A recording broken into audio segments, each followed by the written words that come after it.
Journeys that Changed the World. From Marco Polo to Charles Darwin. Original essays selected by Arthur Mee and J. A. Hamerton.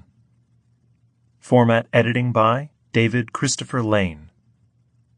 Narrated by Marc LeVasseur.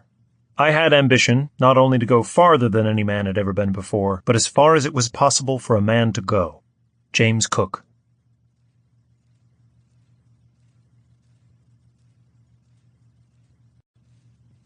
Sir Samuel Baker. The Albert Nyanza. 1. Explorations of the Nile source. Sir Samuel White Baker was born in London on June 8, 1821. From early manhood, he devoted himself to a life of adventure. After a year in Mauritius, he founded a colony in the mountains of Ceylon and Nuwara Eliya, and later constructed the railway across the Dobrudscha. His discovery of the Albert Nyanza completed the labors of Speke and Grant, and solved the mystery of the Nile. Baker's administration of the Sudan was the first great effort to arrest the slave trade in the Nile basin, and also the first step towards the establishment of the British Protectorate of Uganda and Somaliland. Baker died on December 30th, 1893. He was a voluminous writer, and his books had immense popularity. The Albert Nyanza may be regarded as the most important of his works of travel by reason of the exploration which it records, rather than on account of any exceptional literary merit. Here, his story is one of such thrilling interest that even a dull writer could scarce have failed to hold the attention of any reader by its straightforward narration. In March 1861, I commenced an expedition to discover the sources of the Nile, with the hope of meeting the East African expedition of Captains Speke and Grant that had been sent by the English government from the south via Zanzibar for that object. From my youth, I had been inured to hardships and endurance in wild sports and tropical climates, and when I gazed upon the map of Africa, I had the hope that I might, by perseverance, reach the heart of Africa. Had I been alone, it would have been no hard lot to die upon the untrodden path before me, but my wife resolved, with woman's constancy, to leave the luxuries of home and share all danger, and to follow me through each rough step in the wild life in which I was about to engage. Thus accompanied, on April 15th, 1861, I sailed up the Nile from Cairo to Korosko, and thence, by a forced camel march across the Nubian desert, we reached the river of Abu Hamed, and, still on camels, though within view of the palm trees that bordered the Nile, we came to Berber. I spent a year in learning Arabic, and while doing so explored the Atbara, which joins the Nile 20 miles south of Berber, and the Blue Nile, which joins the main stream at Khartoum, with all their affluents from the mountains of Abyssinia. The general result of these explorations was that I found that the waters of the Atbara, when in flood, are dense with soil washed from the fertile lands scoured by its tributaries after the melting of the snows in the rainy season, and these, joining with the Blue Nile in full flood, also charged with a red earthy matter, cause the annual inundation in Lower Egypt, the sediment from which gives to that country its remarkable fertility. I reached Khartoum, the capital of the Sudan, on June 11th, 1862. Musa Pasha was at that time Governor-General. He was a rather exaggerated specimen of Turkish authority, combining the worst of Oriental failings with the brutality of the wild animal.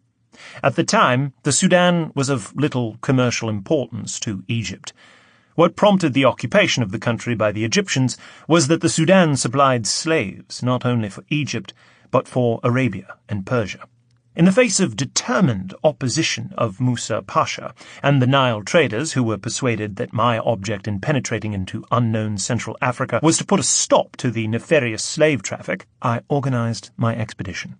It consisted of 3 vessels, a good decked dahabeah for my wife and myself and our personal attendants, and 2 noggers, or sailing barges, the latter to take stores, 21 donkeys, 4 camels, and 4 horses. 45 armed men as escort, and 40 sailors, all in brown uniform with servants, 96 men in all, constituted my personnel.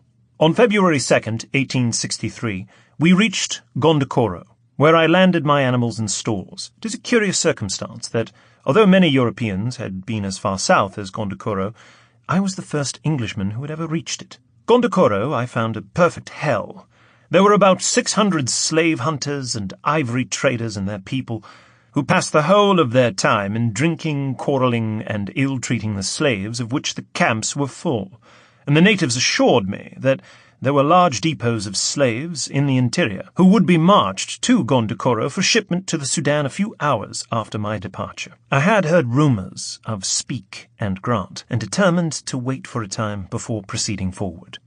Before very long, there was a mutiny among my men, who wanted to make a razzia upon the cattle of the natives, which, of course, I prohibited. It had been instigated by the traders, who were determined, if possible, to stop my advance.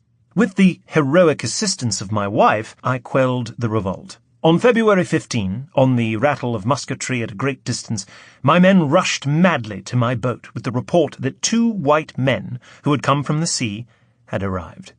Could they be Speke and Grant? Off I ran, and soon met them in reality, and, with a heart beating with joy, I took off my cap and gave a welcome hurrah. We were shortly seated on the deck of my dahabaya under the awning, and such rough fare as could be hastily prepared was set before these 2 ragged, careworn specimens of African travel. At the first blush of meeting them, I considered my expedition as terminated, since they had discovered the Nile's source. But upon my congratulating them, with all my heart, upon the honours they had so nobly earned, Speke and Grant, with characteristic generosity, gave me a map of their route, showing that they had been unable to complete the actual exploration of the Nile, and that the most important portion still remained to be determined. It appeared that in north latitude 2 degrees 17 minutes they had crossed the Nile, which they had tracked from the Victoria Lake, but the river, which from its exit from that lake had a northern course, turned suddenly to the west from Karuma Falls, the point at which they crossed it at latitude 2 degrees 17 minutes. They did not see the Nile again until they arrived at north latitude 3 degrees 32 minutes, which was then flowing from the west-southwest. The natives and the king of Unyoro, Kamrasi, had assured them that the Nile from the Victoria Nyanza, which they had crossed at Karuma, flowed westward for several days' journey, and at length fell into a large lake called the Luta Nziga.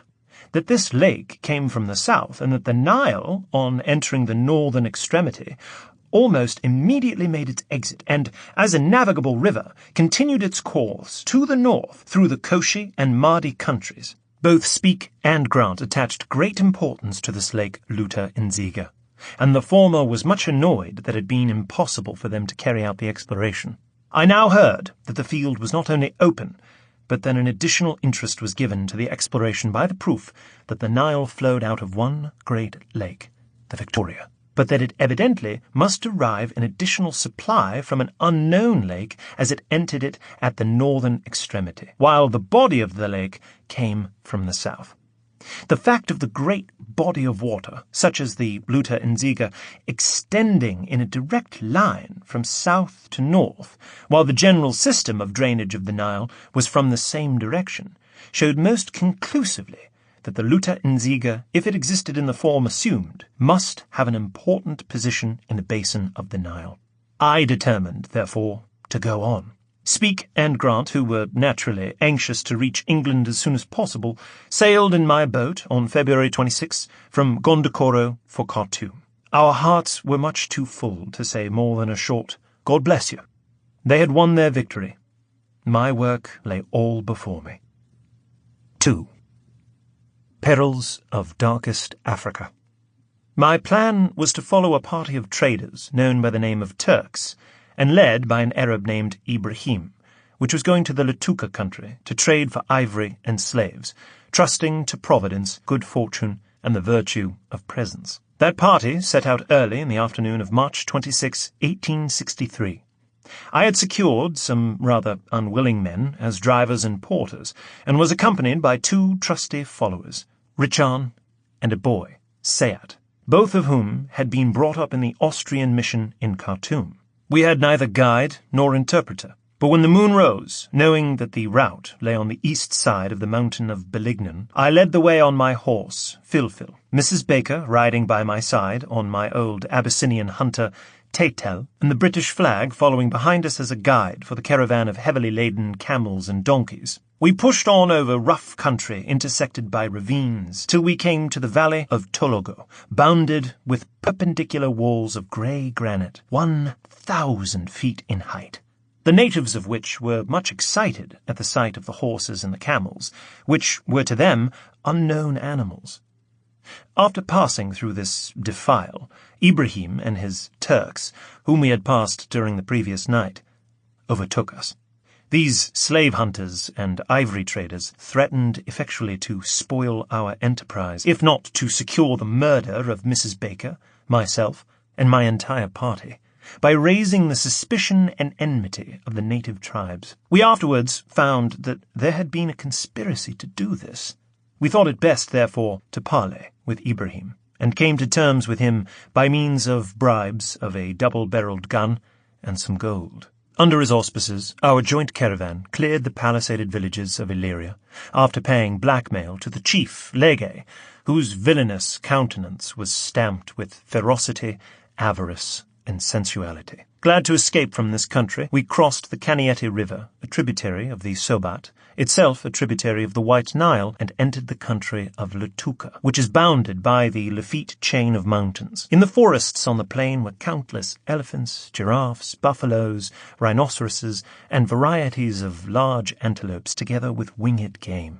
The natives are the finest savages I have ever seen, their average height being 5 feet 11.5 inches, and their facial features remarkably pleasing. We stayed on many weeks at Terengole, the capital, which is completely surrounded by palisaded walls, within which are over 3,000 houses, each a little fort in itself, and crawls for 12,000 head of cattle. In the neighbourhood, I had some splendid big-game shooting, but we had difficulties with repeated mutinies of our men. Early in May, we left Lutuka and crossed a high mountain chain by a pass 2,500 feet in height into the beautiful country of Obo. This is a fertile plateau, 3,674 feet above sea level, with abundance of wild grapes and other fruits, yams, nuts, flax, tobacco, etc. But the travelling was difficult owing to the high grass. The people are pleasant-featured and good-natured, and the chief, Kachiba, maintains his authority by a species of hocus-pocus or sorcery. He's a merry soul, has a multiplicity of wives, a bevy in each village, so that when he travels through his kingdom he is always at home.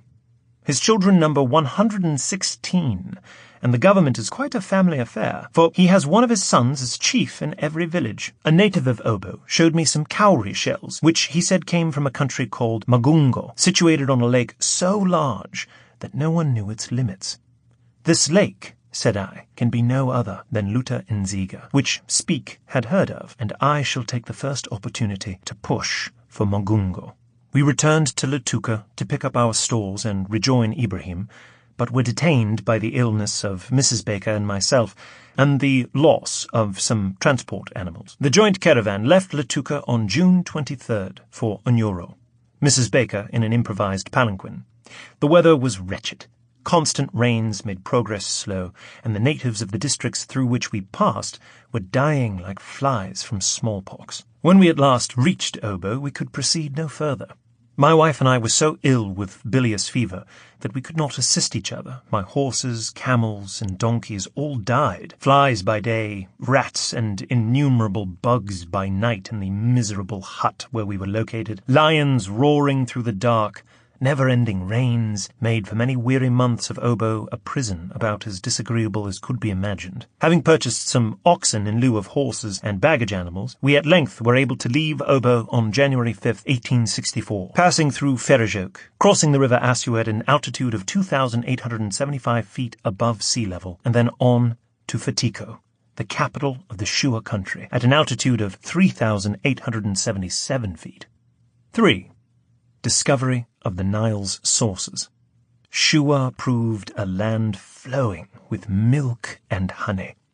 Provisions of every kind were abundant and cheap. The pure air invigorated Mrs. Baker and myself, and on January 18 we left Shua for Unyoro, Kamrasi's country. On the 22nd, we struck the Somerset River, or the Victoria White Nile, and crossed it at the Karuma Falls, marching thence to Mruli, Cumrassi's capital, at the junction of the Kafur River with the Somerset, which was reached on February 10.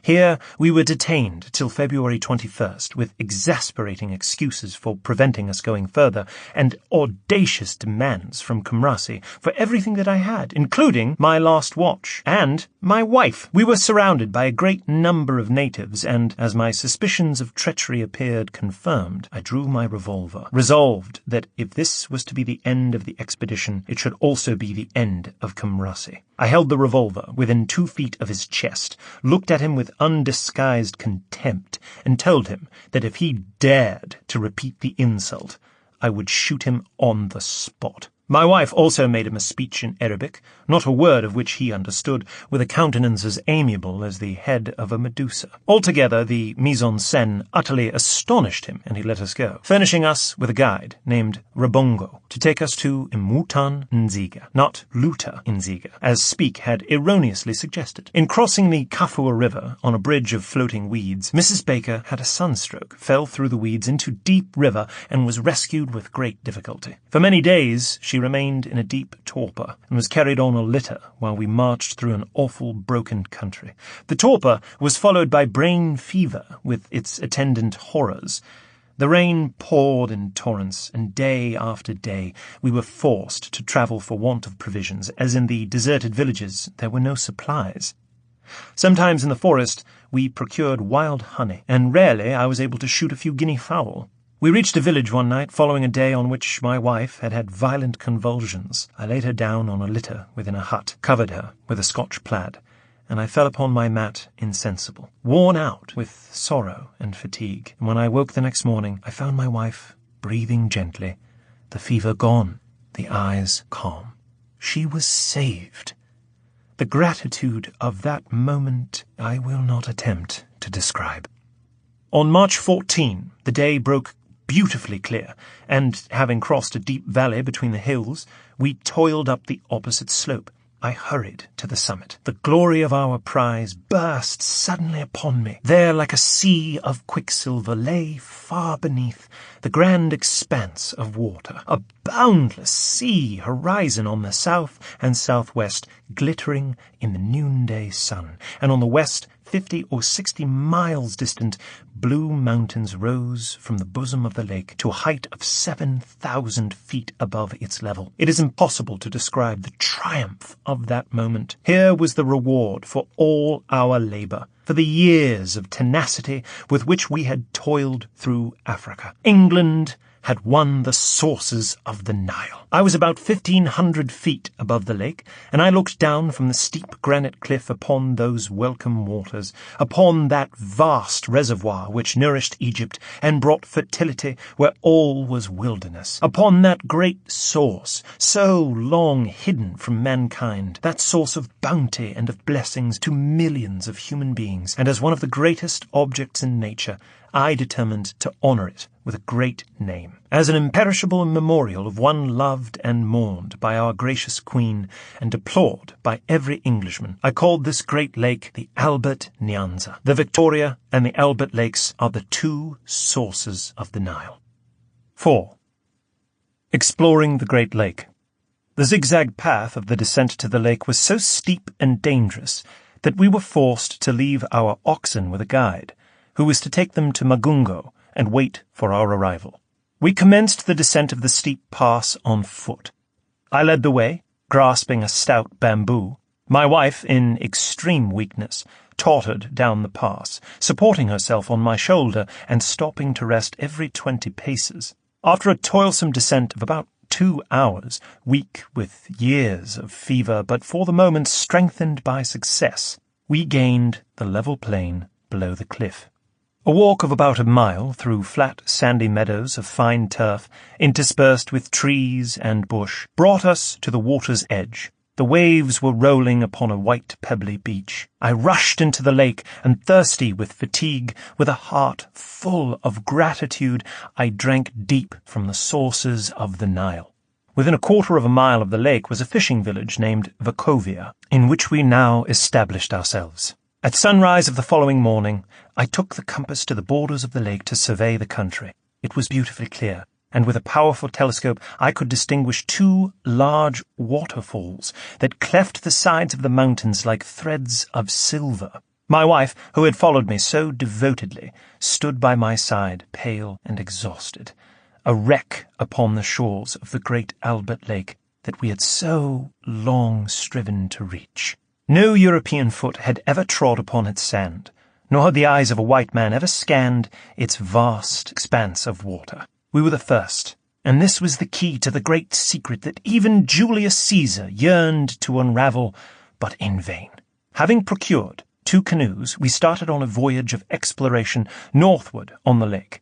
Along with the east coast, with cliffs 1,500 feet in height, we discovered a waterfall of 1,000 feet drop formed by the Kaigiri River, emptying itself into the lake. On shore there were many elephants, and in the lake hundreds of hippopotami and crocodiles.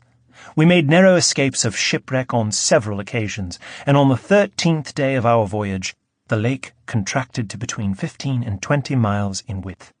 But the canoe came into a perfect wilderness of aquatic vegetation.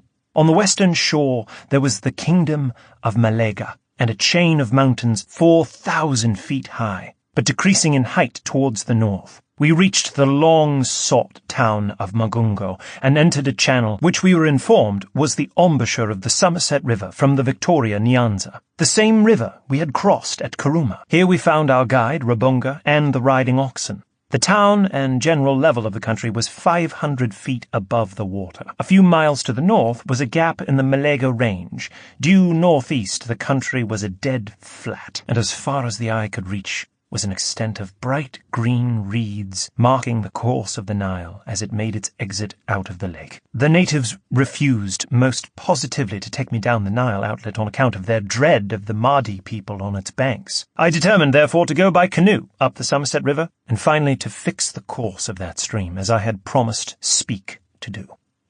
5. Escape from savage enemies. Both my wife and I were helpless with fever, and when we made our first halt at the village, I had to be carried ashore on a litter, and my wife was so weak that she had to crawl on foot. At first, the river was 500 yards wide, but on the second day it narrowed to 250 yards.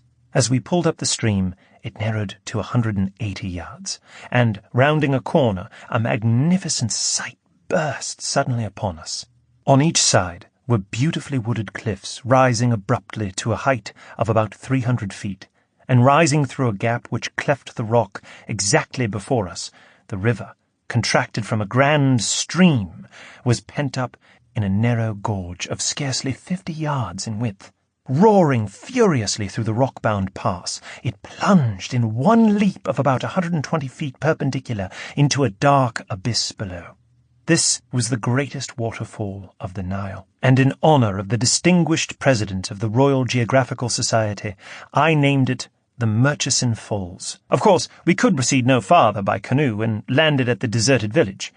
Our riding oxen had died, and we had to get some natives as porters, but after tremendous difficulties and dangers, we reached, following the bank of the Somerset, on April 8th, the island of Patuan, within 18 miles of where we had first struck the river of Kuruma. My exploration, therefore, was complete, but our difficulties were not at an end. We were detained for 2 months at Shuamoru, practically deserted by everyone except our 2 personal attendants, and all but starved. The real Kumrasi, for the man Baker and his party had seen on their outward journey was only his brother Mgambi, afterwards came on the scene, took them to Kasuna, and there, and at other places, detained them practically prisoners during the long and cruel wars with his rivals Fawuka and Rionga and the King of Uganda. On November 17th, Baker escaped with his wife and a small party and marched through the Shua country and the country of the Mahdi to the Asua River, only a quarter of a mile from its junction with the Nile. Then they crossed the country of the Bari and arrived at Gondokoro, whence they sailed down the Nile to Khartoum, which was reached on May 5th, 1865, 2 years and 5 months after their start from that city.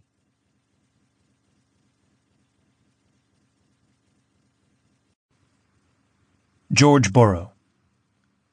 Wild Wales. 1. Its people, language, and scenery. Although the tour in Wales upon which this work was founded took place in 1854, and although the book was completed in 1857, it was not published until 1862. It received curt treatment from most of the critics, but the Spectator declared that Borrow, see fiction, had written the best book about Wales ever published. This verdict has been endorsed by admirers of Wales and Borrow. Less imaginative than his earlier works, it is more natural and cheerful. It is a faithful record of studies of Welsh scenery and characteristics, and affords many a delightful glimpse of the quaint personality of its author. In the summer of the year 1854, myself, wife, and daughter determined upon going into Wales to pass a few months there. It was my knowledge of Welsh, such as it was, that made me desirous that we should go to Wales. In my boyhood I had been something of a philologist, and had learnt some Welsh, partly from books and partly from a Welsh groom. I was well versed in the compositions of various of the old Welsh bards, especially those of Dafydd ab Gwilym, whom I have always considered as the greatest poetical genius that has appeared in Europe since the revival of literature. So our little family started for Wales on July 27th, and next day we arrived at Chester. 3 days later I sent my wife and daughter by train to Llangollen, and on the following morning I left Chester for Llangollen on foot. After passing through Wrexham, I soon reached Rhiwabon, whence my way lay nearly west. A woman passed me, going towards Rhiwabon. I pointed to a ridge to the east and asked its name. The woman shook her head and replied, "Dim Saesneg, no English." "This is as it should be," said I to myself. "I now feel I am in Wales." I repeated the question in Welsh. "Cefn Bach," she replied, which signifies the little ridge. "Dailch iti," I replied, and proceeded on my way. On arriving at Llangollen, I found my wife and daughter at the principal inn. During dinner we had music, for a Welsh harper, stationed in the passage, played upon his instrument. "Codiad yer echedid." "Of a surety," said I am in Wales. The beautiful valley of the Dee, or Dvai, of which the Llangollen districts form part, is called in the British tongue Glendyfhtrai. The celebrated Welsh chieftain, generally known as Owen Glendower, was surnamed after the valley, which belonged to him. Connected with the Dee, there is a wonderful druidical legend to the following effect. The Dee springs from 2 fountains, high up in Merionethshire, called Dvai Far and Dvai Fach, or the Great and Little Dvai, whose waters pass through those of the Lake of Bala without mingling with them, and come out at its northern extremity. These fountains had their names from 2 individuals, Dvai Far and Dvai Fach, who escaped from the deluge, and the passing of the waters of the 2 fountains through the lake without being confounded with its flood is emblematic of the salvation of the 2 individuals from the deluge, of which the lake is a type.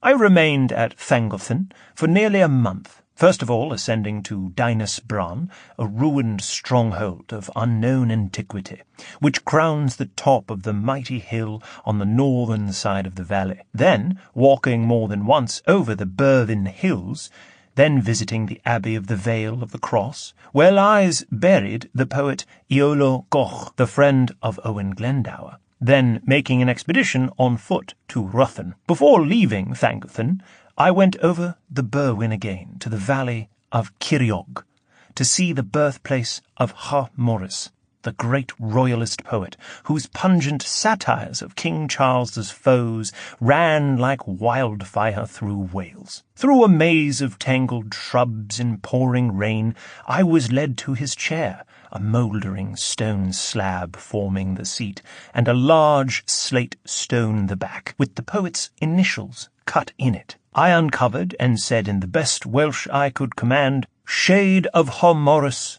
a Saxon has come to this place to pay that respect to true genius which he is ever ready to pay." I then sat down in the chair and commenced repeating the verses of Hugh Morris. The Welsh folk who were with me listened patiently and approvingly in the rain, for enthusiasm is never scoffed at by the noble, simple-minded, genuine Welsh, whatever treatment it may receive from the coarse-hearted, sensual, selfish Saxon. On a brilliant Sunday morning in late August, I left Llangollen on foot for Bangor, Snowdon, and Angsley. I walked through Corwen to Cerrig y Drwydon, within sight of Snowdon. At the inn where I spent the night, the landlady remarked that it was odd that the only two people, not Welshmen, she had ever known who could speak Welsh, should be in her house at the same time. The other man, I found, was an Italian of Como, with whom I conversed in his native tongue. Next morning I started to walk to Bangor, a distance of 34 miles. After passing across a stretch of flat country, I reached Pentre Voelis, and soon found myself in a wild, hilly region. Presently I arrived at a cottage, just inside the door of which sat a good-looking middle-aged woman engaged in knitting, the general occupation of Welsh females. "Good day," said I to her in Welsh. "Fine weather." "In truth, sir, it is fine weather for the harvest." "Are you alone in the house?" "I am, sir. My husband has gone to his labour." "Have you any children?" "Two, sir, but they are out in service." "What is the name of the river near here?" "It is called the Conway. You have heard of it, sir?" "Heard of it? It is one of the famous rivers of the world. One of the great poets of my country calls it the Old Conway." "Is one river older than another, sir?" "That's a shrewd question. Can you read?" "I can, sir." "Have you any books?" "I have the Bible, sir." "Will you show it to me?" "Willingly, sir." On opening the book, the first words which met my eye were, "Gad in my finid twy de dair. Let me go through your country." Numbers 20:22. "I may say these words," said I. "Let me go through your country." "No one will hinder you, sir, for you seem a civil gentleman." "No one has hindered me hitherto. Wherever I have been in Wales, I have experienced nothing but kindness." "What country is yours, sir?" "England. Did you not know that by my tongue?" "I did not, sir. I took you for a Cymro of the south." I departed, and proceeded through a truly magnificent country to the celebrated Vale of Conway. Then I turned westwards to Capel Cirrig, and from there walked through a bleak moor, amidst wild, sterile hills, and down a gloomy valley with enormous rock walls on either side, to Bethesda and Bangor, where my family awaited me. 2. On Snowdon's lofty summit. On the third morning after our arrival at Bangor, we set out for Snowdon. Snowdon is interesting on various accounts. It is interesting for its picturesque beauty. It is interesting from its connection with Welsh history. But it is from its connection with romance that Snowdon derives its chief interest. Who, when he thinks of Snowdon, does not associate it with the heroes of romance, Arthur and his knights? We went through Carnarvon to Llanberis, and there I started with Henrietta, my daughter, to ascend the hill, my wife not deeming herself sufficiently strong to encounter the fatigue of the expedition. For some way the ascent was anything but steep, but towards the summit the path became much harder. At length, however, we stood safe and sound upon the very top of Snowdon. "Here," said I to Henrietta, "you are on the top crag of Snowdon, which the Welsh consider, and perhaps with justice, to be the most remarkable crag in the world, which is mentioned in many of their old wild romantic tales, and some of the noblest of their poems, amongst others in the Day of Judgment by the illustrious Goronvai Owen." To this harangue Henrietta listened with attention. 3 or 4 English who stood nigh, with grinning scorn, and a Welsh gentleman with much interest. The Welshman, coming forward, shook me by the hand, exclaiming, "Vit te ledog? Are you from Brittany?" "I am not a Lidwan," said I. "I wish I was, or anything but what I am, one of a nation amongst whom any knowledge, save what relates to money-making, is looked upon as a disgrace.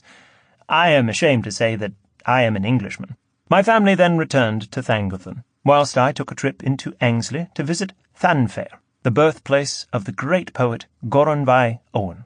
whose works I had read with enthusiasm in my earlier years. I went on to Holyhead and ascended the headland. The prospect on every side was noble, and in some respects this Pen Santaid reminded me of Finisterre, the Galligan promontory which I had ascended some 17 years before. Next morning I departed for Beddgelert by way of Carnarvon, after passing by Lake Cfethin, where I conversed with the Snowdon ranger, an elderly man who is celebrated as the tip-top guide to Snowdon.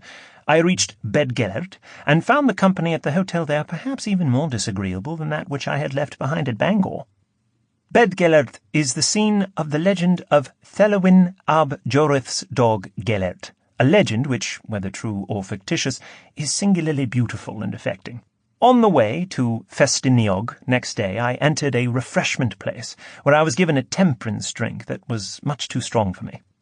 By mixing it with plenty of water, I made myself a beverage tolerable enough. A poor substitute, however, to a genuine Englishman for his proper drink, the liquor which, according to the Edda, is called by men ale and by the gods beer.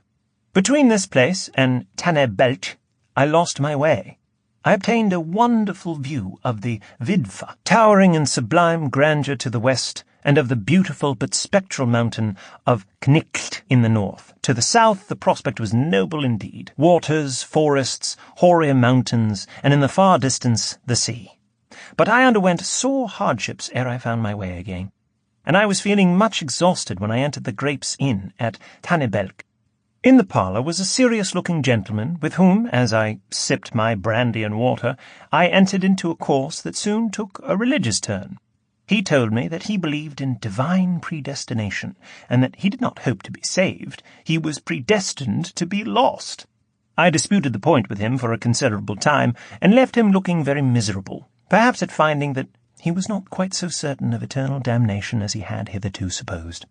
An hour's walking brought me to Festiniog, the birthplace of Rhys Goch, a celebrated bard, and a partisan of Owen Glendower. Next morning I crossed a wild and cheerless moor that extended for miles and miles, and entered a valley with an enormous hill on my right. Presently meeting 4 men, I asked the foremost of them its name. Arenig Var, he replied, or something like it. I asked if anybody lived upon it. No, too cold for fox. Crow? Said I. No, too cold for crow. Crow would be starved upon it. He then looked at me in the face, expecting probably that I should smile. I, however, looked at him with all the gravity of a judge. Whereupon he also observed the gravity of a judge, and we continued looking at each other with all the gravity of judges till we both simultaneously turned away. Shortly afterwards I came to a beautiful valley, a more bewitching scene I never beheld. I was now within 3 miles of Bala, where I spent the night at an excellent inn. The name of the lake of Bala is Thin Tejik, which signifies Lake of Beauty, and certainly this name was not given for nothing.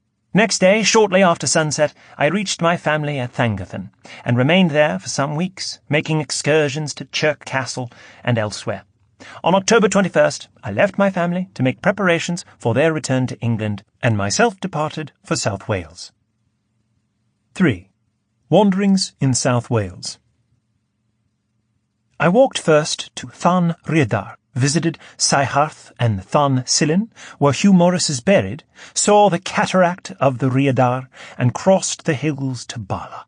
After remaining a day in this beautiful neighbourhood, I crossed a stupendous pass to Dinas Mawddwy, in the midst of the region once inhabited by the red-haired banditti of Mawddwy, the terror of the greater part of North Wales. From there I passed down a romantic gorge, through which flows the royal Diffy to Marfyd, where I spent the night. Next morning I descended the valley of the Diffy to Machynlleth, a thoroughly Welsh town situated among pleasant green meadows. At Machynlleth in 1402, Owen Glendower held a parliament and was formally crowned King of Wales. To Machynlleth came David Gam, with the view of assassinating Owen, who, however, had him seized and conducted in chains to a prison in the mountains of Sycharth. On November 2nd I left Machynlleth by a steep hill to the south, where there is a fine view of the Diffy Valley, and set out for the Devil's Bridge. The road was at first exceedingly good and the scenery beautiful. Afterwards I had to pass over very broken ground, and the people of whom I asked my way were Saxon haters and uncivil. Night was coming on fast when I reached the inn of Pont Urvid. Next day I went on to the Devil's Bridge in the agreeable company of a Durham mining captain, who had come to this country 35 years before to help in opening Wales. That is, by mining in Wales in the proper fashion, which means the North Country fashion. Arrived at the Devil's Bridge, I viewed its magnificent scenery, and especially observed the cave of the wicked children, the mysterious Plant de Bat, sons of Bat, or Bartholomew, who concealed themselves in this recess and plundered the neighbourhood. Finally, they fell upon a great gentleman on the roads by night, and not only robbed, but murdered him.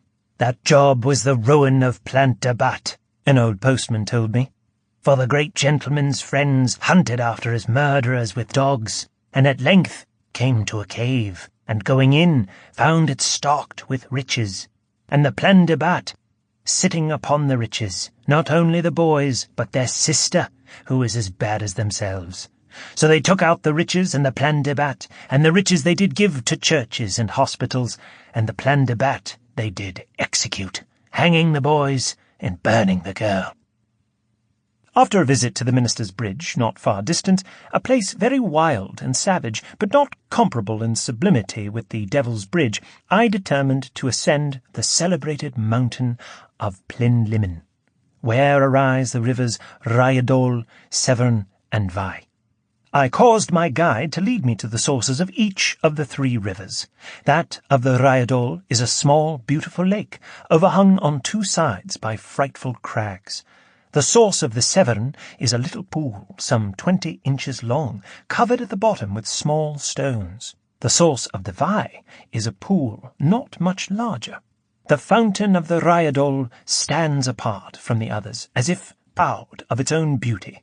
It disdained their homeliness. I drank deeply at all 3 sources. Next day I went by Hafod and Spitty Eastvith, over a bleak moorland country, to the valley of the Tevi, and turned reverently aside to the celebrated monastery of Strata Florida, where is buried Dafydd ab Gwilym, the greatest genius of the Cimbric race. In this neighbourhood I heard a great deal of the exploits of Dwym Sion Catti, the famous Welsh robber, who became a country gentleman and a justice of the peace. From Tregaron, 8 miles beyond Strata Florida, I went on to Llan Dvei Brefi and Lampeter, and crossed over to Llandoveri in the fair valley of the Tovi. From there I went over the Black Mountains in mist and growing darkness to Gutta Vavor, and thence to Svansia. Through a country blackened with industry I walked to Neath, thence in rainy weather to Merthyr Tydfil, where I went to see the Cyfartha Fard ironworks. Here I saw enormous furnaces and heard all kinds of dreadful sounds. From Merthyr Tydfil I journeyed to Cerfili by Pennyglass, then to Newport, then to Cervent, once an important Roman station, and now a poor desolate place, to Chepstow. I went to the Vai and drank of the waters at its mouth, even as some time before I had drunk of the waters at its source. Returning to the inn, I got my dinner, and placing my feet against the sides of the grate, I drank wine and sang Welsh songs till 10 o'clock. Then, shouldering my satchel, I proceeded to the railroad station and took a first-class ticket to London.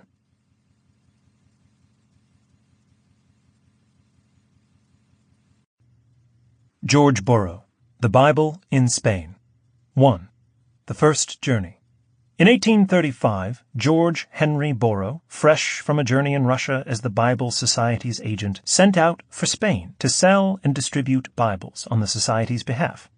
This mission, in the most fervidly Roman Catholic of all European countries, was one that acquired rare courage and resourcefulness. And Borrow's task was complicated by the fact that Spain was in a disturbed state, owing to the Carlist insurrection. Borrow's journeys in Spain, which were preceded by a tour in Portugal and followed by a visit to Morocco, lasted in all about 4 years. In December 1842, he published the Bible in Spain, a work less remarkable as a record of missionary effort than as a vivid narrative of picturesque travel episodes and a testimony to its author's keen delight in an adventurous life of wanderings in the open air. I landed at Lisbon on November 12, 1835, and on January 5th, 1836, I spurred down the hill of Elvas on the Portuguese frontier, eager to arrive in old chivalrous romantic Spain. In little more than half an hour, we arrived at a brook whose waters ran vigorously between steep banks. A man who was standing on the side directed me to the ford in the squeaking dialect of Portugal. But whilst I was yet splashing through the water, a voice from the other bank hailed me in the magnificent language of Spain in this guise. "Charity, Sir Cavalier, for the love of God, bestow an alms upon me, that I may purchase a mouthful of red wine." In a moment, I was on the Spanish ground, and having flung the beggar a small piece of silver, I cried in ecstasy, "Santiago y Sierra España," and scoured on my way with more speed than before. I was now within half a league of Badajoz, where I spent the next 3 weeks. It was here that I first fell in with those singular people, the Zincali, Gitanos, or Spanish gypsies.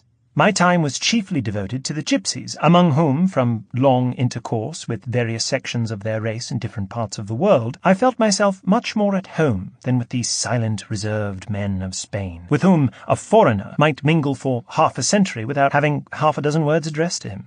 So when the fierce gypsy Antonio Lopez offered to accompany me as guide on my journey towards Madrid, I accepted his offer. After a few days of travelling in his company, I was nearly arrested on suspicion by a National Guard, but was saved by my passport. In fact, my appearance was by no means calculated to prepossess people in my favour. Upon my head I wore an old Andalusian hat, a rusty cloak, which had perhaps served half a dozen generations, enwrapped my body. My face was plentifully bespattered with mud, and upon my chin was a beard of a week's growth. I took leave of Antonio at the summit of the pass of Mirabet, and descended alone, occasionally admiring one of the finest prospects in the world. Before me outstretched lay immense plains, bounded in the distance by huge mountains, whilst at the foot of the hill rolled the Tugas in a deep, narrow stream between lofty banks. Early in February I reached Madrid. I hoped to obtain permission from the government to print the New Testament in the Castilian language for circulation in Spain, and lost no time in seeing Mendizábal, the Prime Minister. He was a bitter enemy to the Bible Society, but I pressed upon him so successfully that eventually I obtained a promise that at the expiration of a few months, when he hoped the country would be in a more tranquil state, I should be allowed to print the Scriptures. He told me to call upon him again at the end of 3 months. Before that time had elapsed, however, he had fallen into disgrace, and his ministry had been succeeded by another. At the outset, in spite of assistance from the British minister, I could only get evasions from the new government. I had nothing to do but wait, and I used to loiter for hours along the delightful banks of the canal that runs parallel with the river Manzanares, listening to the prattle of the Naranjero, or men who sold oranges and water. He was a fellow of infinite drollery. His knowledge of individuals was curious and extensive, few people passing his stall with whose names, character, and history he was not acquainted. "Those 2 boys are the children of Gaviria, comptroller of the Queen's household and the richest man in Madrid. They are nice boys and buy much fruit. The old woman, who's lying beneath yon tree, is the Tia Lucia. She has committed murders, and as she owes me money, I hope one day to see her executed. This man was of the Walloon Guard, Senor Don Benito Mol. How do you do?" This last-name personage instantly engrossed my attention. He was a bulky old man with ruddy features and eyes that had an expression of great eagerness, as if he were expecting the communication of some important tidings. He returned the salutation of the Orange Man, and, bowing to me, forthwith produced 2 scented wash-balls, which he offered for sale in a rough, dissonant jargon. Upon my asking him who he was, the following conversation ensued between us. "I am a Swiss of Lucerne, Benedict Mole by name, once a soldier in the Walloon Guard, and now a soap boiler at your service." "You speak the language of Spain very imperfectly," said I. "How long have you been in the country?" 45 years, replied Benedict. "But when the Guard was broken up, I went to Minorca, where I lost the Spanish language without acquiring the Catalan. I will now speak Swiss to you, for I am not much mistaken. You are a German man, and understand the speech of Lucerne. I intend shortly to return to Lucerne, and live there like a duke." "Have you then realized a large capital in Spain?" said I, glancing at his hat and the rest of his apparel. "Not a quart. These 2 washballs are all that I possess." "Perhaps you are the son of good parents, and have lands and money in your own country wherewith to support yourself?" "Not a heller. My father was hangman of Lucerne, and when he died, his body was seized to pay his debts." "When he went back to Lucerne," added Benedict, "he would be in a coach drawn by 6 mules with treasure, a mighty schatz, which lay in a certain church at Compostela in Galicia. He had learnt the secret of it from a dying soldier of the Walloon Guard, who, with 2 companions, had buried in the church a great booty they had made in Portugal. It consisted of gold moideries and of a packet of huge diamonds from the Brazils. The whole was contained in a large copper kettle. It is very easy to find, for the dying man was so exact in his description of the place where it lies that were I once at Compostela, I should have no difficulty in putting my hand upon it. Several times I have been on the point of setting out on the journey, but something has always happened to me. At various times during the next 2 years I again met Benedict More. When next I called upon the new Prime Minister, Easteritz, I found him well disposed to favour my views, and I obtained an understanding that my biblical pursuits would be tolerated in Spain. The minister was in a state of extreme depression, which was indeed well grounded, for within a week there occurred a revolution in which his party, the Moderades, were overthrown by the Nacionals.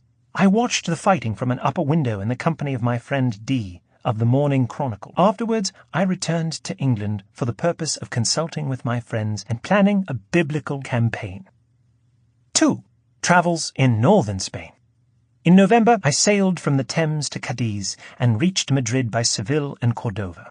I found that I could commence printing the Scriptures without any further applications to the government. Within 3 months of my arrival, an edition of the New Testament, consisting of 5,000 copies, was published at Madrid. I then prepared to ride forth, Testament in hand, and endeavour to circulate the word of God amongst the Spaniards. First I purchased a horse. He was a black Andalusian stallion of great power and strength, but he was unbroke, savage, and furious. A cargo of Bibles, however, which I hoped occasionally to put on his back, would, I had no doubt, thoroughly tame him. I then engaged a servant, a wandering Greek, named Antonio Buccini. His behaviour was frequently in the highest degree extraordinary, but he served me courageously and faithfully. The state of the surrounding country was not very favourable for setting forth. Cabrera, the Carlist, was within 9 leagues of Madrid, with an army nearly 10,000 strong. Nevertheless, about the middle of May, I bade farewell to my friends and set out for Salamanca. A melancholy town is Salamanca. The days of its collegiate glory are long since past, never more to return. A circumstance, however, which is little to be regretted, for what benefit did the world ever derive from scholastic philosophy? The principal bookseller of the town consented to become my agent here, and I, in consequence, deposited in his shop a certain number of New Testaments. I repeated this experiment in all the large towns which I visited, and distributed them likewise as I rode along. The posada, where I put up at Salamanca, was a good specimen of the old Spanish inn. Opposite to my room lodged a wounded officer. He was attended by 3 broken soldiers, lame or maimed, and unfit for service. They were quite destitute of money, and the officer himself was poor and had only a few dollars. Brave guests for an inn, thought I. Yet, to the honour of Spain be it spoken, it is one of the few countries in Europe where poverty is never insulted, nor looked upon with contempt. Even at an inn, the poor man is never spurned from the door, and if not harboured, is at least dismissed with fair words, and consigned to the mercy of God and his mother. This is as it should be.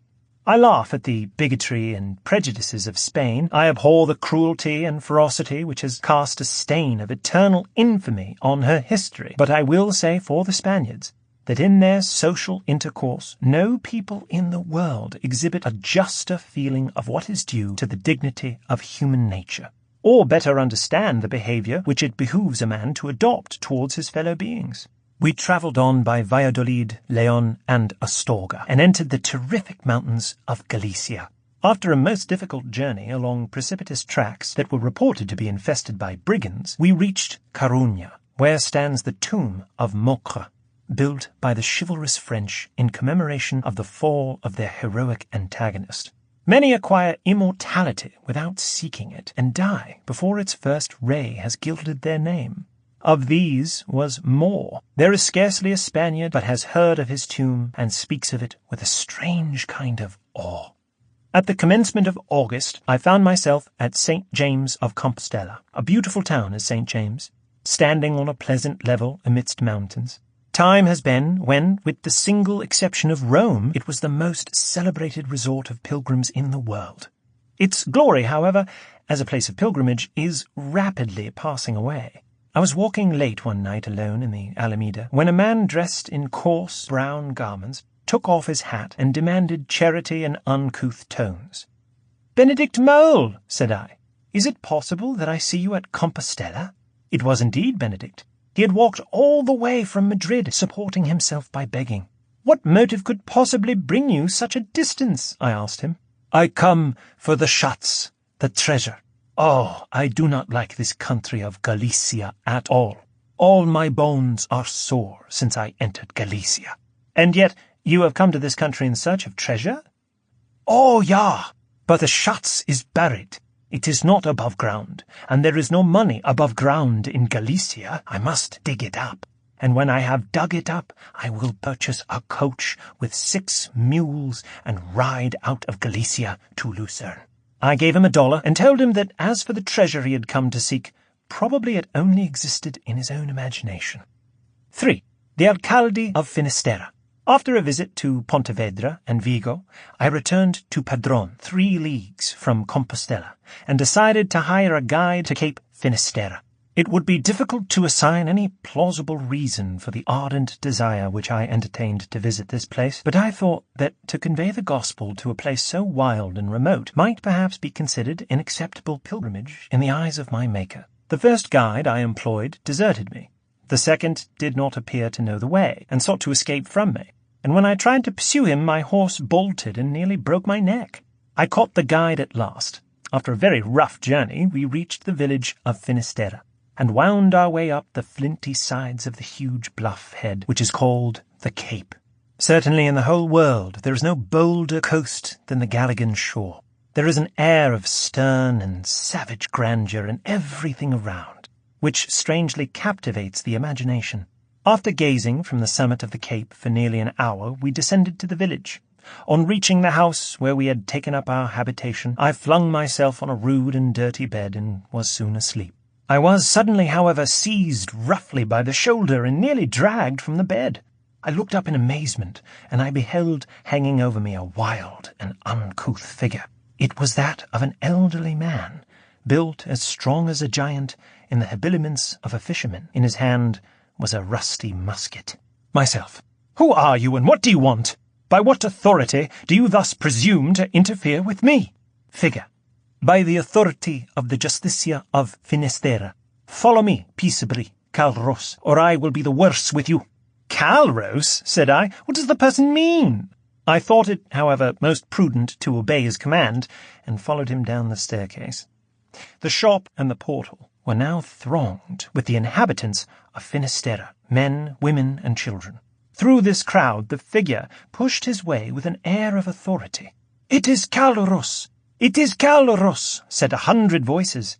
"He has come to Finisterre at last, and the Justicia have now got hold of him." At last we reached a house of rather larger size than the rest. My guide, having led me into a long, low room, placed me in the middle of the floor, and then, hurrying to the door, he endeavoured to repulse the crowd who strove to enter with us. I now looked around the room. It was rather scantily furnished. I could see nothing but some tubs and barrels and the mast of a boat and a sail or two. Seated upon the tubs were 3 or 4 men coarsely dressed, like fishermen or shipwrights. The principal personage was a surly, ill-tempered-looking fellow of about 35, whom I discovered to be the Alcalde of Finisterre. After I had looked about me for a minute, the Alcalde, giving his whiskers a twist, thus addressed me. "Who are you? Where is your passport? And what brings you to Finisterre?" Myself. "I am an Englishman. Here is my passport, and I came to see Finisterre." This reply seemed to discomfort them for a moment. They looked at each other, then at my passport, At length the alcalde, striking it with his finger, bellowed forth, "This is no Spanish passport. It appears to be written in French." Myself. I have already told you that I am a foreigner. I, of course, carry a foreign passport. Alcalde. Then you mean to assert that you are not Carlos Rey? Myself. I never heard before of such a king, nor indeed of such a name. Alcalde. Hark to the fellow. He has the audacity to say that he is never heard of Carlos the Pretender, who calls himself king. Myself.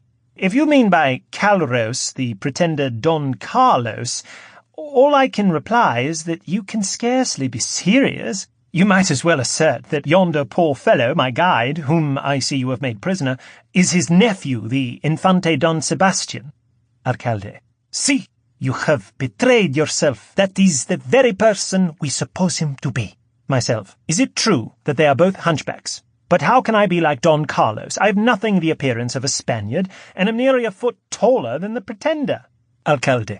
That makes no difference. You, of course, carry many waistcoats about you, by means of which you disguise yourself, and appear tall or low according to your pleasure.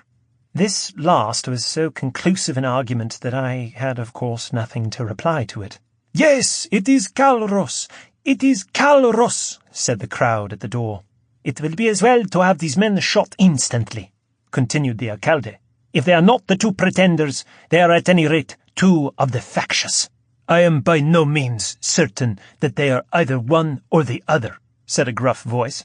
Our glances rested upon the figure who held watch at the door. He had planted the barrel of his musket on the floor and was leaning his chin against the butt. "I have been examining this man," he continued, pointing to myself, "and listening whilst he spoke, and it appears to me that, after all, he may prove an Englishman. He has their very look and voice." Here the alcalde became violently incensed. "He is no more an Englishman than yourself," he exclaimed. "If he were an Englishman, would he have come in this manner, skulking across the land? Not so, I trow. He should have come in a ship." After a fierce dispute between the alcalde and the guard, it was decided to remove us to Corcuvian, where the head alcalde was to dispose of us as he thought proper. The head alcalde was a mighty liberal and a worshipper of Jeremy Bentham, "the most universal genius which the world ever produced," he called him. "I am most truly glad to see a countryman of his in these Gothic wildernesses. Stay, I think I see a book in your hand." Myself. "The New Testament." Alcalde. "Why do you carry such a book with you?" Myself. "One of my principal motives in visiting Finisterre was to carry this book to that wild place." Alcalde. "Ah, how very singular. Yes, I remember. I have heard that the English highly prize this eccentric book. How very singular that the countrymen of the grand Bentham should set any value upon that old monkish book." I told him that I had read none of Bentham's writings, but nevertheless I had to thank that philosopher not only for my release, but for hospitable treatment during the rest of my stay in the region of Finisterre. From Corcuvian I returned to Compostela and Coruña, and then directed my course to Asturias. At Oviedo I again met Benedict Moll. He had sought to get permission to disinter the treasure, and had not succeeded. He had then tried to reach France, begging by the way. He was in villainous apparel, and nearly barefooted. He promised to quit Spain, and return to Lucerne. I gave him a few dollars. "A strange man is this Benedict," said my servant Antonio. "A strange life he has led, and a strange death he will die. It is written on his countenance. That he will leave Spain I do not believe, or if he leave it, it will only be to return, for he is bewitched about this same treasure." Soon afterwards I returned to Madrid. During my northern journey, which occupied a considerable portion of the year 1837, I had accomplished less than I proposed to myself. Something, however, had been effected. The New Testament was now enjoying a quiet sale in the principal towns of the north. I had, moreover, disposed of a considerable number of testaments with my own hands. 4. The Persecution. I spent some months in Madrid, translating the New Testament into the Basque and Gypsy languages. During this time the hostility of the priesthood to my labours became very bitter. The governor of Madrid forbade the sale of testaments in January 1838. Afterwards all copies of the Gypsy Gospel were confiscated, and in May I was thrown into prison. I went cheerfully enough, knowing that the British Embassy was actively working for my release, and the governor of the prison, one of the greatest rascals in all Spain, greeted me with a most courteous speech in pure, sonorous Castilian, bidding me consider myself as a guest rather than a prisoner, and permitting me to roam over every part of the jail. What most surprised me with respect to the prisoners was their good behaviour. I call it good when all things are taken into consideration. They had their occasional bursts of wild gaiety, their occasional quarrels, which they were in the habit of settling in a corner with their long knives, but, upon the whole, their conduct was infinitely superior to what might have been expected. Yet this was not the result of coercion, or any particular care which was exercised over them, for perhaps in no part of the world are prisoners so left to themselves and so utterly neglected as in Spain. Yet, in this prison of Madrid, the ears of the visitor are never shocked with horrid blasphemy and profanity, nor are his eyes outraged and himself insulted, and yet in this prison were some of the most desperate characters in Spain. But gravity and sedateness are the leading characteristics of the Spaniards, and the very robber, except in those moments when he is engaged in his occupation, and then no one is more sanguinary, pitiless, and wolfishly eager for booty, is a being who can be courteous and affable, and who takes pleasure in conducting himself with sobriety and decorum. After a stay of 3 weeks in the prison, I was released, as I expected, with an apology, and I prepared for another journey. While in prison, I had been visited by Benedict Mole, again in Madrid. Soon after my release, he came in high spirits to bid me farewell before starting for Compostela to dig up the Schatz. He was dressed in new clothes. Instead of the ragged staff he had usually borne, he carried a huge bamboo rattan. He had endured terrible privations, he said, in the mountains. But one night he had heard among the rocks a mysterious voice, telling him that the way to the treasure lay through Madrid. To Madrid he had come, and the government, hoping for a replenishment of its empty treasure, had given him permission to search for the treasure. "Well, Benedict," I told him, "I have nothing to say, save that I hope you will succeed in your digging." "Thank you, lieber Herr, thank you." Here he stopped short and started. "Helger Gott, suppose I should not find the treasure after all?" "Very rationally said. It is not too late. Put on your old garments, grasp your ragged staff, and help me to circulate the gospel." He mused for a moment, then shook his head. "No, no," he cried. "I must accomplish my destiny. I shall find it, the Schatz. It is still there. It must be there." He went, and I never saw him more. What I heard, however, was extraordinary enough. The treasure hunt at Compostela was conducted in a public and imposing manner. The bells pealed, the populace thronged from their houses, troops were drawn up in the square. A procession directed its course to the church. At its head was the Captain General and the Swiss. Numerous masons brought up the rear. The procession enters the church. They pass through it in solemn march. They find themselves in a vaulted passage, and the Swiss looks around. "Dig here," said he. The masons labour. The floor is broken up. A horrible, fetid odour arises. Enough. No treasure was found, and the unfortunate Swiss was forthwith seized and flung into the horrid prison of St. James, amidst the execrations of thousands. Soon afterwards, he was removed from St. James, whither I could not ascertain. It was said that he disappeared on the road. Where in the whole cycle of romance shall we find anything more wild, grotesque, and sad than the easily authenticated history of the treasure hunter of St. James? A most successful journey, in which I distributed the gospel freely in the Sagra of Toledo and La Mancha, was interrupted by a serious illness, which compelled me to return to Madrid and afterwards to visit England for a rest. On December 31st, 1838, I entered Spain for the 3rd time. From Cadiz, I travelled to Madrid by Seville and made a number of short journeys to the villages near the capital. The clergy, however, had induced the government to order the confiscation of all testaments exposed for sale. Prevented from labouring in the villages, I organised a distribution of testaments in Madrid itself. I then returned to Seville, but even here I was troubled by the government's orders for the seizure of testaments. I had, however, several hundred copies in my own possession, and I remained in Seville for several months until I had disposed of them. I lived there in extreme retirement.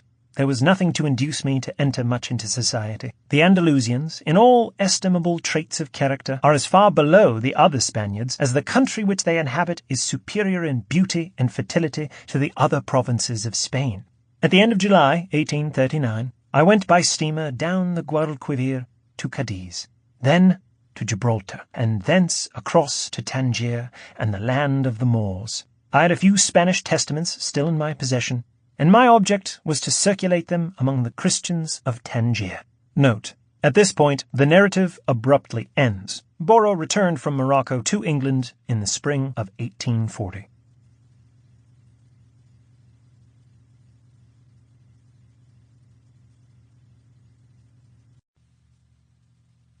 James Boswell. Journal of a Tour to the Hebrides. 1. Edinburgh, Fifeshire, and Aberdeen. Boswell's first considerable book was a lively description of his tour in Corsica, but his fame rests on his Life of Dr. Johnson, see Lives and Letters, and his Journal of a Tour to the Hebrides with Samuel Johnson, LL.D., was really the first portion of that great work and was meant, as he himself said, to delineate Dr. Johnson's manners and character more than to give any detailed descriptions of scenery. We have chosen to include it in the travel section of our work, however, as it might be more readily looked for there than under Johnson in the Department of Lives and Letters. The journal was published in the autumn of 1785, about 9 months after the death of Johnson. Dr. Johnson had for many years given me hopes that we should go together and visit the Hebrides. In spring 1773, he talked of coming to Scotland that year with so much firmness that I hoped he was at last in earnest. I knew that if he were once launched from the metropolis, he would go forward very well. Luckily, Mr. Justice, now Sir Robert, Chambers, conducted Dr. Johnson from London to Newcastle, and Mr. Scott of University College, Oxford, accompanied him from thence to Edinburgh. On Saturday, August 14th, 1773, late in the evening, I received a note from him that he had arrived at Boyd's Inn, at the head of the Canongate. I went to him directly. He embraced me cordially, and I exulted in the thought that I had him actually in Caledonia. He was to do me the honour to lodge under my roof. We walked arm in arm up the High Street to my house in James's Court. It was a dusky night, but he acknowledged that the breadth of the street and the loftiness of the buildings on each side made a noble appearance. My wife had tea ready, which, it is well known, he delighted to drink at all hours, and he showed much complacency upon finding that the mistress of the house was so attentive to his singular habit. On Sunday after dinner, Principal Robertson came and drank some wine with us, and there was animated dialogue. During the next 2 days, we walked out that Dr. Johnson might see some of the things which we have to show at Edinburgh, such as Parliament House, where the Lords of Session now hold their courts, the Advocates' Library, St. Giles' Great Church, the Royal Infirmary, the Abbey of Holyrood House, and the Palace, where our beautiful Queen Mary lived, and in which David Rizzio was murdered. We set out from Edinburgh on Wednesday, August 18th, crossed the Frith of Forth by boat, touching at the island of Inchkeith, and landed in Fife at Kinghorn, where we took a post-chaise and had a dreary drive to St. Andrews. We arrived late and were received at St. Leonard's College by Professor Watson. We were conducted to see St. Andrew, our oldest university, and the seat of our primate in the days of episcopacy. Dr. Johnson's veneration for the hierarchy affected him with a strong indignation while he beheld the ruins of religious magnificence. I happened to ask where John Knox was buried. Dr. Johnson burst out, "I hope in the highway. I have been looking at his reformations." We left St. Andrews August 20th and drove through Leuchars, Dundee, and Aberbrothick to Montrose. Travelling onwards, we had the Grampian Hills in view, and some good land around us, but void of trees and hedges, and the doctor observed that it was wonderful to see a land so denuded of timber. Beyond Lawrence Kirk, we visited and dined with Lord Monboddo, and after a tedious journey, we came to Aberdeen. Next morning, Principal Campbell and other college professors called for us, and we went with them and saw Mareschal College. Afterwards, we waited on the magistrates in the town hall. They had invited us to present Dr. Johnson with the freedom of the town, which Provost Jopp did with a very good grace. Dr. Johnson was much pleased with this mark of attention, and received it very politely. It was striking to hear the numerous company drinking Dr. Johnson, Dr. Johnson, and then to see him with his Burgess ticket or diploma in his hat, which he wore as he walked along the streets, according to the usual custom. We dined with the provost and a large company of professors at the house of Sir Alexander Gordon, Professor of Medicine, but there was little or no conversation. 2. Through the Macbeth country. We resumed our journey northwards on the morning of August 24th. Having received a polite invitation to Slains Castle, we proceeded thither, and were graciously welcomed. Lady Errol pressed us to stay all night, and ordered the coach to carry us to see the great curiosity on the coast at Danbuie, which is a monstrous cauldron, called by the country people the Pot. Dr. Johnson insisted on taking a boat and sailing into the Pot, and we found caves of considerable depth on each side. Returning to the castle, Dr. Johnson observed that its situation was the noblest he had ever seen, better than Mount Edgecombe, reckoned the first in England. About 9, the Earl, who had been absent, came home. His agreeable manners and softness of address prevented that constraint which the idea of his being Lord High Constable of Scotland might otherwise have occasioned. He talked very easily and sensibly with his learned guest. We left Slains Castle next morning, and driving by Banff and Elgin, where the noble ruins of the cathedral were examined by Dr. Johnson with a patient attention, reached Forres on the night of August 26th. That afternoon we drove over the very heath where Macbeth met the witches, according to tradition. Dr. Johnson solemnly recited, "How far east called to Forres? What are these, so withered and so wild is their attire? They look not like the inhabitants of the earth, and yet are on't." From Forres we came to Nairn, and thence to the manse of the minister of Kildare, Mr. Kenneth Macaulay, author of The History of St. Kilda, where we stayed the night, after visiting the old castle, the seat of the Thane of Cawdor. Thence we drove to Fort George, where we dined with the governor, Sir Eyre Coote, afterwards the gallant conqueror of Hyder Ali and preserver of our Indian Empire, and then got safely to Inverness. Next day we went to Macbeth's castle. I had a romantic satisfaction in seeing Dr. Johnson actually in it. It perfectly corresponds with Shakespeare's description, which Sir Joshua Reynolds has so happily illustrated in one of his notes on our immortal poet. This castle has a pleasant seat. The air, nimbly and sweetly, recommends itself unto our gentle senses. Just as we came out of it, a raven perched upon one of the chimney tops and croaked.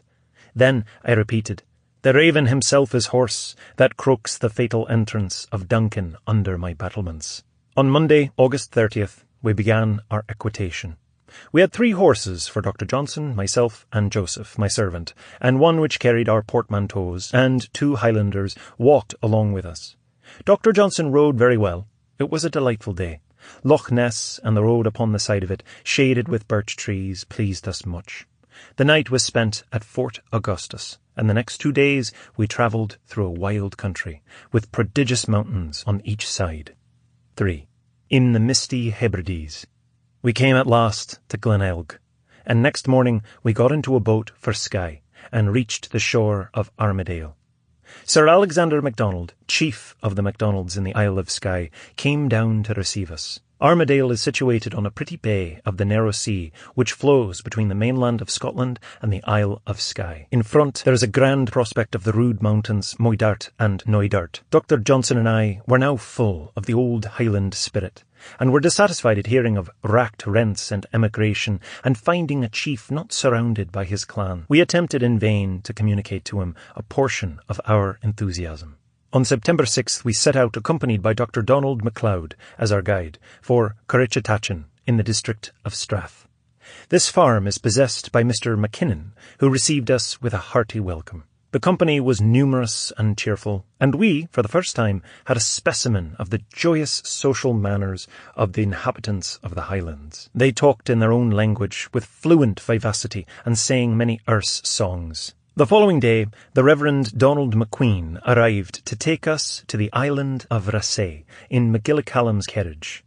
Along with him came, as our pilot, Mr. Malcolm MacLeod, one of the Raasay family, celebrated in the year 1745-46. We got into Raasay's carriage, which was a strong, open boat. Dr. Johnson sat high on the stern like a magnificent Triton. The approach to Raasay was very pleasing. We saw before us a beautiful bay, well defended by a rocky coast, a good family mansion, a fine verdure about it, with a considerable number of trees, and beyond it hills and mountains in gradation of wildness. A large company came out from the house to meet us as we landed.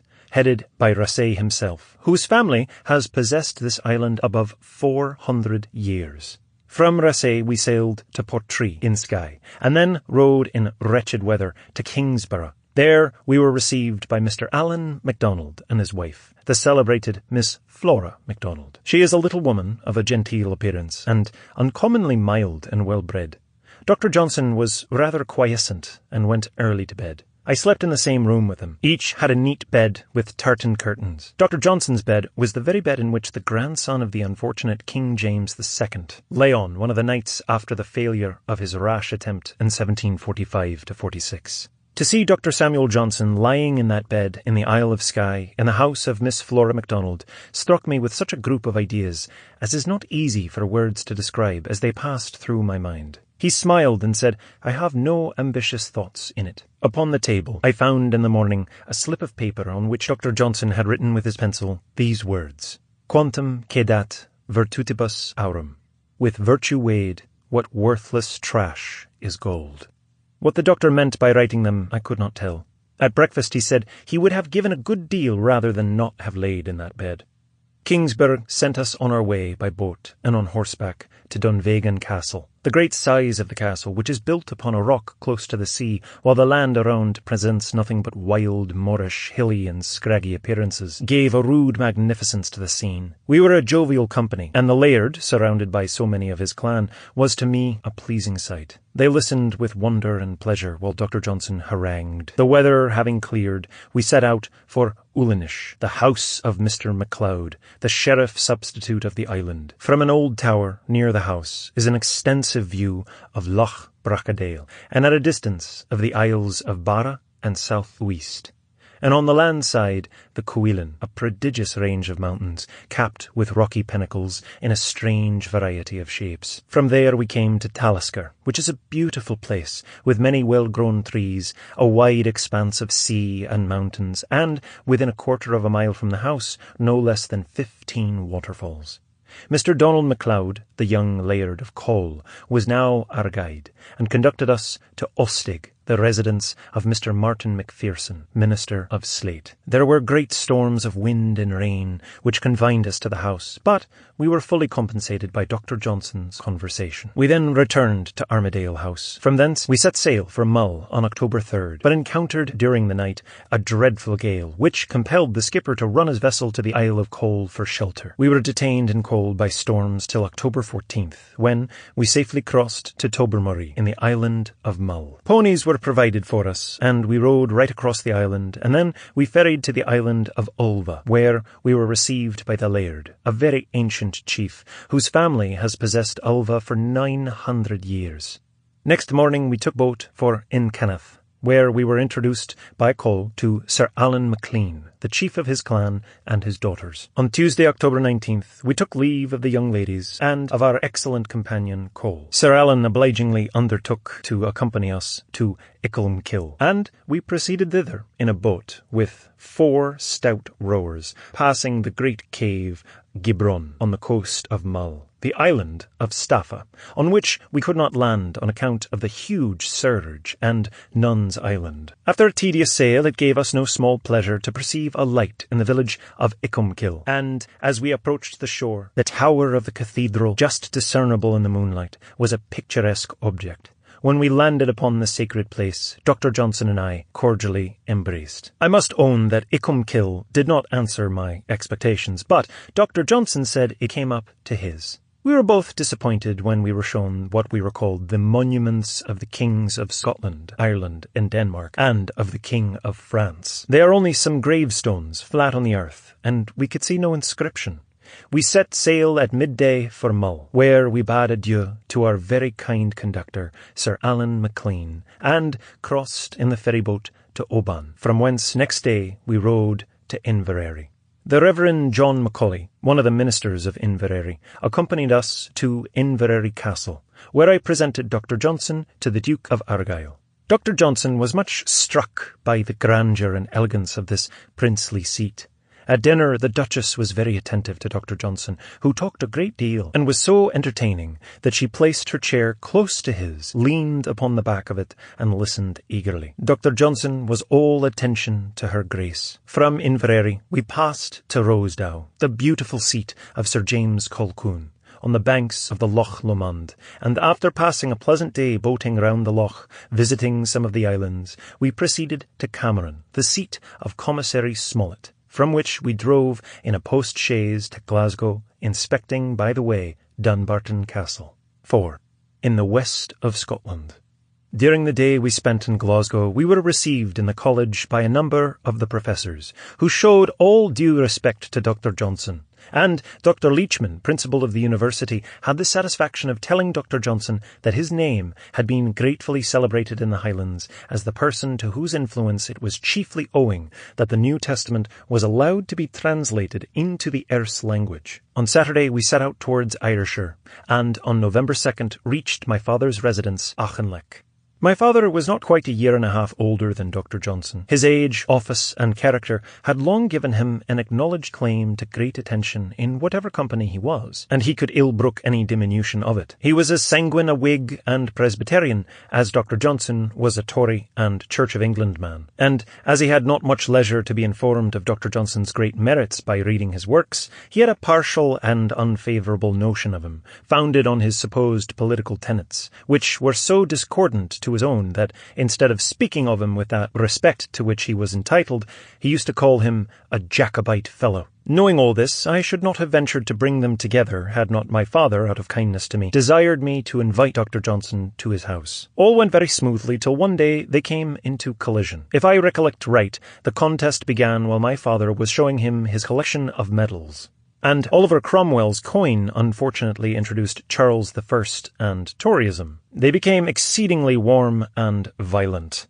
and in the course of their altercation, Whigism and Presbyterianism, Toryism and Episcopacy were terribly buffeted. My father's opinion of Dr. Johnson may be conjectured by the name he afterwards gave him, which was Ursa Major. However, on leaving Auchinleck, November 8th, for Edinburgh, my father, who had the dignified courtesy of an old baron, was very civil to Dr. Johnson, and politely attended him to the post-chaise. We arrived in Edinburgh on Tuesday night, November 9th, after an absence of 83 days. My illustrious friend, now being desirous to be again in the great theatre of life and animated exertion, took a place in the coach, which was to set out for London on November 22nd. But I resolved that we should make a little circuit, as I would by no means lose the pleasure of seeing Sam Johnson at the very spot where Ben Jonson visited and learned the poetical Drummond. Accordingly, we drove on the Saturday to Rosalind Castle, surveyed the romantic scene around it and the beautiful Gothic chapel. After that, we proceeded to Hawthornden and viewed the caves, and then drove to Cranston, the seat of Sir John Dalrymple, where we supped, spent the night, and passed on to the inn at Blackshields. There on Monday morning, Dr. Johnson joined the coach for London. Dr. Johnson told me on parting that the time he spent in Scotland, the account of which I have now completed, was the pleasantest part of his life.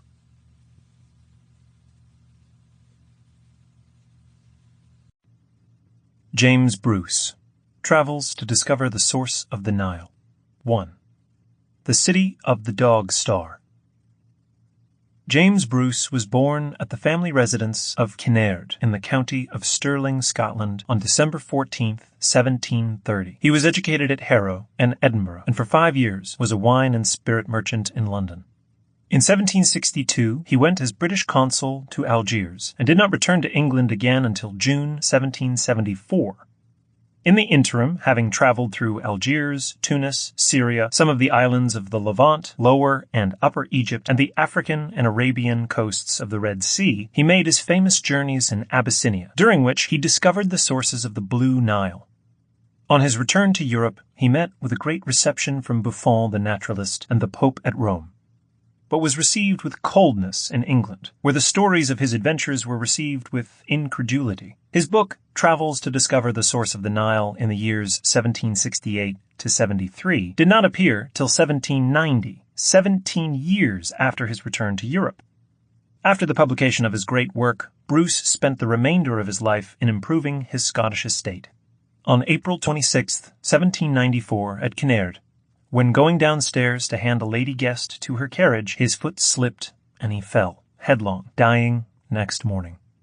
In 1762, Lord Halifax gave me the appointment of British Consul at Algiers, as affording me the opportunity of exploring the countries of Barbary and perhaps of making, later on, a discovery of the sources of the Nile. On arrival at Algiers, I studied closely surgery and medicine, modern Greek and Arabic, so as to qualify myself to travel without an interpreter. I remained in Algiers for 3 years and started early in 1768 on my travels through that kingdom and Tunis, Crete, and Rhodes, Syria, Lower and Upper Egypt. Then I crossed the desert from Aswan to Corsair on the Red Sea, explored the Arabian Gulf, and after visiting Jeddah, arrived at Massoua on September 19th, 1769. Massoua, which means the harbour of the shepherds, is a small island close upon the Abyssinian shore, and the governor is called the Naib. He himself was cruel, avaricious, and a drunkard.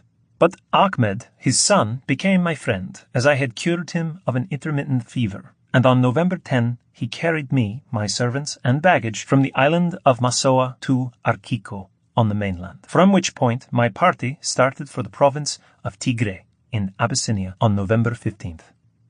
For days we travelled across a gravelly plain, and then over mountains, bare and full of terrible precipices, with thickly wooded intervening valleys, and on November 22nd we descended into the town of Diksan in the province of Tigray. It is inhabited by Moors and Christians, and the only trade is that of selling children, stolen or made captives in war, who are sent after purchase to Arabia and India.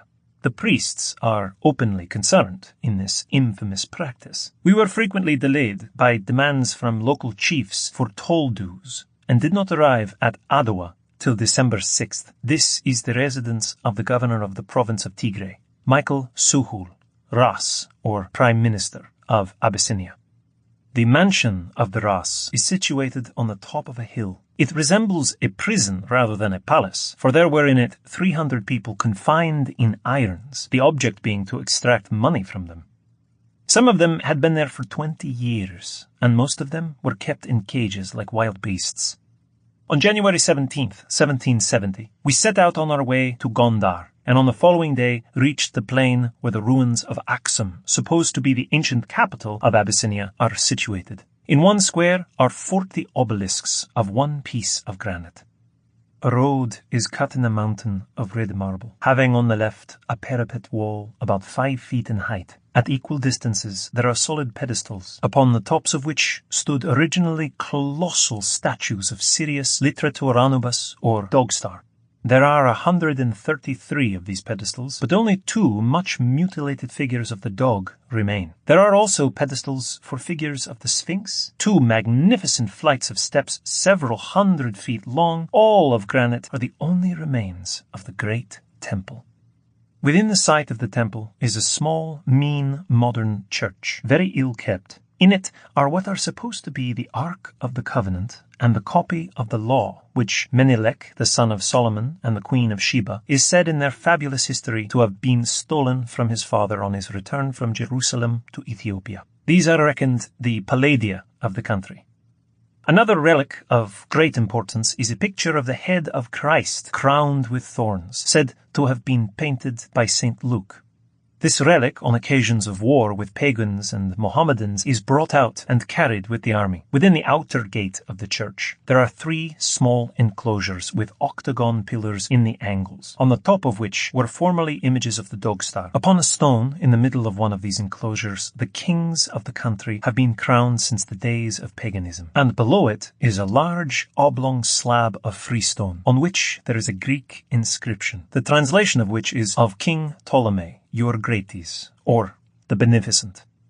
We left Aksum on January 20th, and on the same day we saw 3 travellers cutting 3 pieces of flesh thicker and longer than our ordinary beefsteaks from the higher part of the buttock of a cow. The beast was thrown on the ground, and one man held the head, while 2 others were busy in cutting out the flesh. I have been told that my friends have disbelieved this statement. I pledge myself never to retract the fact here advanced that the Abyssinians do feed in common upon live flesh, and that I myself for several years have been a partaker of that disagreeable and beastly diet.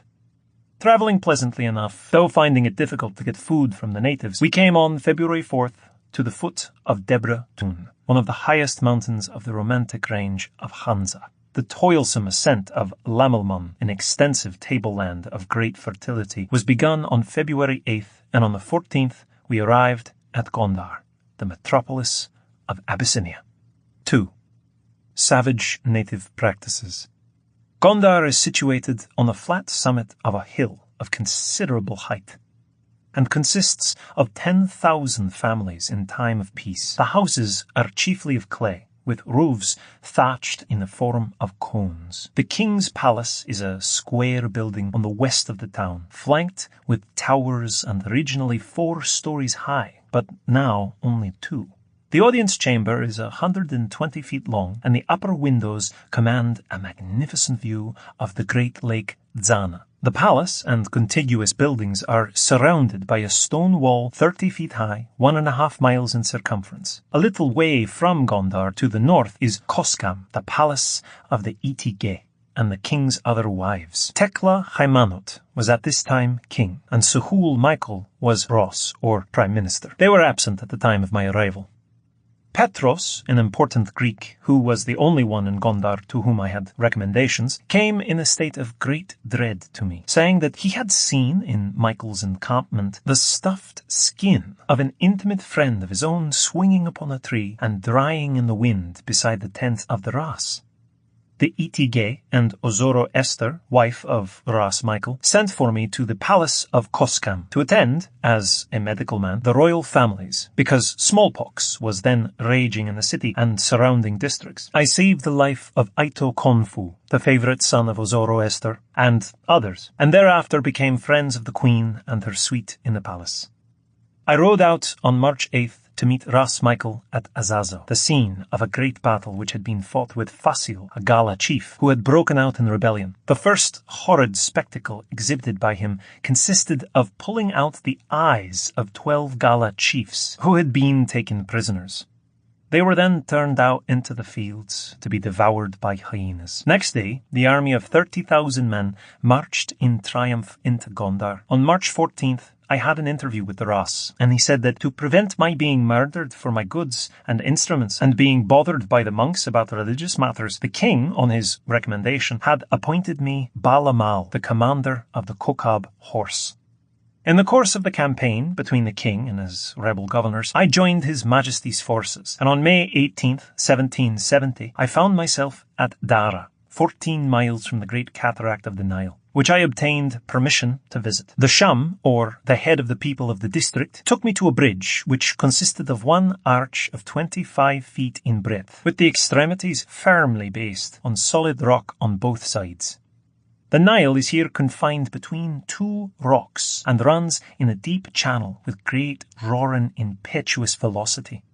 The cataract itself was the most magnificent sight that ever I beheld. Its height is 40 feet. The river had been increased by the rains and fell in one sheet of water 1/2 mile in breadth, with a noise that was truly terrible, and made me, for a time, perfectly dizzy. Returning to the king's army, I rode through the country of smoking ruins and awful silence. The miserable natives, though Christians, were being hunted to be sold into slavery to the Turks. I found that the campaign was finished, and that we were to return to Gondar, on reaching which, on May 30th, Fasil returned to his allegiance. Having successfully prescribed for Fasil's principal general, the king was so pleased that he promised me any favour. I asked the village of Gish at the source of the Nile, whereupon the king said, "I do give the village of Gish and its fountains to Yagube," which was my name, "and his posterity forever, never to appear under another name in the Deftar land register, and never to be taken from him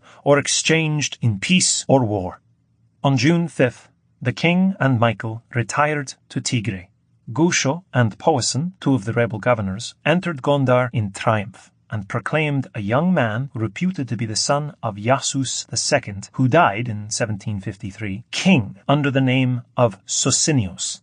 I remained at Gondar unmolested until October 28, 1770, when I determined to make an attempt to reach the head of the Nile, and with my followers and instruments marched through the country of Arusi, much the most pleasant territory in Abyssinia, being finely shaded with forests of the Acacia vera, the tree which produces the gum Arabic. Below these trees grew wild oats of prodigious height and size. I often made the grain into cakes in remembrance of Scotland. 3. At the source of the Nile. After passing the Asser River, going in the southeast direction, we had for the first time a distinct view of the high mountain of Gish, the long wished-for end of our dangerous and troublesome journey. This was on November 2nd, 1770, and on the following day we rode through a marshy plain in which the Nile wanes more in a space of 4 miles than I believe any river in the world. It is not here more than 20 feet broad and 1 deep. After this, we pushed forward to a terrible range of mountains, in which is situated the village of Gish, where there are the long-expected fountains of the Nile. These mountains are disposed one range behind the other, nearly in the form of arcs, and 3 concentrate circles, which seems to suggest the idea that they are the Montes Lunae of antiquity, or the mountains of the moon, at the foot of which the Nile was said to rise. The highest, Amid, does not exceed half a mile in height. Crossing the mountains, we had a distinct view of the territory of Sakala, the mountain of Gish, and the church of St. Michael. Immediately below us was the Nile itself, now a mere brook with scarcely water enough in it to turn a mill. I could not satiate myself with the sight, revolving in my mind all those classic prophecies that had given the Nile up to perpetual obscurity and concealment. I ran down the hill towards a little island of green sods, and I stood in rapture over the principal fountain of the Nile, which rises in the middle of it. And this was November 4th, 1770. It is easier to imagine than to describe the situation of my mind at that moment, standing on that spot which had baffled the genius, industry, and inquiry of both ancients and moderns over a course of nearly 3,000 years. Though a mere private Briton, I triumphed here in my own mind over kings and their armies. The Agos of Damot pay divine honours to the Nile, sacrificing multitudes of cattle to the spirit which is supposed to reside at its source. And from the edge of the cliff at Gish, the ground slopes to the marsh, in whose centre is a hillock, which is the altar on which the religious ceremonies of the Agos are performed. A shallow trench surrounds it and collects the water which flows from a hole in the middle of the hillock, 3 feet in diameter and 6 feet in depth. This is the principal fountain of the Nile. 10 feet from this spring is a second fountain, about 11 inches in diameter and 8 feet deep. And at 20 feet distance, there is a third, 2 feet in diameter and 6 feet in depth. Both of these are enclosed, like the first, by an altar of turf. The water from all these joins and flows eastward in quantities sufficient to fill a pipe of about 2 inches in diameter. I made no fewer than 35 observations with the view of determining with the utmost precision the latitude of the fountains of the Nile. I found the mean result to be 10 degrees, 59 minutes, 25 seconds north latitude. Equally careful observations proved to be 36 degrees, 55 minutes, 30 seconds east longitude.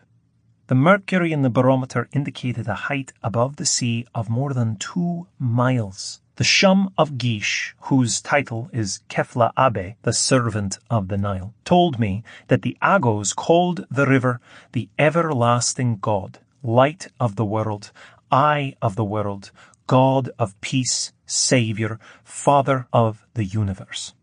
Once a year, on the first appearance of the Dog Star, the Kefla Abe assembles all the heads of the clans at the principal altar, where a black heifer that never bore a calf is sacrificed. The carcass, which is washed all over with Nile water, is divided among the different tribes and eaten on the spot raw and with Nile water. The bones are burned to ashes, and the head, wrapped in the skin, is carried into a huge cave. On November 9th, I traced on foot the whole course of the river to the plain of Guoto, and next day we left Gish on our return to Gondar, which was reached on the 19th. 4. The return to Egypt. Shortly afterwards, Socinius, the usurping king, fled in the approach of King Tekla and Ras Michael with 20,000 men. On their entry into the city, those who had sympathized with the usurper were executed in hundreds with a wanton cruelty which shocked and disgusted me. The bodies of the victims were cut in pieces and scattered about the streets, and hundreds of hyenas came down from the neighboring mountains to feed on the human carrion. I determined to do the best I could to escape from this bloody country, but was constrained to take a part in the civil war, and commanded a force of heavy cavalry in King Tekla's army in the 3 battles of Sebraxos.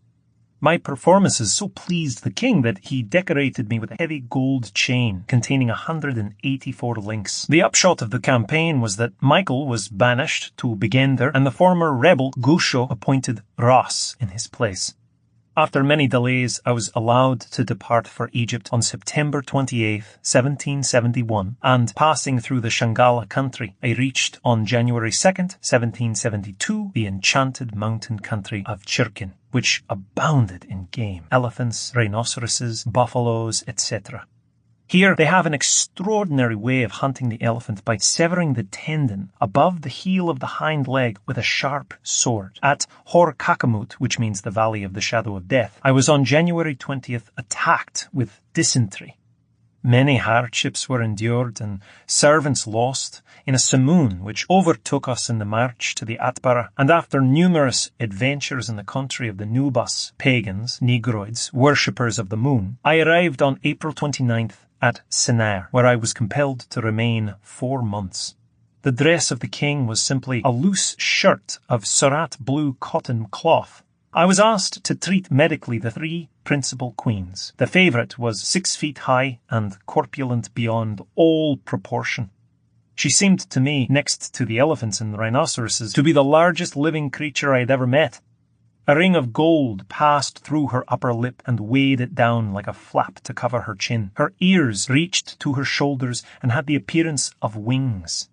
In each was a large ring of gold. She had a gold necklace of several rows, and her ankles bore manacles of gold. At Sennaar, the Nile gets its name of Barber el Azegwe, the Blue River. The meat diet of the upper classes is beef, partly roasted and partly raw. That of the common people is camel's flesh, the liver and spare rib of which are eaten raw. During my stay here, I was compelled to part with all but 6 of the 184 links of the gold chain which I received from the king of Abyssinia to pay for supplies, and I was glad when permitted to depart on September 2nd, 1772. On October 26th, we arrived at Guz, the capital of Barber. There, we made preparations to cross the great desert, beginning the journey of November 9th. One day, we saw 20 moving pillars of sand. On another occasion, we met the simoon, the purple haze in rushing past threatening suffocation. Many of the wells had dried up. Our water and our provisions became exhausted. Our camels died. All of the party suffered from thirst and fever, and on November 25th, in order to save our lives, we abandoned my valuable papers, quadrant, telescopes, and other instruments at Safiaha. 2 days afterwards, we got a view of a range of hills marking the course of the Nile. In the evening, we heard the noise of water and saw a flock of birds. Christians, Moors, and Turks all burst into tears, embracing one another and thanking God for our deliverance. That night, we encamped at Sealut. The next morning, we came on foot to Aswan. With one accord, we ran to the Nile to drink. I sat down under the shade of a palm tree and fell into a profound sleep. We were received heartily by the Aga, and after resting 5 or 6 days to recover, we retraced our steps to Safiaha, and I had the satisfaction of recovering all my baggage. On December 11th, we left Aswan and sailed down the Nile for Cairo, where we arrived on January 10th, 1773.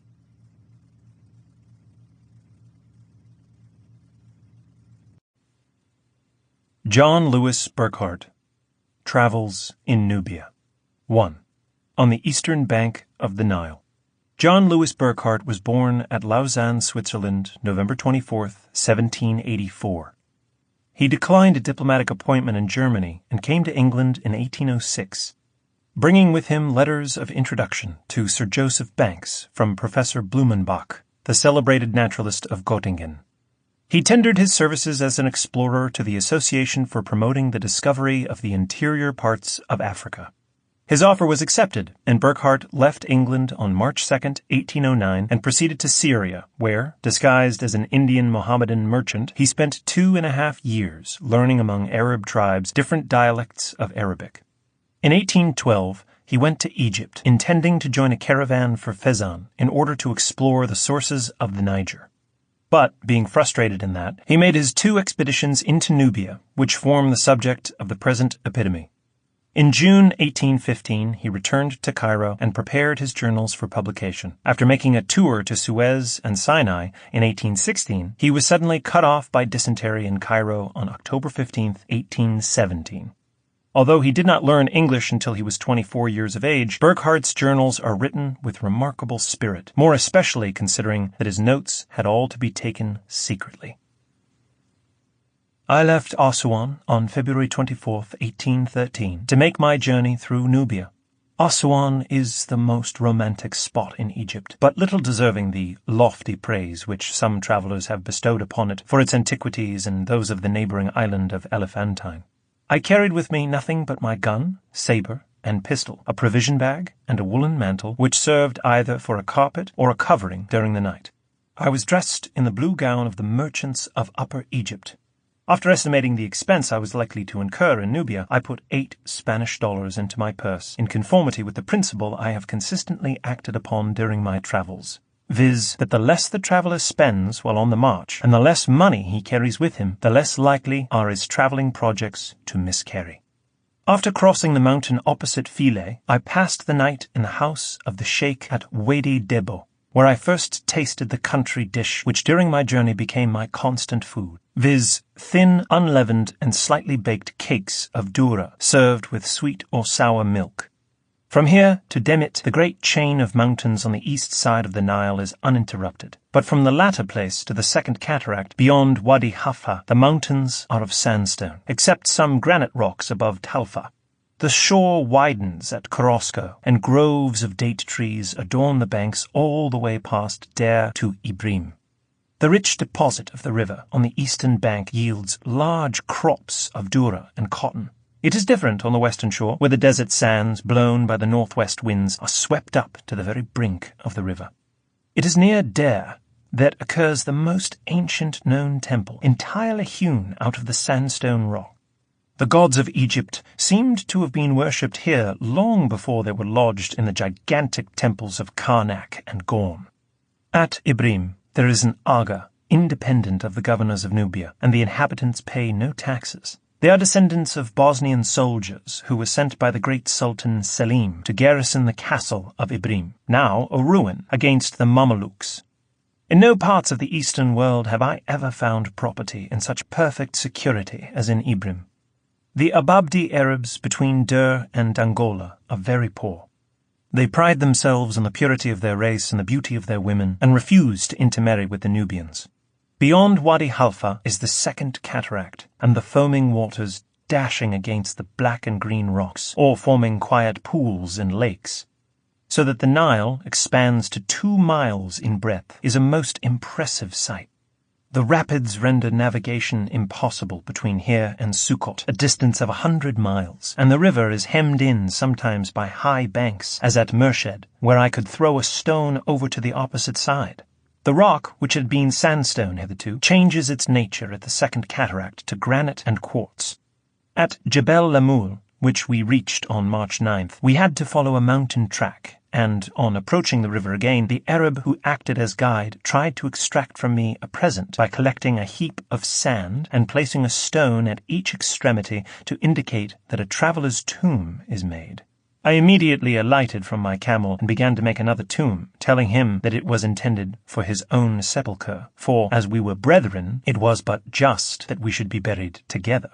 At this he began to laugh. We mutually destroyed each other's labor, and in riding along he exclaimed from the Koran, "No mortal knows the spot on earth where his grave shall be digged." In the plain of Amara, which begins the district of Say, there is a fine Egyptian temple, the 6 columns of which are of calcareous stone, the only specimen of that material to be met with, those in Egypt being all sandstone. On March 13th we reached the territory of Mahas, and at the castle of Tinara I visited the camp of Mohammedan Kashefs, a Mameluke chief who had captured the castle from a rebel cousin of the Mahas king. He behaved like a madman, got very drunk on palm wine, and threatened to cut off my head on suspicion of my being an agent of the Pasha of Egypt, who was the enemy of the Mamelukes. Had it not been for the arrival of the nephew of the governor of Sukkot, the threat would in all probability have been carried into execution. 2. Discoveries in Egyptian temples. On March 15, my guide and I escaped from the Mamelukes' camp, and at Kolbeh crossed to the west side of the river by swimming at the tail of our camels, each beast having an inflated goatskin tied to its neck. I thought it wise to return down the Nile to Aswan, and we pushed on as hard as our camels could proceed. Passing the cataracts at Wadi Sameh and Wadi Halfa, we came to Wadi Ferieg, where there is a mountain on both sides of the Nile. At the bottom of that, on the west side, is a hitherto undiscovered temple named Ebsambal. The temple stands about 20 feet above the surface of the water, entirely cut out of the almost perpendicular rocky side of the mountain, and is in complete preservation. In front of the entrance are 6 erect, colossal figures representing juvenile persons, 3 on each side of the entrance in narrow recesses. Their height from the ground to the knee is about 6.5 feet. The spaces of the smooth rock between the niches are covered with hieroglyphics, as are also the walls of the interior. The statues represent Osiris, Isis, and a youth, and each has small figures beside it, 4 feet high. I was about to climb the mountain to rejoin my guide and the camels when I fell in with what is yet visible of 4 immense, colossal statues cut out of the rock at a distance of 200 yards from the temple. They stand in a deep recess excavated in the mountain and are almost entirely buried beneath the sands, which are blown down here in torrents. The entire head and part of the breast and arms of one of the statues are yet above the surface. The head has a most expressive youthful countenance, approaching nearer to the Grecian model of beauty than that of any ancient Egyptian figure I have seen. Indeed, were it not for a thin, oblong beard, it would pass for a head of Pallas. This statue measures 7 yards across the shoulders and could not, if in an upright posture, be less than 65 or 75 feet in height. The ear is 1 yard and 4 inches in length. On the wall of the rock, in the center of the 4 statues, is a figure of the hawk-headed Osiris, surmounted by a globe, beyond which I suspect, could the sand be cleared away, a vast temple would be discovered, to the entrance of which the colossal figures serve as ornaments. I should pronounce these works to belong to the finest period of Egyptian sculpture, and that the hieroglyphics are of the same age as those on the Temple of Dur. I continued my journey along the west bank of the Nile, and in the course of several days inspected the ruins of all the known ancient temples and early Greek churches. Summing up my impressions of the temples, I would say that we find in Nubia specimens of all the different eras of Egyptian architecture in history, which indeed can only be traced in Nubia. For all the remaining temples in Egypt, that of Gorn perhaps excepted, appear to have been erected in an age when the science of architecture had nearly attained to perfection. 3. Across the Nubian Desert. I reached Aswan on March 30th, after an absence of 35 days, having travelled at the rate of 10 hours each day. On April 9th, I proceeded to Esneh, which I had made my headquarters in Upper Egypt. I remained at Esneh till the spring of 1814, waiting for an opportunity to start with a caravan of slave traders towards the interior parts of Nubia, in a more easterly direction than I had been in my journey towards Dongola. At the end of February, I heard that a caravan was on the point of starting from Daru, 3 days' journey north of Esneh, for the confines of Sennar, and I determined to accompany it and try my fortune on this new route without any servant and in the garb of a poor trader. The start was made on March 2nd, 1814, and from the first day of our departure my companions treated me with neglect, and even with contempt. Although they had no idea I was a Frank, they imagined that I was of Turkish origin, in opinion sufficient to excite the ill treatment of Arabs, who bear the most inveterate hatred to the Osmanli. From the small quantities of merchandise I had, they considered I was a trader running away from my creditors. But I succeeded in convincing them that I was travelling in search of a lost cousin who had made an expedition to Darfur and Sennaar in Nubia, in which the whole of my property was engaged.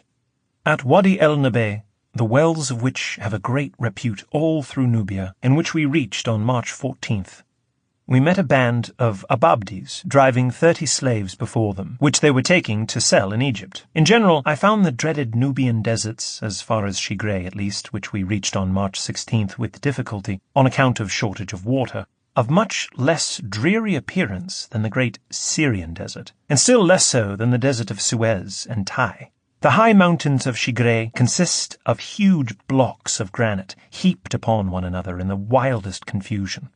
During the whole march we were surrounded on all sides by lakes of mirage, called by the Arabs Serab.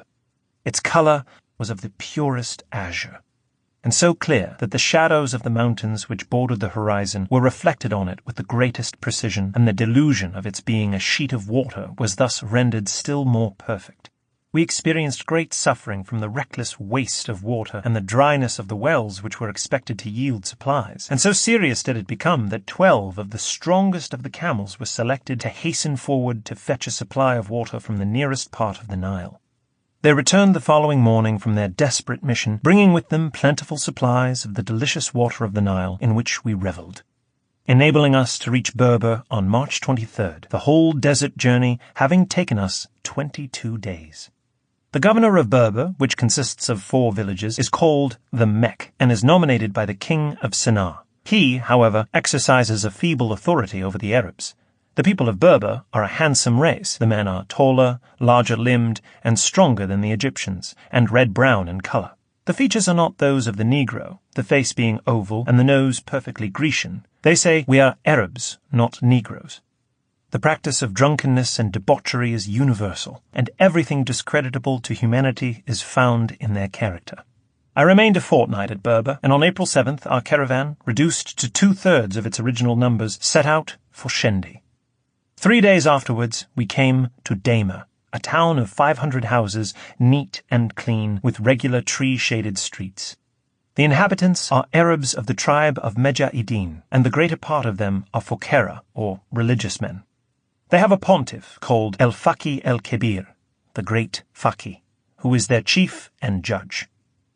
In the mosque there is a famous school attended by young men from Darfur, Sennaar, Kordofan, and other parts of the Sudan, and the affairs of this little hierarchical state appeared to be conducted with great prudence.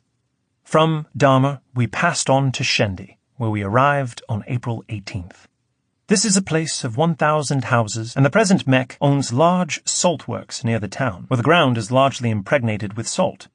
Merchants from Sennaar buy up the salt and trade it as far as Abyssinia. Next to Sennaar and Kobe in Darfur, Shendi is the largest town in the eastern Sudan. Debauchery and drunkenness are as fashionable here as in Berber.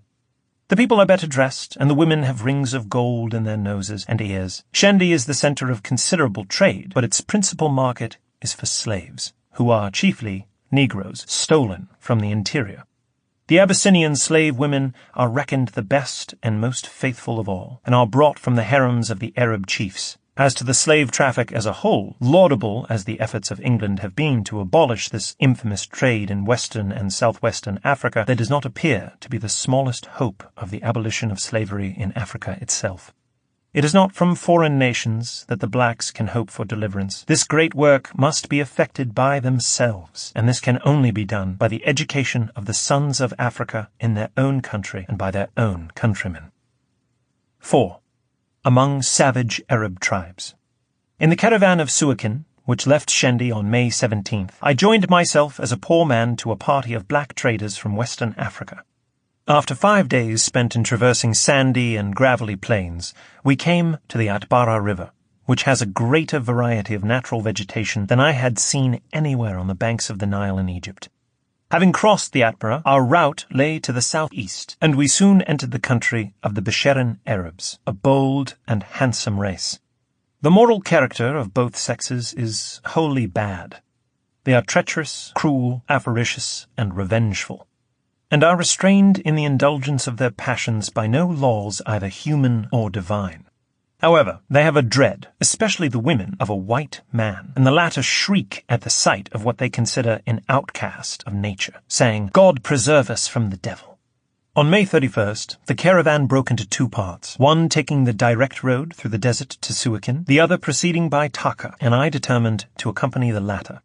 We followed the course of the Atbara and, after crossing stretches of the desert, came on June 3rd to the village of Goz Radjeb, the center of the country of the Hadendoa, a tribe of the Bisharin.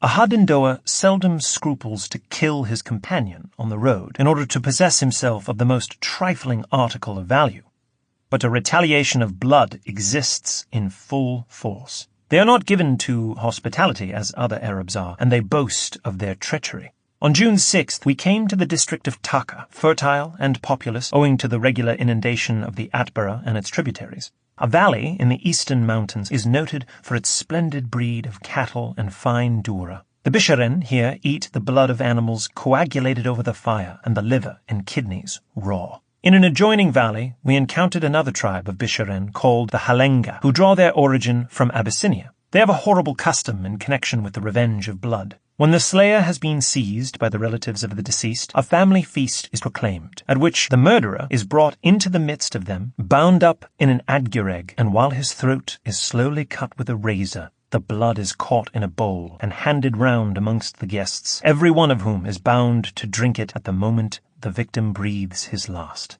A stay was made at Felik, the principal town of Taka, till June 15th, when the caravan struck northeast by north and marched alternately through the sandy and fertile country, across mountains of no great height and plains with herds of ostriches and fine cattle. The low grounds were frequently intersected by the beds of torrential streams. One day we crossed a rocky plain with the soil strongly impregnated with salt and pastured by large herds of camels, which the Arabs here keep for their milk and flesh alone, seldom using them as beasts of burden. On June 26th we arrived at El Geif, an environ of Suakin, the town itself, which consists of 600 houses, being on one of the islands in the bay of Suakin. The inhabitants of Suakin are a motley race, and are governed by the Emir El Hadherebe, a chief of the Bisharin tribe on the neighboring mainland, who is chosen by the 5 first families of the tribe, but is nominally dependent upon the Pasha of Jeddah.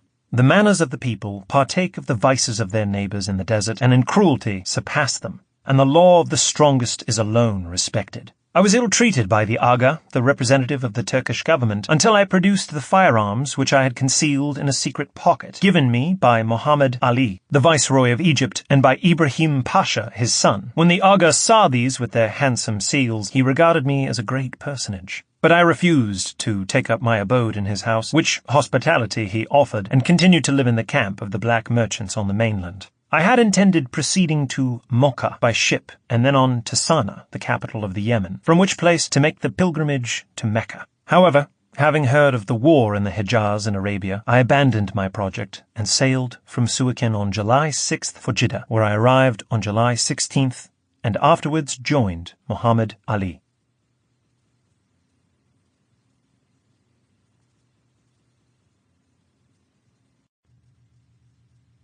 Sir Richard Burton, Pilgrimage to El Medina and Mecca. 1. The Pilgrim Ship. Sir Richard F. Burton, KCMG, was born at Barham House, Hertfordshire, England, March 19, 1821. He was intended for the church and spent a year at Oxford, but showed no clerical leanings and found a more congenial profession when he obtained a cadetship in the Indian Army in 1842. During the next few years, he acquired an extraordinary knowledge of Mohammedan usages and languages that was afterwards to serve him in good stead.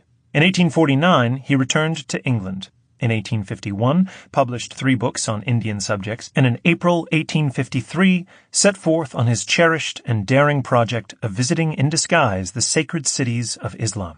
The voyage was a particularly dangerous one, Burton frequently having to defend his life, though in so doing he never took another life during the whole of the journey. The account of his pilgrimage to El Medina and Mecca was published in 1855. Afterwards, he traveled in Somaliland, Central Africa, North and South America, and elsewhere, and unfailingly published books on his journeys. He died at Trieste on October 20th, 1890. Early in the morning of April 4th, 1853, a Persian prince embarked at Southampton for Alexandria. The prince was myself, about to undertake a journey for the purpose of removing that opprobrium to modern adventure, the huge white blot which on our maps still notes the eastern regions of Arabia. I had hoped to make a more extended tour, but the East India Company had only granted me a year's furlough, refusing the 3 years that I had asked on the ground that my project was too dangerous. The attempt was one that could not be made save in Mohammedan disguise, and in order to conceal my identity effectively, I had thought it prudent to assume this disguise ere leaving England. I was amply supplied with funds by the Royal Geographical Society. Several months were spent by me at Alexandria and Cairo in thoroughly familiarizing myself once again with Muslim tongues and usages, partly forgotten during a 4 years' stay in the West. I diligently studied the Quran and became an adept at Mohammedan religious practices, and my knowledge of medicine, by enabling me to set up as a doctor, brought me into the close contact with all classes of Muslims that I required for my purpose. I soon dropped the character of a Persian for that of a wandering dervish, but afterwards a still more convenient disguise occurred to me, and I visited El Medina and Mecca as an Afghan Pathan who had been educated at Rangoon. Pilgrims to the holy shrines arriving at Alexandria are divided into bodies and distributed to the 3 great roads, namely Suez, Corsair, and the Hajj route by land round the Gulf of Aqaba. My route was by Suez, and at Suez I and my fellow pilgrims had a long wait for a vessel to convey us to Yambu, the port of disembarkation for El Medina. During this wait I had vexatious difficulties over my passport, which were only solved by an appeal to the British consul. I must now briefly describe the party into which fate threw me. First of all comes Omar Effendi, a plump and beardless Circassian of yellow complexion and bilious temperament. He dresses respectably, pays regularly, hates the fair sex, has a mild demeanor, but when roused becomes furious as a tiger. His confidential Negro servant, Syed, known as the Devil, was born and bred a slave, obtained manumission, and has wandered as far afield as Russia and Gibraltar. He is the pure African, merry at one moment and sulky at another, affectionate and abusive, reckless and crafty, quarrelsome and unscrupulous to the last degree. Sheikh Hamid el-Laman of El Medina is a perfect specimen of the town Arab, his face a dirty brown, his beard untrimmed, his only garment an ochre-coloured blouse exceedingly unclean. He can sing, slaughter a sheep, deliver a grand call to prayer, shave, cook, fight, and vituperate. Salih Shakar is a Turk on his father's side, an Arab on his mother's. He is as avaricious as an Arab and as supercilious as a Turk. All these people borrowed money from me. To their number must be added Mohammed, a hot-headed Meccan youth whom I had met in Cairo and who appointed himself my companion, and Sheikh Nur, my Indian servant. Through the activity of Syed, the Devil, not disinterested activity, for he wanted to pay nothing himself and to make us pay too much, we were at last able to book passages on the vessel Golden Thread. Amid infinite clamour and excitement on a hot July morning, we boarded her, only to be threatened with loss of our places on the poop by a rush of Maghrabi pilgrims, men from Western Africa, desperately poor and desperately violent.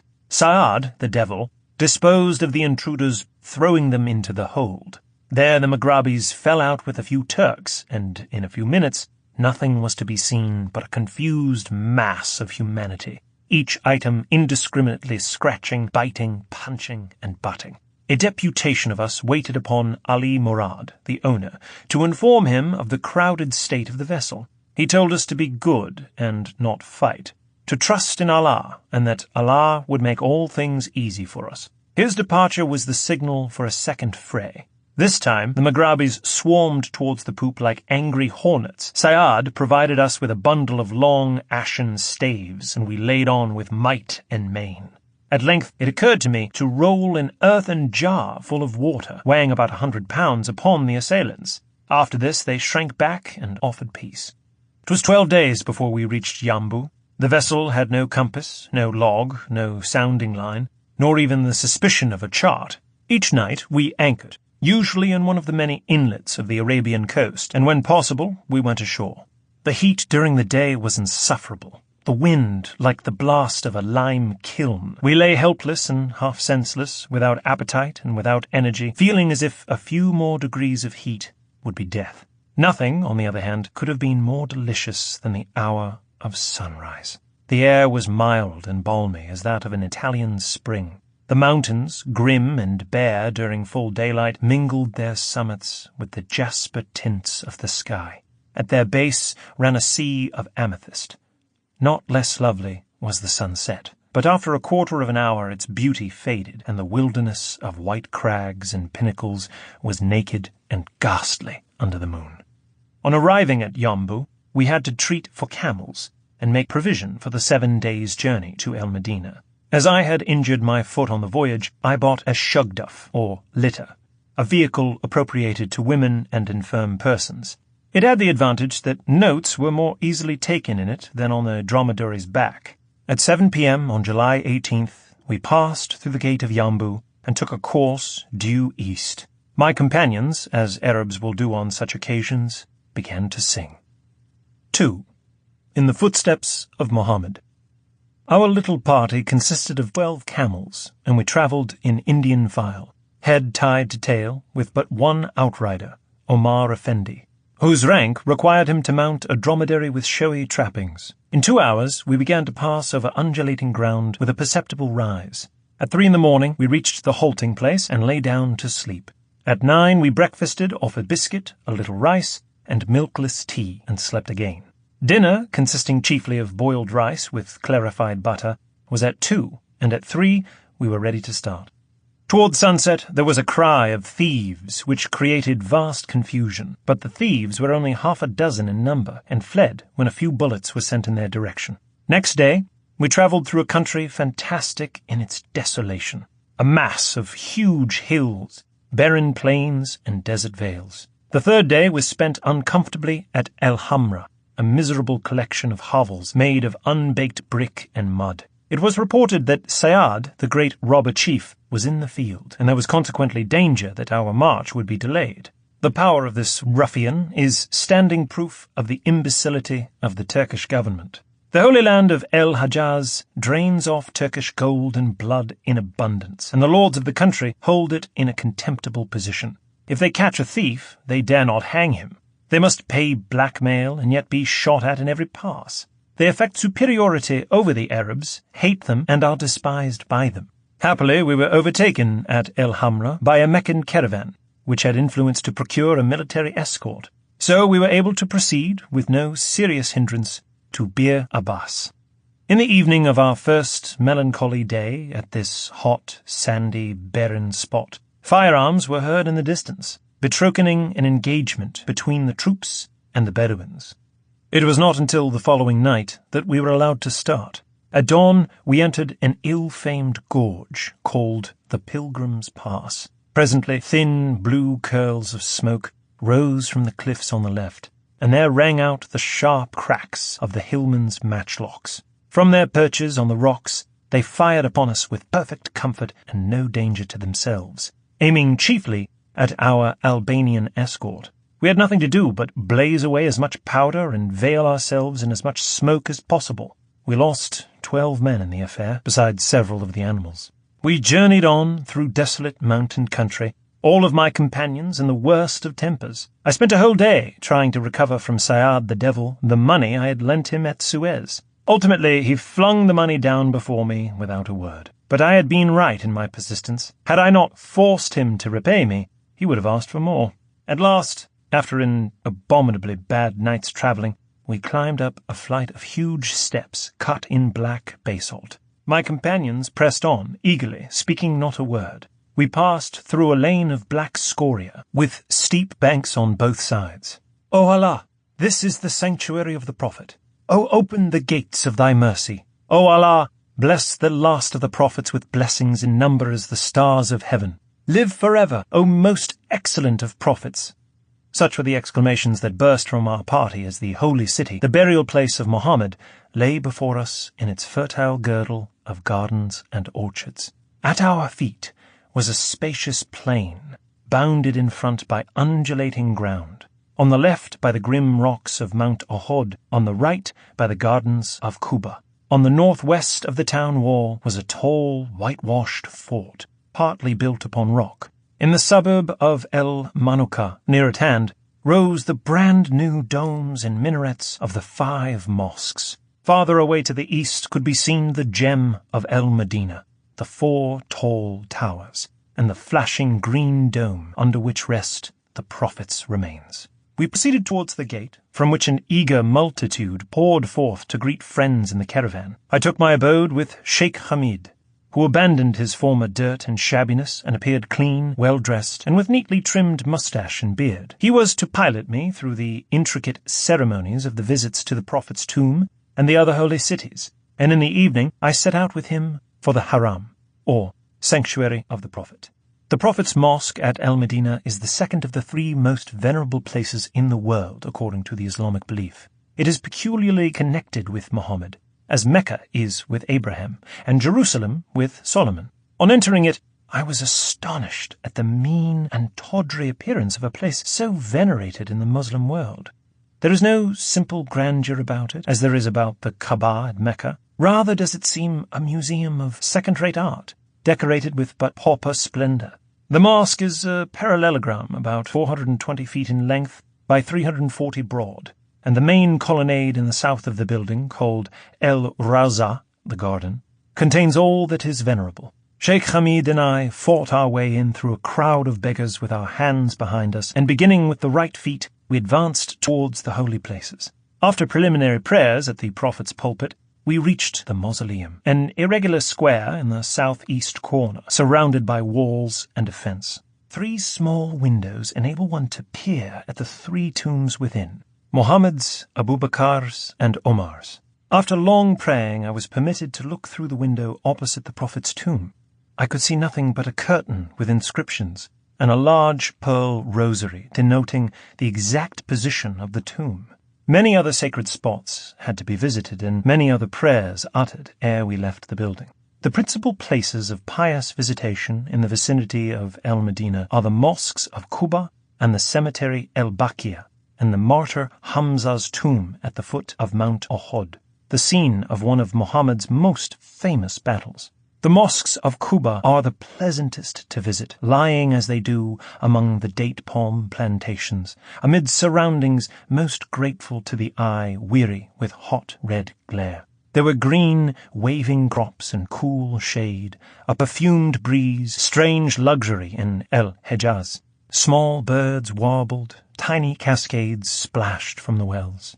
The Prophet delighted to visit one of the wells at Quba, the Bir al-Aris. He would sit upon its brink with bare legs hanging over the side. He honoured it, moreover, with expectoration, which had the effect, say the historians, of sweetening the water, which, before, was salt. On August 28th arrived the great caravan from Damascus, and in the plain outside the city there sprang up a town of tents of every size, colour, and shape. A tribal war prevented me from carrying out my intention of journeying overland to Muscat, so I determined to proceed to Mecca with the Damascus caravan. Accordingly, on August 31st, I bade farewell to my friends at El Medina and hastened after the caravan, which was proceeding to Mecca along the Darb el-Sharqi, or Eastern Road. I had escaped all danger of detection at El Medina, and was now to travel to Mecca along a route wholly unknown to Europeans. 3. At the Shrine of the Prophet. Owing to the caravan's annoying practice of night marching, in accordance with the advice of Muhammad, I could see nothing of much of the country through which we travelled. What I did see was mostly a stony and sandy wilderness, with outcrops of black basalt. Occasionally we passed through a valley containing camel grass and acacia trees, mere vegetable mummies, and surrounded with low hills of gravel and clay. At a large village called El Sufayna, we encountered the Baghdad caravan, and quarrelled hotly with it for precedence on the route. At the halt before reaching this place, a Turkish pilgrim had been mortally wounded by an Arab with whom he had quarrelled. The injured man was wrapped in a shroud, placed in a half-dug grave, and left to die. This horrible fate, I learnt, often befalls poor and solitary pilgrims whom illness or accident incapacitates from proceeding. At El Zariba, an undulating plain amongst high granite hills, we were ordered to assume the ihram, or garb that must be worn by pilgrims at Mecca. It consists simply of 2 strips of white cotton cloth with narrow red stripes and fringes. The women donned white robes and hideous masks of palm leaves, for during the ceremonies their veils must not touch their faces. We were warned that we must not quarrel or use bad language, that we must not kill game or cause animals to fly from us, that we were not to shave or cut or oil our hair or scratch save with the open palm, and that we must not cover our heads. Any breach of these and numerous other rules would have to be atoned for by the sacrifice of a sheep. A short distance beyond this point we had a lively skirmish with robbers, during which I earned a reputation for courage by calling for my supper in the midst of the excitement. Mecca lies in a winding valley, and is not to be seen until the pilgrim is close at hand. At length, at 1 o'clock in the morning, in the course of our 11th march since leaving El Medina, I was roused by general excitement. "Mecca! Mecca!" cried some voices. "The sanctuary! Oh, the sanctuary!" exclaimed others. I looked out from my litter and saw by the light of the southern stars the dim outlines of a large city. We were passing over the last ridge by an artificial cut, and presently descended to the northern suburb. I took my lodgings at the home of a boy, Mohammed, who had accompanied me throughout the pilgrimage. The Kaaba, or House of Allah, at Mecca, which has already been accurately described by the traveller Burckhardt, stands in an oblong square, enclosed by a great wall, 257 paces long and broad. The open space is surrounded by colonnades, united by pointed arches and surmounted by domes. The Kaaba itself is an oblong, flat-roofed structure, 22 paces long and 18 broad. The height appears greater than the length. It is roughly built of large, irregular blocks of the grey Mecca stone. It is supposed to have been built and rebuilt 10 times. First, by the angels of Allah before the creation. Secondly, by Adam. Thirdly, by his son, Seth. Fourthly, by Abraham and his son. The 8th rebuilding was during the lifetime of the Prophet. On the morning of our arrival, we bathed and proceeded in our pilgrimage garb to the sanctuary. There it lay, the bourne of my long and weary pilgrimage. Here was no Egyptian antiquity, no Greek beauty, no barbaric gorgeousness. Yet the view was strange, unique, and how few have looked upon the celebrated shrine. I may truly say that of all the worshippers there, not one felt for the moment a deeper emotion than did the Haji from the far north. But, to confess humbling truth, theirs was the high feeling of religious enthusiasm. Mine was the ecstasy of gratified pride.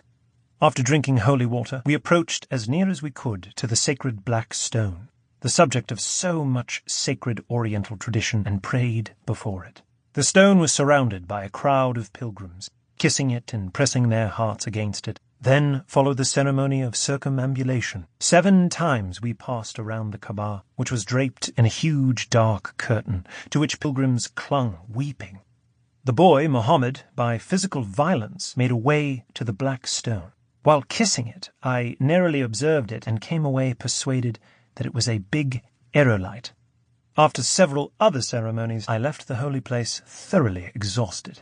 I did not enter the interior of the Kaaba until later. Nothing could be more simple. A marble floor, red damask hangings, 3 columns supporting the cross beams of the ceiling, many lamps said to be of gold, and a safe of aloe wood, sometimes containing the key of the building, were all that was to be seen. Many pilgrims refuse to enter the Kaaba for religious reasons. Those who tread the hallowed floor are bound, among many other things, never again to walk barefooted, to take up fire with the fingers, or to tell lies. These stipulations, especially the last named, are too exacting for Orientals. Mecca is an expensive place during the pilgrimage. The fees levied by the guardians of the Kaaba are numerous and heavy. The citizens make large sums out of the entertainment of pilgrims. They are, for the most part, covetous spendthrifts who anticipate the pilgrimage by falling into the hands of the usurer and then endeavour to skin the richer Hajis. On September 12th, we set forth for the ceremonies at Mount Arafat, where Adam rejoined Eve after the fall, and where he was instructed by the Archangel Gabriel to erect a house of prayer. At least 50,000 pilgrims were encamped at the foot of the holy mountain. On the day after our arrival, we climbed to the sacred spots, and in the afternoon a sermon was preached on the mountain, which I did not hear, being engaged, let me confess, in a flirtation with a fair Meccan. At the length the preacher gave the signal to depart, and everyone hurried away with might and main. The plain bristled with tent pegs, litters were crushed, pedestrians trampled, and camels overthrown. Single combats with sticks and other weapons took place. Briefly, it was a state of chaotic confusion. Next day was performed at Muna, on the way back to Mecca, the ceremony of stoning the Shaitan el-Kabir, or Great Devil, who is represented by a dwarf buttress placed against a rough wall of stones. The buttress was surrounded by a swarm of pilgrims, mounted and on foot, eager to get as near to the Great Devil as possible. I found myself under the stomach of a fallen dromedary, and had great difficulty in extricating myself. The boy, Mohammed, emerged from the tumult with a bleeding nose. Schooled by adversity, we bided our time ere approaching to cast the 7 stones required by the ceremonial. At Muna, sheep were sacrificed by those pilgrims who, like myself, had committed breaches of the rules. Literally, the land stank. 5,000 or 6,000 animals were slain and cut up in this devil's punch bowl. I leave the reader to imagine the rest. When I had completed El Umrah, or the Little Pilgrimage, a comparatively simple addition to the other ceremonies, I deemed it expedient to leave Mecca. The danger of detection was constantly before me, for had my disguise been penetrated, even although the authorities had been willing to protect me, I should certainly have been slain by indignant devotees. Issuing from Mecca into the open plain, I felt a thrill of pleasure, such pleasure as only the captive delivered from his dungeon can experience. At dawn the next morning, September 23rd, we sighted the maritime plain of Jeddah, situated 44 miles distant from Mecca. Worn out with fatigue, I embarked on a vessel of the Bombay Steam Navigation Company, received the greatest kindness from the officers. I had revealed my identity to the British consul at Jeddah, and in due time arrived at Suez. Let me conclude in the words of a long-dead brother traveller, Fahian. I have been exposed to perils, and I have escaped them, and my heart is moved with emotions of gratitude that I have been permitted to effect the objects I had in view.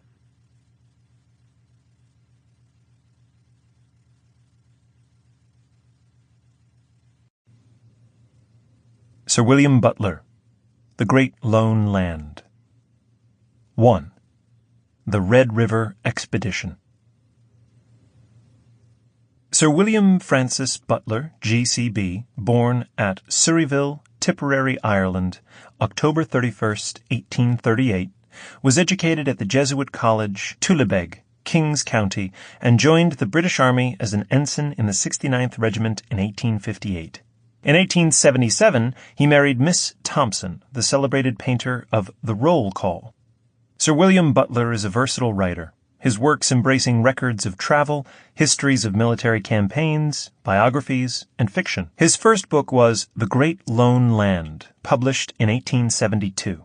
Half the volume is devoted to a sketch of the early history of the northwest regions of Canada and to tracing the causes which led to the rebellion of the settlers, principally half-breeds, under Louis Riel against the Canadian government in 1870. He describes the romantic part he took in the bloodless campaign of the expeditionary force under Colonel, now Lord, Wolseley, from Lake Superior to Winnipeg, for its suppression. In the other half of the book, he describes his journey on a special mission for the Canadian government to the Hudson Bay forts and Indian camps in the valleys of the North and South Saskatchewan rivers. Sir William, as a writer, has the rich vocabulary of the cultivated Celt. He presents many striking word pictures of the natural scenery of the regions he traversed. He was almost the first to proclaim the possibilities of the settlement of the Saskatchewan prairies, now receiving such an influx of population from all over the world. 'Twas a period of universal peace over the world. Some of the great powers were even bent on disarming. To be more precise, the time was the close of the year 1869. But in the very farthest west, somewhere between the Rocky Mountains, Hudson Bay, and Lake Superior, along the river called the Red River of the North, a people of whom nobody could tell who and what they were had risen in insurrection. Had the country bordering on the Red River been an unpeopled wilderness, the plan of transferring the land of the Northwest from the Hudson Bay Company to the Crown, and from the Crown to the Dominion of Canada, might have been an eminently wise one. But, unfortunately, it was a country which had been originally settled by the Earl of Selkirk in 1812, with Scots from the Highland counties and the Orkney Islands, and subsequently by French voyageurs from Lower Canada. There were 15,000 persons living in peaceful possession of the soil thus transferred, and these persons very naturally objected to have themselves and their possessions signed away without one word of consent or note of approbation. Hence began the rebellion led by Louis Riel, who, with his followers, seized Fort Garry, with all its stores of arms, guns, provisions, dominated the adjacent village of Winnipeg, and established what was called a provisional government. The rebels went steadily from violence to pillage, from pillage to robbery, much supplemented by drunkenness and dictatorial debauchery, and finally, on March 4th, 1870, with many accessories of cruelty, shot to death a loyalist Canadian prisoner they had taken, named Thomas Scott. When, at the beginning of April 1870, news came of the projected dispatch of an armed force from Canada against Louis Riel and his malcontent followers at the Red River, there was one who hailed in the approaching expedition the chance of a solution to the difficulties which had beset him in his career. That one was myself. Going to the nearest telegraph station, I sent a message to the leader. Please remember me. I sailed at once for Canada, visited Toronto, Quebec, and Montreal, interviewed many personages, and finally received instructions on June 12th from those in authority to proceed west. The expedition had started some time before its true base of operations, Fort William, on the northwest shore of Lake Superior. It was to work its way from Lake Superior to the Red River through British territory. My instructions were to pass round by the United States and, after ascertaining the likelihood of a Fenian intervention from the side of Minnesota and Dakota, to arrange for supplies for the expeditionary force from St. Paul. Then to endeavour to reach Colonel Wolseley beyond the Red River, with all the tidings I could gather as to the state of parties and the chances of fight. At St. Paul, my position was not at all a pleasant one. My identity as a British officer became known, and to escape unnecessary attention, I paid a flying visit to Lake Superior, and then pushed on to Fort Abercrombie. I could find no evidence at either place that there was a possibility at Vermilion Lakes, 80 miles north of the latter place, of any filibusters making a dash at the communications of the expeditionary force. Afterwards, at Frog's Point on the Red River, I joined the steamer International, which took me down to a promontory within a couple of 100 yards of the junction of the Assiniboine and Red Rivers, where, with the connivance of the captain, I jumped ashore and escaped Riel's scouts, who had heard of my coming and had been ordered by their leader to bring me into Fort Garry, dead or alive. After a pursuit of several hours in the dark, in which I had a narrow shave of being captured, I reached the lower fort, occupied by loyalists, and thence passed on next day to an Indian settlement. This was on July 23rd. Riel, learning where I was, sent a messenger to say that the pursuit of me had all been a mistake, and that I might safely come to Fort Garry. I was anxious to see the position of affairs at the fort, and I repaired thither, passing without challenge a sentry who was leaning lazily against the wall. There were 2 flagstaffs. One flew a Union Jack in shreds and tatters, and the other a bit of bunting with a fleur-de-lis and a shamrock on a white field. I was conducted to a house, and asked if I wished to see Mr. Riel. To call upon him? Yes. Certainly not. But if he calls upon you, then I will see him. A door opened, and there entered a short, stout man with a large head, a sallow, puffy face, a sharp, restless, intelligent eye, his square-cut, massive forehead overhung by a mass of long and thickly clustering hair, and marked with well-cut eyebrows. Altogether, a remarkable-looking face. This was Louis Riel. He was dressed in a curious mixture of clothing, a black frock coat, vest, trousers, and Indian moccasins. In the course of the interview, he denied he was making preparation to resist the approaching British expeditionary force. Everything he had done had been for the sake of peace and to prevent bloodshed. But if the expedition tried to put him out of his position, they would find they could not do it, and he would keep what was his till a proper governor arrived. Eventually, he said, "Had I been your enemy, you would have known it before. I heard you would not visit me, and although I felt humiliated, I came to see you to show my pacific inclinations." 2. The expedition in the wilderness. An hour later, I left the fort. hastened to my old quarters at the Indian settlement and started by canoe to seek the coming expedition. We paddled down the Red River to Lake Winnipeg, crossing which we entered the mouth of the Winnipeg River and came to Fort Alexandra, a mile upstream. This river was an immense volume of water. It ascended 360 feet in the distance of 160 miles by a series of terraces. It is full of eddies and whirlpools, has every variety of waterfall, from chutes to cataracts. It expands into lonely pine-cliffed lakes and far-reaching island-studded bays. My Ojibwe crew, with infinite skill, accomplished the voyage upstream, surmounting falls and cataracts by making 27 portages in 5 days from leaving Fort Alexandra, during which we had only encountered 2 solitary Indians. It was on the evening of July 30th that we reached the Lake of the Woods. Through a perfect maze of islands, we steered across this wonderfully beautiful sheet of water to the mouth of the Rainy River, up which we paddled to Fort Francis, where we arrived on August 4th and heard, for the first time, news of the expeditionary force. We were now 400 miles from Fort Garry and 180 miles beyond the spot where I had counted upon falling in with them. Next morning, we paddled up to the foot of the rapid which the river makes as it flows out of the Rainy Lake. Glancing along the broad waters of the lake, the glint of something strange caught my sight. Yes, there they are. Coming with the full swing of 8 paddles, swept a large northwest canoe, its Iroquois paddlers timing their strokes to an old French chant. We put into the rocky shore, and mounting upon the crag which guarded the head of the rapid, I waved to the leading canoe as it swept along. In the centre sat a figure in uniform with a forage cap on head, and I could see that he was scanning through a field glass the strange figure that waved a welcome from the rock. Soon they entered the rapid, and at the foot, where I joined the large canoe, Colonel Wolseley called out, "Where on earth have you dropped from?" "From Fort Garry," said I. 12 days out, sir." It is unnecessary to describe the voyage to Fort Garry along the same route which I had taken in my canoe. The expeditionary force consisted of 400 of the 60th Rifles, soldiers whose muscles and sinews, taxed and tested by continuous toil, had been developed to a pitch of excellence seldom equalled, and whose appearance and physique told of the glorious climate of these northern solitudes. There were also 2 regiments of Canadian militia who had undergone the same hardships. Some accidents had occurred during the journey of 600 miles through the wilderness. There had been many close shaves of rock and rapid, but no life had been lost. The expedition camped on August 23rd within 6 miles of Fort Garry, and all through the day the river banks were enlivened with people shouting welcome to the soldiers, and the church bells rang out peals of gladness as the boats passed by. I was scouring the woods, but found no Riel to dispute the passage. Next morning, the troops began to disembark from the boats for the final advance to Fort Garry at the bend in the Red River named Point Douglas, 2 miles from the fort.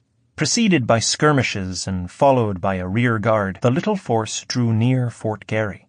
There was no sign of occupation, no flag on the flagstaff, no men upon the walls, no sign of resistance visible. The gate facing the Assiniboine River was open, and 2 mounted men entered the fort at a gallop. On the top steps stood a tall, majestic-looking man, an officer of the Hudson Bay Company, who alternately welcomed with uplifted hat the new arrivals, and denounced in no stinted terms 1 or 2 miserable-looking men who cowered beneath his reproaches. With insult and derision, Riel and his colleagues had fled from the scene of their triumph and their crimes. On the bare flagstaff in the fort of the Union Jack was once more hoisted, and from the battery found in the square a royal salute of 21 guns told settler and savage that the man who had been elevated by the grace of Providence and the suffrages of his fellow citizens to the highest position in the government of his country had been ignominiously expelled therefrom. The breakfast in Government House was found untouched, and thus that tempest in the teacup, the revolt of Red River, found a fitting conclusion in the President's untasted tea. Colonel Wolseley had been given no civil authority, and a wild scene of drunkenness and debauchery among the voyageurs and Indians followed the arrival of the troops. But when the Honourable Mr. Archibald, the civil governor, reached Winnipeg, he set matters completely to rest. Before 10 days elapsed, the regular troops commenced their return journeys to Canada. On September 10th, Colonel Wolseley also took his leave, and I was left alone in Fort Garry.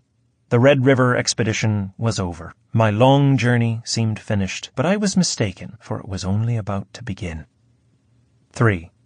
In the far northwest.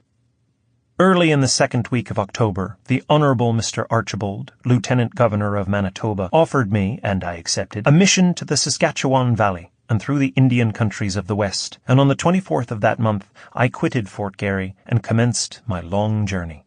My instructions were to inquire into the state of affairs in the territory, to obtain every particular in connection with the rise and spread of the scourge of smallpox, from which thousands of Indians, Eskimo, and others had lately perished, to distribute medicines suitable for its treatment to every fort, post, clergyman, or intelligent person belonging to the settlements, or outside the Hudson Bay Company's posts.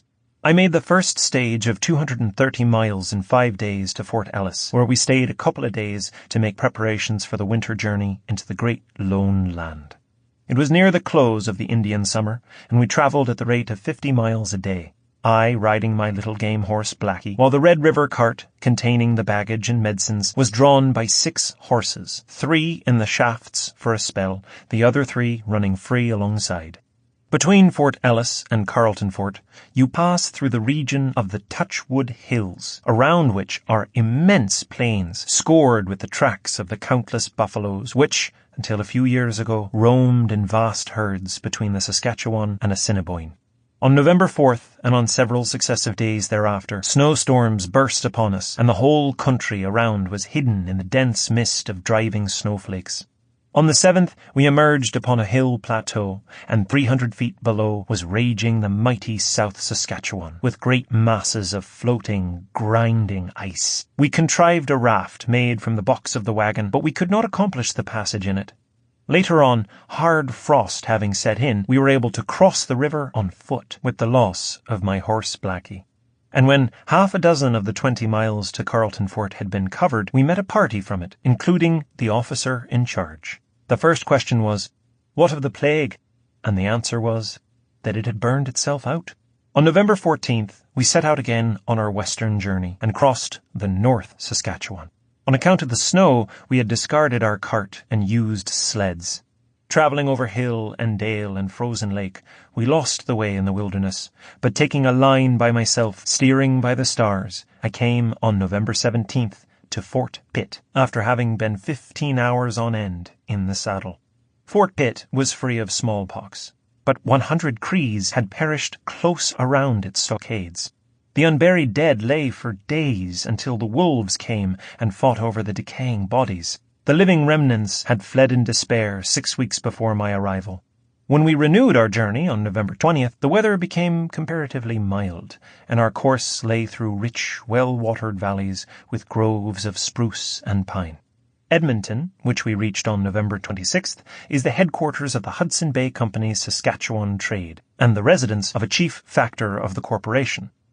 My objective, after leaving Edmonton on December 1st, was Rocky Mountain House, 180 miles distant by horse trail. Our way led over hills and plains, and the great frozen Gull Lake to the Pascoe, or Blind Man's River, where we camped on December 3rd. At midnight, there was a heavy storm of snow. Next morning, we rode through the defiles of the 3 Medicine Hills, and after midday, at the western termination of the last gorge, there lay before me a sight to be long remembered. The great chain of the Rocky Mountains rose their snow-clad sierras in endless succession and in unclouded glory. The snow had cleared the atmosphere. The sky was coldly bright.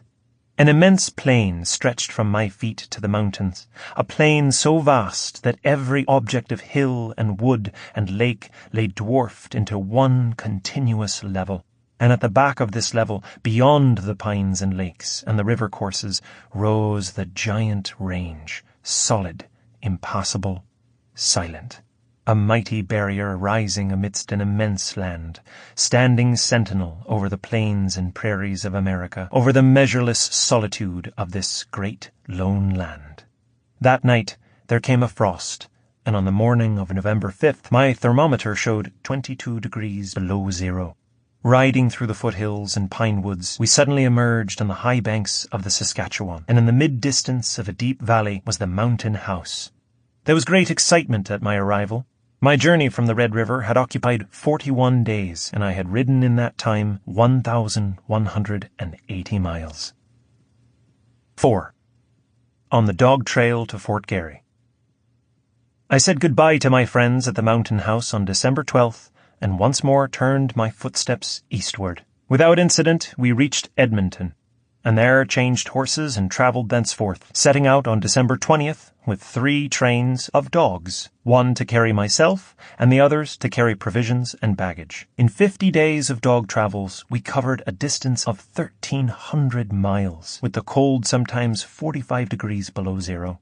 Great as were the hardships and privations, the dog trail had many moments of keen pleasure.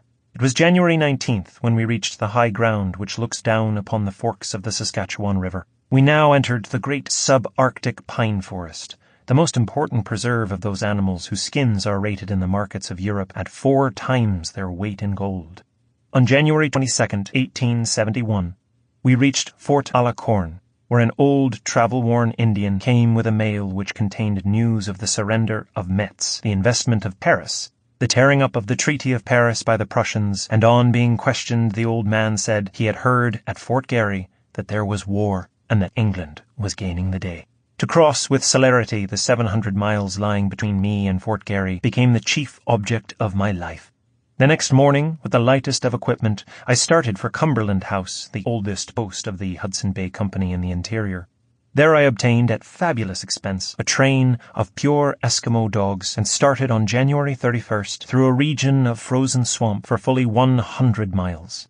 On February 7th, we reached Cedar Lake, thence sped on to Lake Winnipegoosis and Shoal Lake, across a belt of forest to Waterhen River, which carries the surplus floods of Lake Winnipegoosis to Lake Manitoba, the whole length of which we traversed, camping at night on the wooded shore, and on February 19th arrived at a mission house 50 miles from Fort Garry.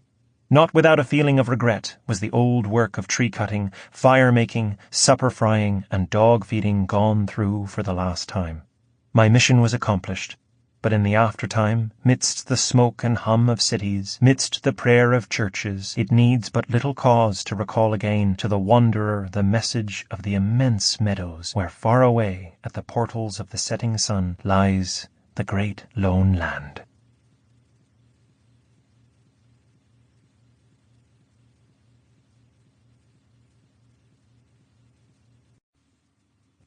Sir William Butler, The Wild Northland. 1. From Civilization to Savagery. This was Sir William Francis Butler's second book on the regions and the people of the great northwest of Canada.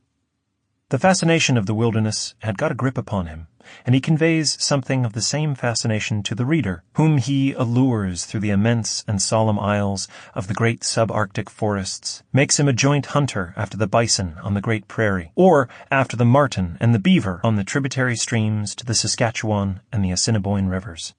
The reader is carried into the fastnesses of the rapidly disappearing red man in midwinter, and there are graphic revelations of the daring deeds of the half-breed descendants of the white pioneers of the Hudson Bay Company and the habitants from Lower Canada, who are the great discoverers and exploiters of the vast country between the Great Lakes and the Rocky Mountains, and beyond to the Pacific. Sir William's story is restrained and convincing, and his descriptions of his adventures in the wild Northland and its wonderful scenery charm by their eloquence and poetic beauty.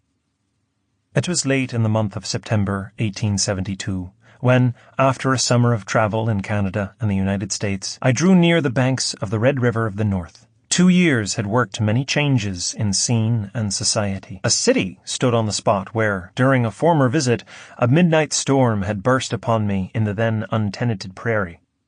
Representative institutions had been established in the new province of Manitoba. Civilization had developed itself in other ways, but amidst these changes of scene and society, there was one thing still unchanged on the confines of the Red River. Close to the stream of Frog's Point, an old friend met me with many tokens of recognition. It was my Eskimo dog, Surf Vola, who had led my train from Cumberland on the lower Saskatchewan across the ice of the Great Lakes. To become the owner of this old friend again and of his new companions, Spanker and Pony, was a work of necessity. In the earliest days of October, all phases of civilization were passed with little regret, and at the Rat Creek, near the southern shore of Lake Manitoba, I bade goodbye to society.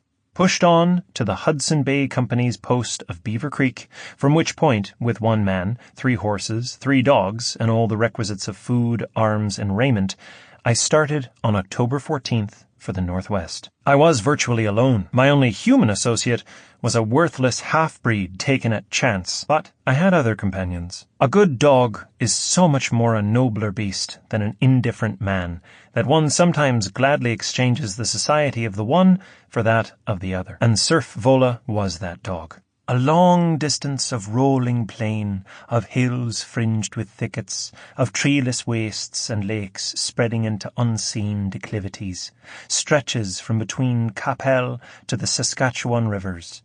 Through it, the great trail to the north lays its long, winding course, and over it broods the loneliness of the untenanted. Alone in the vast waste, Mount Spathanawachi lifts his head, a lonely grave at top, around 400 miles of horizon. Reduced thus to its own nakedness, space stands forth with almost terrible grandeur. It was October 25th when I once more drew near the South Saskatchewan, and crossing to the southern shore, I turned eastward through a rich, undulating land, and made for the Grand Forks of the Saskatchewan, which we reached in the last days of October. It is difficult to imagine a wilder scene than that presented from the tongue of land which rises over the junction of the North and South Saskatchewan rivers. One river has travelled through 800 miles of rich rolling landscape. The other has run its course of 900 miles through arid solitudes. Both have their sources in mountain summits, where the avalanche thundered forth to solitude the tiding of their birth. 2. The twin dwellers of the prairie. At the foot of the high ridge which marks the junction of these 2 rivers was a winter hut built by 2 friends who proposed to accompany me part of the long journey I meant to take into the wild Northland. Our winter stock of meat had first to be gathered in, and we accordingly turned our faces westward in quest of buffalo. The snow had begun to fall in many storms, and the landscape was wrapped in its winter mantle. The buffalo were 200 miles distant on the great prairie.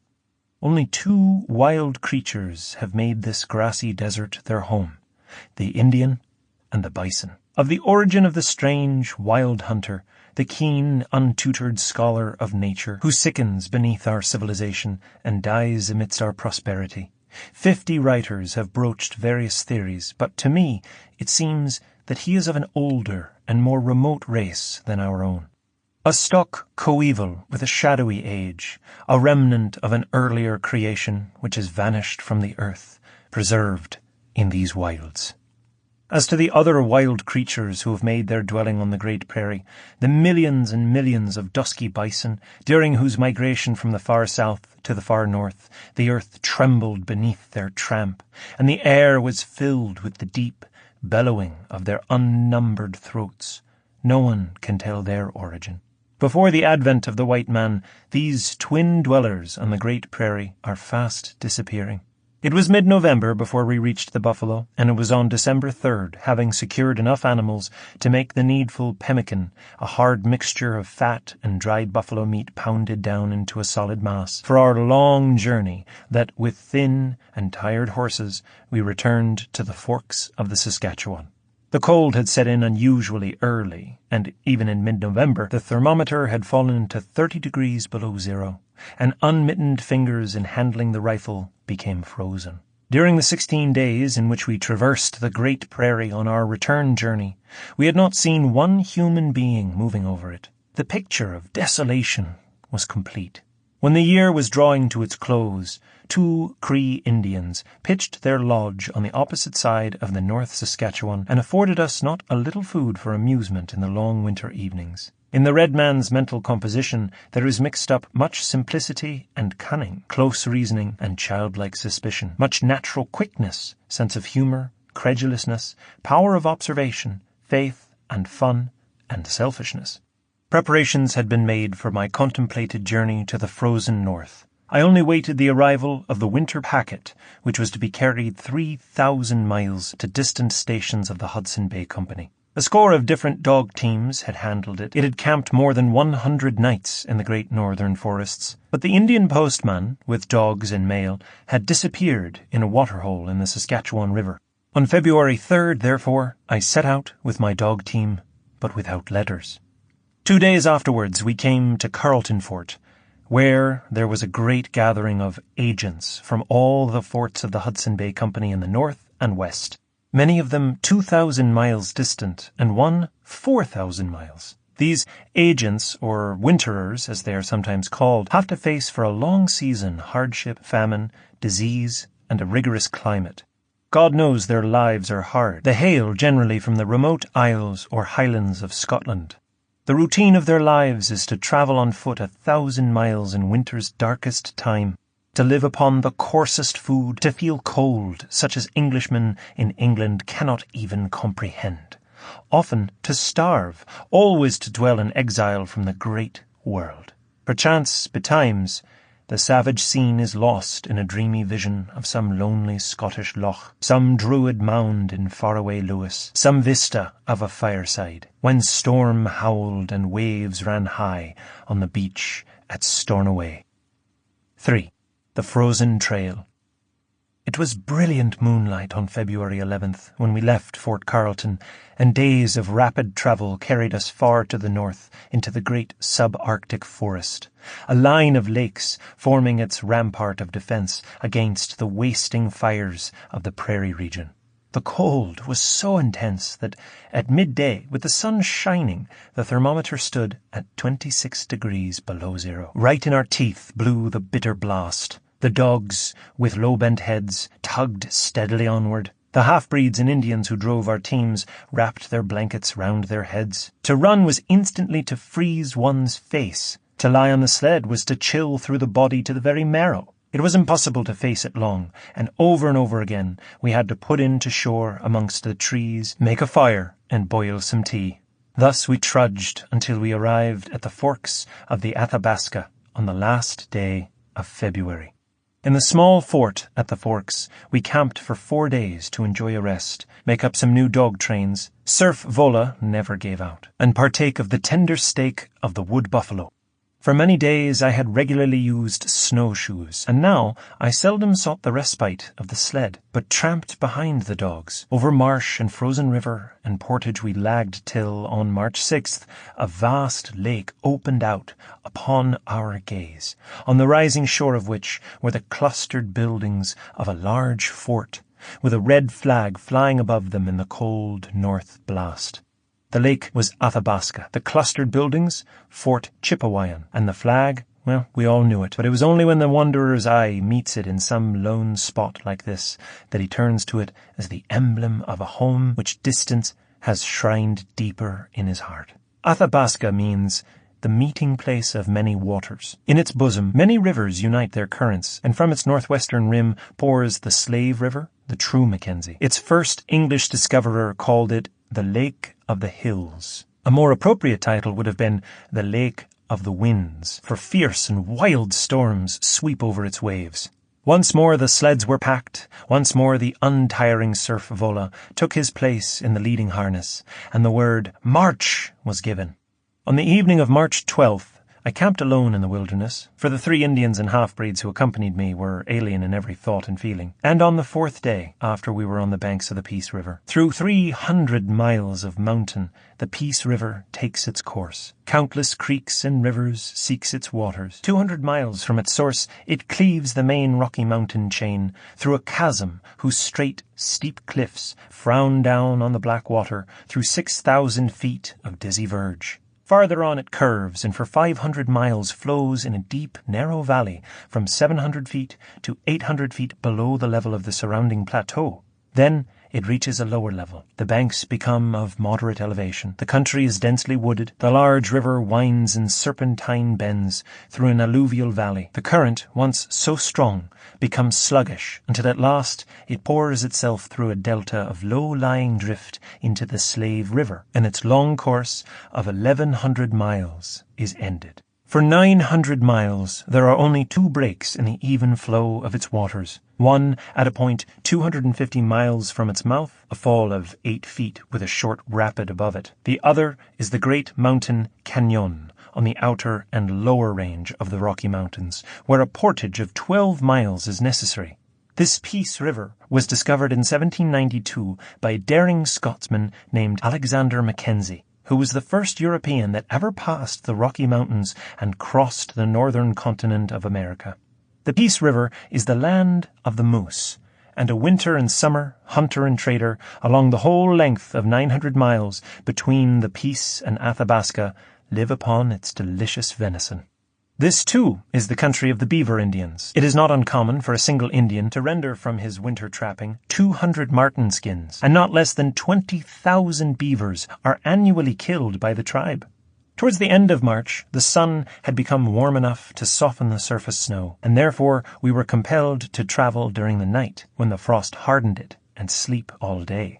On April 1st, approaching the fort of Dunvegan, we were steering between 2 huge walls of sandstone rock which towered up 700 feet above the shore. Right in our onward track stood a large, dusky wolf. My dogs caught sight of him, and in an instant they gave chase. The wolf kept the centre of the river, and the carriole bounded from snowpack to snowpack, or shot along the level ice. The wolf, however, sought refuge amidst the rocky shore, and the dogs turned along the trail again. 2 hours later, we reached Dunvegan, after having travelled incessantly for 24 hours. Here I rested for 3 days, and then pushed on to Fort St. John, our last dog march. 4. Through Canyon and Rapid. The time of winter travel had drawn to its close. The ice road had done its work. From April 15th, the river began to break its ice covering, and on April 20th, spring had arrived, and with bud and sun and shower came the first mosquito. I left Fort St. John on April 22nd, having parted with my dog train, except the faithful, untiring serf Vola, crossing the river on an ice bridge at great risk, and horses and men scrambled up 1,000 feet to the top of the plateau. There we mounted our steeds and for 2 days followed the trail through a country the beauty of which it is not easy to exaggerate, and reached Halfway River, which we forded at infinite risk on a roughly constructed raft, the horses being compelled to swim the torrent. Crossing the Peace River at the fort known as Hudson's Hope in a frail canoe, I narrowly escaped drowning by the craft upsetting, losing gun and revolver, although, wonderful to relate, the gun was recovered next day by my half-breed attendant, who dredged it with a line and fish-hook. From Hudson's Hope, we made the portage of 10 miles, which avoids the great canyon of the Peace River, at the farther end of which the river becomes navigable for canoes. And there we waited till April 29th, when the ice in the upper part of the river broke up. I took the opportunity of the delay to explore the canyon, which, at this point, is 900 feet deep. Advancing cautiously to the smooth edge of the chasm, I seized hold of a spruce tree and looked down. Below lay one of those grim glimpses which the earth holds hidden, save from the eagle and the midday sun, caught in a dark prison of stupendous cliffs, hollowed beneath so that the topmost ledge literally hung over the boiling abyss of water. The river foamed and lashed against rock and precipice. The rocks at the base held the record of its wrath in great trunks of trees and blocks of ice lying piled and smashed in shapeless ruin. It is difficult to imagine by what process the mighty river had cloven asunder this wilderness of rock, giving us the singular spectacle, after it had cleared the canyon, of a wide, deep, tranquil stream flowing through the principal mountain range of the American continent. On May Day we started, a company of 4. Little Jacques, a French miner and trapper, as captain of the boat, another miner, my Scottish half-breed servant Calder, myself, and serf Vola, to pole and paddle upstream, fighting the battle with the current. Many's a near shave we had with the ice floes and ice jams. A week afterwards, we emerged from the pass to the open country, and before us lay the central mountain system of North British Columbia. the highest snow-capped peak of which I named Mount Garnet Wolseley, and there we camped. A mile from camp, a moose emerged from the forest. I took bead on him and fired, aiming just below his long ears. There was a single plunge in the water. The giant head went down, and all was quiet. We towed him ashore and cut him up as he lay stranded like a whale. Directly opposite the camp, a huge cone mountain arose up some 8,000 or 9,000 feet above us, and just ere evening fell his topmost peak, glowing white in the sunlight, became mirrored in the clear, quiet river, while the life stream of the moose flowed out over the tranquil surface, dyeing the nearer waters into brilliant crimson. We came to the forks of the Peace River on May 9th, took that branch known as the Ominica, and through perils without number, attempted to conquer in our canoe the passage of the deep black canyon. Again and again we were beaten back, and even lost our canoe in the rapids, although we afterwards recovered it by building a raft. We discovered a mining prospector who had a canoe at the upper end of the canyon, and agreed to exchange canoes, he taking ours for his voyage down the river, while we took his after making a portage to a spot above the canyon where it had been cached. 3 days after we entered the great central snowy range of North British Columbia, and on the night of May 19th, camped at last at the mouth of the Wolverine Creek by quiet water. There we parted with the river, having climbed up to near the snow line, and next day reached the mining camp of Germanson, where I stayed several days and became acquainted personally, or by reputation, with the leading boys of the northern mining country. 12 miles from Germanson, there was another mining camp, the Manson, and from thence on to May 25th I started, in company with an express agent, to walk across the bald mountains, on the topmost ridge of which the snow ever dwells. On the other side of the mountains, we packed our goods on horses which we had obtained and pushed forward, only to encounter storms of snow and sleet on the summit of the tableland which divides the Arctic and the Pacific Oceans. Then followed the trail of the long ascent up Lookout Mountain, from which we gazed on 500 snowy peaks along the horizon, while the slopes immediately beneath us were covered with the Douglas pine, the monarch of the Columbian forest. It was May 29th when we entered the last post of the Hudson Bay Company, St. James Fort, on the southeast shore of the beautiful Stewart's Lake, the favorite home of innumerable salmon and colossal sturgeon, some of the latter weighing as much as 800 pounds. After a day's delay, I parted with my half-breed Calder, took canoe down the Stewart River to the spot where the trail crosses the stream, and then camped for the night. Having procured horses, we rode through a rich land which fringes the banks of the Narrated River. Then, during the first 2 days of June, we journeyed through a wild, undulating country, filled with lakes and rolling hills, and finally drew rein on a ridge overlooking Quesnel. Before me spread civilization and the waters of the Pacific. Behind me, vague and vast, lay 100 memories of the wild Northland, and for many reasons, it is fitting to end this story here.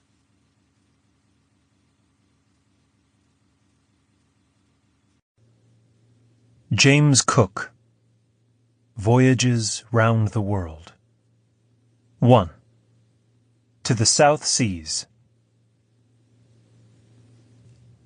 Captain James Cook, son of a farm labourer, was born at Martin, Cleveland, England, on October 27, 1728. Picking up knowledge at the village school, tending cows in the field, apprenticed at Stythes, near Whitby, the boy eventually ran away to sea. In 1755, volunteering for the Royal Navy, he sailed to North America in the Eagle. Then, promoted to be Master of the Mercury, he did efficient service in surveying the St. Lawrence in cooperation with General Wolfe.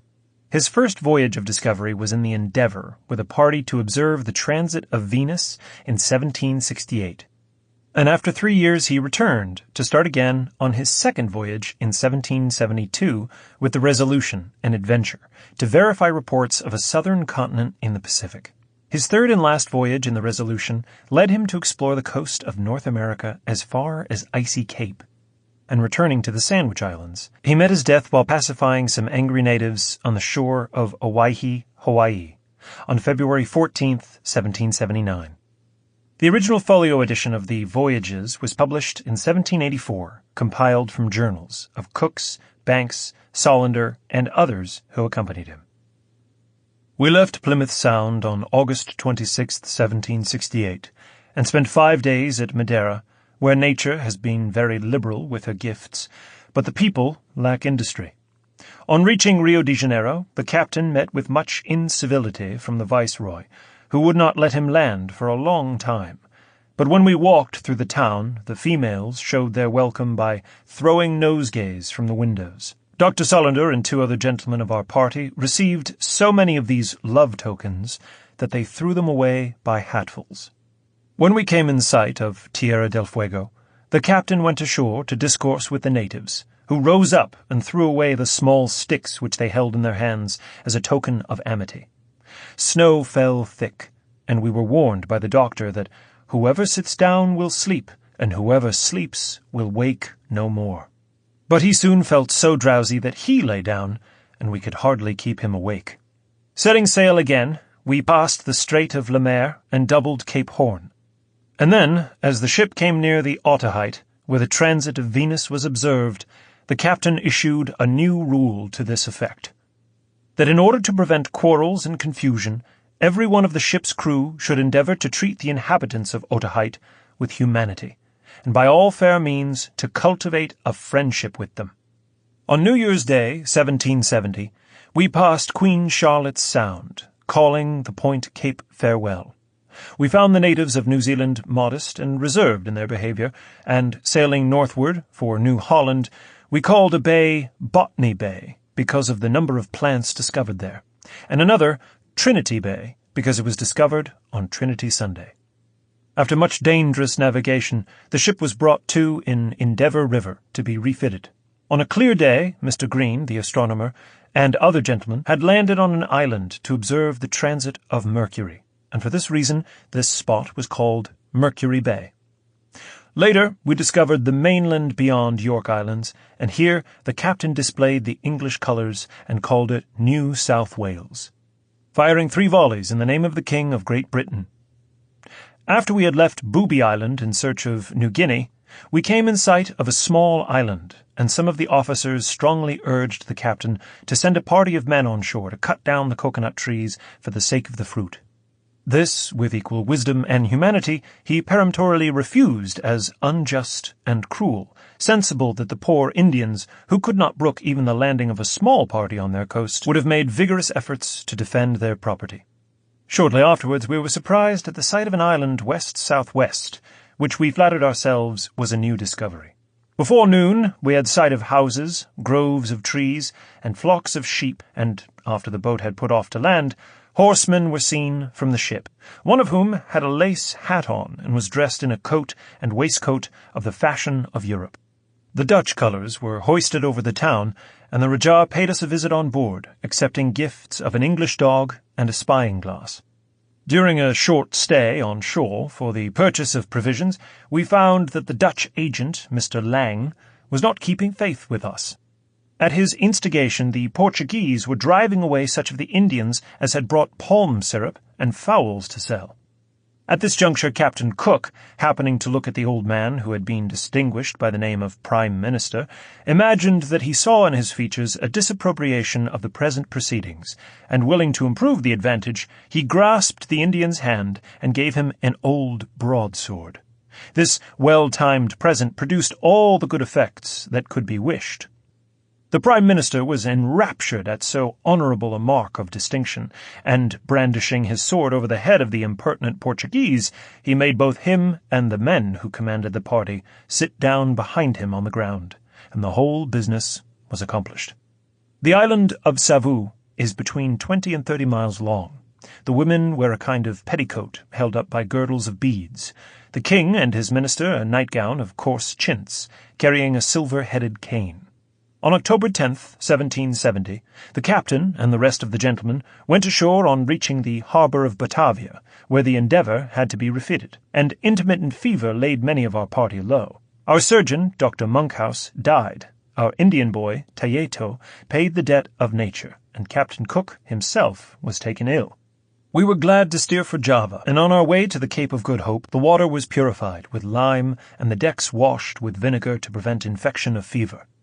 After a little stay at St. Helena, we sighted Beachy Head and landed at Deal, where the ship's company indulged freely in that mirth and social jollity common to all English sailors upon their return from a long voyage, who as readily forget hardships and dangers as with alacrity and bravery they encounter them. 2. Round the world via the Antarctic. The King's expectation not being wholly answered, Captain Cook was appointed to the Resolution and Captain Furneaux to the Adventure, both ships being fully equipped with instructions to find Cape Circumcision, said to be in latitude 54 degrees south and about 11 degrees 20 minutes east longitude from Greenwich.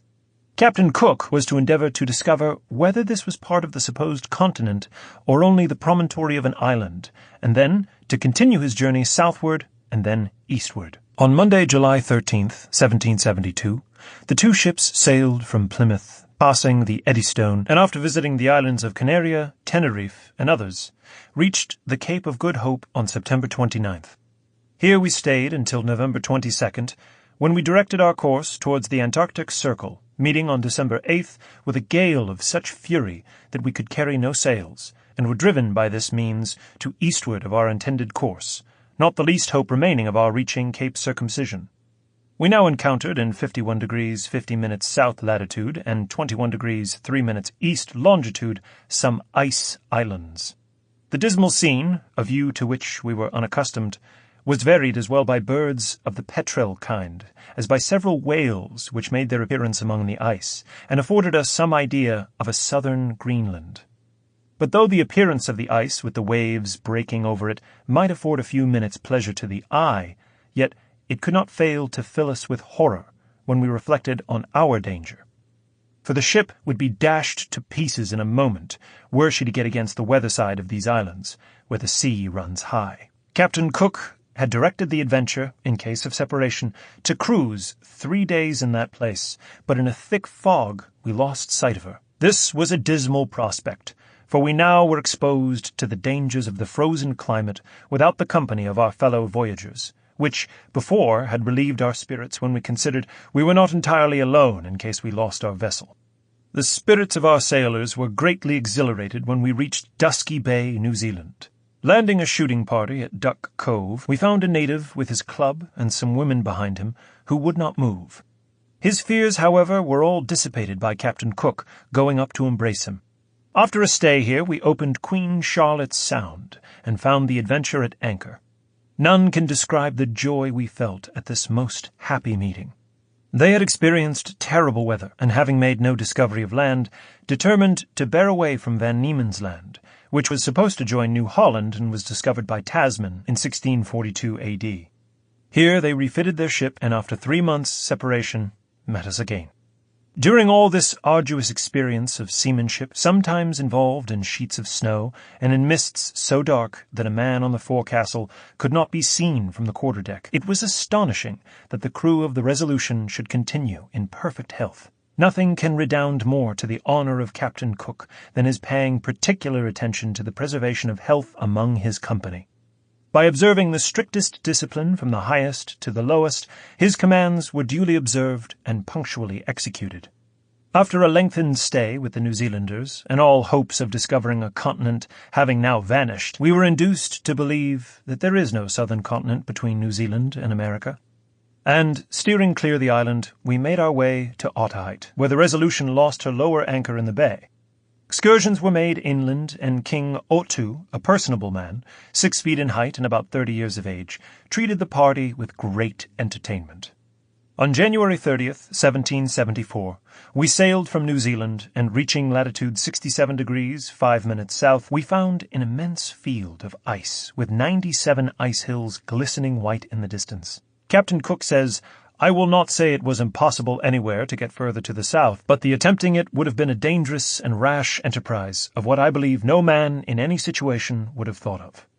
We therefore sailed northward again, meeting with heavy storms, and the captain being taken ill with a colic, and in the extremity of the case, the doctor fed him with the flesh of a favourite dog. On the discovery of Palmerston Island, named after one of the Lords of the Admiralty, and Savage Island, as appropriate to the character of the natives, we had some adventures with the Malicos, who expressed their admiration by hissing like a goose.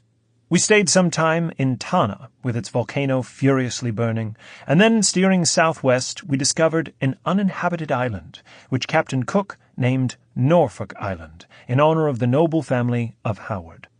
We reached the Straits of Magalhaes, and going north, the captain gave the names of Cumberland Bay and the Isle of Georgia. And then we found a land icebound and inhospitable. At last we reached home, landing at Portsmouth on July 30th, 1775. 3. The Pacific Isles and the Arctic Circle. Former navigators had returned to Europe by the Cape of Good Hope. The arduous task was now assigned to Captain Cook of attempting it by reaching the high northern latitudes between Asia and America.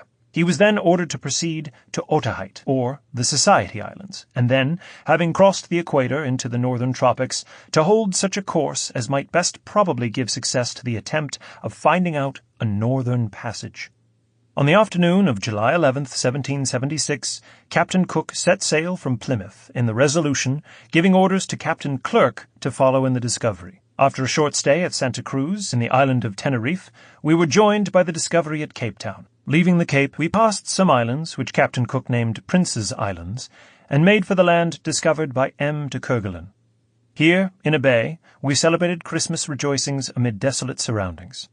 The captain named it Christmas Harbour, and wrote on the other side of a piece of parchment found in a bottle these words: Navis Resolution et Discovery de Rege Magnae Britannica, Decembris 1776, and buried the same beneath a pile of stones, waving above it the British flag. Having failed to see a human being on shore, he sailed to Van Diemen's Land and took the ships into Adventure Bay for water and wood. The natives, with whom we were conversant, seemed mild and cheerful, with little of that savage appearance common to people in their situation, nor did they discover the least reserve or jealousy in their intercourse with strangers. On our landing at Anamuka, in the Friendly Islands, we were entertained with great civility by Tubo, the chief, who gave us much amusement by a sort of pantomime in which some prize-fighters displayed their feats of arms, and this part of the drama concluded with the presentation of some laughable story which produced among the chiefs and their attendants the most immoderate mirth. This friendly reception was also repeated in the island of Hapaee, where Captain Cook ordered an exhibition of fireworks, and in return the king, Finu, gave us an exhibition of dances, in which 20 women entered a circle whose hands were adorned with garlands of crimson flowers, and many of their persons were decorated with leaves of trees, curiously scalloped and ornamented at the edges. In the island of Matavai, it is impossible to give an adequate idea of the joy of the natives on our arrival. The shores everywhere resounded with the name of Cook. Not a child that could lisp toot was silent. Before proceeding to the northern hemisphere, we passed a cluster of isles which Captain Cook distinguished by the name of Sandwich Islands, in honour of the Earl of Sandwich. They are not inferior of beauty to the Friendly Isles, nor are the inhabitants less ingenious or civilized. When in latitude 44 degrees north, longitude 234 degrees 30 minutes, the long-expected coast of New Albion, so named for Sir Francis Drake, was descried at the distance of 10 leagues, and, pursuing our course, we reached the inlet which is called by the natives Nootka, but Captain Cook gave it the name of King George's Sound, where we moored our vessels for some time. The inhabitants are short in stature, with limbs short in proportion to the other parts. They are wretched in appearance, and lost to every idea of cleanliness. In trafficking with us, some displayed a disposition to knavery, and the appellation of thieves is certainly applicable to them. Between the promontory, which the captain named Cape Douglas, after Dr. Douglas, the Dean of Windsor, and Point Banks, is a large, deep bay, which received the name of Smoky Bay. And northward he discovered more land composed of a chain of mountains, the highest of which obtained the name of Mount St. Augustine. But the captain was now fully convinced that no passage could be discovered by this inlet. Steering northeast, we discovered a passage of waves dashing against rocks, and on tasting the water it proved to be a river, and not a strait, as might have been imagined. This we traced to the latitude of 61 degrees 30 minutes, and the longitude of 210 degrees, which is upwards of 210 miles from its entrance, and saw no appearance of its source. Here the captain, having left a blank in his journal, which he had not filled up with any particular name, the Earl of Sandwich very properly directed it to be called Cook's River. The time we spent in the discovery of Cook's River ought not to be regretted if it should hereafter prove useful to the present or any future age. But the delay thus occasioned was an effectual loss to us, who had a greater object in view. The season was far advanced, and it is now evident that the continent of North America extended much further to the west than we had reason to expect from the most approved charts. A bottle was buried in the earth containing some English coins of 1772, and the point of land was called Point Possession, being taken under the flag in the name of His Majesty. After passing Foggy Island, which we supposed from its situation to be the island on which Bering had bestowed the same appellation, we were followed by some natives in a canoe, who sent on board a small wooden box, which contained a piece of paper in the Russian language. To this was prefixed the date 1778, and a reference made therein to the year 1776, from which we were convinced that others had preceded us in visiting these dreary regions. While staying at Unalaska, we observed to the north of Cape Prince of Wales neither tide nor current either on the coast of America or that of Asia. The circumstance gave rise to an opinion which some of our people entertained, that the two coasts were connected either by land or ice, and that opinion received some degree of strength from our never having seen any hollow waves from the northward, and from our seeing ice almost all the way across. We were now by the captain's intention to proceed to Sandwich Islands, in order to pass a few of the winter months there, if we should meet with the necessary refreshments, and then direct our course to Kamchatka in the ensuing year. 4. Life's voyage suddenly ended. We reached the island called by the natives Owihi, with the summits of its mountains covered with snow. Here an eclipse of the moon was observed. We discovered the harbour of Karakakua, which we deemed a proper place for refitting the ships, our masts and rigging having suffered much. On going ashore, Captain Cook discovered the habitation of the Society of Priests, where he was present at some solemn ceremonies, and treated with great civility. Afterwards the captain conducted the king, Tiriabu, on to a ship with every mark of attention, giving him a shirt, and on our visits afterwards on shore we trusted ourselves among the natives without the least reserve. Some time after, however, we noticed a change in their attitude. Following a short absence in search of a better anchorage, we found our reception very different, in a solitary and deserted bay with hardly a friend appearing or a canoe stirring. We were told that Tiriabu was absent, and that the bay was tabooed. Our party on going ashore was met by armed natives, and a scuffle arose about the theft of some articles from the Discovery, and Berea, our friendly native, was, through a misunderstanding, knocked down with an oar. Then Tiriabu came and complained of our having killed 2 of his people. On Sunday, February 14th, 1779, that memorable day, very early in the morning, there was excitement on shore, and Captain Cook, taking his double-barreled gun, went ashore to seize Tiriabu. William Dampier. New Voyage Round the World. 1. Buccaneering in Southern Seas.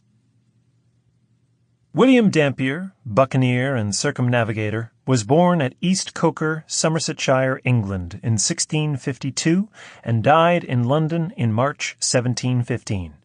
At sea, as a youth, he fought against the Dutch in 1673 and remained in Jamaica as a plantation overseer. Next, he became a logwood cutter on the Bay of Campeche, and finding himself short of wood to barter for provisions, joined the privateers, who waged piratical war on Spaniards and others, making many descents among the villages.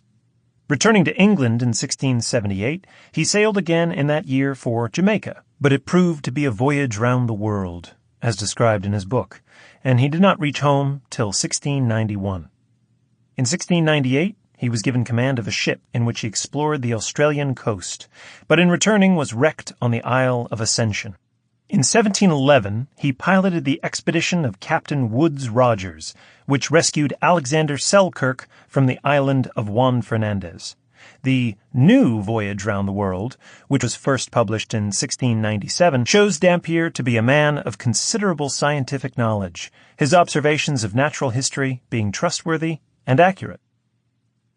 I first set out of England on this voyage at the beginning of the year 1679 in the Loyal Merchant of London, bound for Jamaica, Captain Knapman, commander. I went a passenger, designing when I came thither to go from thence to the Bay of Campeche and the Gulf of Mexico to cut logwood. We arrived safely at Port Royal in Jamaica in April 1679 and went immediately ashore. I brought some goods with me from England, which I intended to sell here, and stock myself with rum and sugar, saws, axes, hats, stockings, shoes, and such other commodities as I knew would sell among the Campeche logwood cutters. About Christmas, one Mr. Hobby invited me to go a short trading voyage to the country of the Mosquito Indians. We came to an anchor at Negril Bay, at the west end of Jamaica, but finding there Captains Coxon, Sawkins, Sharp, and other privateers, Mr. Hobby's men all left him to go with them upon an expedition. And being thus left alone, after 3 or 4 days' stay with Mr. Hobby, I was the more easily persuaded to go with them too. I was resolved to march by land over the Isthmus of Darien. Accordingly, on April 5th, 1680, we went ashore on the isthmus near Golden Island, one of the Sambalos, to the number of between 300 and 400 men, carrying with us such provisions as were necessary, and toys wherewith to gratify the wild Indians. In about 9 days' march we arrived at Santa Maria, and took it, and after a stay there about 3 days, we went on to the South Sea coast, and there embarked ourselves in such canoes and periagos as our Indian friends furnished us withal. We were in sight of Panama on April 23rd, and having in vain attempted Pueblo Nuevo, before which Sawkins, then commander-in-chief, and others were killed, we made some stay at the Isle of Quibo.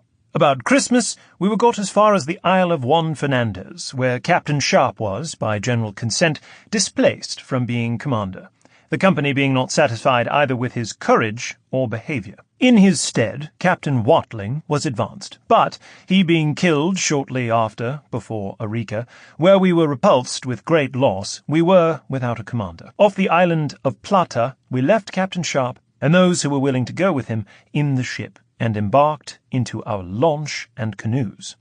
We were in number 44 white men who bore arms, a Spanish Indian who bore arms also, and 2 Mosquito Indians, who also have arms among the privateers, and are much valued by them for striking fish and turtle or tortoise, and manatee or sea-cow, and 5 slaves taken in the South Seas who fell to our share. We sifted as much flour as we could well carry, and rubbed up 20 or 30 pounds of chocolate, with sugar to sweeten it. These things, and a kettle the slaves carried on their backs after we landed. We gave out that if any man faltered in the journey overland, he must expect to be shot to death. For we knew that the Spaniards would soon be after us, and one man falling into their hands might well be the ruin of us all. Guided by the Indians, we finished our journey from the South Sea to the north in 23 days.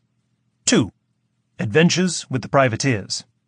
It was concluded to go to a town called Corataga, Cartagena, and march thence on Panama. I was with Captain Archambault, but his French seamen were the saddest creatures ever I was among. So, meeting Captain Wright, who had taken a Spanish tartane, a one-masted vessel, with 4 petereros for stone shot, and some long guns, we that came overland desired him to fit up his prize and make a man-of-war of her for us.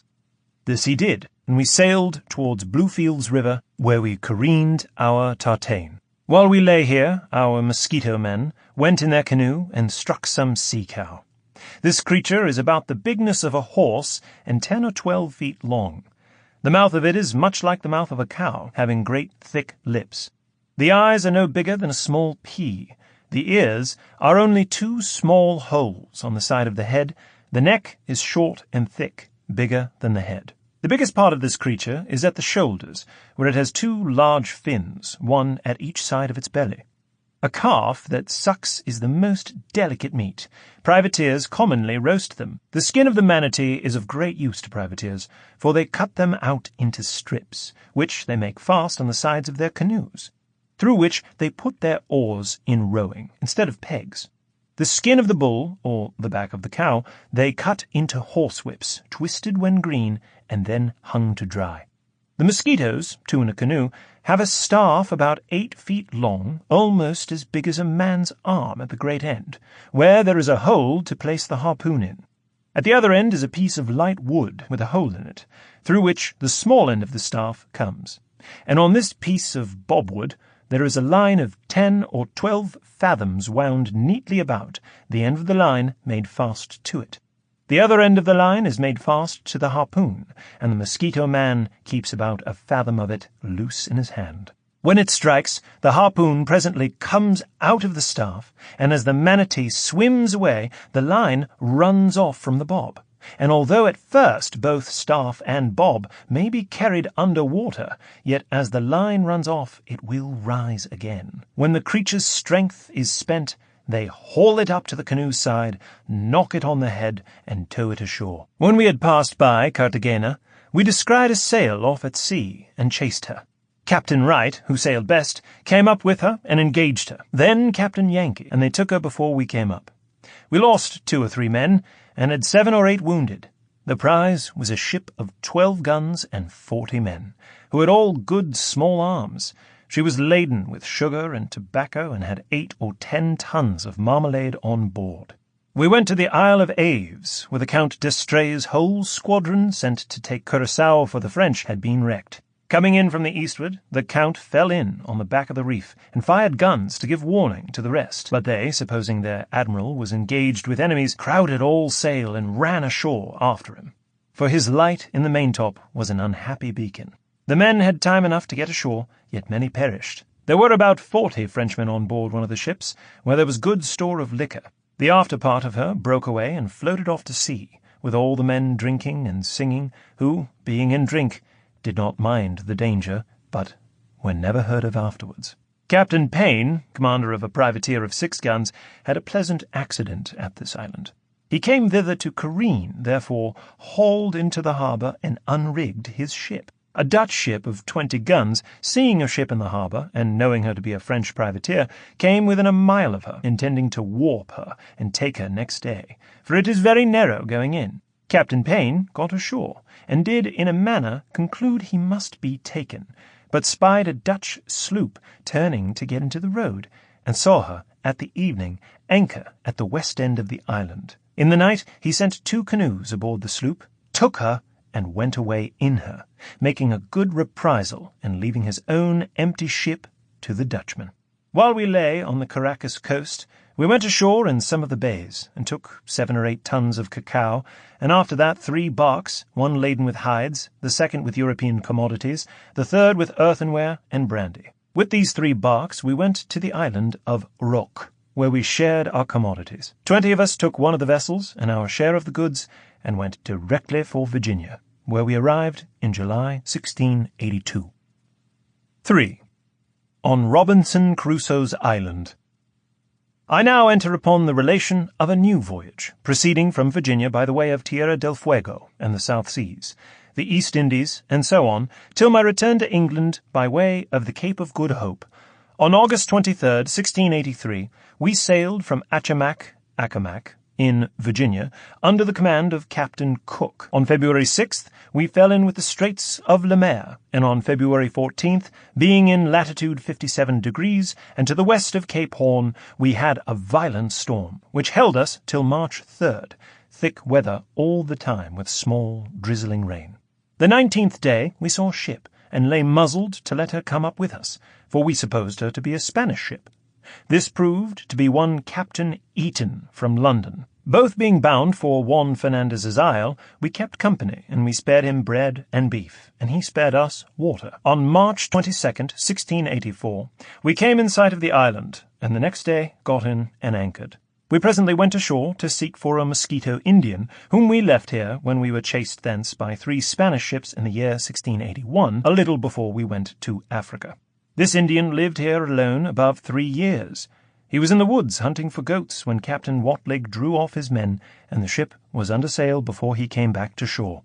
He had with him his gun and a knife, with a small horn of powder and a few shot. These being spent, he contrived a way, by notching his knife, to saw the barrel of his gun into small pieces, wherewith he made harpoons, lances, hooks, and a long knife.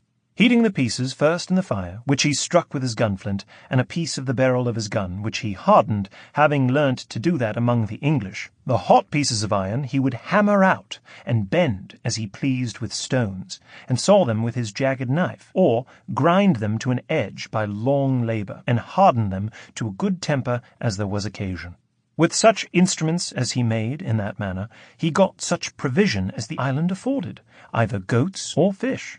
He told us that at first he was forced to eat seal, which is very ordinary meat, before he had made hooks, but afterwards he never killed any seals, but to make lines, cutting their skins into thongs. He had, 1/2 mile from the sea, a little house or hut, which was lined with goatskin. His couch, or barbecue of sticks, lying along about 2 feet distant from the ground, was spread with the same, as was all his bedding. He had no clothes left, having worn out all those he brought from Watling's ship, but only a skin about his waist. He saw our ship the day before we came to an anchor, and did believe we were English, and therefore killed 3 goats in the morning before we came to anchor, and dressed them with cabbage to treat us when we came ashore.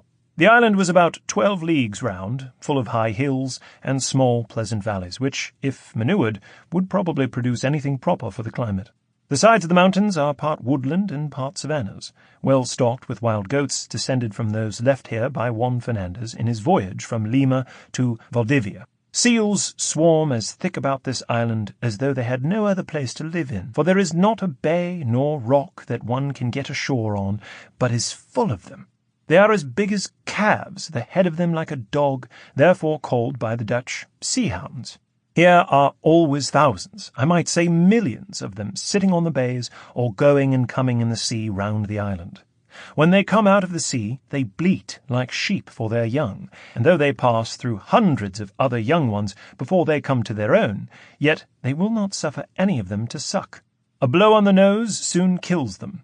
Large ships might here load themselves with sealskins and train oil, for they are extraordinary fat. Our passage lay now along the Pacific Sea. We made the best of our way towards the line, and fell in with the mainland of South America. The land is of a most prodigious height. It lies generally in ridges parallel to the shore, 3 or 4 ridges one within another, each surpassing the other in height. They always appear blue when seen at sea. Sometimes they are obscured with clouds, but not so often as the high lands in the other parts of the world. For there are seldom or never any rains on these hills, nor are they subject to fogs. These are the highest mountains that ever I saw, far surpassing the peak of Tenerife or Santa Marta, and, I believe, any mountains in the world. 4. More buccaneering exploits. On May 3rd, we descried a sail. Captain Eaton, being ahead, soon took her. She was laden with timber. Near the island of Lobos, we chased and caught 3 sail, all laden with flour. In the biggest was a letter from the Viceroy of Lima to the President of Panama, assuring him there were enemies in that sea, for which reason he had dispatched this flour, and desiring him to be frugal of it, for he knew not when he should send more. In this ship were likewise 7 or 8 tons of marmalade of quinces, and a stately mule sent to the President, and a very large image of the Virgin Mary in wood, carved and painted, to adorn a new church at Panama. She brought also from Lima 800,000 pieces of 8 to carry with her to Panama. But while she lay at Huanchaco, taking in her lading of flour, the merchants, hearing of Captain Swan's being at Valdivia, ordered the money ashore again. On September 20th, we came to the island of Plata, so named, as some report, after Sir Francis Drake took the Cacafuego, a ship chiefly laden with plate, which they say he brought hither and divided with his men. Near it we took an Indian village called Manta, but found no sort of provision, the Viceroy having sent orders to all seaports to keep none, but just to supply themselves. At La Plata arrived Captain Swan, in the Signet of London. He was fitted out by every eminent merchant of that city on a design, only to trade with Spaniards or Indians. But, meeting with divers disappointments, and being out of hopes to obtain a trade in these seas, his men forced him to entertain a company of privateers, who had come overland under the command of Captain Peter Harris. Captain Davis and Swan sent our small bark to look for Captain Eaton, the Isle of Plata to be the general rendezvous, and on November 2nd we landed 110 men to take the small Spanish seaport town of Payta. The governor of Piora had come the night before to Pater with 100 armed men to oppose our landing. But our men marched directly to the fort and took it without the loss of one man, whereupon the governor of Piora, with all his men and the inhabitants of the town, ran away as fast as they could. Then our men entered the town and found it emptied both of money and goods. There was not so much as a meal of victuals left for them. We anchored before the town and stayed till the 6th day in hopes to get a ransom. Our captains demanded 300 packs of flour, 300 pound of sugar, 25 jars of wine, and 1,000 jars of water, but we got nothing of it. Therefore, Captain Swan ordered the town to be fired. Once in 3 years the Spanish Armada comes to Portobello, then the Plate Fleet, also from Lima, comes hither with the king's treasure, an abundance of merchant ships full of goods and plate. With other privateers we formed the plan, in 1685, of attacking the Armada and capturing the treasure. On May 28th, we saw the Spanish fleet 3 leagues from the island of Pachec. In all 14 sail, besides periagos. Our fleet consisted of but 10 sail. Yet we were not discouraged, but resolved to fight them. For being to windward, we had it in our choice whether we would fight or not. We bore down right afore the wind upon our enemies, but night came on without anything besides the exchanging of a few shot. When it grew dark, the Spanish admiral put out a light as a signal to his fleet to anchor. We saw the light in the admiral's top about half an hour, and then it was taken down. In a short time after we saw the light again, and being to windward, we kept under sail, supposing the light to have been in the admiral's top. But, as it proved, this was only a stratagem of theirs, for this light was put out a second time at one of their barks' topmost head, and then she went to leeward, which deceived us. In the morning, therefore, contrary to our expectations, we found they had got the weather gauge of us, and were coming upon us with full sail. So we ran for it, and after a running fight all day, we were glad to escape. Thus ended this day's work, and with it all that we had been projecting for 4 or 5 months. The town of Puebla Nueva was taken by 150 men, and in July, being 640 men in 8 sail of ships, we designed to attempt the city of Leon. We landed 470 men to march to the town, and I was left to guard the canoes till their return. With 80 men, Captain Townley entered the town, and was briskly charged in a broad street by 170 or 200 Spanish horsemen, but 2 or 3 of their leaders being knocked down, the rest fled. The Spaniards talked of ransom, but only to gain time to get more men. Our captains therefore set the city on fire and came away. 5. Home by the East Indies. Afterwards we steered for the coast of California, and some of us, taking the resolution of going over to the East Indies, we set out from Cape Corrientes on March 31st, 1686. We were 2 ships in company, Captain Swan's ship, and a bark commanded under Captain Swan by Captain Tate, and we were 150 men, 100 aboard of the ship, and 50 aboard the bark, besides slaves. It was very strange that in all the voyage to Guam, in the Ladrones, we did not see one fish, not so much as a flying fish. From Guam we went to Mindanao, in the Philippines. About this time some of our men, who were weary and tired with wandering, ran away into the country. The whole crew were under a general disaffection, and full of different projects, and all for want of action. One day that Captain Swan was ashore, a Bristol man named John Reed peeped into his journal and lighted on a place where Captain Swan had inveighed bitterly against most of his men. Captain Tate, who had been abused by Captain Swan, laid hold of this opportunity to be revenged. So we left Captain Swan and about 36 men ashore in the city, and we sailed for Mindanao. Among the pescadores we had a storm in which the violent wind raised the sea to a great height. The rain poured down as though a sieve. It thundered and lightened prodigiously, and the sea seemed all of a fire about us. I was never in such a violent storm in all my life, so said all the company. Afterwards we came to Grafton and Monmouth Islands, the island of Celebes, and others. Being clear of all the islands, we stood off south, and on January 4th, 1688, we fell in with the land of New Holland, a part of Terra Australis Incognita. It is not yet determined whether it is an island or a main continent, but I am certain that it does not join Asia, Africa, or America. We sailed from New Holland to Sumatra and the Nicobar Islands, where, being anxious to escape from the ship, I desired Captain Reed to set me ashore.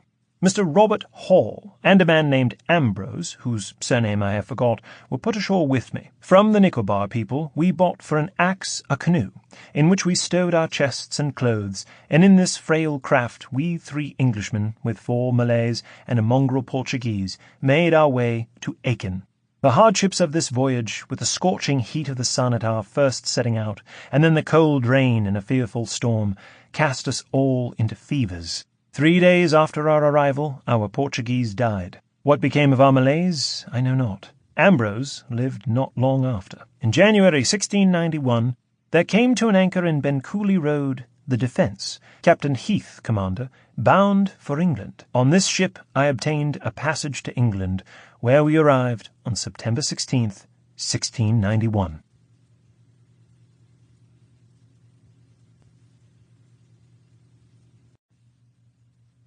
Charles Darwin. The Voyage of the HMS Beagle. 1. To the South American Coast.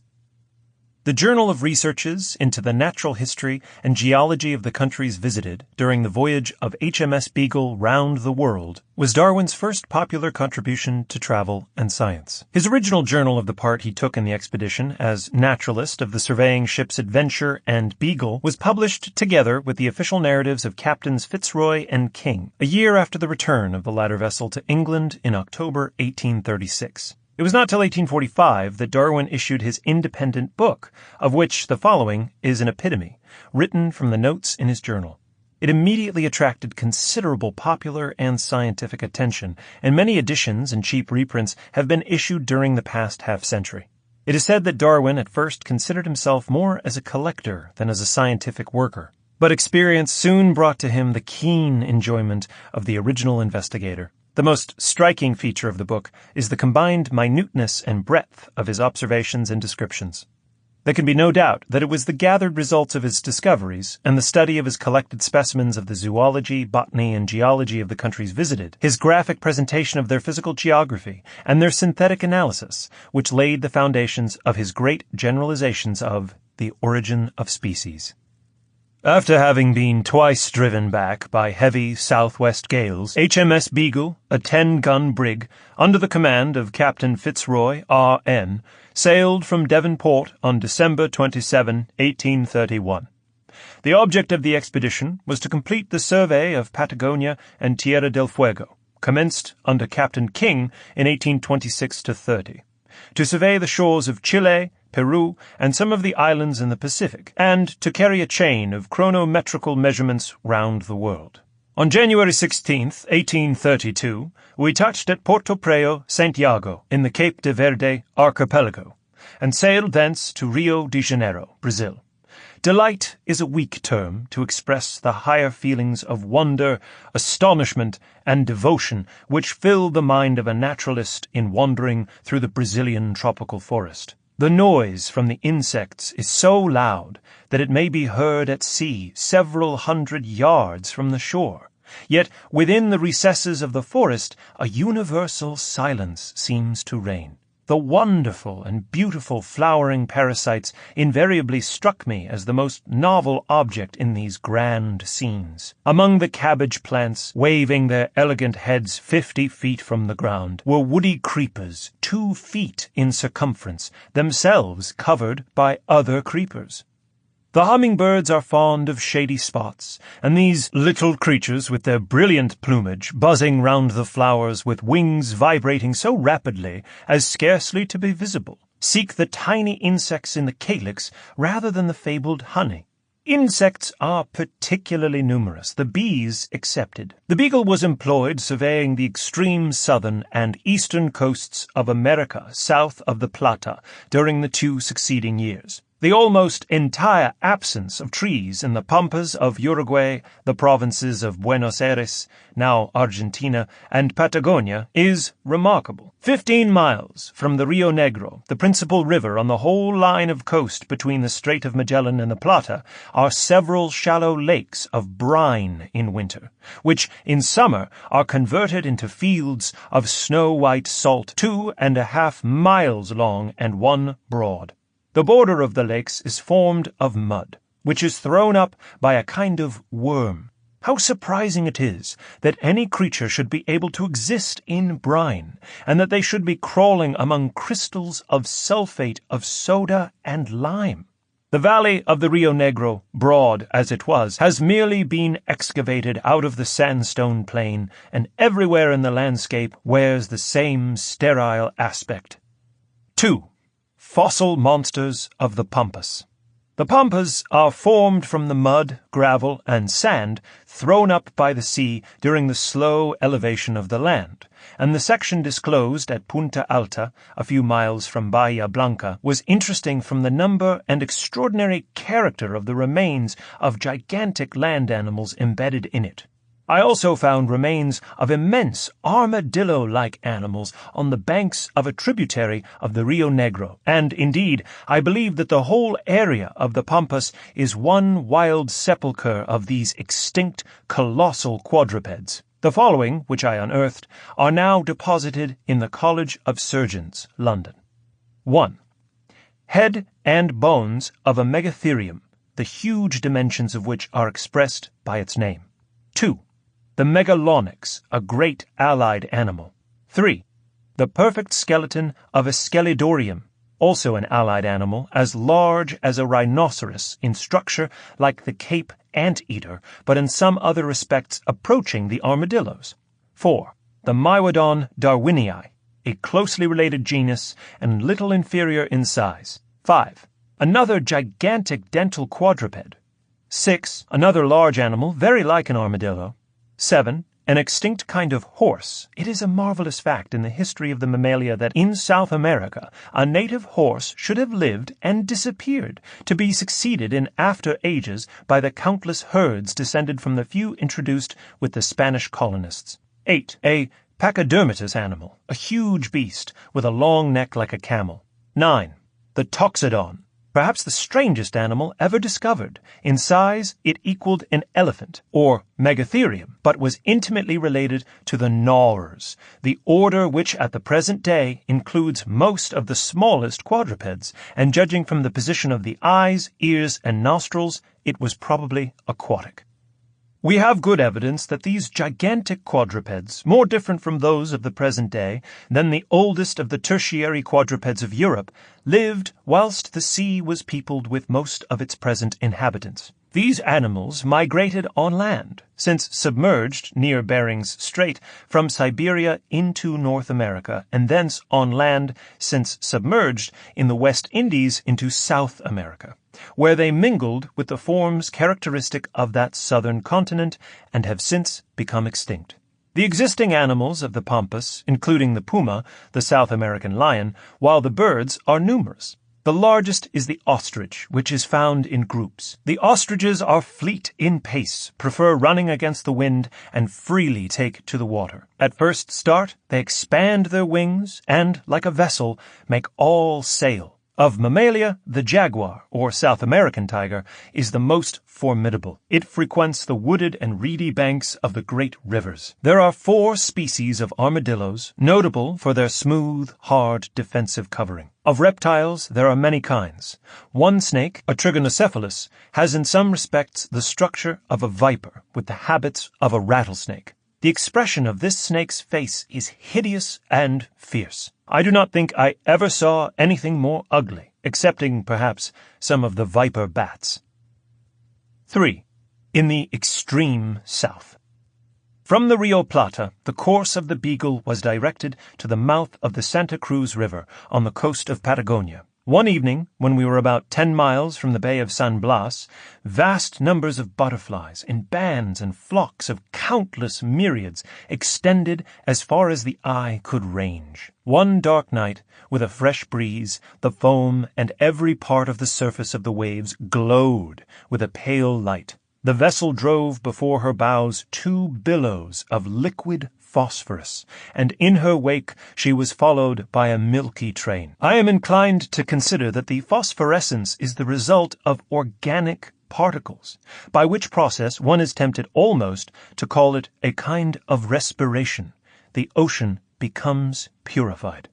The geology of Patagonia is interesting. For hundreds of miles of coast, there is one great deposit composed of shells, a white pumiceous stone like chalk, including gypsum and infusoria. At Port St. Julien, it is 800 feet thick and is capped by a mass of gravel forming probably one of the largest beds of shingle in the world, extending to the foot of the Cordilleras. For 1,200 miles from the Rio Plata to Tierra del Fuego, the land has been raised by many hundred feet, and the uprising movement has been interrupted by at least 8 long periods of rest, during which the sea ate deep back into the land, forming at successive levels the long lines of cliffs, or escarpments, which separate the different plains as they rise, like steps one behind the other.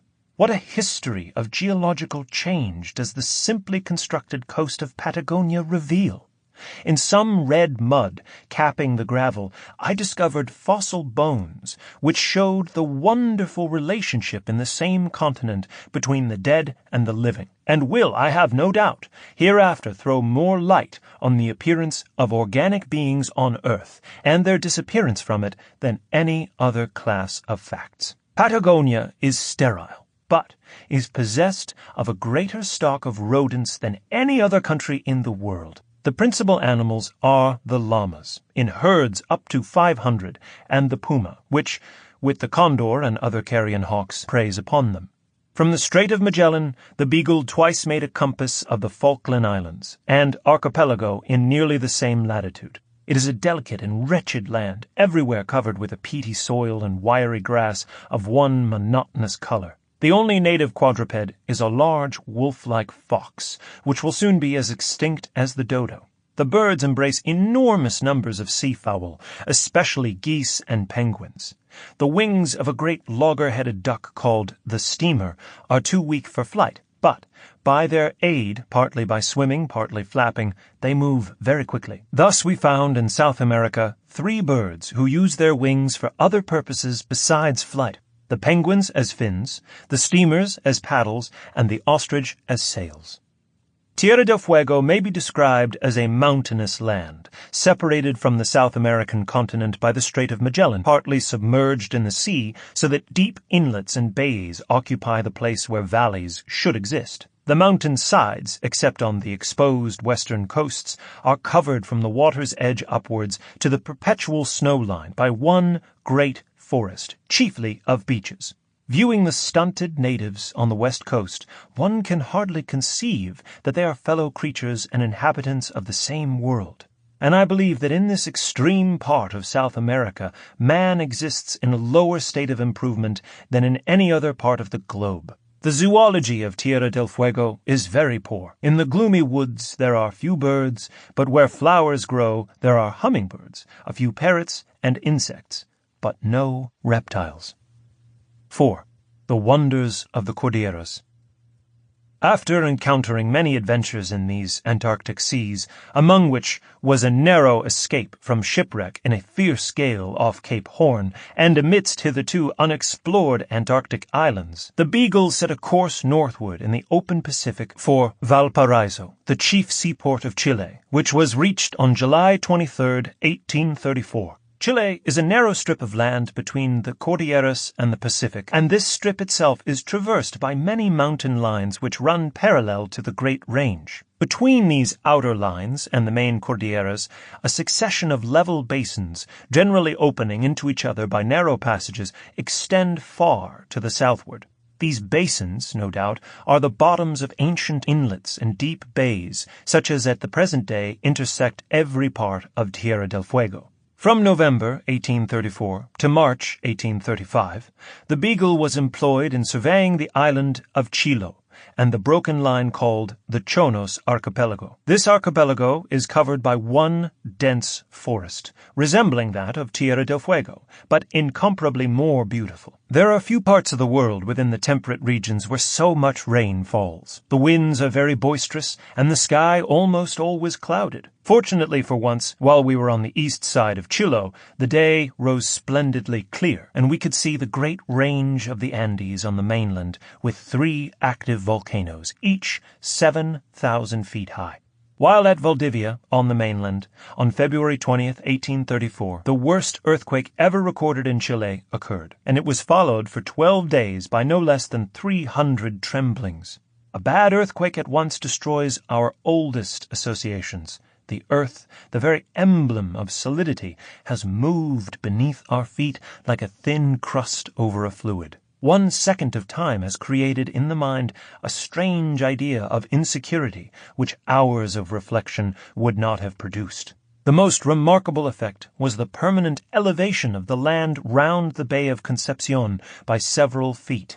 The convulsion was more effectual in lessening the size of the island of Quiriquina off the coast than the ordinary wear and tear of the sea and weather during the course of a whole century. But on the other hand, on the island of St. Maria, putrid mussel shells, still adhering to the rocks, were found 10 feet above the high water mark. Near Juan Fernandez Island, a volcano uprose from under the water close to the shore, and at the same instant 2 volcanoes in the far-off Cordilleras burst forth into action. The space from which volcanic matter was actually erupted is 720 miles in one line and 400 miles in another line at right angles from the first. Hence, in all probability, a subterranean lake of lava is here stretched out of nearly double the area of the Black Sea. The frequent quakings of the earth on this line of coast are caused, I believe, by the rending of the strata, necessarily consequent on the tension of the land when upraised, and their injection by fluidified rock. This rending and injection would, if repeated often enough, form a chain of hills.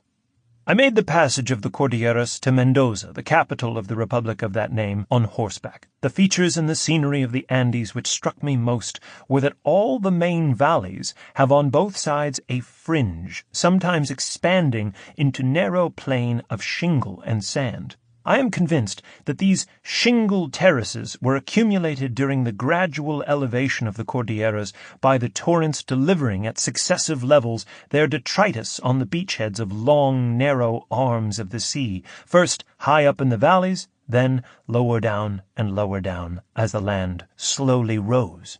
If this be so, and I cannot doubt it, the grand and broken chain of the Cordilleras, instead of having been suddenly thrown up, as was till lately the universal, and still is the common opinion of geologists, has been slowly upheaved in mass in the same gradual manner as the coasts of the Atlantic and Pacific have arisen within the recent period. The other striking features of the Cordilleras were the bright colors, chiefly red and purple, of the utterly bare and precipitous hills of porphyry, the grand and continuous wall-like dikes, the plainly divided strata, which, where nearly vertical, formed the picturesque and wild central pinnacles, but where less inclined, composed the great massive mountains on the outskirts of the range, and lastly, the smooth, conical piles of fine and brightly colored detritus, which slope up, sometimes to a height of more than 2,000 feet.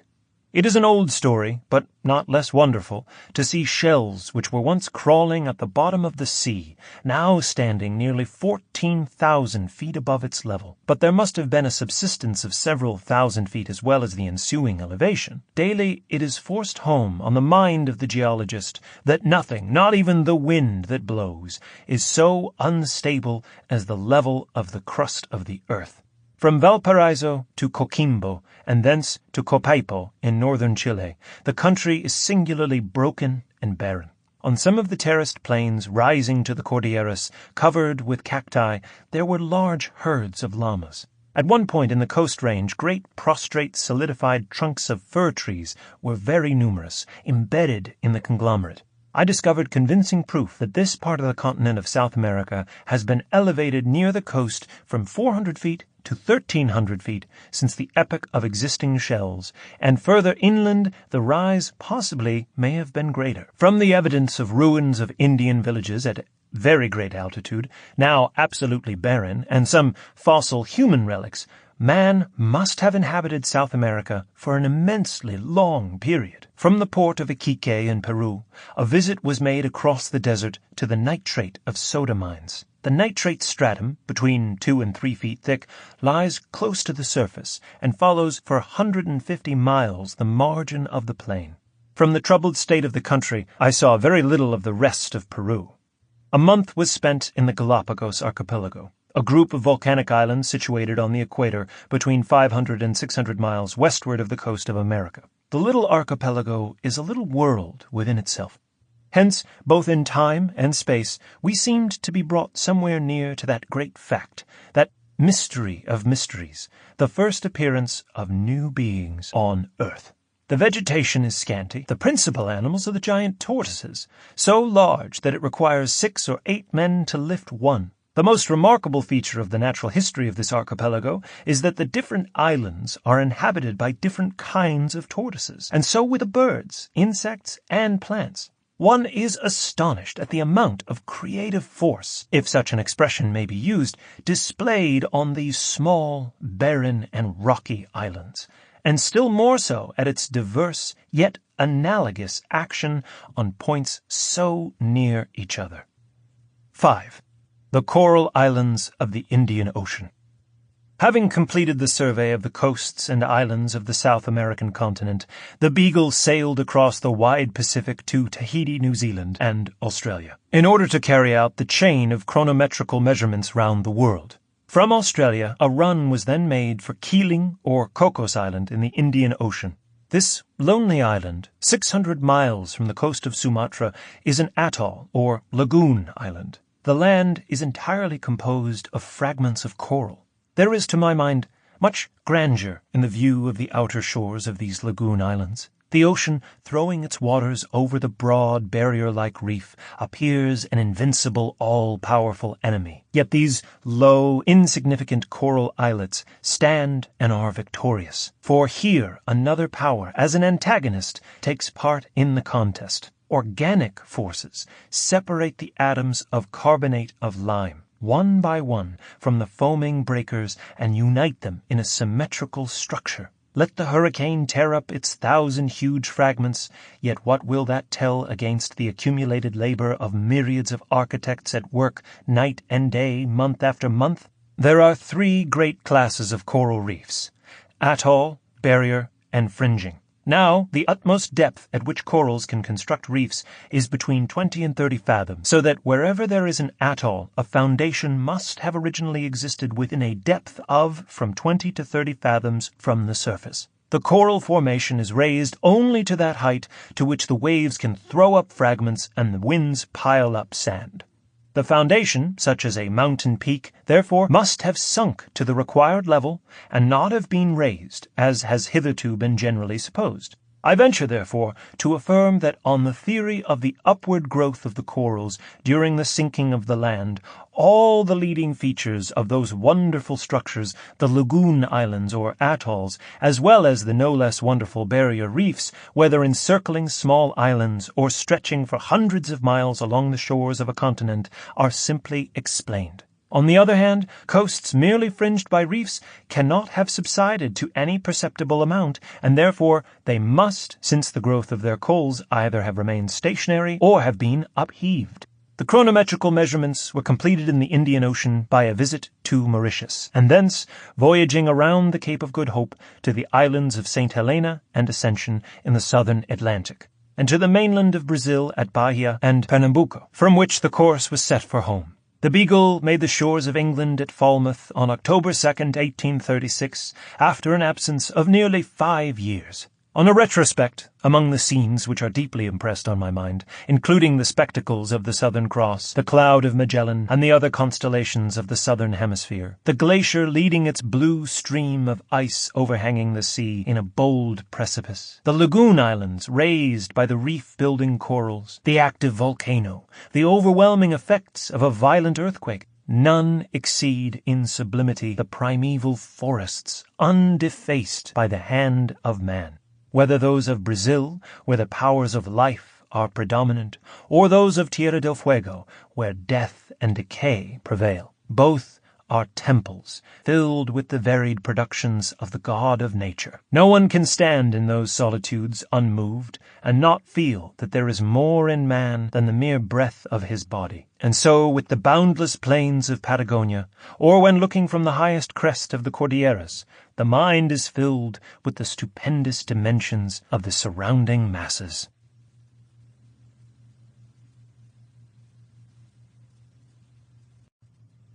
Felix Dubois. Timbuktu the Mysterious. 1. From Paris to the Niger. Felix Dubois has a considerable reputation in France and on the European continent generally as an African explorer. His sphere of travel has been confined to the dark continent north of the equator. He first published in 1894 Life on the Black Continent, but his reputation rests mainly on Timbuktu the Mysterious, issued in 1897, of which 2 English translations have appeared. Dubois' style is vivacious and picturesque, with a vein of poetic feeling in some passages. His early history of northern Africa and Timbuktu, of the architecture of which he has made a special study, is lucid. But, in discussing the extension of the British and French spheres of influence and protectorates during the past century, he betrays a certain measure of Gallic Anglophobia. Having fallen asleep in a railway carriage on your departure from Paris, you awake 6 weeks later on a canoe barge upon the Niger. The steamer lands you at the entrance to the Senegal, in a country which has belonged to France for centuries. The port of Senegal is Dakar, the finest harbour on the west coast of Africa, and from thence there is a railway to St. Louis. For 8 days you travel up the Senegal River in a steamer to Kayes, the port and actual capital of the Sudan, and a narrow-gauge railway carries you from the Senegal to the Niger at Dayoubaba. This town is situated in the heart of lovely mountain and river scenery. The Bakoy River here breaks into a rocky waterfall, some hundreds of yards in length, full of rapids and foaming currents. The horizon is bordered by mountain tops, and the river banks are covered by gigantic trees festooned with garlands of long creepers. The road from Dayoubaba to Bamako cuts from east to west the massive Fouta Djallon range that separates the basin of the Senegal from that of the Niger, and is so abundantly watered that you fall asleep every night to the sound of some gurgling cascade. It was not without a certain amount of emotion that I approached the great Niger. After days and days of travel, a narrow path widens suddenly, and its rocky sides fall right and left like the leaves of a door. A vast horizon lies at my feet, bathed in the splendors of a tropical sunset. And down there, in a plain of gold and green and red, shines a silver trail bordered by a line of darkness. The Niger, with its vast and misty horizons, is more like an inland ocean than a river. I engaged for my voyage upstream a boat which was a whimsical mixture of a European barge and an aboriginal canoe, in which a thatched hollow served me amidships as bedroom, dining room, study, and dressing room. A small folding bedstead was the only piece of furniture. The crew consisted of bossos, the true sailors of the Niger, of whose skill, patient endurance, and loyalty I had full experience. Alone among them, travelling through an imperfectly conquered, sometimes openly hostile country, never once did I feel that my safety was in any way threatened. Coming to Lake Debo, a fief of the Niger, we enter a sea of grass. Paddling being no longer possible, my bossos crew, leaning heavily upon bamboo poles, push the boat vigorously through the grass, which, parting in front, closes together behind us with loud rustling and crackling. We are no longer upon the water, but seem to be sliding under a tropical sun over grassy steppes streaked with watery paths. These bossos, living at a distance of nearly 900 miles from the coast, possess no idea of the sea, and the question of what becomes of the mighty Niger beyond the regions they know troubles them very little. One unusually intelligent bossos, when asked what became of the river beyond the towns which he knew or had heard of, down the Niger, he said, "Beyond them? Oh, beyond them, the fishes swallow it." 2. The Valley of the Niger. The country living to the south of Timbuktu, which is on the threshold of the Great Sahara Desert, is the Sudan, otherwise called the Valley and the Buckler of the Niger. It is a vast region traversed to an extent of nearly 2,500 miles by one of the largest rivers in the world. This river rises in the Koranka chain of mountains and is really formed by two streams, the Paliko and the Tembi, which unite at a place called Laya. The more important of these is the Tembi, and the wood from which it springs is reputed sacred, and is the subject of innumerable legends and superstitions. Access to it is denied to the profane by the high priests and lesser priests, who represent the deity to mortals. The neighbouring kinglets refer to them before undertaking a war, or other act of importance, and the common herd consult them on all occasions of weight. The spirit of the spring, being eminently practical, will only condescend to attend to them through the medium of sacrifice. But the ceremonies are not very ferocious, merely oxen being offered, and not human victims, as in the neighbouring Dahomey. The region of the source of the Niger is the land of heavy rainfall, and the slopes of the mountain ranges are channeled by innumerable cascades, rivulets, brooks, and rivers that carry off the heavenly overflow. These countries of the upper Niger are radiant. Tropical vegetation spreads over them with the utmost prodigality. The river flings itself headlong over the entire low-lying region between Biafraba and Timbuktu, covering it and swamping it until a steppe of barren sand becomes one of the most fertile spots in the universe. The Niger is to the Sudan what the Nile is to Egypt. But we find there are not one delta, as in Egypt, but three. Thus, a most complete system of irrigation is formed, and fertility is spread over thousands of square miles. The rise and fall of the waters is as regular as that of the Nile, and an infinitely greater distance is covered. Bamako is an important strategic center, from which it is easy to send reinforcements to any part of the Sudan that may be momentarily threatened. This precaution is wise, for we do not really know how far we are masters of this splendid country, which is many times larger than France, and contains from 10 to 15 millions of people. There are only 600 Europeans, including officers and other officials, and 4,000 Negroes are enrolled as foot soldiers, cavalry, and transport bearers, while it requires an army of 40,000 men to maintain order in Algeria, about a fourth the size of the Sudan. Apart from the fertility of the soil for cereal crops, there are three kinds of trees which grow abundantly everywhere. The most interesting is the carita, or butter tree, from which the nuts of which a vegetable butter is extracted with all the delectable flavor of chocolate. Throughout the whole of the Sudan, no other fatty substance is used. The second tree is the flower tree. The flower is enclosed in large pods, is of a yellow color, which is rich in sugar, and is used in the manufacture of pastry and confectionery. The third is the cheese tree, called baga by the natives, from the capsules of which a fine and brilliant vegetable silk is yielded. The principal articles of commerce sent to Bamako, to Timbuktu, are the products of these trees, gold, and kola nuts. In the voyage up the river, beyond Bamako, we passed the districts in which the principal towns are Nyamena, Sansanding, and Segu, in which are the large cotton fields, from the produce of which the beautiful fabrics known as panier de Segu are made, which are in great request in Senegal and the markets of Timbuktu. Near Segu is an establishment known as the School of Hostages, instituted by an explorer, Faidherbe, for the education of the sons of kings and chiefs of Senegambia, to enable them to take part in home government or to enter the civil and military services of Senegal and Sudan. 3. The Jewel of the Niger Valley. Djenné is the jewel of the valley of the Niger. A vast plain, infinitely flat, in the midst of this circle of water, and within it reared a long mass of high and regular walls, erected on mounds as high and nearly as steep as themselves. When I climbed the banks from my boat and entered the walls, I was completely bewildered by the novelty and strangeness of the town's interior. Regular streets, wide, straight roads, well-built houses of 2 stories instantly arrested the eye. But the buildings had nothing in common with the Arabic architecture. The style was not Byzantine, Roman, or Greek. Still less was it Gothic or Western.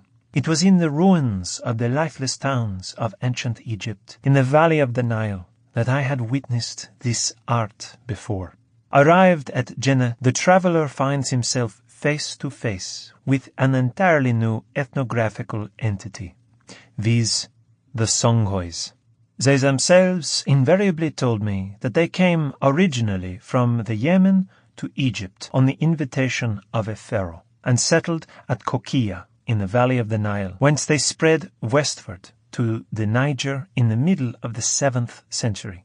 They built Jenne in 765, made it the market of their country, and founded the Sangwaz Empire, which under 3 distinct dynasties lasted for 1,000 years.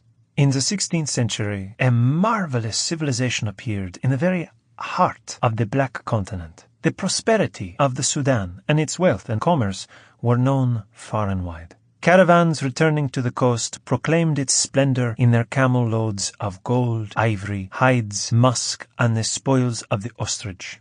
So many attractions did not fail to rouse the cupidity of neighboring territories, chief among them being Morocco. El-Mansur, Sultan of Morocco, invaded the Sudan in 1590, and in a few years the fall of the Sangwaz Empire was complete. 2 elements of confusion established themselves and augmented the general anarchy, viz. The Tuaregs and the Fulbes, the former coming from the great desert of Sahara and the latter from the west. Both were pastoral nomads. A petty Fulbe chief of the country of Nukuna, named Ahmadu, spread the report that he was of the family of the Prophet, and for the next 80 years the Sudan was given over to fire and sword by a succession of rulers who massacred and pillaged in the name of God. Jenne happily escaped serious ruin because of its situation on an island at the junction of 2 tributaries of the Niger. The houses of Jenne are built on the simple lines of Egyptian architecture, with splendid bricks made from clay procured near the town. The Grand Mosque was long famous for the valley of the Niger, and was considered more beautiful than the Kaaba of Mecca itself. It lasted 18 centuries, and would have lasted many centuries longer if Ahmadu, the Fulbe conqueror, had not commanded its destruction in 1830. Jenne in the Middle Ages not only ranked above Timbuktu as a city, but took a place among the great commercial centers of Islam. Jenne taught the Sudanese the art of commercial navigation, and her fleets penetrated beyond Timbuktu and the Kong country. Regular lines of flyboats even now carry merchandise and passengers at a fixed tariff, and for a consideration of 2.5 francs you can go to Timbuktu, a 20 days journey, and for 3 francs can send thither 100 weight of goods. The characteristics of the people are sympathy, kindness, and generosity. Here, trades are specialized. Comfortably with, and contrary to, Arab usage, it is the men who weave the textiles and not the women. The latter do the spinning and the dyeing. Masonry is man's work. In Negro countries it is the women who build the houses, and in the blacksmiths and other trades the craft descends from father to son. 4. Timbuktu, Queen of the Sudan. The day of my departure from Jenne was occupied in receiving farewell visits from scores of friends, who first believed me a harmless lunatic as the man with the questions, and then received me with affection.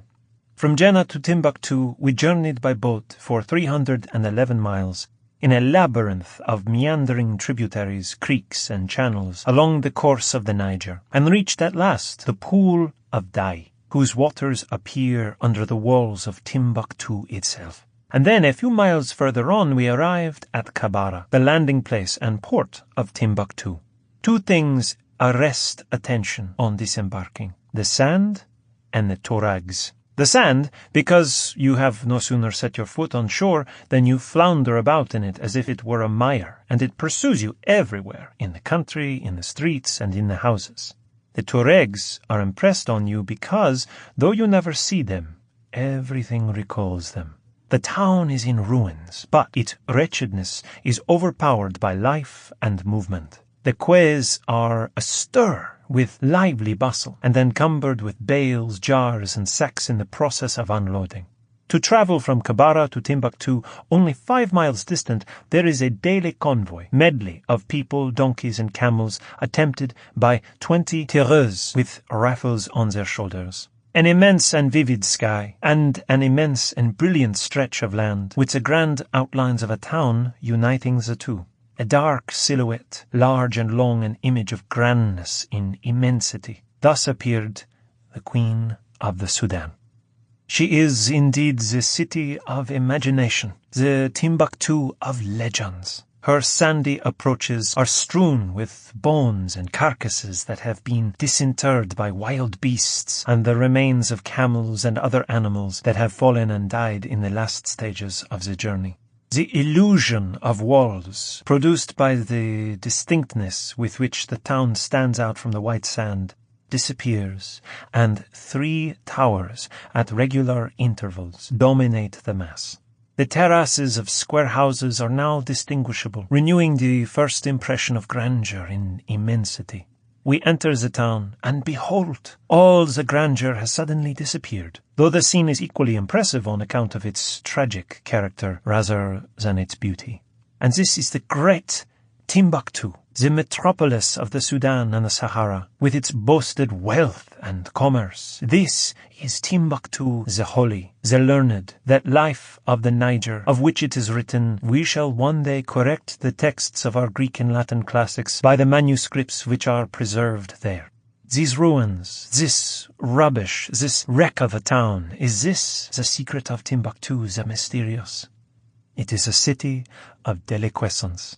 Jannah had the vein of Egyptian civilization. The origin of Timbuktu has to be sought in a different direction. From her past is connected with the Arabian civilization of northern Africa, the world of the Berbers, and all those white folk whom we have known under the name of the Tuaregs in the Sahara, Kabyles in Algeria, Moors in Morocco and Senegal, and Fulbes in their infiltrations into the Sudan, who have been crowded back into the interior by the invasions of Phoenician and Roman colonists. So also when the Moors were driven out of Spain back to Morocco to find their ancient patrimony in the hands of Arabs, they were forced to prolong their exodus into the south and became nomads about the Great Lakes on the left bank of the Niger in the neighborhood of Ulata and Timbuktu, carrying with them the names of the Andalusians which they bear to the present day. Tuareg is a generic name for a large number of tribes descended from the Berbers. Being driven into the desert to the terrible glare of which they were not accustomed, nor their lungs to its sandstorms, they adopted the headdress of 2 veils. Being perpetually kept on the march, every social and political organization disappeared, and they gradually lost all notion of law and order. Like the Jews and all other people thrown out of their natural paths, their souls and brains became steeped in vice. Their nomadic life reduced them to the level of vagabonds, thieves, and brigands, and the only law they recognized was the right of the strongest. Travelers and merchants were their principal victims, and when these failed, they robbed and killed each other. They adopted a vague form of Islamism, which they reduced to a brief in talismans, and the Sudanese bestowed upon them 3 epithets which epitomize their psychology: thieves, hyenas, and the abandoned of God. Yet it was to these people that Timbuktu owed its origin, for it was there that they established a permanent camp. It was under the dominion of Askia the Great, who drove the Tuaregs out of the city, that Timbuktu became the great and learned city whose fame spread even to Europe, and its apogee was reached in 1494 to 1593. The decadence of the city began with the Moorish conquest in the latter year, and it became the scene of repeated incursions by various tribes, Tuaregs, Fulbes, Rumas. Under the hand of 1,000 tyrants, the inhabitants were robbed, ill-treated, and killed on the least provocation. To avoid being pillaged in the open street and seeing their houses despoiled, they adopted a new manner of living. They transformed their garments and dwellings, and ceasing to be Timbuktu the Great, they became Timbuktu the Mysterious. By these means the town acquired a tumble-down and battered appearance. Timbuktu is the meeting place, says an old Sudanese chronicle, of all who travel by camel or canoe. The camel represents the commerce of Sahara and the whole of northern Africa, while the canoe represents the trade of the Sudan and Nigeria. A great part of the trade is in rock salt, derived from the mines of Tuedeni near Timbuktu. Large caravans from Morocco, Algeria, Tunis, and Tripoli, numbering from 600 to 1,000 camels and from 300 to 500 men, arrive from December to January and from July to August. Their freight represents from 600,000 to 1,000,000 francs worth of goods. Smaller caravans of 60 or 100 camels arrive all the year round, and between 50 and 60,000 camels encamp annually in the caravan suburb before the northern walls of the city. The city is simply a temporary depot, and the permanent population are merely brokers and contractors or landlords of houses which are let to traveling merchants. The chief manufacturing industry of the city is exquisite embroidered robes, which cost from 3,000 to 4,000 francs each, and are principally exported to Morocco. An ancient Sudanese proverb says, "Salt comes from the north, gold from the south, and silver from the country of the white men. But the word of God and the treasures of wisdom are only to be found in Timbuktu." It would be an exaggeration to put the university and the mosque of Sankore on a level with those of Egypt, Morocco, or Syria, but it was the great intellectual nucleus of the Sudan, and also one of the great scientific centers of Islam itself. Her collection of ancient manuscripts leaves us in no doubt about the point. There is an entire class of the population devoted to the study of letters. They are called marubats, or sheikhs, and from them doctors, priests, schoolmasters, and jurists are drawn. 5. The romance of the modern conquest. The prosperity of the French Sudan is so closely connected with that of its principal market that if the general anarchy had been prolonged in Timbuktu, all the sacrifices of human life and money France had made on her threshold would have remained sterile. The French government decided that the sooner an end was put to the ruinous dominion of the Tuaregs, the better it would be. Up to the last moment, England endeavoured to put her hand upon the commerce of Timbuktu. Failing in her efforts from Tripoli and the Niger's mouth, she attempted to secure footing by way of Morocco and was installed towards 1890 at Cape Juby. It was then too late. French columns and posts had been slowly advanced by the Senegal route, and in 1893, Jena was captured. In the following year, a flotilla of gunboats was dispatched, while 2 columns of troops followed up to anticipate any concentration of nomad Tuaregs, which might prevent the occupation of the mysterious city. From the flotilla, a detachment of 19 men was landed. Of these, only 7 were Europeans, the remainder being Senegalese Negroes. They had 2 machine guns with them, and under the command of a naval lieutenant, Botio by name, they marched to the walls of Timbuktu and demanded that the rulers of the city should surrender it, and that they should sign a treaty of peace, placing the country under the protectorate of France. The city was occupied. Temporary fortlets were run up, and the 19 mariners held them till January 10, 1894, when the first of the 2 of the French columns entered the town. 25 days later, the second column arrived. The French occupation of Timbuktu the Mysterious was complete, and Cape Juby was evacuated by England.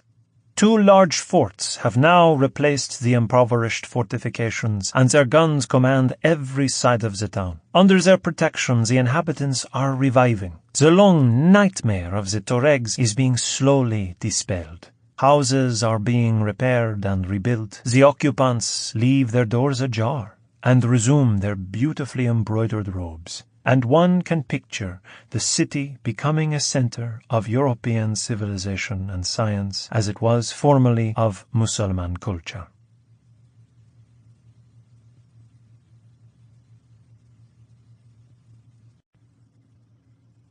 Richard Hakluyt.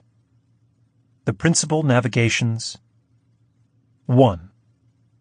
Of the book and why it was made. Richard Hakluyt, born about 1552 in Hertfordshire, England, was educated at Westminster and Christ Church, Oxford, and became in 1590 rector of Wetheringset in Suffolk, where he compiled and arranged the principal navigations, voyages, traffics, and discoveries of the English nation to the remote quarters of the earth at any time within the compass of these 1600 years. He grew to manhood in the midst of the most stirring period of travel and discovery that England has known. Under Elizabeth, English sailors and English travelers were penetrating beyond the dim borders of the known world, and almost every returning ship brought back fresh news of strange lands. Richard Hakluyt, preacher, tells how his interest was attracted towards the subject of travel and exploration, which he made his own. He published other records of travel, but it is through the principal navigations that his name has been perpetuated. Hakluyt died on November 23, 1616. I do remember that being a youth and one of Her Majesty's scholars at Westminster, that fruitful nursery, it was my hap to visit the chamber of Master Richard Hakluyt, my cousin, a gentleman of the Middle Temple, at a time when I found lying open upon his board certain books of cosmography, with an universal map. He, seeing me somewhat curious in the view thereof, began to instruct my ignorance by showing me the division of the earth into 3 parts, after the old account, and then, according to the latter and better distribution, into more. He pointed out with his wand to all the known seas, gulfs, bays, straits, capes, rivers, empires, kingdoms, dukedoms, and territories of each part, with declaration also of their special commodities and particular wants, which, by the benefit of traffic and intercourse of merchants, are plentifully supplied. From the map he brought me to the Bible, and, turning to the 107th Psalm, directed me to the 23rd and 24th verses, where I read that, quote, "They which go down to the sea in ships and occupy by the great waters, they see the works of the Lord and his wonders in the deep." Which words of the prophet, together with my cousin's discourse, things of high and rare delight to my young nature, took in me so deep an impression that I constantly resolved, if ever I were preferred to the university, where better time and more convenient place might be ministered for these studies, I would, by God's assistance, prosecute that knowledge and kind of literature, the doors whereof were so happily opened before me. According to which my resolution, when, not long after, I was removed to Christ Church in Oxford, my exercises of duty first performed, I fell to my intended course, and by degrees read over whatsoever printed or written discoveries and voyages I found extant, either in the Greek, Latin, Italian, Spanish, Portugal, French, or English languages. In continuance of time, I grew familiarly acquainted with the chiefest captains at sea, the greatest merchants, and the best mariners of our nation, by which means, having gotten somewhat more than common knowledge, I passed at length the narrow seas into France. There I both heard in speech and read in books other nations miraculously extolled for their discoveries and notable enterprises by sea, but the English, of all others, for their sluggish security and continual neglect of the like attempts, either ignominiously reported or exceedingly condemned. Thus, both hearing and reading the obloquy of our nation, and finding few or none of our own men able to reply herein, and further, not seeing any man to have care to recommend to the world the industrious labours and painful travels of our countrymen, myself returned from France, determined to undertake the burden of that work, wherein all others pretended either ignorance or lack of leisure, whereas the huge toil and the small profit to ensue were the chief causes of the refusal. I call the work a burden, in consideration that these voyages lay so dispersed and hidden in several hucksters' hands, that I now wonder at myself to see how I was able to endure the delays, curiosity, and backwardness of many from whom I was to receive my originals. And thus, friendly reader, thou seest the brief sum and scope of my labours for the Commonwealth's sake, and thy sake, bestowed upon this work, which may, I pray, bring thee no little profit. 2. The victories of King Arthur in foreign lands. Arthur, which was sometimes the most renowned king of the Britons, was a mighty and valiant man and a famous warrior. This kingdom was too little for him, and his mind was not contented with it.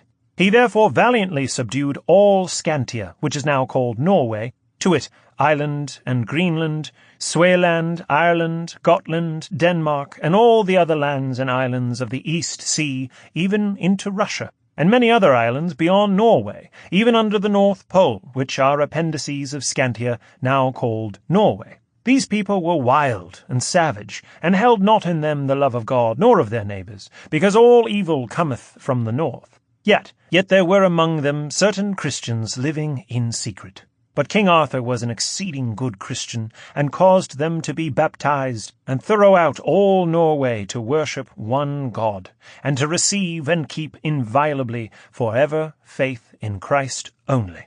At that time all the noblemen of Norway took wives of the noble nation of the Britons, whereupon the Norses say that they are descended of the race and blood of his kingdom. The aforesaid King Arthur obtained also in those days of the Pope and court of Rome that Norway should be forever annexed to the crown of Britain for the enlargement of his kingdom, and he called it the Chamber of Britain. For this cause the Norses say that they ought to dwell with us in this kingdom, to wit, that they belong to the crown of Britain. For they had rather dwell here than in their own native country, which is dry and full of mountains and barren, and no grain growing there, but in certain places. But this country of Britain is fruitful, wherein corn and all other good things do grow and increase, for which cause many cruel battles have been oftentimes fought betwixt the Englishmen and the people of Norway.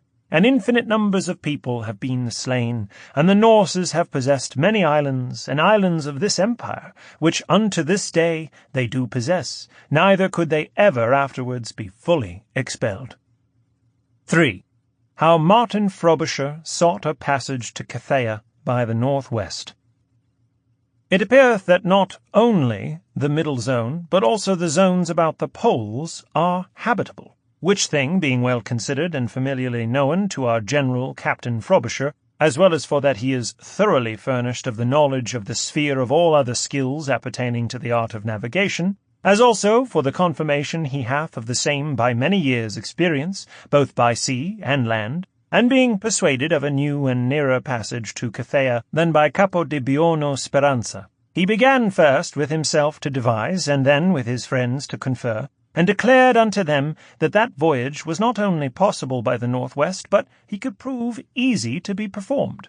And further, he determined and resolved with himself to go make full proof thereof, and to accomplish or bring true certificate of the truth, or else never to return again, knowing this to be the only thing of the world that was left yet undone, whereby a notable mind might be made famous and fortunate. But, although his will were great to perform this notable voyage, yet he wanted altogether means and ability to set forward and perform the same. He laid open to many great estates and learned men the plot and sum of his device, and so by little and little, with no small expense and pain, he brought his cause to some perfection, and had drawn together so many adventurers, and each sums of money as might well defray a reasonable charge to furnish himself to sea withal.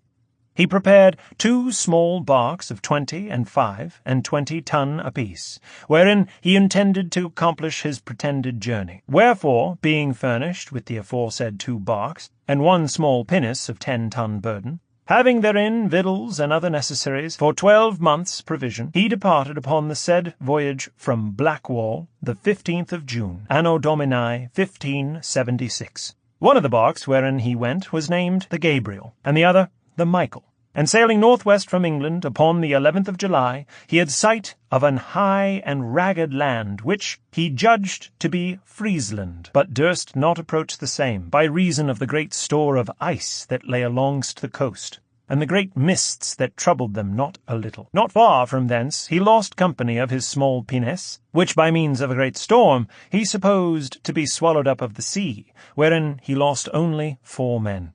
Also the other bark, named the Michael, mistrusting the matter, conveyed themselves privily away from him, and returned home with great report that he was cast away. The worthy captain, notwithstanding these discomforts, although his mast was sprung and his topmast blown overboard with extreme foul weather, continued his course towards the northwest, knowing that the sea at length must needs have an ending, and that some land should have a beginning that way, and determined, therefore, at the least, to bring true proof what land and sea the same might be so far to the north-westwards, beyond any man that had heretofore discovered. And the 20th of July he had sight of an high land which he called Queen Elizabeth's Foreland, after Her Majesty's name, and sailing more northerly alongst that coast, he descried another foreland with a great gut, bay, and passage, divided as if it were two main lands or continents asunder. He determined to make proof of this place, to see how far that gut had continuance, and whether he might carry himself through the same into some open sea on the back side, whereof he conceived no small hope, and so entered the same the 21st of July, and passed above 50 leagues therein as he reported, having upon either hand a great main or continent, and that land upon his right hand, as he sailed westward, he judged to be the continent of Asia, and there to be divided from the firm of America, which lieth upon the left hand over against the same. This place he named after his name, Frobisher's Straits. After our captain, Martin Frobisher, had passed 60 leagues into this foresaid strait, he went ashore and found signs where fire had been made. He saw deer that seemed to be mankind, which ran at him, and hardly he escaped with his life in a narrow way, where he was fain to use defence and policy to save his life. In this place he saw and perceived sundry tokens of the peoples resorting thither. And being ashore upon the top of the hill, he perceived a number of small things fleeting in the sea afar off, which he supposed to be porpoises or seals, or some kind of strange fish. But, coming nearer, he discovered them to be men in small boats made of leather, and before he could descend down from the hill, certain of those people had almost cut off his boat from him, having stolen secretly behind the rocks for that purpose, when he speedily hasted to his boat, and bent himself to his halberd, and narrowly escaped the danger, and saved the boat. Afterwards he had sundry conferences with them, and they came aboard his ship, and brought him salmon and raw flesh and fish, and greedily devoured the same before our men's faces.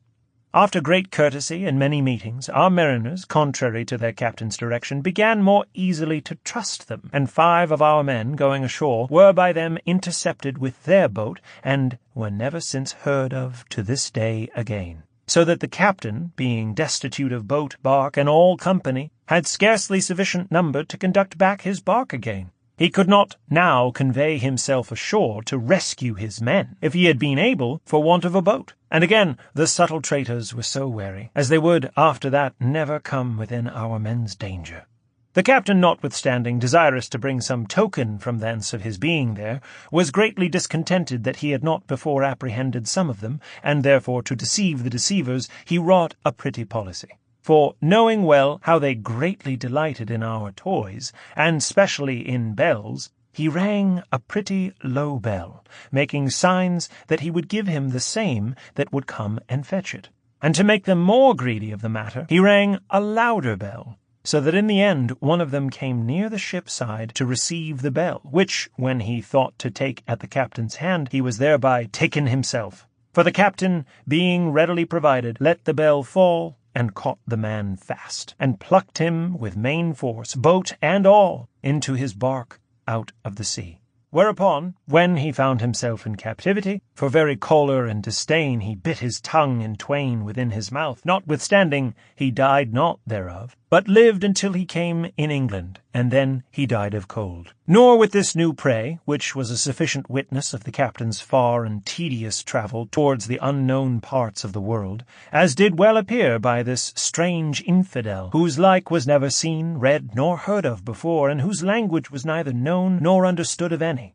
The said Captain Frobisher returned homeward, and arrived in England in Harwich, the 2nd of October following, and thence came to London, 1576, where he was highly commended by all men for his noble attempt, but specially for the great hope he brought of the passage to Cathay. 4. The valiant fight of the Content against some Spanish ships. 3 ships of Sir George Carey made a notable fight against certain Spanish galleys in the West Indies, and this is the relation of it.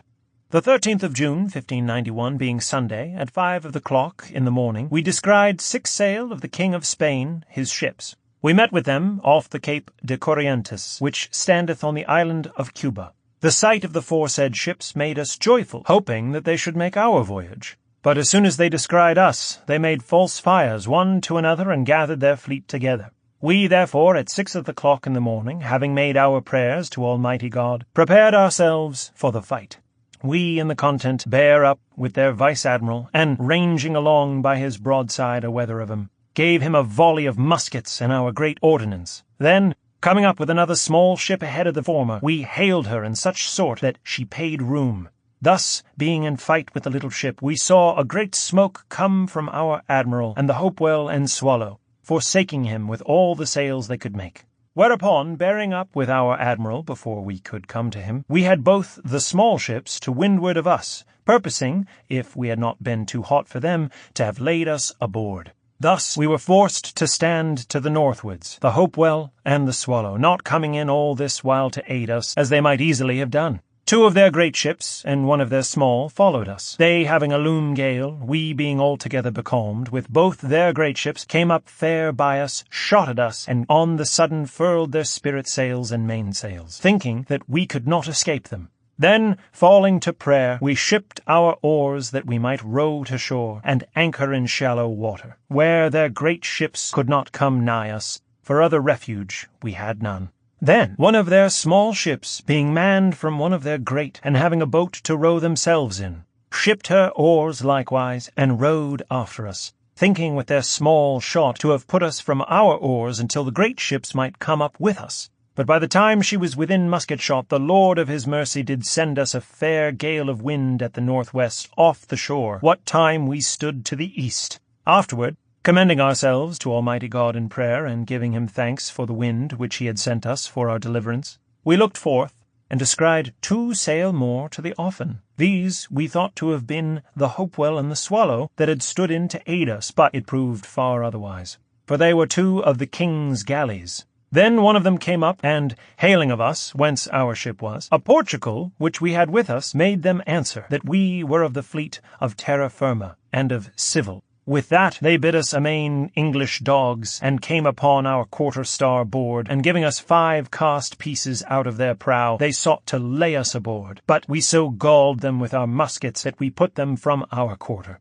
Then they, winding their galley, came up into our stern, and with the way that the galley had, did so violently thrust into the board of our captain's cabin, that her nose came into its minding to give us all their prow, and so to sink us. But we, being resolute, so plied them with our small shot, that they could have no time to discharge their great ordnance. And when they began to approach, we heaved into them a ball of fire, and by that means put them off. Whereupon they once again fell astern of us, and gave us a prow. Then, having the second time put them off, we went to prayer, and sang the first part of the 25th Psalm, praising God for our safe deliverance. This being done, we might see 2 galleys and a frigate, all 3 of them bending themselves together to encounter us. Whereupon we, eftsoons commending our estate into the hands of God, armed ourselves and resolved, for the honour of God, her Majesty, and our country, to fight it out to the last man. Then, shaking a pike of fire in defiance of the enemy, and weaving them amain, we bade them come aboard, and an Englishman in the galley made answer that they would come aboard presently. Our fight continued with the ships and with the galleys from 7 o'clock in the morning till 11 at night. Howbeit God, which never faileth them that put their trust in him, sent us a gale of wind about 2 o'clock in the morning, at east-northeast, which was for the preventing of their cruelty and the saving of our lives. The next day, being the 14th of June in the morning, we saw all our adversaries to leeward of us, and they, espying us, chased us till 10 o'clock, and then, seeing they could not prevail, gave us over. Thus we give God most humble thanks for our safe deliverance from the cruel enemy, which hath been more mighty by the providence of God than any tongue can express, to whom be all praise, honour, and glory, both now and ever. Amen.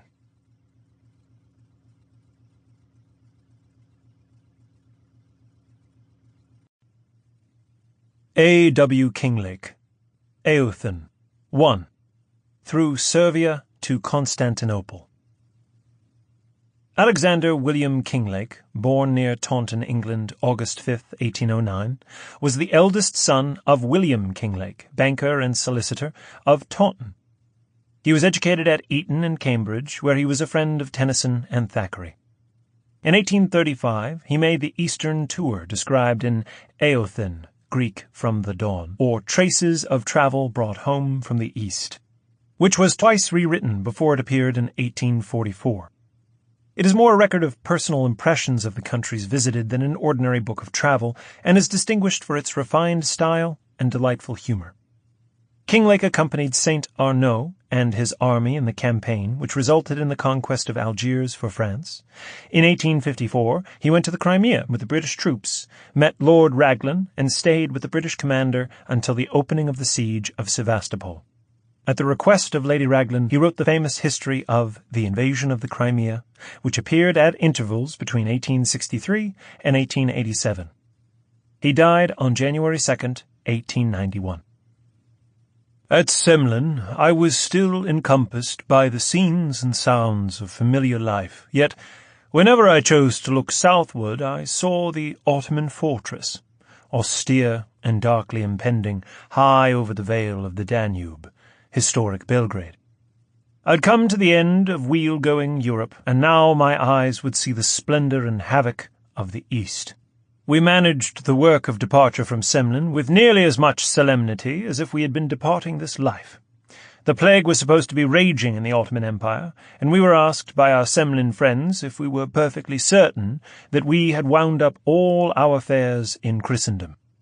We soon reached the southern bank in our rowboat, and were met by an invitation from the Pasha to pay him a visit. In the course of an interesting interview conducted with Oriental imagery by our dragoman, we informed the Pasha that we were obliged for his hospitality and the horses he had promised for our journey to Constantinople, whereupon the Pasha, standing up on his divan, said, "Proud are the sires and blessed are the dams of the horses that shall carry your excellency to the end of your prosperous journey." Our party, consisting of my companion Methley, our personal servants, interpreter, and escort, started from Belgrade, as usual, hours after the arranged time, and night had closed in as we entered the great Servian forest, through which our road lay for more than 100 miles.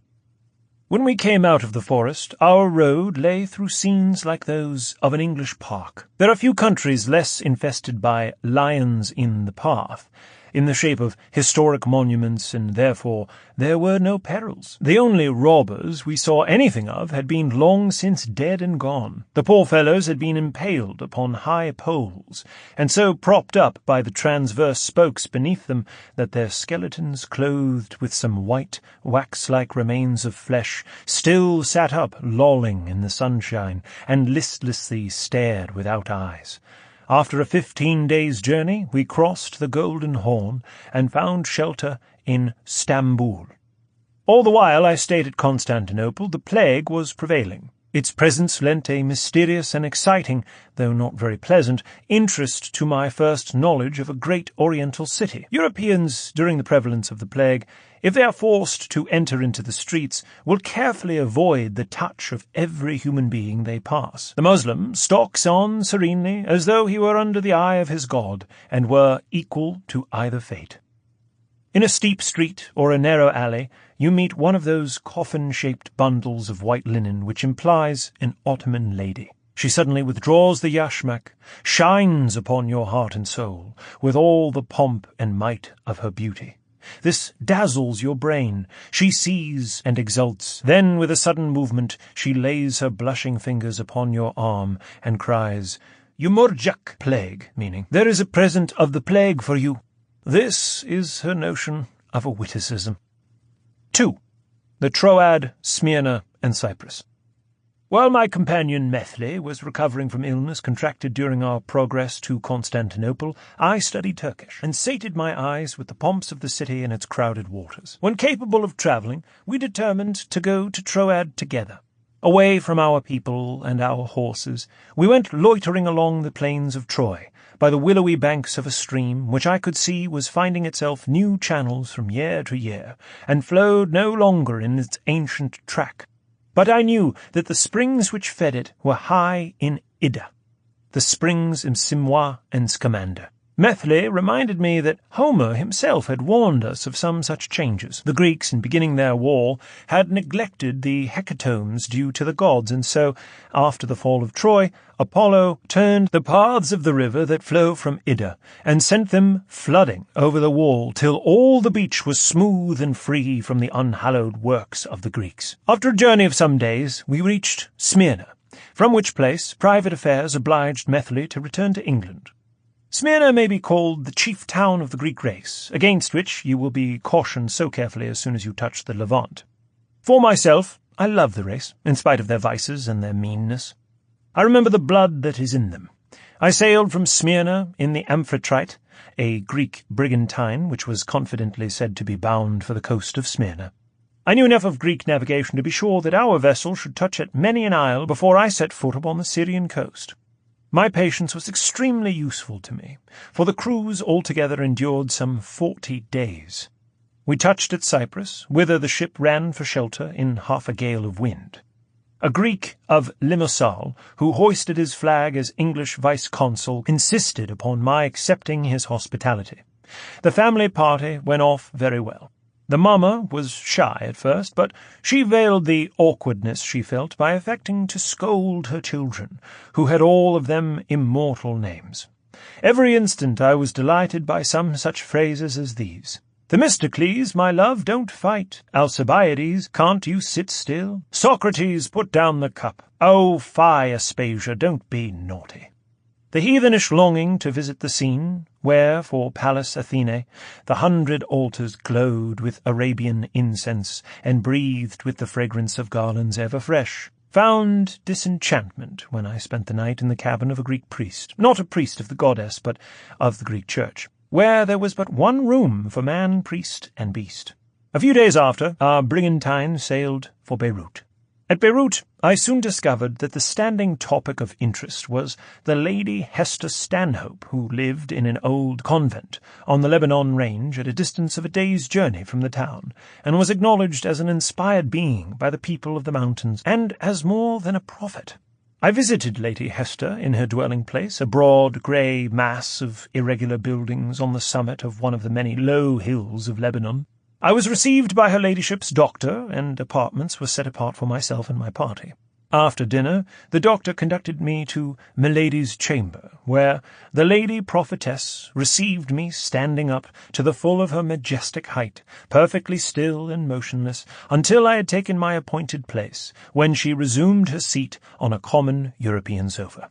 Her ladyship addressed to me some inquiries respecting my family, and then the spirit of the prophetess kindled within her, and for hours and hours this wondrous white woman poured forth her speech, for the most part concerning sacred and profane mysteries. Now and again she adverted to the period when she exercised astonishing sway and authority over the wandering Bedouin tribes in the desert which lies between Damascus and Palmyra. Lady Hester talked to me long and earnestly on the subject of religion, announcing that the Messiah was yet to come. She strived to impress me with the vanity and falseness of all European creeds, as well as with a sense of her own spiritual greatness. Throughout her conversation upon these high topics, she skilfully insinuated, without actually asserting, her heavenly rank. 3. Nazareth, Jordan, and the Dead Sea. I crossed the plain of Esdraelon and entered amongst the hills of beautiful Galilee. It was at sunset that my path brought me sharply round into the gorge of a little valley, and close upon a grey mass of dwellings that lay happily nestled in the lap of the mountain. It was Christian Nazareth. Within the precincts of the Latin convent, in which I was quartered, there stands a great Catholic church, which encloses the sanctuary, the dwelling of the Blessed Virgin. This is a grotto, forming a little chapel, to which you descend by steps. The attending friar led me down, all but silently, to the Virgin's home.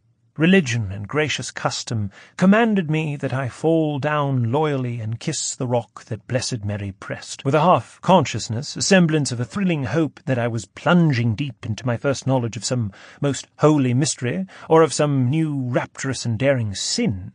I knelt and bowed down my face till I met the smooth rock with my lips. One moment, my heart, or some old pagan demon within me, woke up and fiercely bounded. My bosom was lifted and swam as though I had touched her warm robe. One moment, one more, and then the fever had left me. I rose from my knees. I felt hopelessly sane. The mere world reappeared.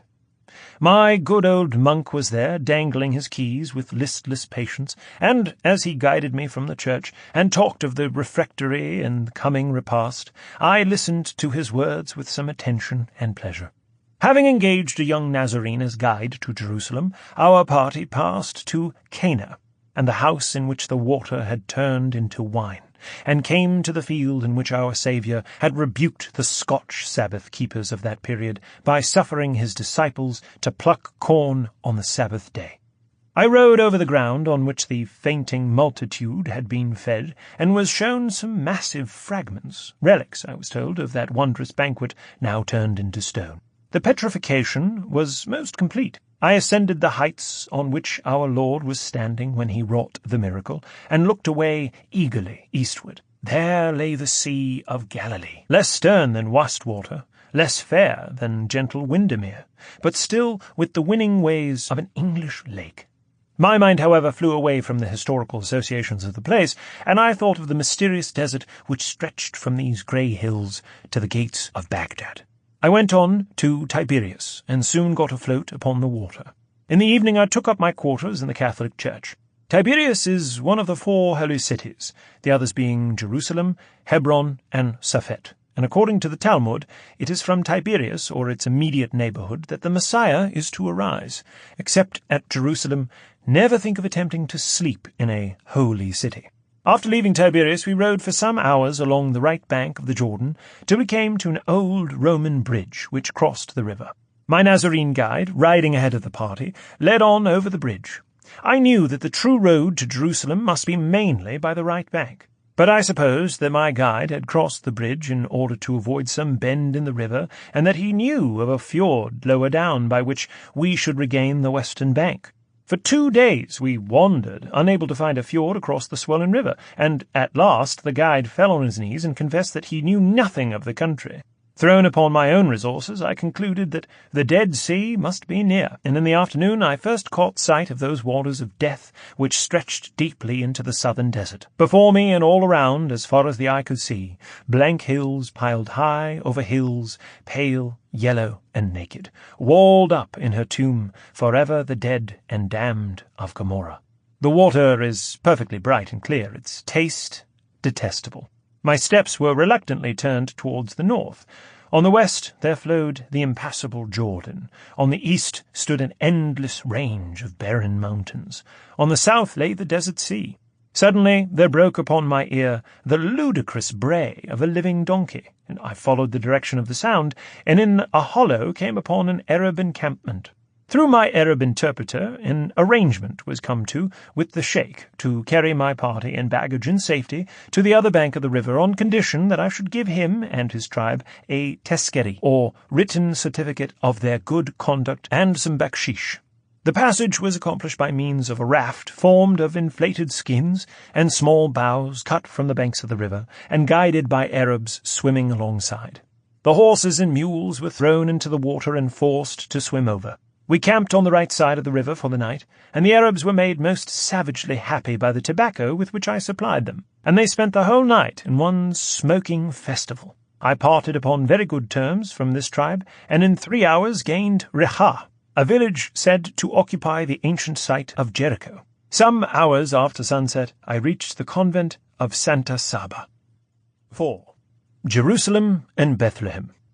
The enthusiasm that had glowed, or seemed to glow, within me for one blessed moment when I knelt by the shrine of the Blessed Virgin at Nazareth was not rekindled at Jerusalem.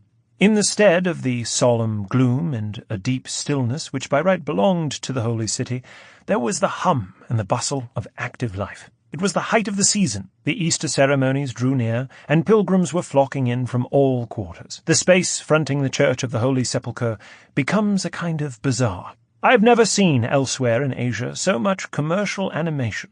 When I entered the church, I found a babel of worshippers, Greek, Roman, and Armenian priests were performing their different rites in various nooks, and crowds of disciples were rushing about in all directions, some laughing and talking, some begging, but most of them going about in a regular methodical way to kiss the sanctified spots, speak the appointed syllables, and lay down their accustomed coins.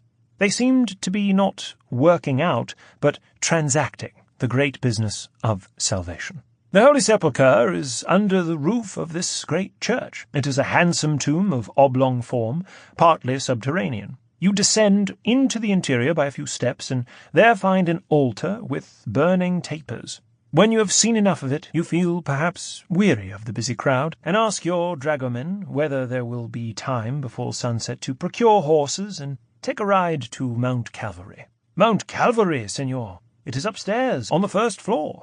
In effect, you ascend just 13 steps, and then are shown the now golden sockets in which the crosses of our Lord and the two thieves were fixed.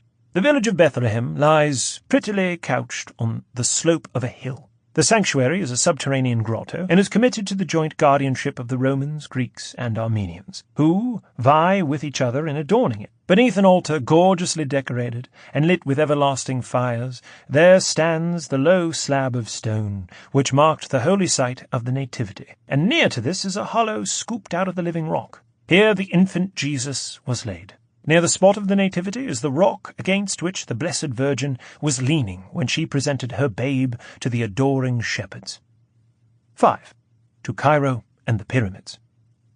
Gaza is upon the edge of the desert, to which it stands in the same relation as a seaport to the sea. It is there that you charter your camels, the ships of the desert, and lay in your stores for the voyage. The agreement with the desert Arabs includes a safe conduct through their country as well as the hire of the camels. On the 9th day, without startling incident, I arrived at the capital of Egypt, Cairo, and the plague. During the whole time of my stay, the plague was so master of the city, and showed himself so staringly in every street and alley, that I can't now affect to dissociate the two ideas. I was the only European traveller in Cairo, and was provided with a house by one Osman Effendi, whose history was curious. He was a Scotchman born, and landed in Egypt as a drummer boy with Mackenzie Fraser's force, taken prisoner, and offered the alternative of death or the Quran. He did not choose death, and followed the orthodox standard of a prophet in fierce campaigns against the Wahhabis. Returning to Cairo in triumph from his holy wars, Osman began to flourish in the world, acquired property, and became effendi, or gentleman, giving pledge of his sincere alienation from Christianity by keeping a couple of wives. The strangest feature in Osman's character was his inextinguishable nationality. In his house he had 3 shelves of books, and the books were thoroughbred Scotch. He afterwards died of the plague, of which visitation 1/2 of the whole people of the city, 200,000 in number, were carried off. I took it into my pleasant head that the plague might be providential or epidemic, but was not contagious, and therefore I determined that it should not alter my habits in any one respect. I hired a donkey and saw all that was to be seen in the city in the way of public buildings.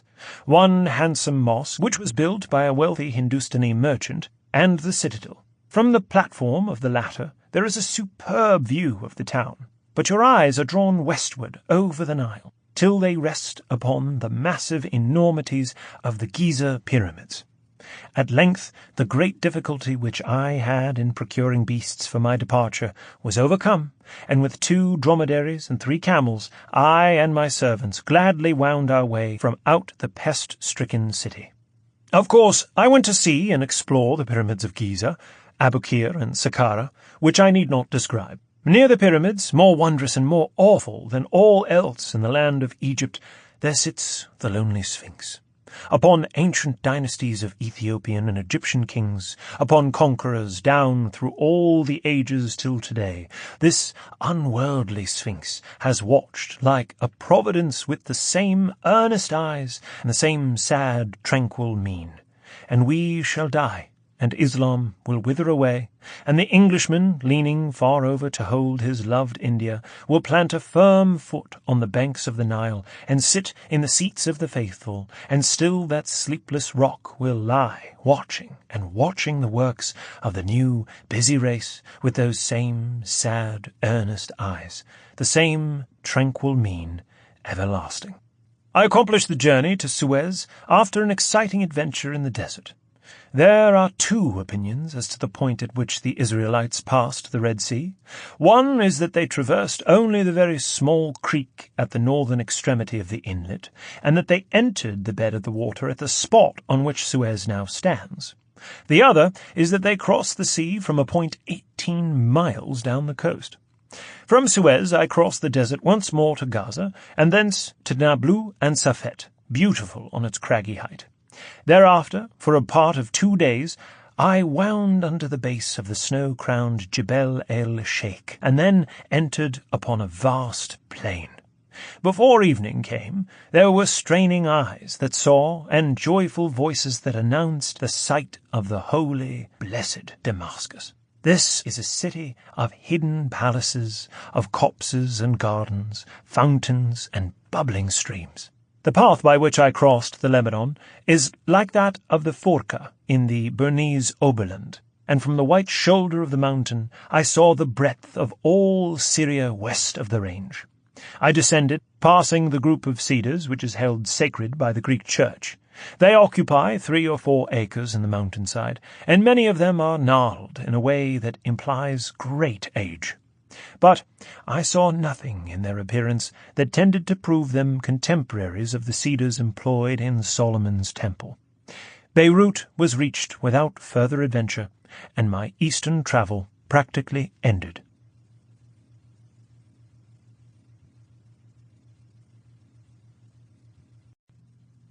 Austen Henry Layard.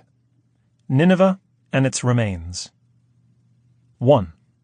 Mosul and its Hidden Mysteries. Sir Austen Henry Layard, the most famous of all Oriental archaeological explorers and discoverers, was born in Paris on March 5, 1817, and died on July 5, 1894. Intended for the English legal profession, but contracting a dislike to the prospect, he determined to make himself familiar with the romantic regions of the Near East, and travelled in all parts of the Turkish and Persian empires, and through several districts of Arabia. The desire came upon him to investigate the mysterious mounds on the great plains of the Tigris and the Euphrates, and he began that series of excavations which resulted in the most sensational discoveries of modern times. For he unearthed the remains of the long-buried city of Nineveh. With the marvelous, massive, and sublime sculptures of winged, human-headed bulls and lions, and eagle-headed deities, he enriched the galleries of the British Museum. England thus became possessed of the finest collections of the kind in the world. Layard's 2 volumes, Nineveh and its Remains, 1848, and Monuments of Nineveh, 1850, are unique records of special enterprise and skill. During the autumn of 1839 and winter of 1840, I had been wandering through Asia Minor and Syria, scarcely leaving untrod one spot hallowed by tradition, or unvisited one spot consecrated by history. I was accompanied by one no less curious and enthusiastic than myself, Edward Ledwich Midford, afterwards engaged in the civil service in Ceylon. We were both equally careless of comfort and unmindful of danger. We rode alone. Our arms were our only protection, and we tended our own horses, except when relieved from the duty by the hospitable inhabitants of a Turkoman village or an Arab tent. We left Aleppo on March 18th, took the road through Bir and Orfa, and, traversing the low country at the foot of the Kurdish hills, reached Mosul on April 10. During a short stay in the town, we visited the great ruins on the east bank of the river, which have been generally believed to be the remains of Nineveh. We rode into the desert and explored the mound of Kala Shergat, a vast, shapeless mass, covered with grass, with remains of ancient walls laid open where the winter rains had formed ravines. A few fragments of ancient pottery and inscribed bricks proved that it owed its construction to the people who had founded the city of which the mounds of Nimrud are the remains.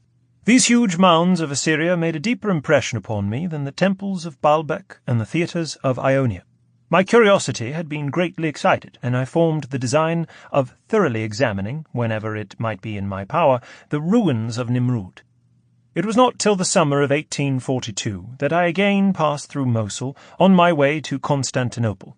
I found that Mbota had, since my first visit, commenced excavations on the opposite side of the Tigris, in the large mound of Kuyunjik and in the village of Khorsabad. To him is due the honour of having found the first Assyrian monument. He uncovered an edifice belonging to the age preceding the conquests of Alexander. This was a marvellous and epoch-making discovery.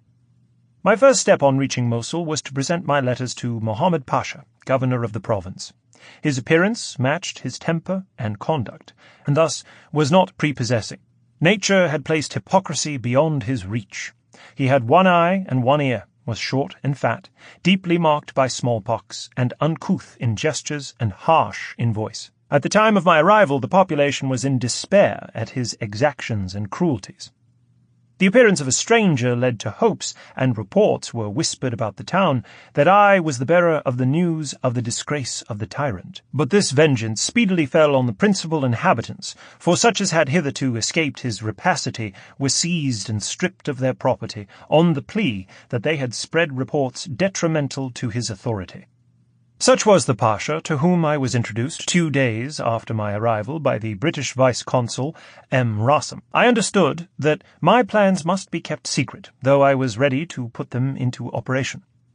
I knew that from the authorities and people of the town I could only look for the most decided opposition. On November 8th, having secretly procured a few tools, I engaged a mason at the moment of my departure, and, carrying with me a variety of guns, spears, and other formidable weapons, declared that I was going to hunt wild boars in a neighbouring village and floated down the Tigris in a small raft, accompanied by Mr. Ross, a British merchant then residing at Mosul, my kavas, and a servant.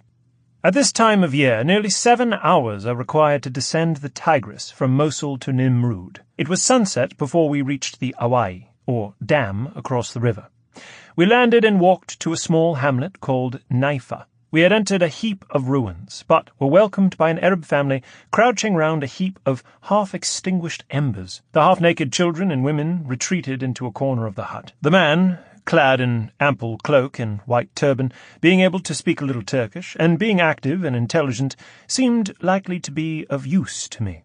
I acquainted him with the object of my journey, offering him regular employment in the event of the experiment proving successful, and assigning him fixed wages as superintendent of the workmen. He volunteered to walk in the middle of the night to Salamaya, a village 3 miles distant, and to some Arab tents in the neighbourhood, to procure men to assist in the excavations. I slept little during the night. Hopes long cherished were now being realized, or were to end in disappointment. Visions of palaces underground, of gigantic monsters or sculpted figures, and endless inscriptions floated before me. In the morning I was roused and informed that 6 workmen had been secured. 20 minutes' walk brought us to the principal mound. Broken pottery and fragments of brick, inscribed with cuneiform characters, were strewn on all sides. With joy I found the fragment of a bas-relief, convinced that sculptured remains must still exist in some parts of the mound. I sought for a place where excavations might be commenced with some prospect of success. A wad led me to a piece of alabaster which appeared above the soil. We could not remove it, and on digging downward it proved to be the upper part of a large slab. I ordered the men to work around it, and shortly we uncovered a second slab. One after another, 13 slabs came to light, the whole forming a square, with a slab missing at one corner. We had found a chamber, and the gap was at its entrance. I now dug down the face of one of the stones, and a cuneiform inscription was soon exposed to view. Leaving half the workmen to remove the rubbish from the chamber, I led the rest to the southwest corner of the mound, where I had observed many fragments of calcined alabaster. A trench, opened in the side of the mound, brought me almost immediately to a wall bearing inscriptions in the same character. Next day, 5 more workmen having joined, before evening the work of the first party was completed, and I found myself in a room panelled with slabs about 8 feet high, and varying from 6 to 4 feet in breadth. Some objects of ivory, on which were traces of gold leaf, had been found by Awad in the ruins, and these I told him to keep, much to his surprise.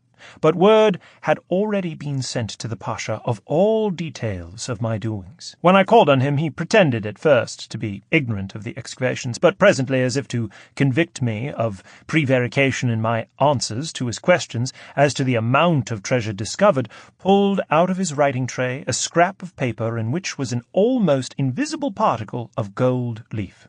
This, he said, had been brought to him by the commander of the irregular troops at Selamaya, who had been watching my proceedings. I suggested that he should name an agent to be present as long as I worked at Nimrud, to take charge of all the precious metals that might be discovered.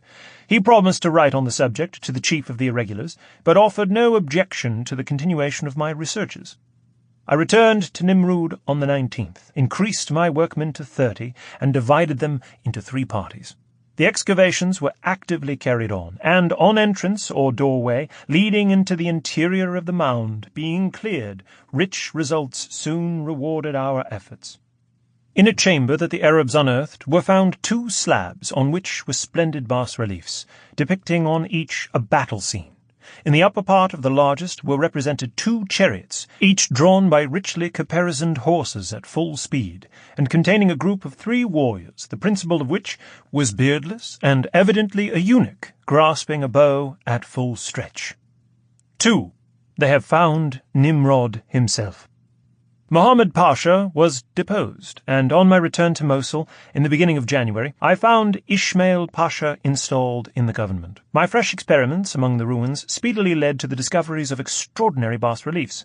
The most perfect of these represented a king distinguished by his high, conical tiara, raising his extended right hand and resting his left on a bow. At his feet crouched a warrior, probably a captive or rebel. A eunuch held a fly-flapper over the head of the king, who appeared to be talking with an officer standing in front of him, probably his vizier or minister. The digging of 2 long trenches led to the discovery of 2 more walls with sculptures not well preserved. I abandoned this part of the mound and resumed excavations in the northwest ruins near the chamber first opened, where the slabs were uninjured.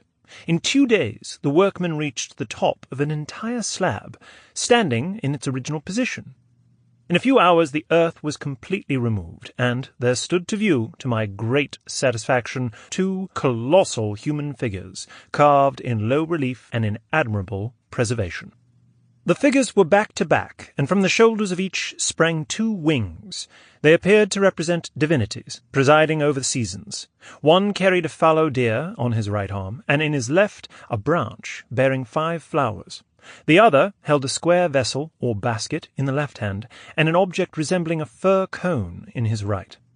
On the morning following these discoveries, some of the Arab workmen came towards me in the utmost excitement, exclaiming, "Hasten to the diggers, for they have found Nimrod himself. Wallah, it is wonderful, but we have seen him with our own eyes. There is no God but God." On reaching the trench, I found unearthed an enormous human head, sculptured out of the alabaster of the country. They had uncovered the upper part of a figure, the remainder of which was still buried in the earth. I saw at once that the head most belonged to a winged bull or lion, similar to those at Khorsabad and Persepolis. It was an admirable preservation. I was not surprised that the Arabs had been amazed and terrified at this apparition. They declared that this was one of the giants whom Noah cursed before the flood, and was not the work of men's hands at all. By the end of March I unearthed several other such colossal figures. They were about 12 feet high and 12 feet long. I used to contemplate for hours these mysterious emblems, and muse over their intent and history. What more noble forms could have ushered the people into the temples of their gods? They formed the avenue to the portals. For 25 centuries they had been hidden from the eye of man, and now they stood forth once more in their ancient majesty. 3. Unearthing the palaces of Assyria. As the discoveries proceeded in several successive seasons, they threw vivid light on the manners and customs of the Assyrians. My working parties were distributed over the mound, in the ruins of the northwest and southwest palaces, near the gigantic bulls in the centre, and in the southeast corner, where no traces of buildings had as yet been discovered. I was anxious to pack some of the slabs, which were of the highest interest to England. They represented the wars of the king and his victories over foreign nations. Above him was the emblem of the supreme deity, represented, as at Persepolis, by a winged man within a circle and wearing a horned cap resembling that of the human-headed lions. Like the king, he was shooting an arrow, the head of which was in the form of a trident. 4 bas-reliefs representing a battle were especially illustrative of Assyrian customs. A eunuch is seen commanding in war, as we have before seen him ministering to the king at religious ceremonies or waiting on him as his arms-bearer during peace. Judging from the slabs, cavalry must have formed a large and important portion of the Assyrian armies. The lower series of bas-reliefs contained 3 subjects: the siege of a castle, the king receiving prisoners, and the king with his army crossing a river. To the castle the besiegers had brought a battering ram, which 2 warriors were seeking to hold in its place by hooks, this part of the bas-relief illustrating the account in the Book of Chronicles and in Josephus of the machine for battering walls, instruments to cast stones, and grappling irons made by Uzziah. A cargo of sculptures had already been sent to England for the British Museum, and by the middle of December a second was ready to be dispatched on the river to Baghdad. When the excavations were recommenced after Christmas, 8 chambers had been discovered. There were now so many outlets and entrances that I had no trouble in finding new chambers, one leading into another. By the end of April, I had uncovered almost the whole building and had opened 28 halls and rooms cased with alabaster slabs. The colossal figure of a woman with 4 wings carrying a garland, now in the British Museum, was discovered in a chamber on the south side of the palace, as was also the fine bas-relief of the king leaning on a wand, one of the best preserved and most highly finished specimens of Assyrian sculpture in the National Collection. In the centre of the palace was a great hall, or rather court, for it had probably been without a roof and open to the air, with entrances on the 4 sides, each formed by colossal human-headed lions and bulls. To the south of this hall was a cluster of small chambers opening into each other. At the entrance to one of them were 2 winged human figures wearing garlands and carrying a wild goat and an ear of corn. In another chamber were discovered a number of beautiful ivory ornaments, now in the British Museum. On 2 slabs forming an entrance to the small chamber in this part of the building, some inscriptions containing the name of Sargon, the king who built the Khorsabad Palace. They had been cut above the standard inscription, to which they were evidently posterior. 4. Kuyunjik. Having finished my work at Nimrud, I turned my attention to Kuyunjik. The term means in Turkish, the little sheep.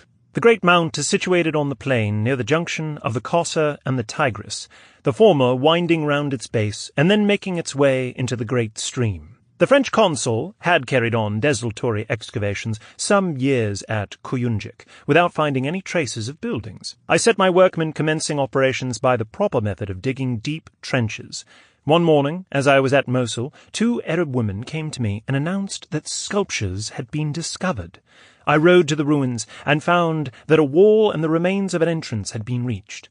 The wall proved to be one side of a chamber. By following it, we reached an entrance formed by winged human-headed bulls, leading into a second hall. In a month, 9 halls and chambers had been explored. In its architecture, the newly discovered edifice resembled the palaces of Nimrud and Khorsabad. The halls were long and narrow, the walls of unbaked brick and panelled with sculptured slabs. The king whose name is on the sculptures and bricks from Kuyunjik was the father of Esarhaddon, the builder of the southwest palace at Nimrud, and the son of Sargon, the Khorsabad king, and is now generally admitted to be Sennacherib. By the middle of the month of June, my labours in Assyria drew to a close. The time assigned for the excavations had been expended, and further researches were not contemplated for the present. I prepared, therefore, to turn my steps homeward after an absence of many years. The ruins of Nimrud had been again covered up, and its palaces were once more hidden from the eye.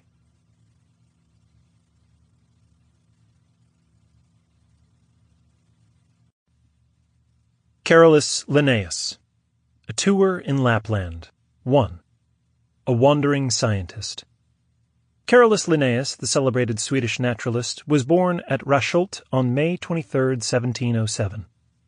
At school, his taste for botany was encouraged, but after an unsatisfactory academic career, his father decided to apprentice him to a tradesman. A doctor called Rothman, however, recognized and fostered his scientific talents, and in 1728, on Rothman's advice, he went to Uppsala and studied under the celebrated Rudbeck. In 1732, he made his famous tour in Lapland. He gives a fascinating account of this journey in A Tour in Lapland, Lachesis Laponica, published in 1737. In 1739, he was appointed a naval physician, and in 1741 became professor of medicine at the University of Uppsala. But in the following year exchanged his chair for that of botany. To Linnaeus is due the honor of having first enunciated the true principles for defining genera and species, and that honor will last so long as biology itself endures. He found biology a chaos. He left it a cosmos. He died on January 10, 1778. Among his published works are Systema Naturae, Fundamenta Botanica, and the Species Plantarum. Having been appointed by the Royal Academy of Sciences to travel through Lapland for the purpose of investigating the three kingdoms of nature in that country, I prepared my wearing apparel and other necessaries for the journey. I carried a small leather bag, half an ell in length, but somewhat less in breadth, furnished on one side with hooks and eyes so that it could be opened and shut at pleasure. This bag contained one shirt, 2 pairs of false sleeves, 2 half-shirts, an inkstand, pen case, microscope, and spying glass, a gauze cap to protect me occasionally from the gnats, a comb, my journal, and a parcel of paper stitched together for drying plants, both in folio, my manuscript ornithology, Flora Upplandica, and Characteris Generica. I wore a hanger at my side and carried a small fowling piece, as well as an octangular stick, graduated for the purpose of measuring. I set out alone from the city of Uppsala on Friday, May 22nd, 1732, at 11 o'clock, being at that time within half a day of 25 years of age. At this season, nature wore her most cheerful and delightful aspect, and Flora celebrated her nuptials with Phoebus. The winter corn was half a foot in height, and the barley had just shot out its blade. The birch, the elm, and the aspen tree began to put forth their leaves. A number of mares with their colts were grazing everywhere near the road.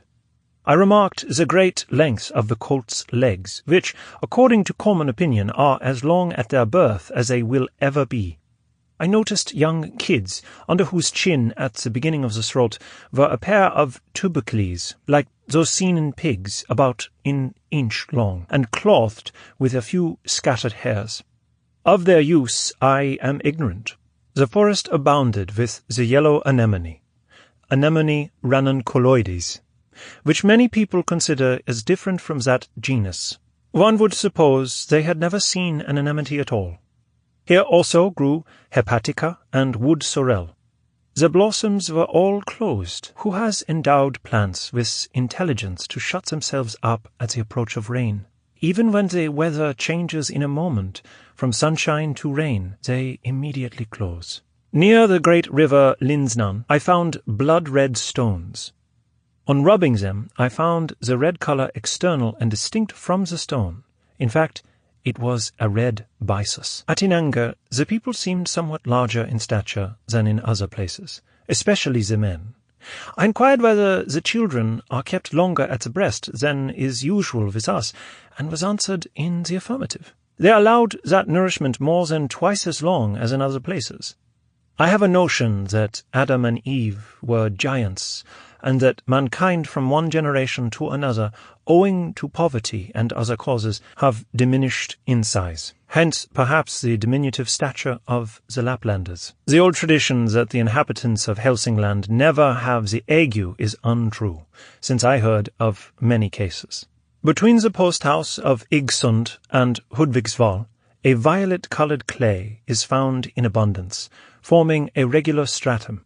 I observed it likewise in a hill, the strata of which consisted of 2 or 3 fingers' breadths of common vegetable mould, then from 4 to 6 inches of barren sand, next about a span of the violet clay, and lastly barren sand. The clay contains small and delicately smooth white bivalve shells, quite entire, as well as some larger brown ones, of which great quantities are to be found near the waterside. I'm therefore convinced that all these valleys and marshes have formerly been under water, and that the highest hills only then rose above it. At this spot grows the anemone hepatica, with a purple flower, a variety so very rare in other places that I should almost be of the opinion of the gardeners, who believe the colours of particular earths may be communicated to flowers.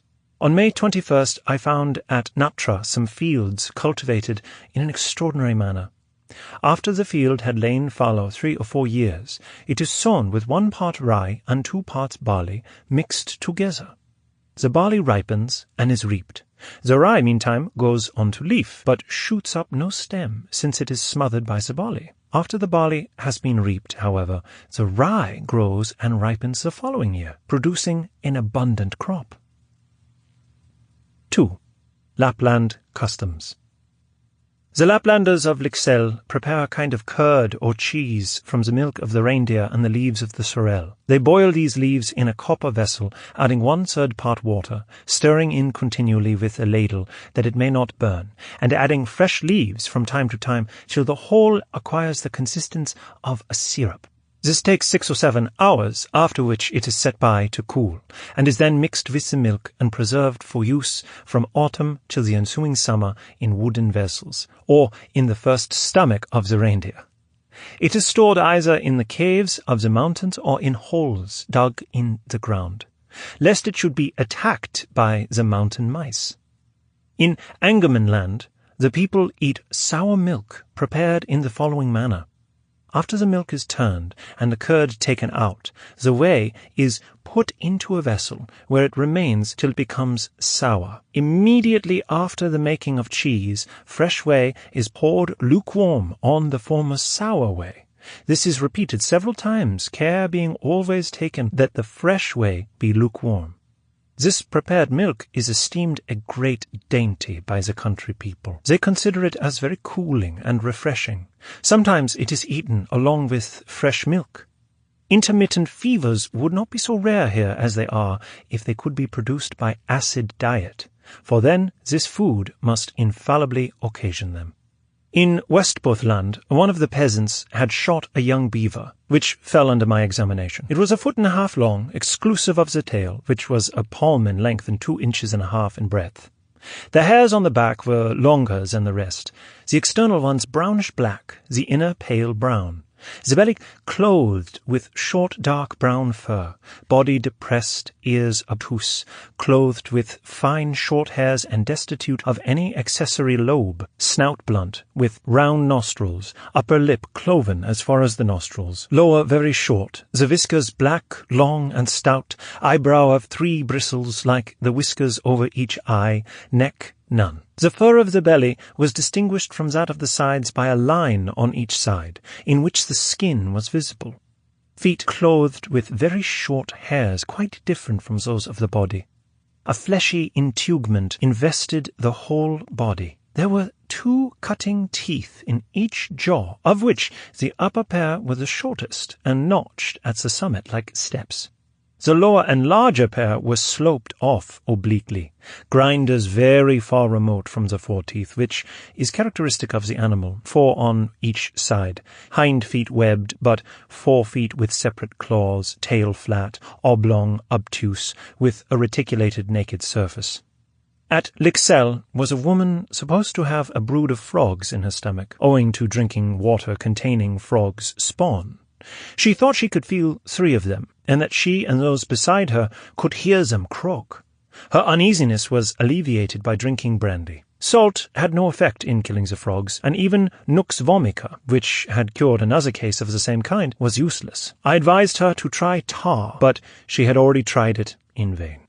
The Lixell Laplanders are subject, when they are compelled to drink the warm sea water, to alem, or colic, for which they use soot, snuff, and other remedies. Fever and smallpox are rare. They cure coughs by sulphur laid on burning fungus. On June 3rd, being lost amid marshes, I sent a man to obtain a guide. About 2 in the afternoon he returned, accompanied by an extraordinary creature. I can scarce believe that any practical description of a fury could come up to the idea which this Lapland fair one excited. It might well be imagined she was really of Stygian origin. Her stature was very diminutive, her face of the darkest brown, from the effects of smoke, her eyes dark and sparkling, her eyebrows black, her pitchy-coloured hair hung loose about her head, and she wore a flat red cap. Though a fury in appearance, she addressed me with mingled pity and reserve. I inquired how far it was to Sorcelles. "That we do not know," replied she, "but in the present state of the roads it is at least 7 days' journey, as my husband has told me." I was exhausted and famishing. How I longed to meet once more people who feed on spoon meat. I inquired of the woman if she could give me food. She replied that she could give me only fish, but finding the fish full of maggots, I could not touch it. On arriving at her hut, however, I perceived 3 cheeses, and succeeded in buying the smallest. Then I returned through the marshes the way I came. I remarked that all the women hereabouts feed their infants by means of a horn, nor do they take the trouble of boiling the milk, so it is no wonder the children have worms. I could not help being astonished that these peasants did not suckle their children. Near the road I saw the underjaw of a horse, having 6 foreteeth, much worn and blunted, 2 canine teeth, and, at a distance from the latter, 12 grinders, 6 on each side. If I knew how many teeth and of what particular form, as well as how many udders and where situated each animal has, I should perhaps be able to contrive a most natural methodical arrangement of quadruples. This observation seems to record the first idea of the Linnaean system of the order of the Mammalia. 3. Ignorance incorrigible. On June 18th, the people brought me a peasant's child, supposed to have a cataract. I concluded that it was not cataract, but noticing that the eyeballs rolled upwards when the child was spoken to, I asked the mother whether, when she was with child, she had seen anybody turn their eyes in that manner. She replied that she had attended her mother, or mother-in-law, who was supposed to be dying, whose eyes rolled in a similar fashion. This was the cause of the infant's misfortune. At Luleia, I was informed of a disease of cattle, so pestilential that, though the animals were flayed even before they were cold, whenever their blood had come in contact with the human body, it had caused gangrenous spots and sores. Some persons had both their hands swelled and one his face, in consequence of the blood coming upon it. Many people had lost their lives by the disease, insomuch that nobody would now venture to flay any more of the cattle, but contrived to bury them whole. On June 30, I arrived at Jokkmokk, where the curate and schoolmaster tormented me with their consummate and most incorrigible ignorance. I could not but wonder that so much pride and ambition, such scandalous want of information, with such incorrigible stupidity could exist in persons of their profession, who are commonly expected to be men of knowledge. No man will deny the propriety of such people as these being placed as far as possible from civilized society.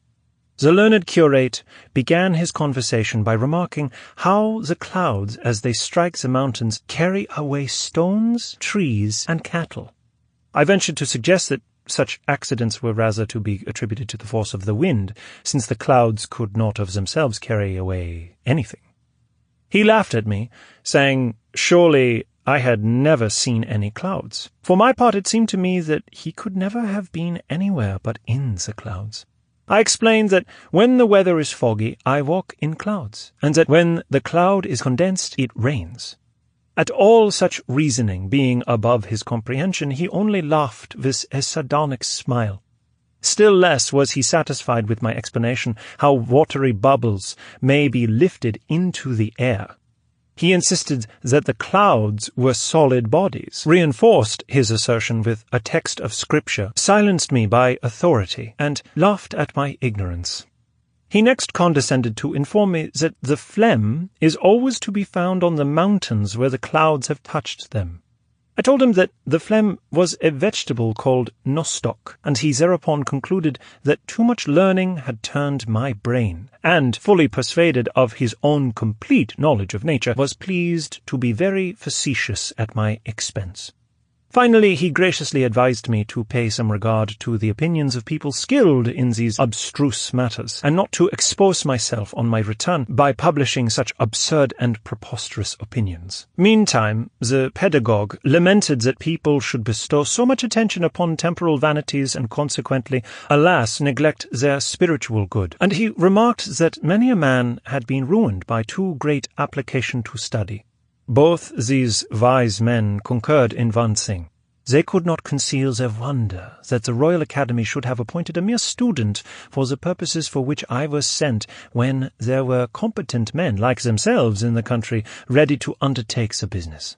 The common method of the Laplanders for joining broken earthenware is to tie the fragments together with a thread and boil the whole in fresh milk, which acts as a cement. The Laplanders are particularly swift-footed because they wear no heels to their half-boots. They are accustomed to run from their infancy and habitually exercise their muscles. Their muscles are not stiffened by labor. They eat animal food and do not overeat. They are of small stature. They are healthy because they breathe pure air and drink pure water, eat their food cold and thoroughly cooked, never overload their stomachs, and have a tranquil mind. 4. A Lapland marriage.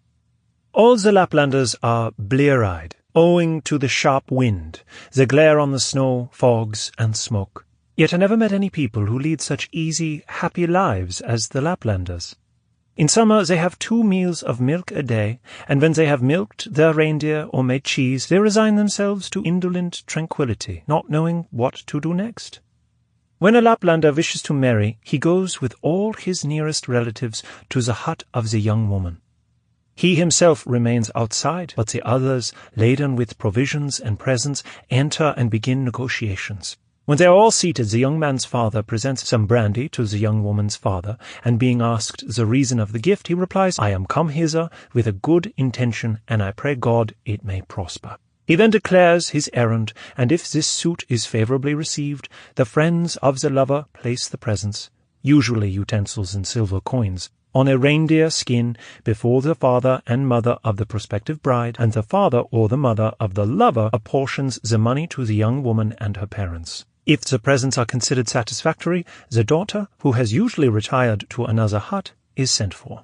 When the bride enters the hut, her father asks her whether she is satisfied with what he has done, to which she replies that she submits herself to the disposal of her father, who is the best judge of what is proper for her. The mother then lays in the bride's lap the sum apportioned for her. If it proves less than she expected, she shows her dissatisfaction by various gestures and signs of refusal, and may possibly obtain at least the promise of a larger sum. When such pecuniary matters are finally arranged, the father and mother of the bridegroom present him and his bride with a cup of brandy, of which they partake together, and then all the company shake hands. Afterwards they take off their hats, and one of the company makes an oration, praying for God's blessing upon the newly married couple, and returning thanks to him who gives every man his own wife and every woman her own husband. Then the provisions, which generally consist of several cheeses and a piece of meat dried and salted, are brought forward, and the company sit down to feast. The bride and bridegroom are placed together and are given the best of the provisions. The company then serve themselves, taking their meat on the points of their knives and dipping each morsel into one of the broth in which it was boiled. The dinner being over, the whole company shake hands, return thanks for the entertainment, and retire to bed. Next morning they all feed on the remainder of the feast. The banns are usually published once. The marriage ceremony, which is very short, is performed after the above-mentioned company has departed. The tranquil existence of the Laplanders corresponds to Ovid's description of the Golden Age, and to the pastoral state as depicted by Virgil. It recalls the remembrance of the patriarchal life and the poetical descriptions of the Elysian fields. About 1 o'clock on the afternoon of October 10, I returned safe to Uppsala. To the Maker and Preserver of all things be praise, honour, and glory forever.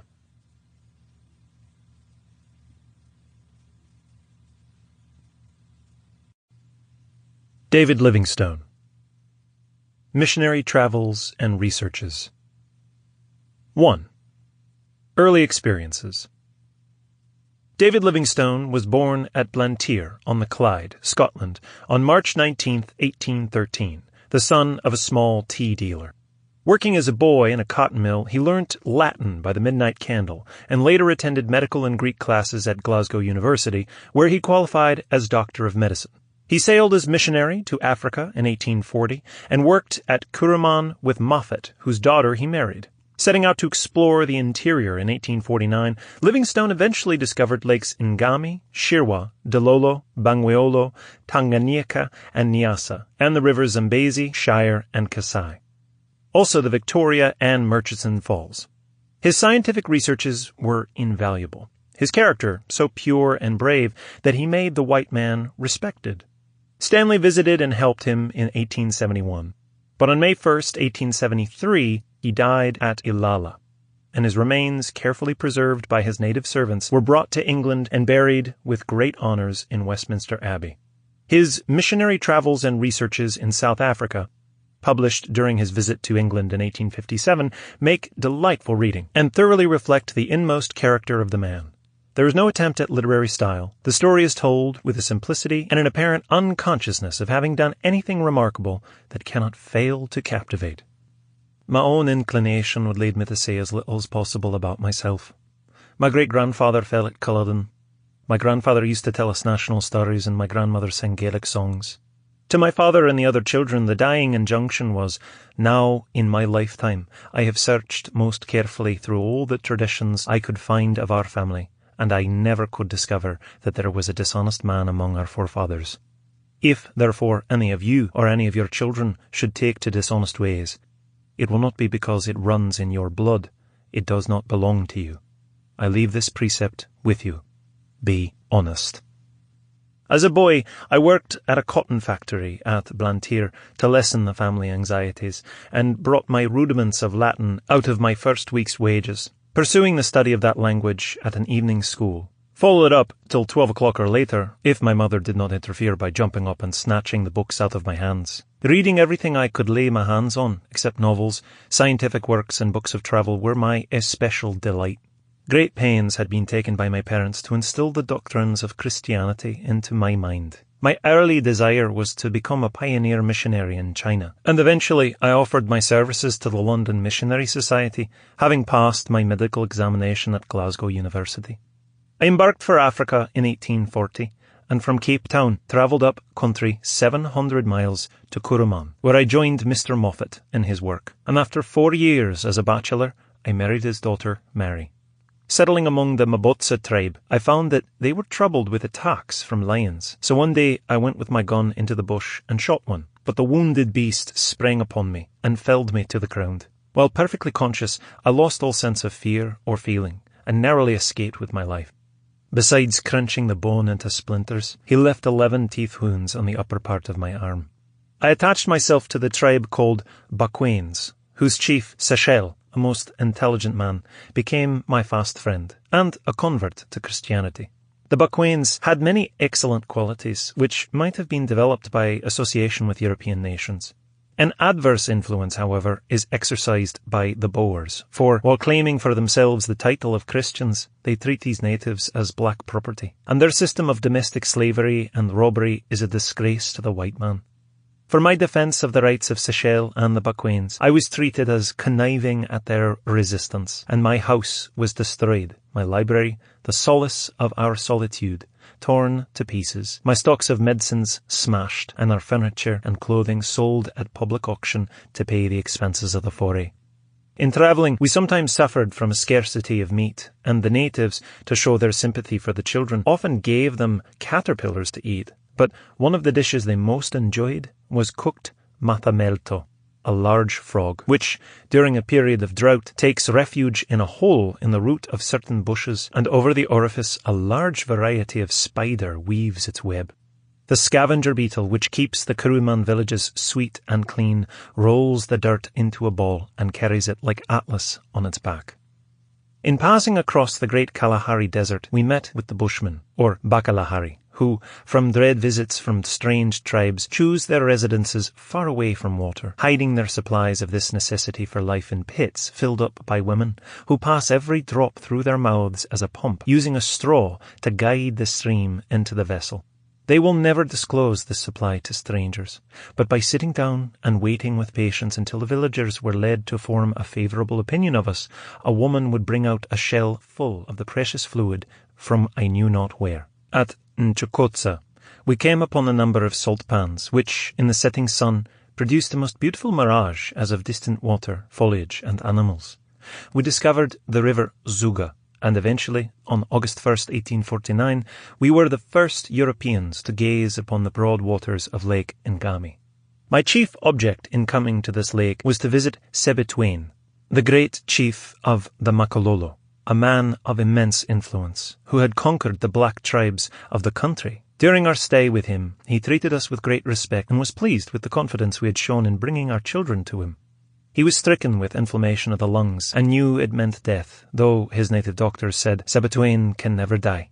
I visited him with my little boy Robert. "Come near," said he, "and see if I am any longer a man. I am done." After sitting with him some time and commending him to the mercy of God, I rose to depart, when the dying chieftain, raising himself up a little from his prone position, called a servant and said, "Take Robert to Manku," one of his wives, "and tell her to give him some milk." These were the last words of Sebitwain.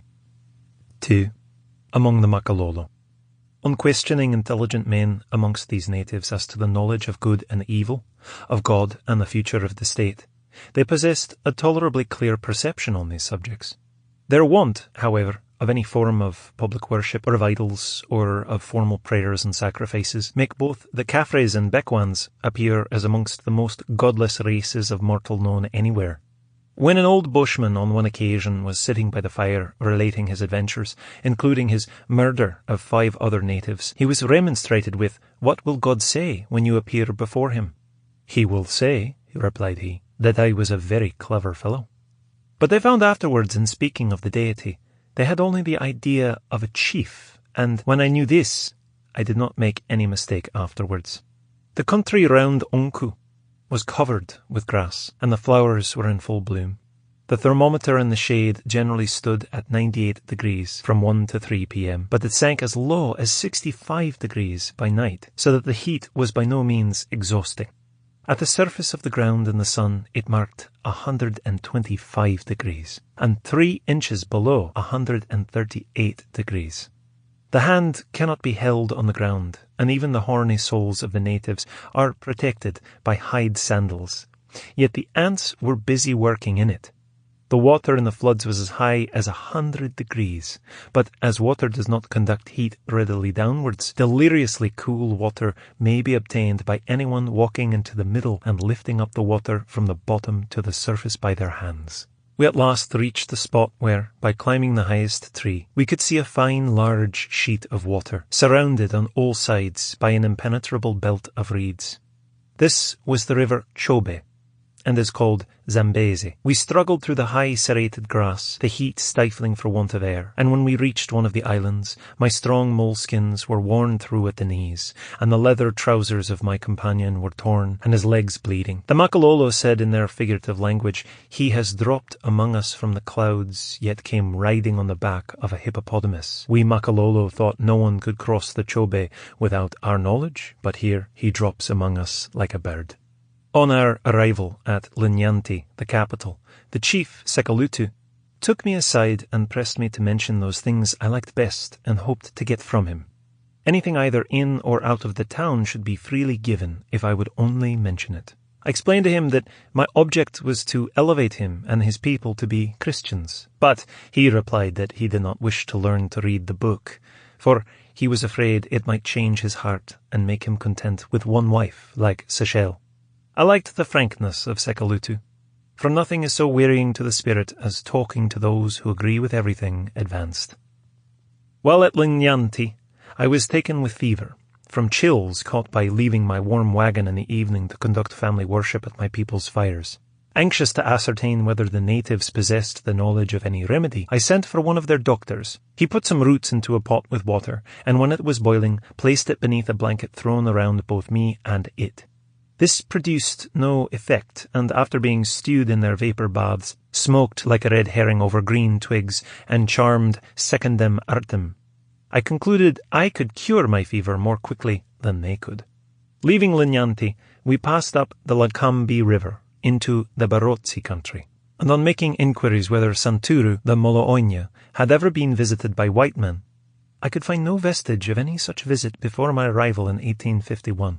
In our ascent up the river Liba, we reached the village of Manenko, a female chief of whose power of tongue we soon had ample proof. She was a woman of fine physique, and insisted on accompanying us some distance with her husband and drummer, the latter thumping most vigorously until a heavy, drizzling mist set in and compelled him to desist. Her husband used various incantations and vociferations to drive away the rain, but down it poured incessantly, and on our Amazon went, in the very lightest marching order, and at a pace that few men could keep up with. Being on oxback, I kept pretty close to our leader, and asked her why she did not clothe herself during the rain, and learnt that it is not considered proper for a chief to appear effeminate. My men, in admiration of her pedestrian powers, every now and then remarked, "Manenko is a soldier." Thoroughly wet and cold, we were all glad when she proposed a halt to prepare for our night's lodging on the banks of a stream. 3. Peril and patience. When we arrived at the foot of the Kasai, we were badly in want of food, and there seemed little hope of getting any. One of our guides, however, caught a little blue mole and 2 mice for his supper. Katende, the chief, sent for me the following morning, and on my walking into his hut I was told that he wanted a man, a tusk, beads, copper rings, and a shell as payment for leave to pass through his country. Having humbly explained our circumstances, and that he could not expect to catch a humble cow by the horns, a proverb similar to ours that you cannot draw milk out of a stone, we were told to go home, and he would speak to us next day. I could not avoid a hearty laugh at the cool impudence of the savage. Eventually I sent him one of my worst shirts, but added that when I should reach my own chief naked, and was asked what I had done with my clothes, I should be obliged to confess I had left them with Katende. Passing onwards, we crossed a small rivulet, the Senko, and another and larger one with a bridge over it. At the farther end of this structure stood a Negro who demanded fees. He said the bridge was his. The guides were his children, and if we did not pay him, he would prevent further progress. This piece of civilization I was not prepared to meet, and stood a few seconds looking at our bold toll-keeper when one of our men took off 3 copper bracelets, which paid for the whole party. The Negro was a better man than he at first seemed, for he immediately went into his garden and brought us some leaves of tobacco as a present. We were brought to stand on the banks of the Loajima, a tributary of the Kasai. By the severity of my fever, being in a state of partial coma until late at night, I found we were in the midst of enemies. And the Chiboke natives insisting upon a present, I had to give them a tired-out ox. Later on we marched through the gloomy forest and gloomier silence. The thick atmosphere prevented my seeing the creeping plants in time to avoid them. I was often caught, and, as there is no stopping the oxen when they have the prospect of giving the rider a tumble, came frequently to the ground. In addition to these mishaps, my ox, Sinbad, went off at a plunging gallop. The bridle broke, and I came down behind on the crown of my head. He gave me a kick in the thigh at the same time. I felt none the worse for this rough treatment, but would not recommend it to others as a palliative in cases of fever. We shortly afterwards met a hostile party of natives, who refused us further passage. Seeing that these people had plenty of iron-headed arrows and some guns, I called a halt, and ordered my men to put the luggage in the centre in case of actual attack. I then dismounted, and advancing a little towards our principal opponent, showed him how easily I could kill him, but pointed upwards, saying, "I fear God." He did the same, placing his hand on his heart, pointing upwards and saying, "I fear to kill, but come to our village. Come, do come." During these exciting scenes, I always forgot my fever, but a terrible sense of sinking came back with the feeling of safety. These people stole our beads, and though we offered all our ornaments and my shirts, they refused us passage. My men were so disheartened that they proposed a return home, which distressed me exceedingly. After using all my powers of persuasion, I declared to them that if they returned, I would go on alone, and went into my little tent with the mind directed to him who hears the sighing of the soul, and was soon followed by the head of Mohorisi, saying, "We will never leave you. Do not be disheartened. Wherever you lead, we will follow." Our remarks were made only on account of the injustice of these people. We were soon on the banks of the Kwango, and after some difficulties reached the opposite bank. The village of Kasengi is composed of 30 or 40 traders' houses on an elevated flat spot in the great Kwango or Kasengi Valley. As I always preferred to appear in my own proper character, I was an object of curiosity to the hospitable Portuguese. They evidently looked upon me as an agent of the English government engaged in some new movement for the suppression of slavery. They could not divine what a missionario had to do with the latitudes and longitudes which I was intent on observing. On coming across the plains to Luanda, we first beheld the sea. My companions looked upon the boundless ocean with awe. In describing their feelings afterwards, they remarked, "We marched along with our father, thinking that what the ancients had always told us was true, that the world has no end. But all at once the world said to us, 'I am finished. There is no more of me.'" Here in this city, among its population of 12,000 souls, there was but one genuine English gentleman who bade me welcome, and, seeing me ill, benevolently offered me his bed. Never shall I forget the luxuriant pleasure I enjoyed feeling myself again on a good English couch after 6 months sleeping on the ground. 4. Into the wilderness again. For the sake of my Makalolo companions, I refused the tempting offer of a passage home in one of Her Majesty's cruisers. During my journey through Angola, I received at Kasenge a packet of the Times from home, with news of the Russian war up to the terrible charge of the light cavalry. The intense anxiety I felt to hear more may be imagined by every true patriot. After leaving the Kasai country, we entered upon a great level plain, which we had formerly found in a flooded condition. We forded the Lotembwa on June 8th and found that the little lake Delolo, by giving a portion to our Kasai and another to the Zambezi, distributes its waters to the Atlantic and Indian Oceans. From information derived from Arabs at Zanzibar, whom I met at Naliele in the middle of the country, a large shallow lake is pointed out in the region east of Luanda, named Tanganyika, which requires 3 days in crossing in canoes. It is connected with another named Kalagwe, farther north, and may be the Nyanza of the Maravim. Although I was warned that the Batoka tribe would be hostile, I decided on going down the Zambezi. And on my way, I visited the falls of Victoria, called by the natives Mosiatunya, or more anciently Shongwe. No one can imagine the beauty of the view from anything witnessed in England. It has never been seen before by European eyes, but scenes so lovely must have been gazed upon by angels in their flight. 5 columns of smoke arose, bending in the direction of the wind. The entire falls is simply a crack made in a hard basaltic rock from the right to the left bank of the Zambezi, and then prolonged from the left bank away through 30 or 40 miles of hills. The whole scene is extremely beautiful. The banks and islands dotted over the river are adorned with sylvan vegetation of great variety of colour and form. At the period of our visit, several of the trees were spangled over with blossoms. In due time, we reached the confluence of the Longwa and the Zambezi, most thankful to God for his great mercies in helping us thus far. I felt some turmoil of spirit in the evening at the prospect of having all my efforts for the welfare of this great region and its teeming population knocked on the head by savages tomorrow, who might be said to know not what they do.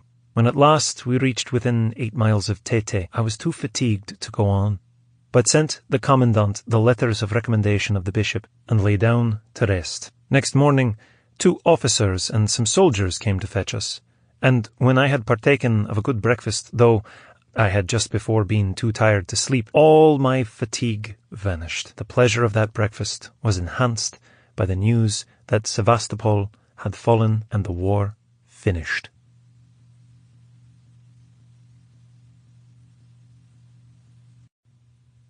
Pierre Loti, The Desert. 1. Arabia Deserta. Pierre Loti, whose real name is Louis-Marie Julien Viau, and who has made his whole career in the French Navy, was born at Rochefort on January 14, 1850. Distinguished though his naval activities have been, It is as a man of letters that Pierre Loti is known to the world. His first production, as a Yad, appeared in 1876 and gave ample promise of that style, borrowed from no one and entirely his own, which has since characterized all his works. The Desert, published in 1894, is a masterpiece of a peculiarly modern kind. Loti leaves to other writers the task of depicting the Bedouin. The spectacle of nature in her wildest and severest mood was what he went out to see, and he employs all the resources of his incomparable genius for description in painting the vacant immensity of the Arabian wilderness. Tired and distracted by the whirl and fever of life in Paris, Loti set out, like Tancred in Beaconsfield's romance, on a pilgrimage from Sinai to Calvary to recover the faith he had lost in civilization. February 22nd, 1894. All about us was the empty infinitude, the twilight desert swept by a great cold wind, the desert that rolled in dull, dead colours under a still more sombre sky, which, on the circular horizon, seemed to fall on it and crush it. Sitting under the palm tree of the oasis of Moses, half an hour's march from the Red Sea, surrounded by our camels and camelmen, we stared at the desert, and the emotion and the ecstasy of solitude came over us. We longed to plunge headlong into the dim, luring immensity, to run with the wind blowing over the desolate dunes. So we ran, and reaching the heights, we looked down on a larger wilderness, over which trailed a dying gleam of daylight, fallen from the yellow sky through a rent made by the wind in the cloudy veil. But so sinister was the desert in the winter wind, that from some remote ancestral source of feeling, a strange melancholy welled up and mingled with our desire for the solitude. In it was the instinctive fear which makes the sheep and cattle of the green lands retrace their steps at the sight of regions over which hangs the shadow of death. But under our tent, lighted and sheltered from the wind, we recovered our gaiety of mood. There was the novelty of our first meal in the desert to excite us, and the pleasure of packing up our ridiculous European costumes, and dressing ourselves in the more useful and far more decorative burnas and veils of the sheikhs of Arabia. All the next 3 days we travelled through a waterless waste, following a vague trace which, in the course of ages, men and beasts have made in the dry sand. Far in front, the skyline danced in the heat. The sand around was strewn with greyish stones.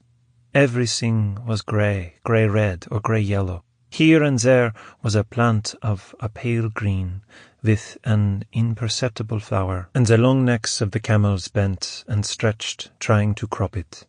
Little by little, one's mind grows drowsy, lulled by the monotony of the slow, swinging movement of the tall, indefatigable camel. In the foreground of the grey scene, one's sleepy, lowered eyes see at last nothing but the continual undulation of its neck, of the same grey-yellow as the sand and the back of its shaggy head, similar to the little head of a lion, encircled with a barbaric ornament of white shells and blue pearls, with hangings of black wool. As we go on, the last signs of life disappear.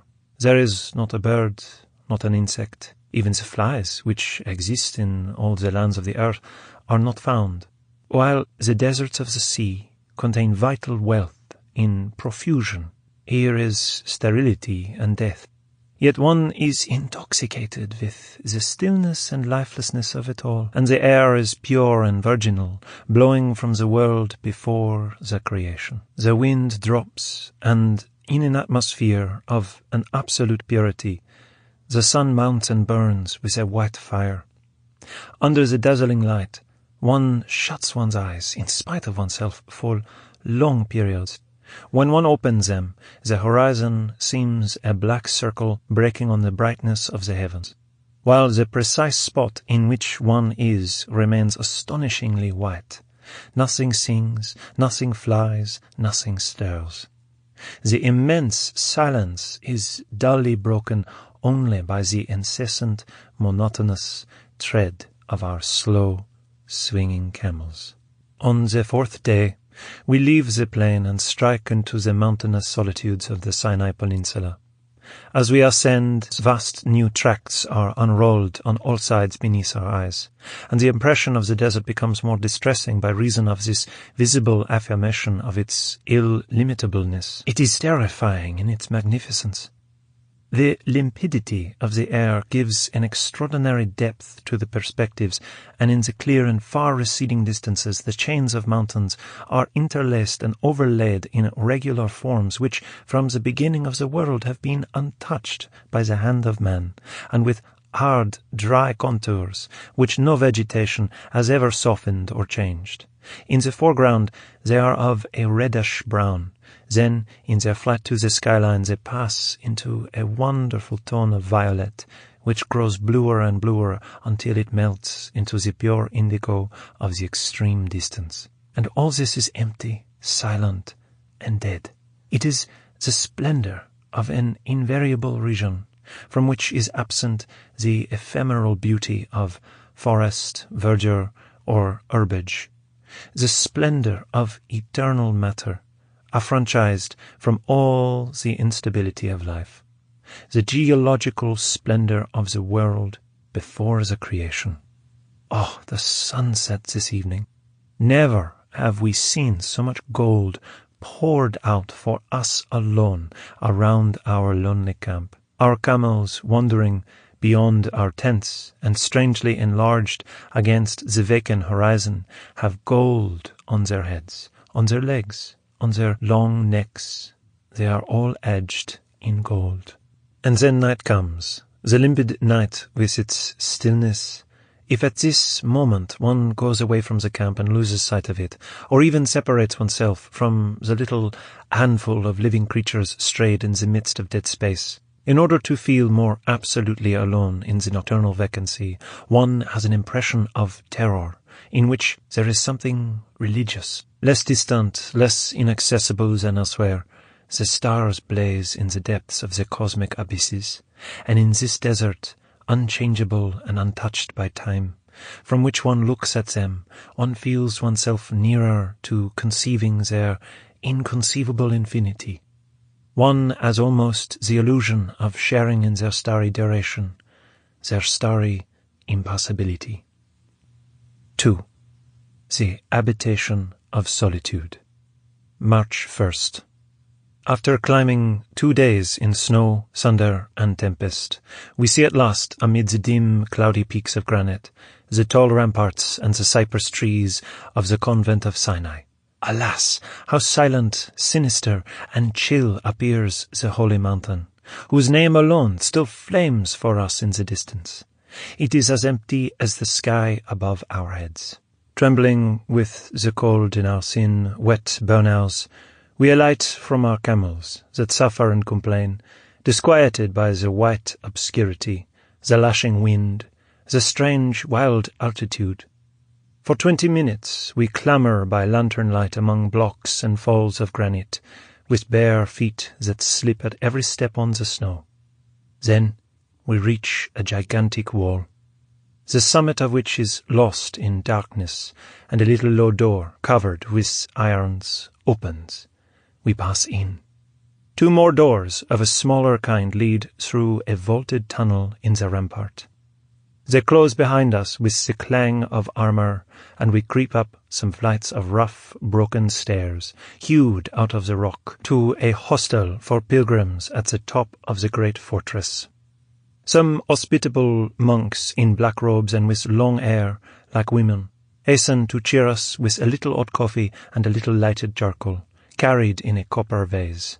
Everything has an air of nonchalant wretchedness and oriental dilapidation in this convent built by the Emperor Justinian 14 centuries ago. Our bare, whitewashed bedrooms are like the humblest of Turkish dwellings, save for the modest icon above the divan, with a nightlight burning before it. The little chamber is covered with the names of pilgrims gathered from the ends of the earth. Russian, Arabian, and Greek inscriptions predominate. Aroused by a jet of clear sunlight and surprised by the strangeness of the place, I ran to the balcony. There I still marvelled to find the fantastic things seen by glimpses last night, standing real and curiously distinct in the implacable white light, but arranged in an unreal way, as if inset into each other without perspective. So pure is the atmosphere, and all silent as if they were dead of their extreme age.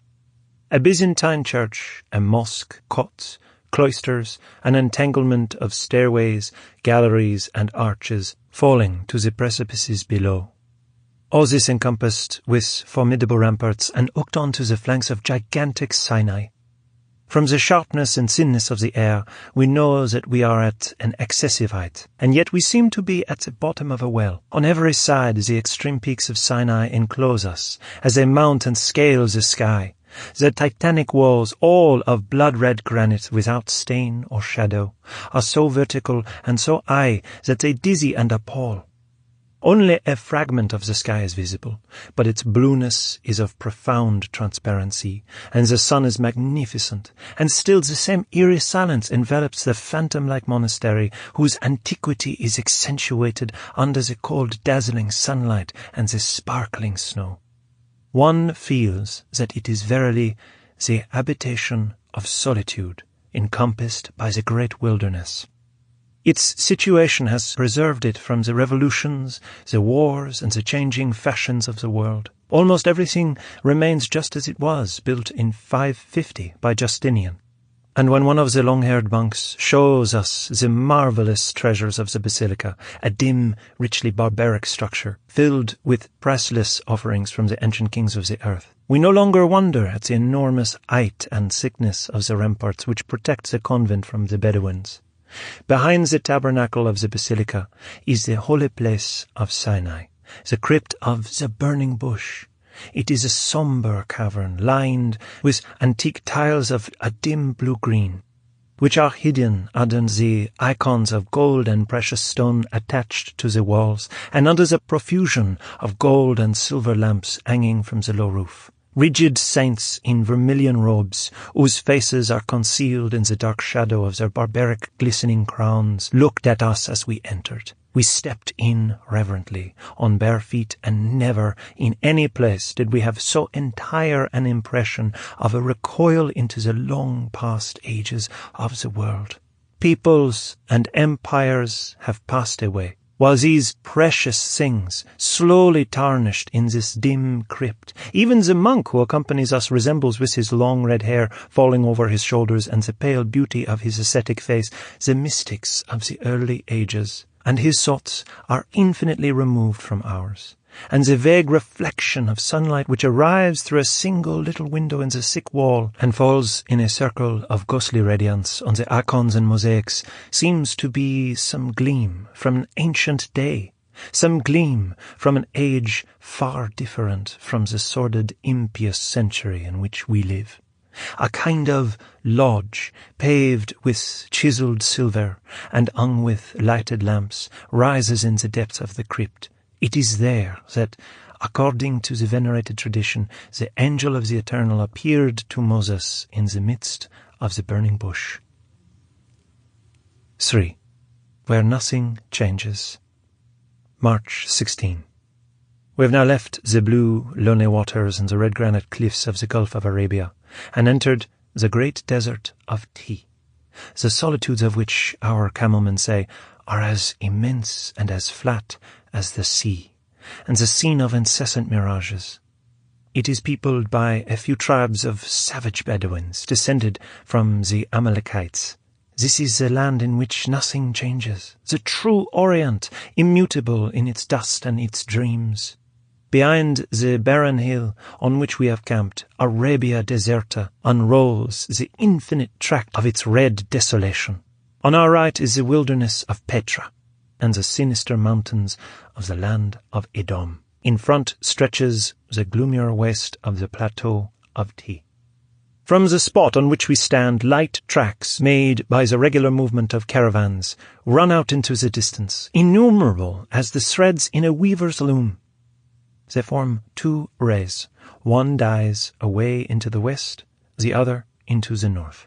The first is the route of the believers coming from Egypt and Morocco. The second, which we are about to follow, is the path of the pilgrims from Syria to Palestine. This wild crossway of the desert, along which pass every year crowds of 20 or 30,000 men marching to the holy city of Mecca, is now empty, infinitely empty, and the mournful vacant grandeur which it wears under the sombre sky is terrible. The habitual halting place of multitudes, it is strewn with tombstones, little rough, unhewn blocks, one at the head, the other at the feet, places in which the pious pilgrims who passed by have laid down to rest for eternity. Our dromedaries, excited by the wide open space in front of them, raise their heads and scent the wind, and then change their languid gait into something that becomes almost a race. It is of a mud-grey colour, this desert that calls to them, and as even as a lawn. As far as the eye can reach, no change is seen in it, and it is gloomy under a still gloomier sky. It has almost the shimmer of something humid, but its immense surface is all made of dry mud, broken and marked like crackled porcelain. The next day the colour of the wilderness changes from muddy grey to deep black, and the sun soared up, white-hot, in a clear blue sky. The empty, level distances trembled in the heat, and seemed to be preparing for all sorts of visions and mirages. "Gaza! Gaza!" "Gazelles!" cried the sheikh. They were passing in an opposite course of ours, like a whirl of sand, little creatures slenderly fine, little creatures timid and quick in flight. But the moving, troubled air altered their images and juggled them away from our defeated eyes. Then the first phantom lake appeared, and deceived even the Bedouin chief. The water was so blue, and the shadows of a border of palm trees seemed to be reflected in it. And very soon the tempting waters show on all sides, retreating before us, changing their shapes, spreading out, going away, coming back. Large lakes or winding rivers or little ponds edged with imaginary reeds. Every minute they increase, and it seems like a sea which little by little gains on us, a disquieting sea that trembles. But at noon all this blue phantasmagoria vanishes abruptly, as if it were blown away at a breath. There is nothing but dried sands. Clear, real, implacable, reappears the land of thirst and death. Easter Sunday, March 25th, 1894. We were awakened this morning by the singing of the larks. After travelling for 3 hours, look, here are some trees. The first we have seen, a long valley full of trees, and there on the far skyline is the blue edge of the sea.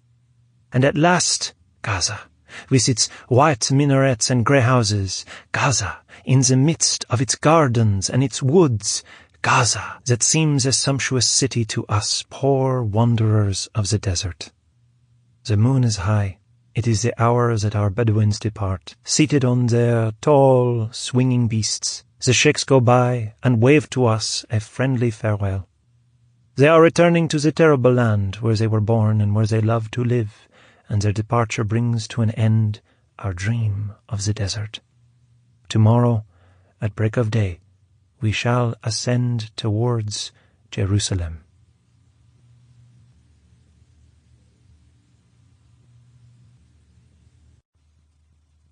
Sir John Mandeville, Voyage and Travel. 1. Of the Holy Land and the Way Thereto.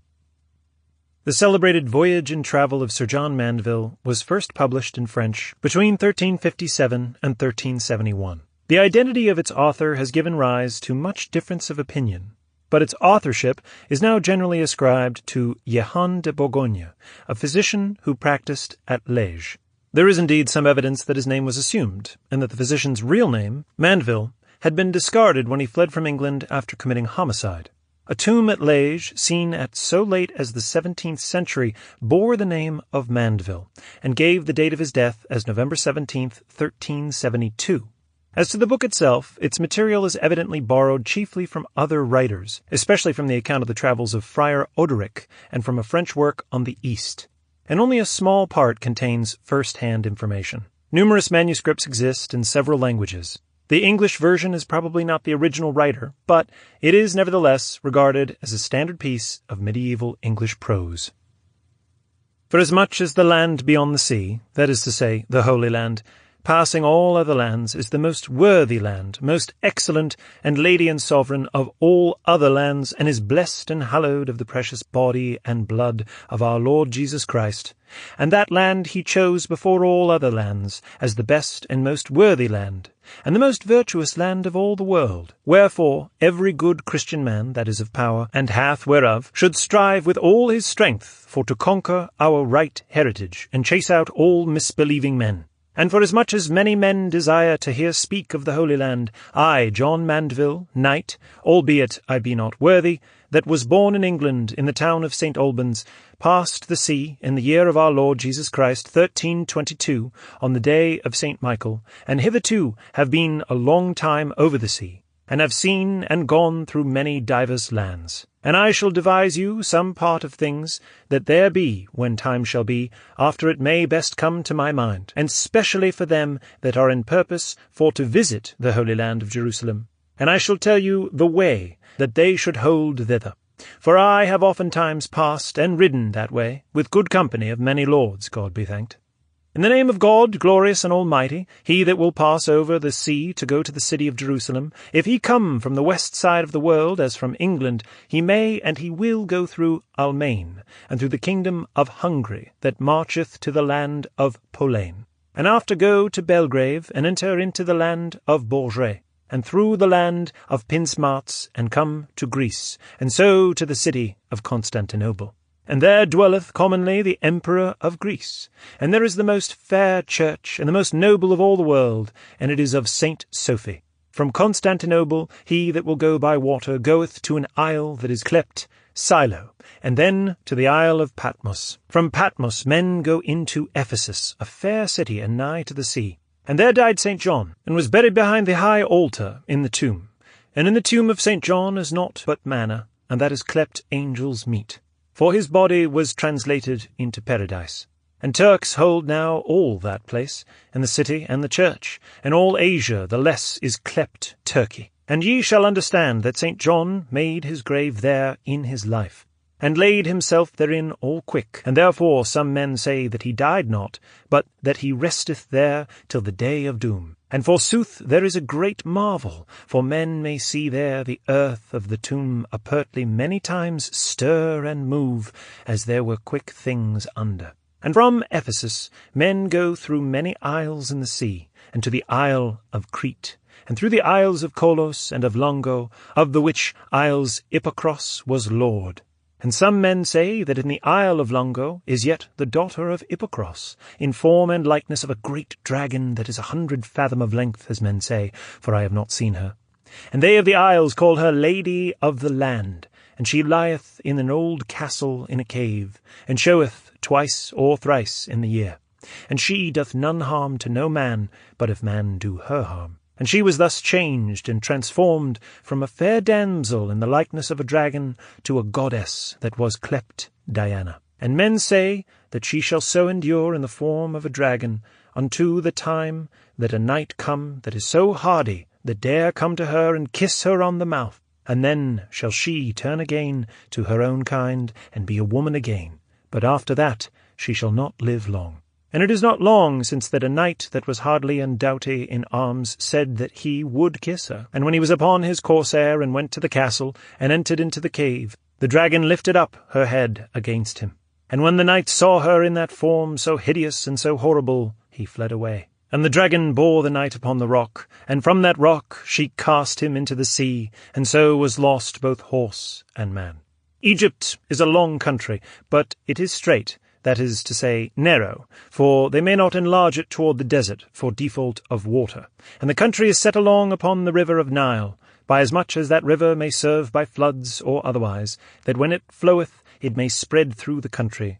So is the country large of length, for there it raineth not but little in that country, and for that cause they have no water but if it be of the flood of that river. And forasmuch as it raineth not in that country, but the air is always pure and clear, therefore in that country be they good astronomers, for they find there no clouds to let them. In Egypt is the city of Eliapal, that is to say, the city of the sun. In that city there is a temple made round, after the shape of the temple of Jerusalem. The priests of that temple have all their writings under the date of the fowl that is clept Phoenix, and there is none but one in all the world. And he cometh to burn himself upon the altar of the temple at the end of 500 years, for so long he liveth. And at the 500 years' end the priests array their altar honestly, and put thereupon spices and sulphur, and other things that will burn lightly. And then the bird Phoenix cometh, and burneth himself to ashes. And the first day next after men find in the ashes a worm. And the second day after men find a bird quick and perfect, and the third day next after he flieth away. And so there is no more birds of that kind in all the world but it alone. And truly that is a great miracle of God, and men may well liken that bird unto God, because that there is no God but one, and also that our Lord arose from death to life the third day. This bird men see oftentime flying in the countries, and he is not much greater than an eagle, and he hath a crest of feathers upon his head more great than the peacock hath, and his neck is yellow, and his back is coloured blue as Ind, and his wings be of purple colour, and the tail is yellow and red. And he is a full fair bird to look upon against the sun, for he shineth fully gloriously and nobly. From Egypt men may go by the Red Sea, and so by desert to the Mount of Sinai. And when they have visited the holy places nigh to it, then will they turn toward Jerusalem. They shall see here the holy sepulchre, where there is a full fair church, all round and open above and covered with lead. And then they may go up to Golgotha by degrees, and they shall see the Mount of Calvary. Likewise they will behold the temple of our Lord, and many other blessed things, all whereof I cannot tell nor show him. 2. Of strange peoples and strange beasts in diverse lands. From the south coast of Chaldea is Ethiopia, a great country that stretcheth to the end of Egypt. Ethiopia is departed in two principal parts, and that is the east part and the meridional part. And the folk of that country are black, and more black than in any other part, and they be clept Moors. In Ethiopia be folk that have but 1 foot, and they go so fast that it is a marvel, and the foot is so large that it shadoweth all the body against the sun, when they will lie and rest them. In that country, when the children be young and little, they be all yellow, and when they wax of age, that yellowness turneth to be all black, and as men go forth towards Ind, they come to the city of Palombe, and above the city is a great mountain. And at the foot of that mount is a fair well, and a great, that hath odour and savour of all spices, and at every hour of the day he changeth his odour and his savour diversely. And whoso drinketh 3 times fasting of that water, of that well, he is whole of all manner of sickness that he hath. And they that dwell there and drink often of that well, they never have sickness, and they seem always young. I have drunken of it, and yet, methinketh, I fare the better. Some men call it the well of youth, for they that often drink whereof seem always young and live without sickness. And men say that that well cometh out of paradise, and that therefore it hath such virtue. To that land go the merchants for spicery, and there men worship the ox for his simpleness, and for his meekness, and for the profit that cometh of him. And they say that he is the holiest beast in the earth. For it seemeth to them that whosoever is meek and patient, he is holy and profitable. For then, they say, he hath all virtues in him. They make the ox to labour 6 years or 7, and then they eat him. And the king of the country hath always an ox with him, and he that keepeth him hath every day great fees. Now shall I tell you of countries and isles that lie beyond those countries that I have spoken of. Wherefore I tell you that in passing by the land of Cathay toward the higher Ind, men pass by a kingdom that they call Chaldea, that is a full fair country. And there groweth a manner of fruit, as it were gourds, and when they be ripe, men cut them in two, and men find within a little beast, in flesh, in bone, and blood, as though it were a little lamb without wool. And men eat broth, the fruit, and the beast, and that is a great marvel. Of that fruit I have eaten, although it were wonderful, but that I know well that God is marvellous in his works. And nevertheless I told them of as great a marvel to them that is among us. For I told them that in our country were trees that bear a fruit that become birds flying. And those that fall into the water live, and they that fall on the earth die anon, and they be right mood for man's meat. And thereof they also had great marvel, that some of them trowed it were an impossible thing to be. And beyond this land men go towards the land of Baccarai, where be full evil folk and full cruel. In that land be trees that bear wool as though it were a sheep, whereof men make clothes, all things that they may be made of wool. And there be also many griffins, more plenty than in any other country. Some men say that they have the body upward as an eagle, and beneath as a lion. And truly they say, sooth, that they be of that shape. But one griffin hath the body more great, and is more strong than 8 lions, of such lions as be of this half, and more great and stronger than 100 lions, such as we have amongst us. For one griffin there will bear, flying to his nest, a great horse, or 2 oxen yoked together as they go at the plough. For he hath his talons so long and so large, and great upon his feet, as though they were horns of great oxen, or of bugles, or of kine, so that men make cups of them to drink of. And thence go men by many journeys through the land of Prester John, the great emperor of Ind. 3. Of the land of Prester John. The Emperor Prester John holdeth a full great land, and hath many full noble cities and good towns in his realm, and many great isles and large. And he hath under him 72 provinces, and in every province is a king. And these kings have kings under them, and all are tributaries to Prester John. And he hath in his lordships many great marvels. For in his country is the sea that men call the gravelly sea, that is all gravel and sand without any drops of water. And it ebbeth and floweth in great waves, as other seas do, and it is never still nor in peace. And no man may pass that sea by navy, nor by no manner of craft, and therefore may no man know what land is beyond that sea. And albeit that it have no water, yet men find therein and on the banks full good fish of other manner of kind and shape than men find in any other sea. And they are of a right good taste, and delicious to man's meat. In the same lordship of Prester John there is another marvellous thing. There is a vale between 2 mountains that dureth nigh on 4 miles, and some call it the Vale of Devils, and some call it the Valley Perilous. In that vale men hear oftentime great tempests and thunders, and great murmurs and noises all days and nights, and great noise, as it were sown of tabors and of trumpets, as though it were of a great feast. This vale is all full of devils, and hath been always. And men say there that is one of the entries of hell. And in mid-place of that vale, under a rock, is a head, and the visage of a devil bodily, full horrible and dreadful to see, and it showeth not but the head to the shoulders.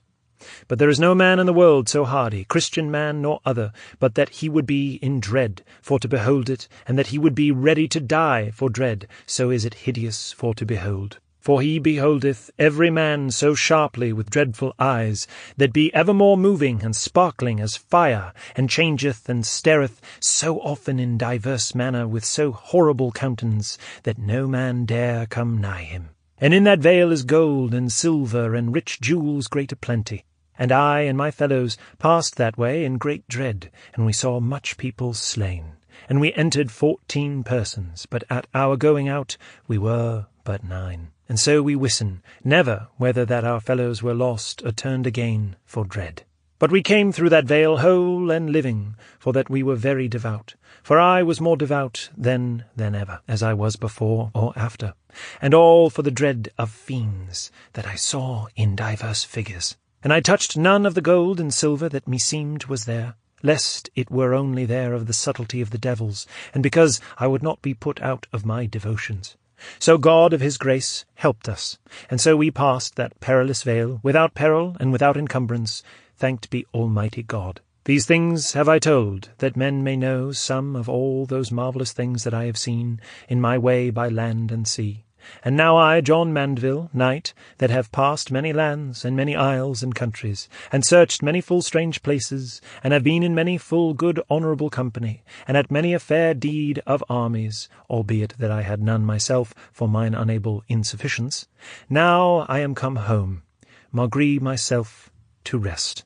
And so I have written these things in this book, wherefore I pray to all the readers and hearers of this book that they would pray to God for me, and I shall pray for them, and beseech Almighty God to fulfill their souls with inspiration of the Holy Ghost in saving them from all their enemies, both of body and soul, to the worship and thanking of him that in perfect Trinity liveth and reigneth God, in all worlds and in all times. Amen, amen, amen.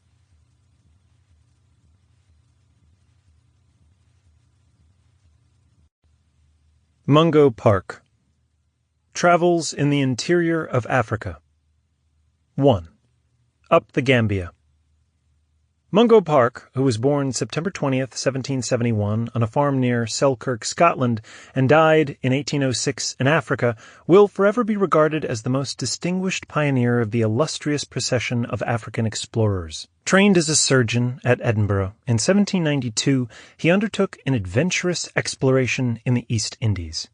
In 1795, the African Association appointed him successor to Major Houghton, who had perished in seeking to trace the course of the Niger and to penetrate to Timbuktu. He disappeared in the interior for 18 months and was given up for lost, but survived to tell the romantic story of his experiences. Returning to Scotland, Mungo Park married, but his passion for travel was irrepressible.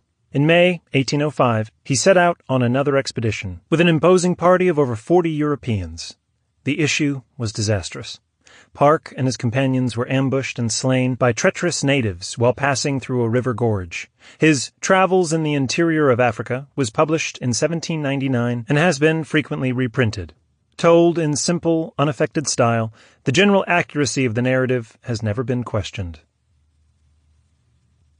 Soon after my return from the East Indies in 1793, having learnt that noblemen and gentlemen associated for the purpose of prosecuting discoveries in the interior of Africa were desirous of engaging a person to explore that continent by way of the Gambia River, I took occasion, through means of the President of the Royal Society, to whom I had the honour of being known, of offering myself for that service. I had a passionate desire to examine into the productions of a country so little known. I knew I was able to bear fatigue and relied on my youth and strength of constitution to preserve me from the effects of climate. The committee accepted me for the service, and their kindness supplied me with all that was necessary. I took my passage in the brig Endeavour, a small brig trading to the Gambia for beeswax and honey, commanded by Captain Richard Wyatt. My instructions were very plain and concise. I was directed on my arrival to Africa to pass on to the river Niger, either by way of Bambouk or by such other route as should be found most convenient. That I should ascertain the course and, if possible, the rise and termination of that river, that I should use my utmost exertions to visit the principal towns or cities in its neighbourhood, particularly Timbuktu and Houssa. We sailed from Portsmouth on May 22nd, 1795. On June 4th saw the mountains over Mogador on the coast of Africa, and on June 22nd anchored at Gillifrey, a town on the northern bank of the river Gambia, opposite to James's Head, where the English formerly had a small port. The kingdom of Bara, in which the town of Gillifrey is situated, produces great plenty of necessaries of life, but the chief trade is in salt, which they carry up the river in canoes as high as Baraconda, and bring down in return Indian corn, cotton cloths, elephant's teeth, small quantities of gold dust, etc. On June 23rd, we proceeded to Vintain, 2 miles up a creek on the southern side of the river, much resorted to by Europeans on account of the great quantities of beeswax brought hither for sale. The wax is collected in the woods by the Feloops, a wild and unsociable race of people who in their trade with Europeans generally employ a factor or agent of the Mandingo nation. This broker, who speaks a little English and is acquainted with the trade of the river, receives a certain part only of the payment, which he gives to his employer as a whole. The remainder, which is very truly called the cheating money, he receives when the Feloop is gone, and appropriates to himself as a reward for his trouble. On June 26th, we left Vintain and continued our course up the deep and muddy river. The banks are covered with impenetrable thickets of mangrove, and the whole of the adjacent country appears to be flat and swampy. At the entrance of the Gambia from the sea, sharks abound, and higher up, alligators and hippopotami. In 6 days after leaving Vintain, we reach Jacocanda, a place of considerable trade, where our vessel was to take in part of her lading. Dr. Laidley, a gentleman who had resided many years at an English factory on Gambia, to whom I had a letter of recommendation, came to invite me to his house, to remain there till an opportunity should offer of prosecuting my journey. I set out for Pisania, a small village in the dominions of the King of Yami, and arrived there on July 5th and was accommodated in the doctor's home. On this occasion I was referred to certain traders called slaties. These are free black merchants of great consideration in this region, who come down to the interior chiefly with enslaved negroes for sale. But I soon found that very little dependence could be placed upon their descriptions. They contradicted each other in the most important particulars, and all of them seemed most unwilling that I should prosecute my journey. The country is a uniform and monotonous level, but is of marvellous fertility. Grain and rice are raised in great abundance, besides which the inhabitants in the vicinity of the towns and villages have gardens which produce onions, calavances, yams, cassava, groundnuts, pompions, gourds, watermelons, and other esculent plants. I observed also near the towns small patches of cotton and indigo. The chief wild animals are the antelope, hyena, panther, and the elephant. When I told some of the inhabitants how the natives of India tame and use the elephant, they laughed me to scorn and exclaimed, "Tabuba fonio," white man's lie. The Negroes hunt the elephant chiefly for the sake of the teeth. The flesh they eat and consider it a great delicacy. The ass is the usual beast of burden in all the Negro territories. Animal labour is nowhere applied to purposes of agriculture. The plough, therefore, is wholly unknown.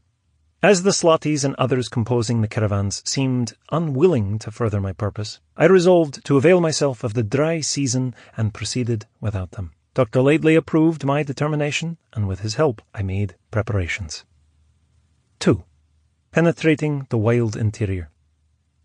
The kingdom of Kajaga, in which I now commenced to travel, is bounded on the southeast and south by Bambouk, on the west by Bandou, and on the north by the river Senegal. The people, who are jet black, are called Serawulis. They are habitually a trading tribe. Arriving in December at Jog, the frontier town, we took up our residence at the house of the chief man, who is called the Duty. My fellow travellers were 10 dealers, forming a little caravan bound for the Gambia. Their asses were loaded with ivory, the large teeth being conveyed in nets, 2 on each side of the ass. The small ones are wrapped up in skins and secured with ropes. Journeying by easy stages from place to place, I at length arrived at the important town of Jara, which is situated in the Moorish kingdom of Ludamar. The greater part of the inhabitants are Negroes, who prefer a precarious protection from the Moors, which they purchase by a tribute, rather than continued exposure to their predatory hostilities. Of the origin of these Moorish tribes, nothing further seems to be known than that before the Arabian conquest, about the middle of the 7th century, all the inhabitants of Africa, whether they were descended from Numidians, Phoenicians, Carthaginians, Romans, Vandals, or Goths, were comprehended under the general name of Maurai, or Moors. All these nations were converted to the religion of Muhammad during the Arabian Empire under the caliphs. The Moors, who are widely spread over the African continent, are a subtle and treacherous race. They take every opportunity of cheating and plundering the credulous and unsuspecting Negroes. On my arrival at Jara, I obtained a lodging at the house of Daman Juma, a Gambia slati, who owed money to Dr. Laidley, from whom I had an order on him for the money, to the amount of 6 slaves. But he said he was afraid he could not, in his present situation, pay more than the value of 2 slaves. However, he gave me his aid in exchanging my beads and amber for gold, which was a portable article, and more easily concealed from the Moors. Difficulties speedily arose. The unsettled state of the country from recent wars, and above all the overbearing deportment of the Moors, so completely frightened my attendants that they declared they would relinquish every claim to reward rather than proceed a step farther eastward.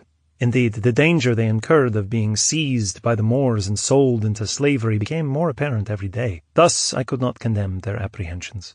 In this situation, deserted by my attendants, with a Moorish country of 10 days' journey before me, I applied to Daman to obtain permission from Ali, the chief of sovereign of Ludamar, that I might pass unmolested through his territory, and I hired one of Daman's slaves to accompany me as soon as the permit should arrive. I sent Ali a present of 5 garments of cotton cloth, which I purchased of Daman for one of my fowling pieces.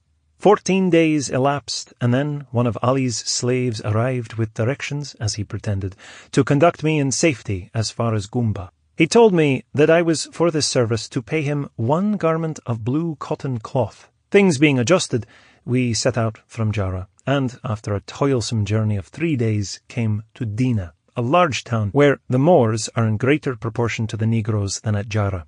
Assembling around the hut of the Negro where I lodged, the Moors treated me with the greatest insolence. They hissed and shouted and abused me. They even spat in my face, with a view to irritate me and afford a pretext for seizing my baggage. Finding such insults had not the desired effect, they had recourse to the final argument that I was a Christian, and that, of course, my property was lawful plunder to the followers of Mohammed. Accordingly, they opened my bundles and robbed me of everything they fancied. My attendants refused to go farther, and I resolved to proceed alone rather than to pause longer among these insolent Moors. At 2 the next morning, I departed from Dean. It was moonlight, but the roaring of the wild beasts made it necessary to proceed with caution. 2 Negroes, altering their minds, followed me and overtook me in order to attend me. On the road, we observed immense quantities of locusts, the trees being quite black with them. 3. Romantic savage life. Arriving at Dali, we found a dance proceeding in front of the Duti's house. It was a feast day.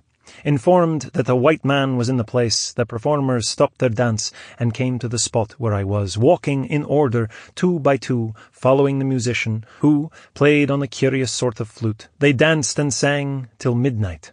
Crowds surrounded me where I sat. The next day, our landlord, proud of the honour of entertaining a white man, insisted on my staying with him and his friends till the cool of the evening, when he said he would conduct me to the next village. I was now within 2 days of Goombia, had no apprehensions from the Moors, accepted the invitation, and spent the forenoon very pleasantly with these poor Negroes.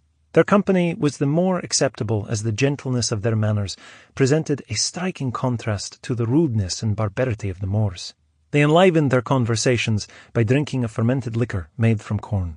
Better beer I never tasted in England. In the midst of this harmless festivity, I flattered myself that all danger from the Moors was over, and fancy had already placed me on the banks of the Niger when a party of Moors entered the hut and dispelled the golden dream. They said that they came by Ali's orders to convey me to his camp at Benon.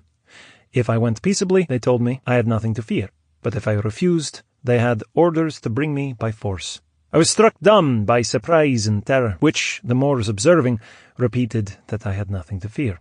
They added that the visit was occasioned by the curiosity of Ali's wife, Fatima, who had heard so much about Christians that she was very anxious to see one.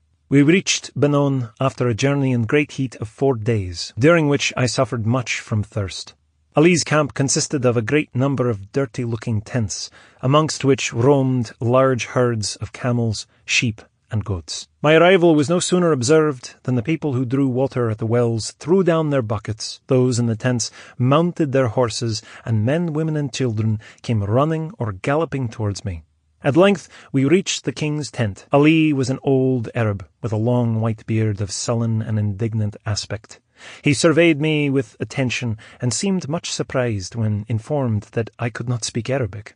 He continued silent, but the surrounding attendants, especially the ladies, were abundantly inquisitive and asked 1,000 questions. They searched my pockets, inspected every part of my apparel, and even counted my fingers and toes, as if doubtful whether I was in truth a human being.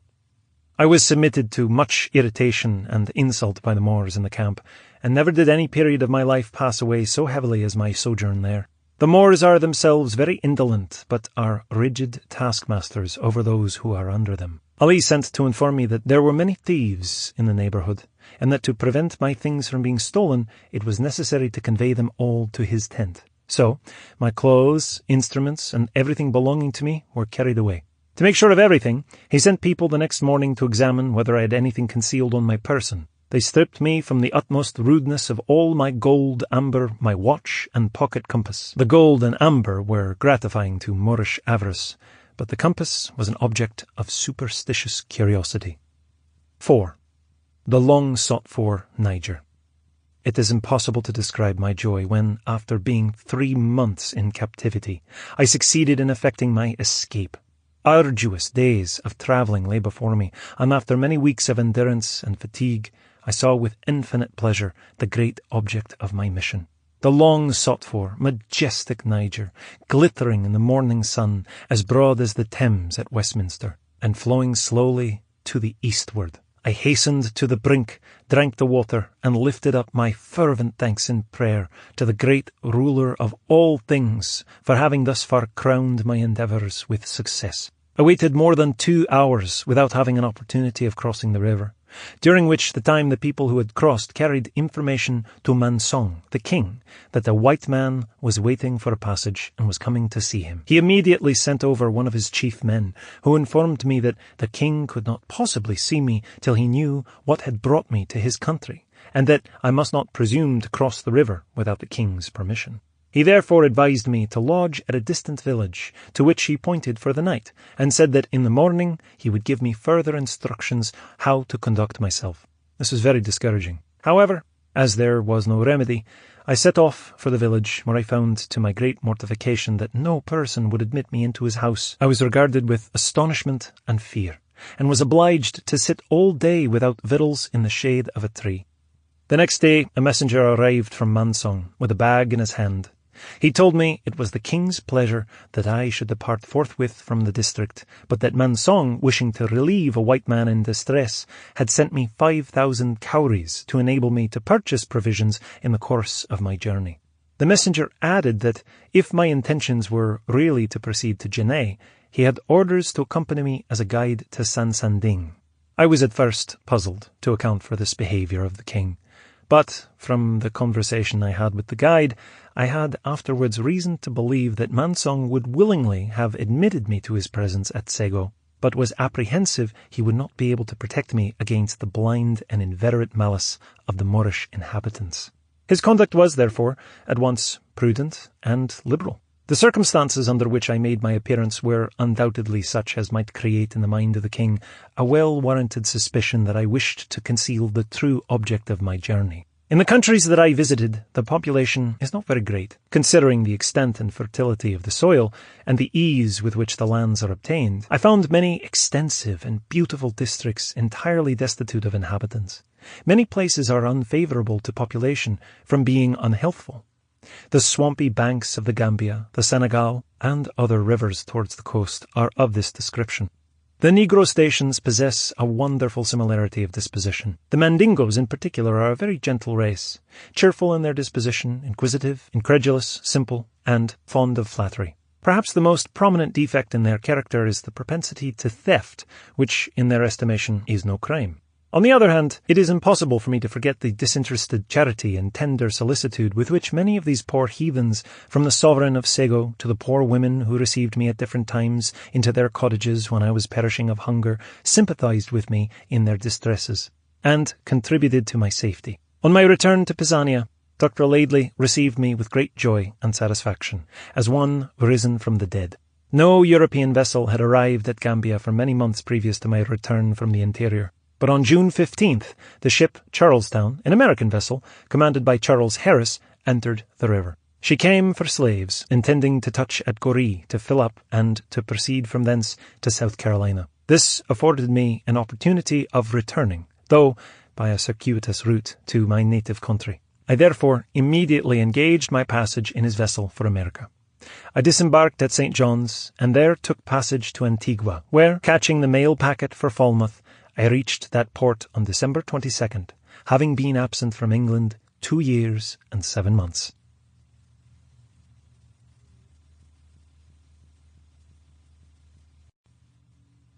Marco Polo. Travels. 1. The beginnings of a romantic career. Marco Polo stands out in history and literature as the most famous traveler belonging to the early medieval period. He was born at Venice in 1254. In 1271, his father and uncle, Venetian merchants, set out on a long and romantic oriental journey, taking with them young Marco, who now began the amazing career chronicled in his book. Everywhere he made copious notes of his observations, and his curious records, so astonishing as to meet with little credence during the Middle Ages, have been so far confirmed as to demonstrate his absolute fidelity to facts as he saw them, and to such traditions as were communicated to him, however fantastic. Returning to Venice in 1295, 3 years later, he fought in his own galley at Curzola. But on the defeat of the Venetians by the Genoese, he was taken captive and flung into a fortress at Genoa. This captivity, which lasted a year, is memorable as being the cause of bringing about the record of his extraordinary experiences in the East. The Travels of Marco Polo, a Venetian, consists essentially of 2 parts. First, the author's personal narrative. Second, his description of the provinces and states and the peoples of Asia during the latter half of the 13th century. In the middle of the 13th century, 2 merchants of Venice, Niccolo and Marco Polo, voyaged with a rich cargo of merchandise in their own ship to Constantinople and thence to the Black Sea. From the Crimea, they traveled on horseback into western Tartary, where they resided in business for a year, gaining by their politic behavior the cordial friendship of the paramount chief of the tribes, named Barca. Prevented from returning to Europe through the outbreak of a tribal war in Tartary, the travelers proceeded to Bokhara, where they stayed 3 years. Here they made the acquaintance of the ambassador of the famous Kublai Khan. This potentate is called the Grand Khan, or Supreme Prince of all the Tartar tribes. The ambassador invited the merchants to visit his master. Acceding to his request, they set out on the difficult journey, and on reaching their destination were cordially received by Kublai, for they were the first persons from Italy who had ever arrived in his dominions. He begged them to take with them to their country a commissioner from himself to the Pope of Rome. The result was unfortunate, for the commissioner fell ill on the way through Tartary in a few days and was left behind. At Acre, the travelers heard that Pope Clement IV was dead. Arrived at Venice, Niccolo Polo found that his wife had died soon after his departure in giving birth to a son, the Marco of this history, who was now 15 years of age. Waiting for 2 years in Venice, the election of a new pope being delayed by successive obstacles, and fearing that the Grand Khan would be disappointed or might despair for their return, they set out again for the east, taking with them young Marco Polo. But at Jerusalem, they heard of the ascension to the pontifical throne of Gregory X, and hastened back to Italy. The new pope welcomed them with great honor, furnished them with credentials, and commissioned to accompany them to the east 2 friars of great learning and talent, Friar Guglielmo da Tripoli and Friar Niccolo da Vicenza. The party, entrusted with handsome presents from the pontiff to the Grand Khan, voyaged forth and reached Armenia to find that region embroiled in war.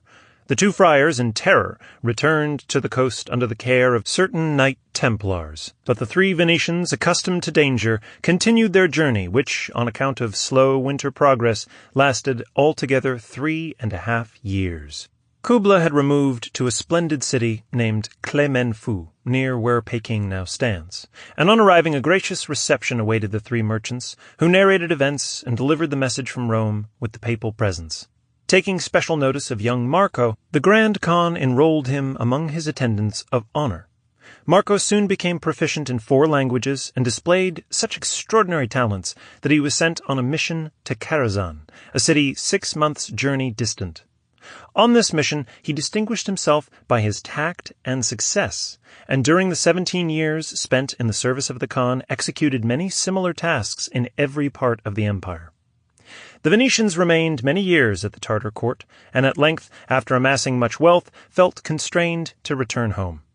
They were permitted to depart, taking with them, at the Khan's request, a maiden named Kogatin, of 17, a relative of the Khan, whom they were to conduct to the court of Argun, a sovereign in India, to become his wife. The travelers were not fortunate, for they were compelled, through fresh wars among the Tartar princes, to return. But about this time Marco Polo happened to arrive after a long voyage in the East Indies, giving a most favorable report of the safety of the seas he had navigated. Accordingly, it was arranged that the party should go by sea, and 14 ships were prepared. each having 4 masts and 9 sails, and some crews of over 200 men. On these embarked the 3 Phoenicians, the Indian ambassadors, and the Queen. In 3 months Java was reached, and in India 18 more. On landing, the travelers learned that the king of Argun had died some time before, and his son Kyakota was reigning in his stead, and that the lady was to be presented to Kyasan, another son, then on the borders of Persia, guarding the frontier with an army of 60,000. This was done, and then the party returned to the residence, and there rested 9 months before taking their leave. While on their way, they heard of the death of Kubla, this intelligence putting an end to their plan to revisiting those regions. Pursuing, therefore, their intended route, they at length reached Trebizonde, whence they proceeded to Negropont, and finally to Venice.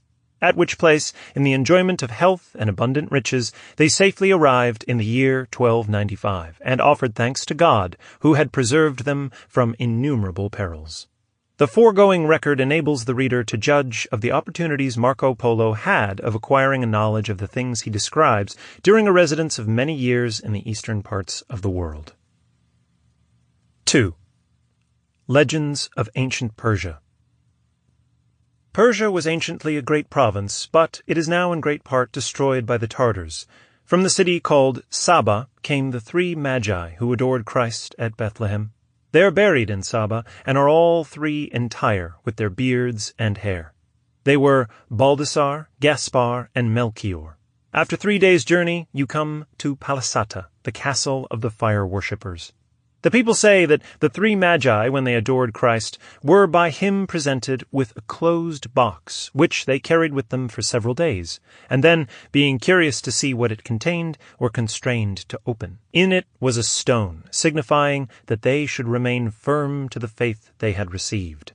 Thinking themselves deluded, they threw the stone into a pit, whence instantly fire flamed forth. Bitterly repenting, they took home with them some of the fire and placed it in a church, where it is adored as a god, the sacrifices of all being performed before it. Therefore, the people of Persia worship fire. In the north of Persia, the people tell of the old man of the mountain. He was named Alauddin, and was a Muslim. In a lovely valley, he had planted a magnificent garden and built a cluster of gorgeous palaces. Supplied by means of conduits, with streams of wine, milk, honey, and pure water, beautiful girls, skilled in music and dancing, and richly dressed, were among the inhabitants of this retreat. The chief object of Alauddin in forming this fascinating garden was to persuade his followers that, as Mohammed had promised to the Muslims the enjoyments of paradise with every species of sensual gratification, so he was also a prophet and the compeer of Mohammed, and had the power of admitting to paradise whom he pleased. An impregnable castle guarded the entrance to the enchanting valley, the entrance to this being through a secret passage. At his court, this chief entertained many youths, selected from the people of the mountains for their apparent courage and martial disposition. To these he daily preached on paradise, and his prerogative of granting admission, and at certain times he caused opium to be administered to 12 of the youths, who, when half dead with sleep, were conveyed to apartments in the palaces and the gardens.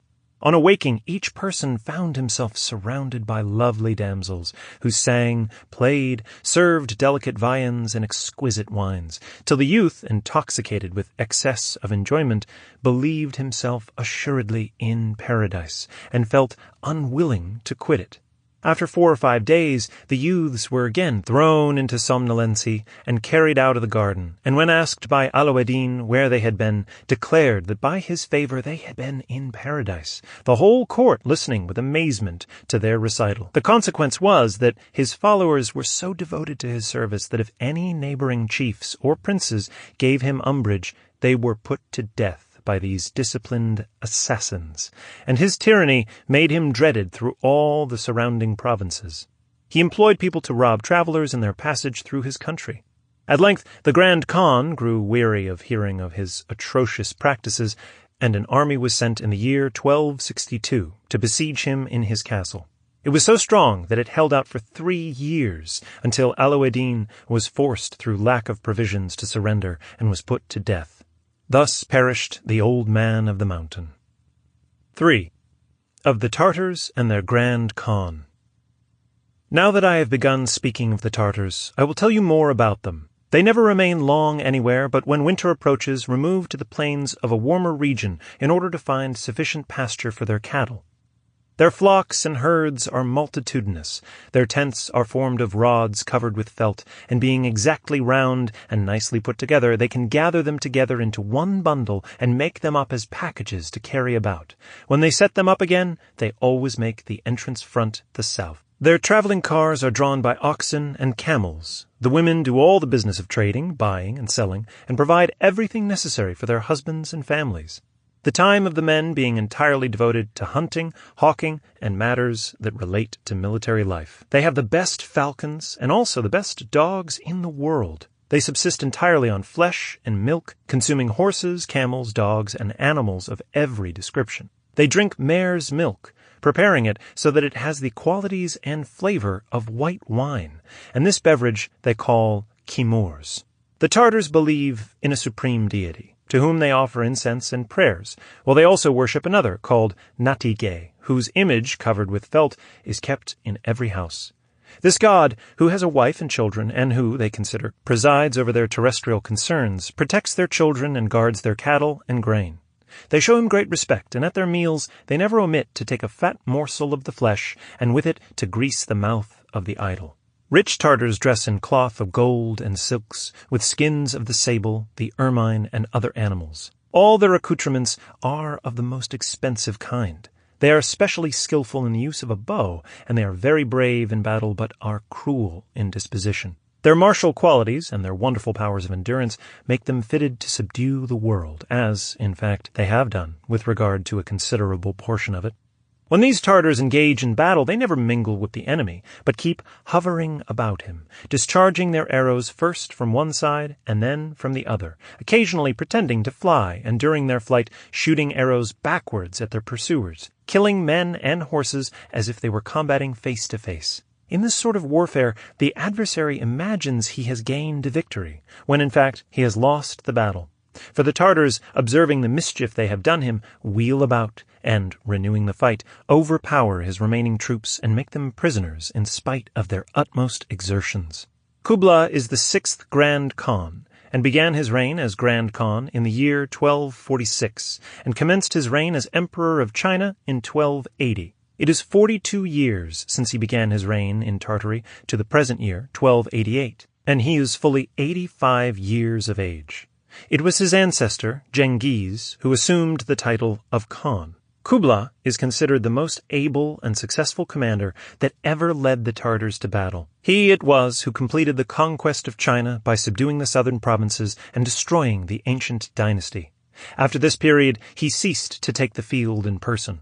His last campaign was against rebels, of whom there were many, both in Cathay and Manji, North and South China. The Tartars date the beginning of their year from the beginning of February, and it is their custom on that occasion to dress in white. Great numbers of beautiful white horses are presented to the Grand Khan. On the day of the White Feast, all his elephants, amounting to 5,000, are exhibited in procession, covered with rich housings. It is a time of splendid ceremonials and of most sumptuous feasting. During the amusements, a lion is conducted into the presence of His Majesty, so tame that it is taught to lay itself down at his feet. The Grand Khan has many leopards and lynxes kept for the purpose of chasing deer, and also many lions, which are larger than the Babylonian lions, and are active in seizing boars, wild oxen, and asses, stags, roebucks, and other animals that are objects of sport. It is an admirable sight when the lion is let loose in pursuit of the animal, to observe the savage eagerness and speed with which it overtakes it. His Majesty has them conveyed for this purpose in cages, placed on cars, and along with them is confined a little dog, with which they become familiarized. The Grand Khan has eagles also, which are trained to stoop at wolves, and such is their size and strength that none, however large, can escape from their talons. Before we proceed further, we shall speak of a memorable battle that was fought in the kingdom of Yun Cheng, when the king of Min, Burma, heard that an army of Tartars had arrived at Yun Cheng. He resolved to attack it, in order that by its destruction the Grand Khan might be deterred from again attempting to station a force on the borders of his dominion. For this purpose, he assembled a very large army, including a multitude of elephants, an animal with which the country abounds, on whose backs were placed battlements, or castles of wood, capable of containing to the number of 12 or 16 in each. With these, and a numerous army of horse and foot, he took the road to Yunchang, where the Grand Khan's army lay, and, encamping at no great distance from it, intended to give his troops a few days of rest. The Tartars, chiefly by their wonderful skill in archery, inflicted a terrible defeat on their foes, and the king of Min, though he fought with the most undaunted courage, was compelled to flee, leaving the greater part of his troops killed or wounded. In the northern parts of the world there dwell many Tartars, under the chief of the name of Kaidu, nearly related to Kubla, the Grand Khan. These Tartars are idolaters. They possess vast herds of horses, cows, sheep, and other domestic animals. In these northern districts are found prodigious white bears, black foxes, wild asses in great number, and swarms of sables and martens. During the long and severe winters, the Tartars travel in sledges drawn by great dogs. Beyond the country of these northern Tartars is another region, which extends to the utmost bounds of the north, and it is called the region of darkness, because during most part of the winter months the sun is invisible, and the atmosphere is obscured to the same degree as that in which we find it just about the dawn of day, when may be said to see and not to see. The intellects of the people are dull, and they have an air of stupidity. The Tartars often proceed on plundering expeditions against them, to rob them of their cattle and goods, availing themselves for this purpose of those months in which the darkness prevails. 4. Of Ceylon and Malabar. The island of Ceylon, is better circumstanced than any other in the world. It is governed by a king named Sendernaz. The people worship idols and are independent of every other state. Both men and women go nearly nude. Their food is milk, rice, and flesh, and they drink wine drawn from trees. Here is the best sappan wood that can anywhere be met with. The island produces more beautiful and valuable rubies than can be found in any other part of the world, and also many other precious stones. The king is reported to possess the grandest ruby that ever was seen, being a span in length and the thickness of a man's arm, brilliant beyond description and without a single flaw. The Grand Khan, Kubla, sent ambassadors to this monarch with a request that he would yield to him possession of this ruby, in return for which he should receive the value of a city. The answer was that he would not sell it for all the treasure of the universe. The Grand Khan, therefore, failed to acquire it. Leaving the island of Ceylon, you reach the great province of Malabar, which is part of the continent of the Greater India, the noblest and richest country in the world. It is governed by 4 kings, of whom the principal is named Sendar Bandi. Within this district is a fishery for pearls. The pearl oysters are brought up in bags by divers. The kings wear many jewels of immense value, and among them is a fine silken string containing 104 splendid pearls and rubies. He has at least 1,000 wives and concubines, and when he sees a woman whose beauty pleases him, he immediately signifies his desire to possess her. The heat of the country is excessive, and on that account the people go naked. In this kingdom, and also throughout India, all the beasts and birds are unlike those of our own country. There are bats as large as vultures, and vultures as black as crows, and much larger than ours. In the province of Malabar is the body of St. Thomas the Apostle, who there suffered martyrdom. It rests in a small city to which vast numbers of Christians and Saracens resort. The latter regard him as a great prophet and name him Ananias, signifying a holy personage. In the year 1288, a powerful prince of the country, who, at the time of harvest, had accumulated as his portion an enormous quantity of rice, and whose granaries could not hold the vast store, used for that purpose a religious house belonging to the church of St. Thomas, although the guardians of the shrine begged him not thus to occupy the place. He persisted, and on the next night the holy apostle appeared to him, holding a small lance in his hand, which he held at his throat, threatening him with a miserable death if he should not immediately evacuate the house. The prince awoke in terror and obeyed. Various miracles are daily wrought here through the interposition of the blessed saint. The Christians who have the care of the church possess groves of coconut trees, and from these derive the means of subsistence. The death of this most holy apostle took place thus. Having retired to a hermitage where he was engaged in prayer, and being surrounded by a number of peafowls, with which bird the country abounds, an idolater, who happened to be passing, and did not perceive the holy man, shot an arrow at a peacock, which struck St. Thomas in the side. He only had time to thank the Lord for all his mercies, and into his hands resigned his spirit. In the kingdom of Musfili, Solconda, which you enter upon leaving Malabar after proceeding 500 miles northward, are the best and most honorable merchants that can be found. No consideration whatever can induce them to speak an untruth. They have also an abhorrence of robbery, and are likewise remarkable for the virtue of continence, being satisfied with the possession of one wife. The Brahmins are distinguished by a certain badge consisting of a thick cotton thread passed over the shoulder and tied under the arm. The people are gross idolaters and much addicted to sorcery and divination. When they are about to make a purchase of goods, they observe the shadow cast by their own bodies in the sunshine, and if the shadow be as large as it should be, they make the purchase that day. Moreover, when they are in a shop for the purchase of anything, if they see a tarantula, of which there are many there, they take notice from which side it comes, and regulate their business accordingly. Again, if they were going out of their houses, and they hear anyone sneeze, they return to the house and stay at home.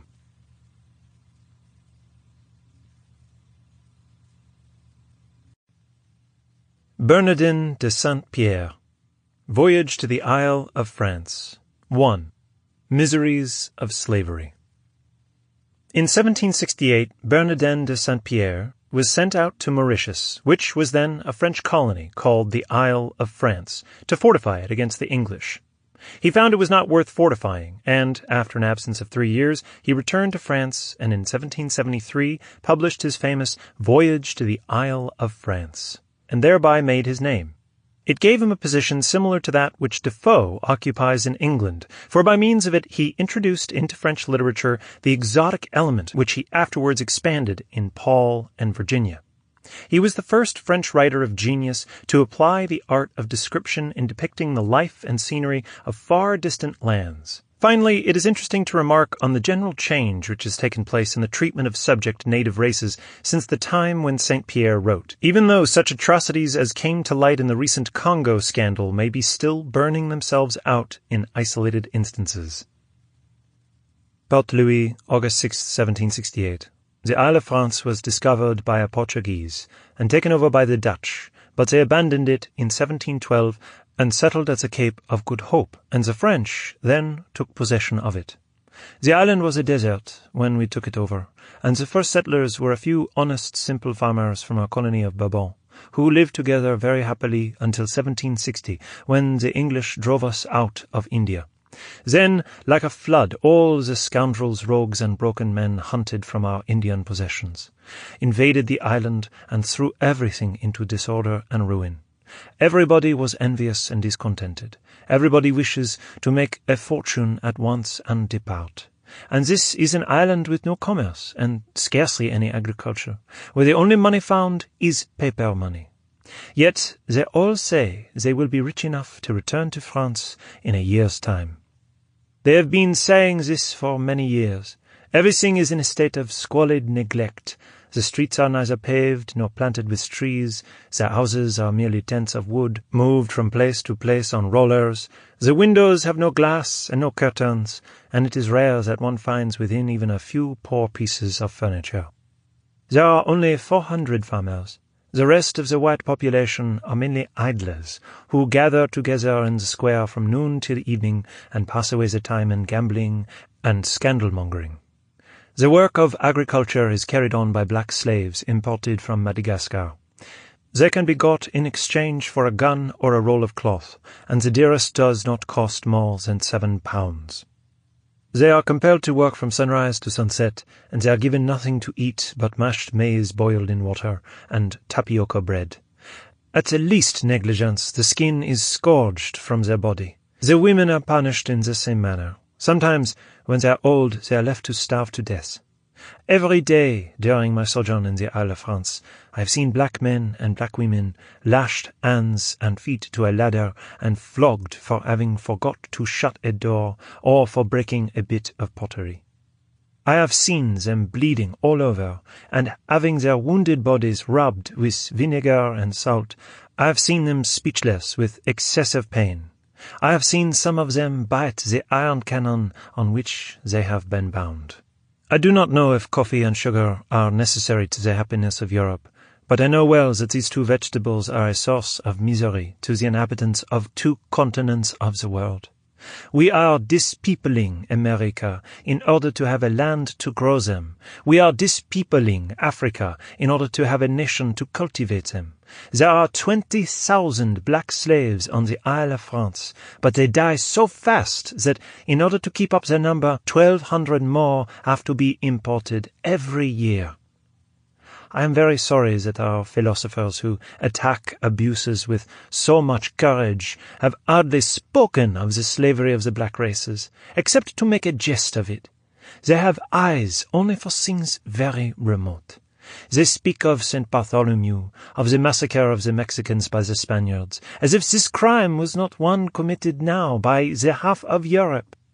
O ye men who dream of republics, see how your own people misuse the authority entrusted to them. See your colonies streaming with human blood. The men who shed it are men of your stamp. They talk like you, they talk of humanity, they read the books of our philosophers, and they exclaim against despotism. But when they get any power, they show that they are really brutes. In a country of so corrupt a morality, an absolute government is necessary. The excesses of a single tyrant are preferable to the crimes and the injustices of a whole people. 2. A land of beauty and abominations. Port Louis, September 13, 1769. An officer proposed to make a walking tour round the island with me, but when the time came to set out, he excused himself, so I resolved to go alone. But knowing that I should often have to camp out in the woods alone, I took 2 negroes with me to carry provisions, and I armed myself with a double-barrel gun and a couple of pistols, for fear I should encounter one of the bands of runaway slaves that hide in the deserted part of the island. Striking out through the plains of Saint-Pierre, we walked for 4 days along the seashore with the dense and silent forest on our left hand. On crossing the Black River, I came to the last farm on this part of the coast. It was a long hut, formed of stakes and covered with palm leaves. There was only one room. In the middle of it was the kitchen. At one extremity were the stores and the sleeping places of the 8 black slaves. The other end was the farmer's bed. A hen was setting on some eggs on the counterpane, and some ducks were living beneath the bed. And around the leafy wall, pigeons had made their nests. In this miserable hut I was surprised to find a very beautiful woman. She was a young Frenchwoman, born, like her husband, of a good family. They had come to the island some years ago in the hope of making a fortune. They had left their parents, their friends, and their native land to pass their lives in this wild and lonely place, from which one could see only the empty sea and the grim precipices of a desolate mountain. But the air of contentment and goodness of this young and lovely mother of a growing family seemed to make everybody around her happy. When evening came, she invited me to share a simple but neatly served supper. The meal appeared to me an exceedingly pleasant one. I was given, as a bedroom, a little tent built of wood, about 100 steps away from the log cabin. As the door had not been put up, I closed the opening with planks, and loaded my gun and pistols, for the forest all around is full of runaway slaves. A few years ago, 40 of them began to make a plantation on the mountain close by. The white settlers surrounded them and called on them to surrender. But rather than return to captivity, all the slaves threw themselves into the sea. I stayed with the farmer and his wife until 3 o'clock the next morning. The farmer walked me as far as Coral Point. He was a remarkably robust man, and his face and arms and legs were burnt by the sun. Unlike the ordinary settler, he worked himself in tilling the land and felling and carting the trees. The only thing that worried him, he said to me, was the unnecessary trouble that his wife took in bringing up her family. Not content with looking after her own 5 children, she had recently burdened herself with the care of a little orphan girl. The honest farmer merely told me of his little worries, for he saw clearly that I was aware of all his happiness. When we took farewell of each other, we did so with a cordial embrace. The country beyond this farm was charming in its verdure and freshness. It is a rich prairie, stretching between the splendid sea and the magnificent forest. The murmur of the fountains, the beautiful color of the waves, the soft movement of the scented air filled me with joy and peace. I was sorry that I was alone. I found all kinds of plans. From all the outside world I only wanted a few loved objects to enable me to pass my life in this paradise. And great was my regret when I turned away from this beautiful yet deserted place. I had scarcely gone 200 feet when a band of blacks, armed with guns, came towards me. Advancing to them, I saw that they were a detachment of a black police. One of them carried 2 little dogs, another pulled a negress along by means of a cord around her neck. She was part of the loot they had got in attacking and dispersing a camp of runaway slaves. The negress was broken with grief. I questioned her. She did not reply. On her back she carried a large, gaping bag. I looked in it. Alas, it contained a man's head. The natural beauty of the country disappeared. I saw it as it really was, a land of abominations. The Isle of France is regarded as a fortress which protects our Indian possessions. It is as though Bordeaux were regarded as the citadel of our American colonies. There are 1,500 leagues between the Isle of France and Pondicherry. Had we but spent on a fortress on the Malabar coast or the mouth of the Ganges half of the money which had been wasted on the Isle of France, the English would not now be masters of Bengal. What then is the use of the Isle of France? To grow coffee and serve as a port of call. 3. Bourbon, the Pirates' Island. Port Louis, December 21st, 1770. Having obtained permission to return to France, I embarked on November 9, 1770, on the Indienne. It took us 12 days to cover the 40 leagues between the Isle of France and Bourbon. This was due to the calm weather, but on landing at Bourbon we encountered a hurricane. Out of a calm sea there suddenly came a monstrous wave which broke so violently on the shore that everybody fled.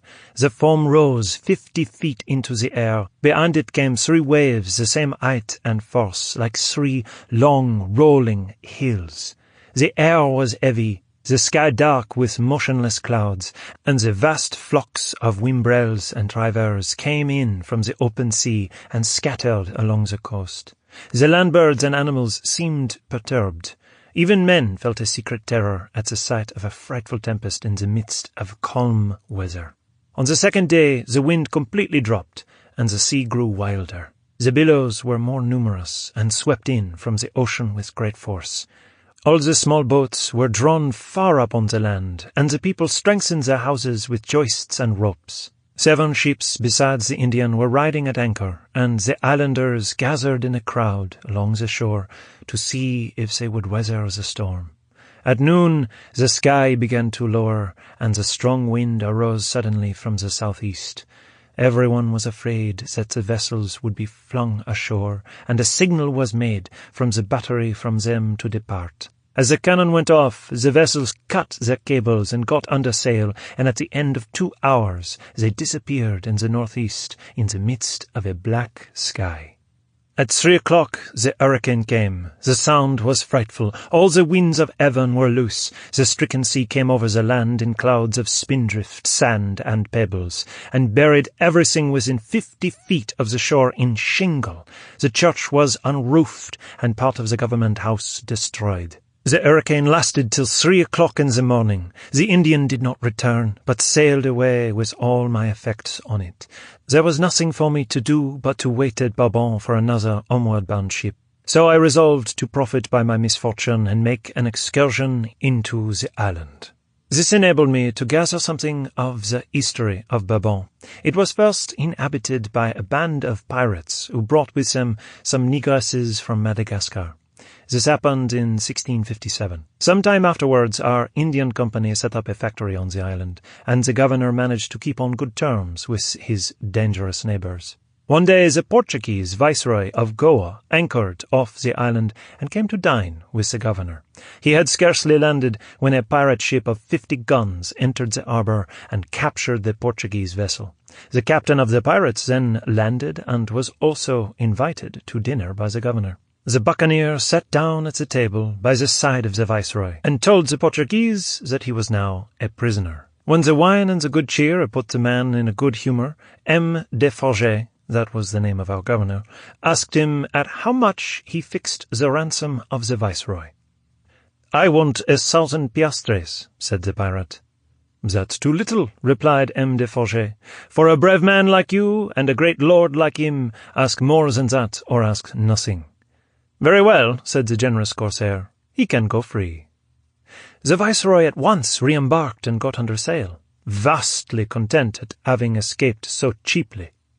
The pirate afterwards settled in the island with all his followers, and was hanged after an amnesty had been published in favour of himself and his men. He had forgotten to have his name included in it, and a consular who wished to appropriate his spoils profited by the mistake and had him put to death.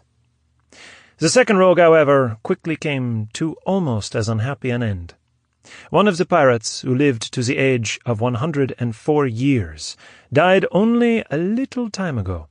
His companions soon grew more peaceful in their manners and adopting more peaceful occupations, and though their descendants are still distinguished by a certain spirit of independence and liberty, this is now being softened by the society of a multitude of wealthy farmers who have settled at Bourbon.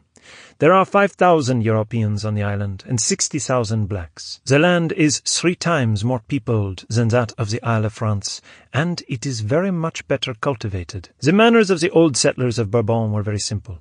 Most of the houses were never shut, and a lock was an object of curiosity. The people kept their savings in a shell above their door. They went barefooted and fed on rice and coffee.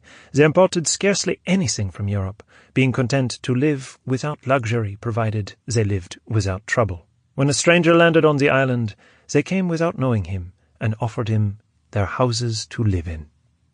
4. Visit to the Cape Colony. Port Louis, January 20, 1771. I have landed among the Dutch at the extremity of Africa, without money, without linen, and without friends. Learning of my position, M. D. Tolbach, the governor of Cape Colony, has invited me to dinner, and, happily, the secretary of the council has provided me with money, having allowed me to use his credit in buying whatever I need. The streets of the Cape are well set out. Some are watered by canals, and most of them are planted with oak trees. The fronts of the houses are shadowed by their foliage. Every door has seats on both sides in brick or turf, on which sit fresh and rosy-faced women. There is no gambling at the Cape, no play-acting or novel-reading. People are content with domestic happiness that virtue brings in its train. Every day brings the same duties and pleasures. There are no spectacles at the Cape, and no one wants any. Every man there has in his own home all that he desires. Happy servants, well-bred children, good wives. These are pleasures that fiction does not give. A quiet life of this sort furnishes little matter for conversation, so the Dutchmen of the Cape do not talk very much. They are rather melancholic people, and they prefer to feel rather than to argue. So little happens, perhaps, that they have nothing to talk about.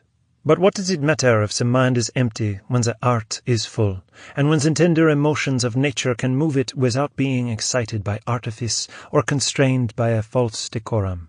When the girls of the Cape fall in love, they artlessly avow their feelings, but they insist on choosing their own husbands. The lads show the same frankness.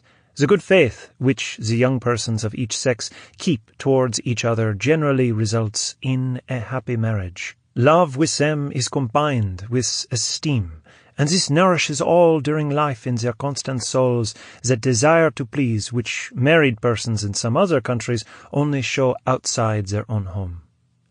It was with much regret that I left these worthy people, but I am not sorry to return to France. I prefer my own country to all others, not because it is more beautiful, but because I was born and bred there. Happy is a man who sees again the field in which he learnt to walk, and the orchard which he used to play in.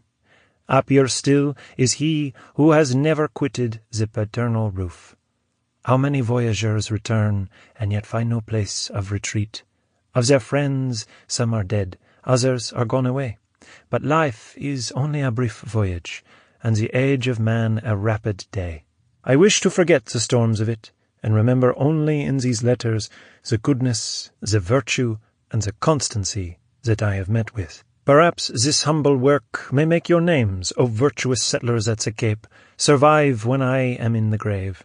For thee, O ill-fated Negro, that weepest on the rocks of the Isle of France, if my hand, which cannot wipe away thy tears, can but bring the tyrants to weep in sorrow and repentance, I shall want nothing more from the Indies. I shall have gained there the only fortune I require.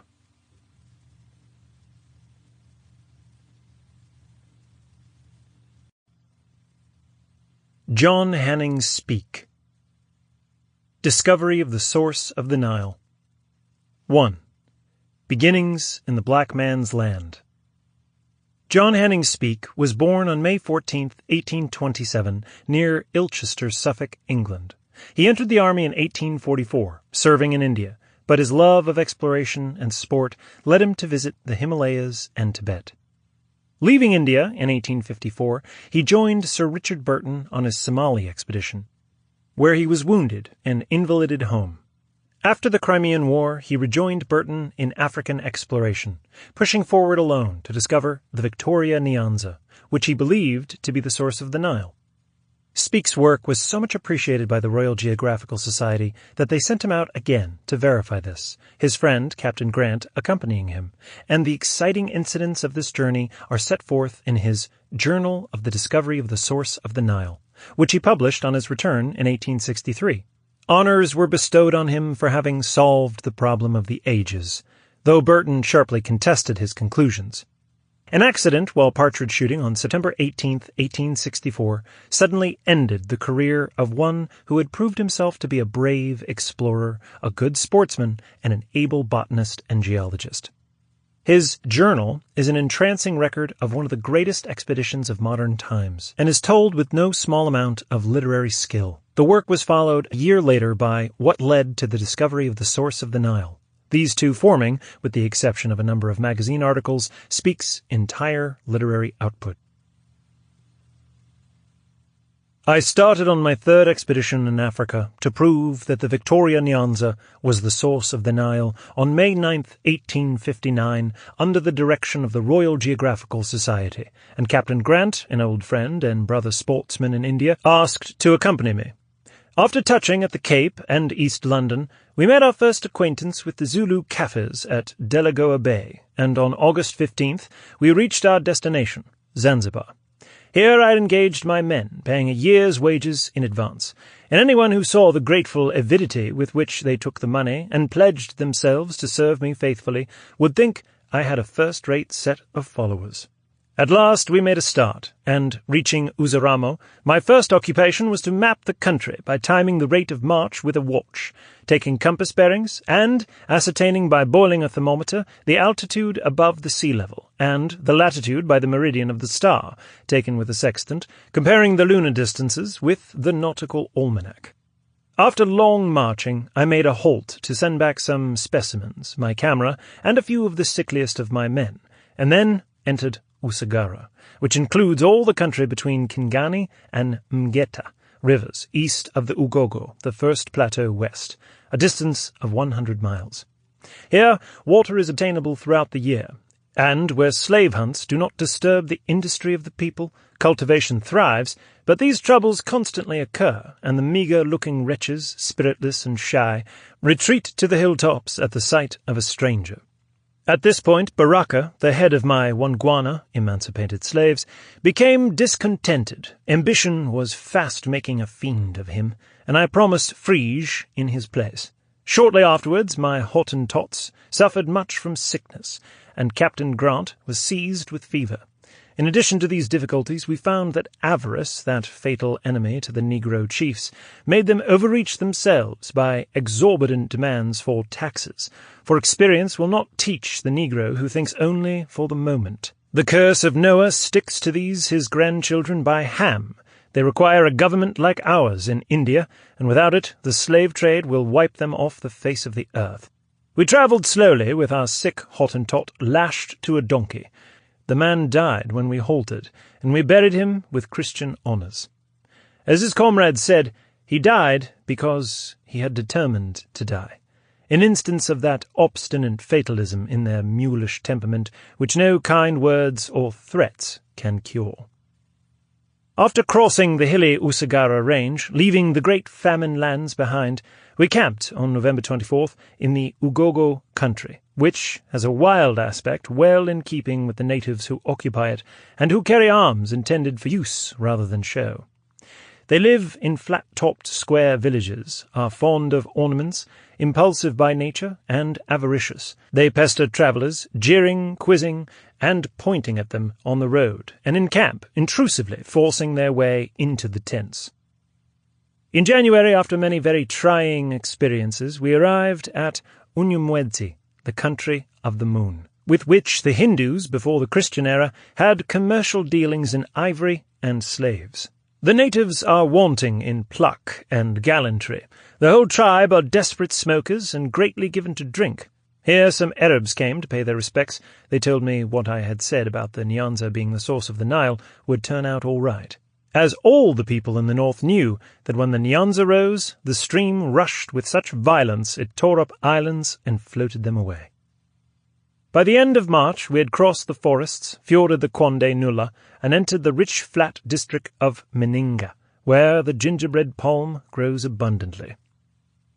During my stay with Musa, the king at Kazay, who had shown himself friendly on a previous expedition, I underwent some trying experiences in trying to mediate between two rival rulers, Snay and Manoir Serra, between whom there was continual wrangle and conflict. On one occasion, Musa, who was suffering from a sharp illness, to prove to me that he was bent on leaving Kazay the same time as myself, began eating what he called his training pills, small dried buds of roses with alternate bits of sugar candy.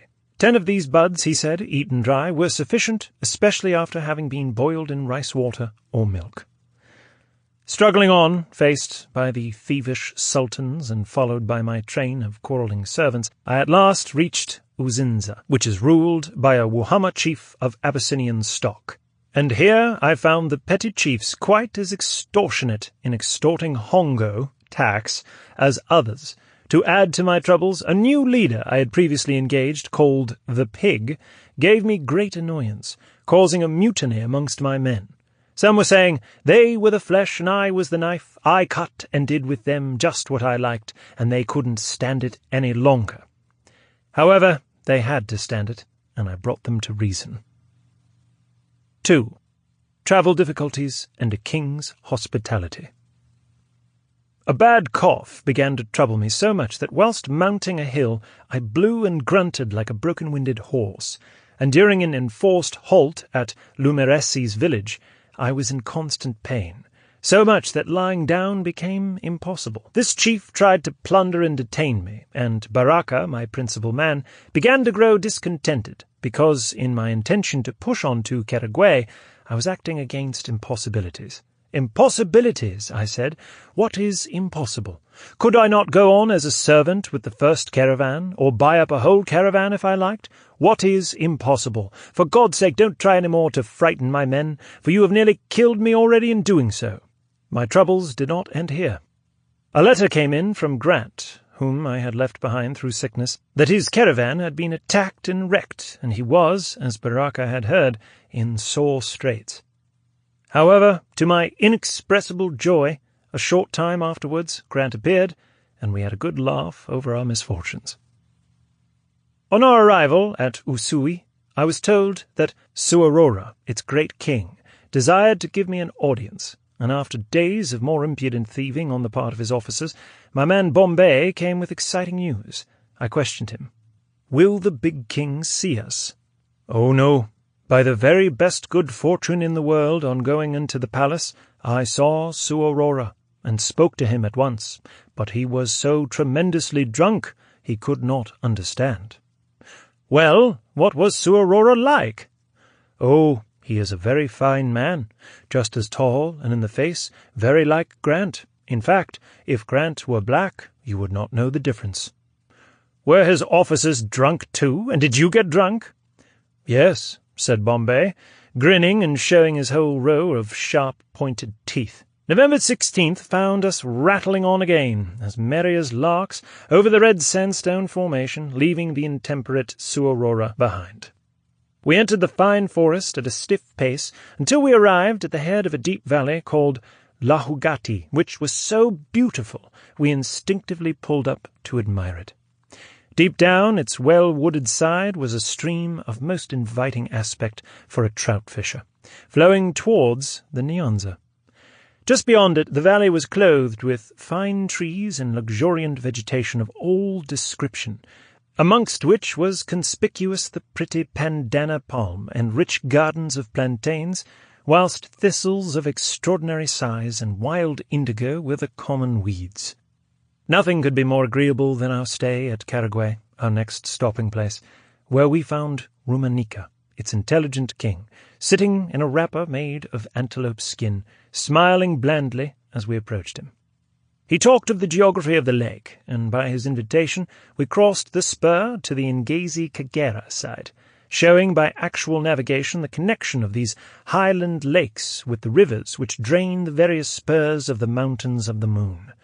Rumanică also told me that in Runda there existed pygmies who lived in trees, but occasionally came down at night, and, listening at the hut doors of the men, would wait till they heard the name of one of its inmates, when they would call him out, and, firing an arrow into his heart, disappear again in the same way as they came. After a long and amusing conversation, I was introduced to his sister-in-law, a wonder of obesity, unable to stand except on all fours. Meanwhile, the daughter, a lass of 16, sat before us sucking at a milk-pot, on which her father kept her at work by holding a rod in his hand, as fattening is the first duty of fashionable female life. During my stay I had traced Rumanica's descent from King David, whose hair was as straight as my own, and he found in these theological disclosures the greatest delight. He wished to know what difference existed between the Arabs and ourselves, to which Baraka replied, as the best means of making him understand, that whilst the Arabs had only one book, we had two, to which I added, "Yes, that is true in a sense, but the real merits lie in the fact that we have got the better book, as may be inferred by the obvious fact that we are more prosperous and superior in all things." One day we heard the familiar sound of the Uganda drum. Maula, a royal officer, with an escort of smartly dressed men and women and boys, had brought a welcome from the king. One thing only now embarrassed me. Grant was worse, without hope of recovery for some months. This large body of Waganda could not be kept waiting. To get on as fast as possible was the only chance of ever bringing the journey to a successful issue. So, unable to help myself, with great remorse at another separation, on the following day I consigned my companion, with several Wangwana, to the care of my friend Rumanică. When all was completed, I set out on the march, perfectly sure in my mind that before very long I should settle the great Nile problem forever, and with this consciousness only hoping that Grant would be able to join me before I should have to return again, for it was never supposed for a moment that it was possible I ever could get north from Uganda. 3. A distinguished guest at the court of Uganda. As it was my lot to spend a considerable time in Uganda, I formed a theory of its ethnology, founded on the traditions of the several nations and my own observation. In my judgment, they are of the semi-Shem-Hamitic race of Ethiopia, at some early date having, from Abyssinia, invaded the rich pasture lands of Unyoro and founded the great kingdom of Kitara.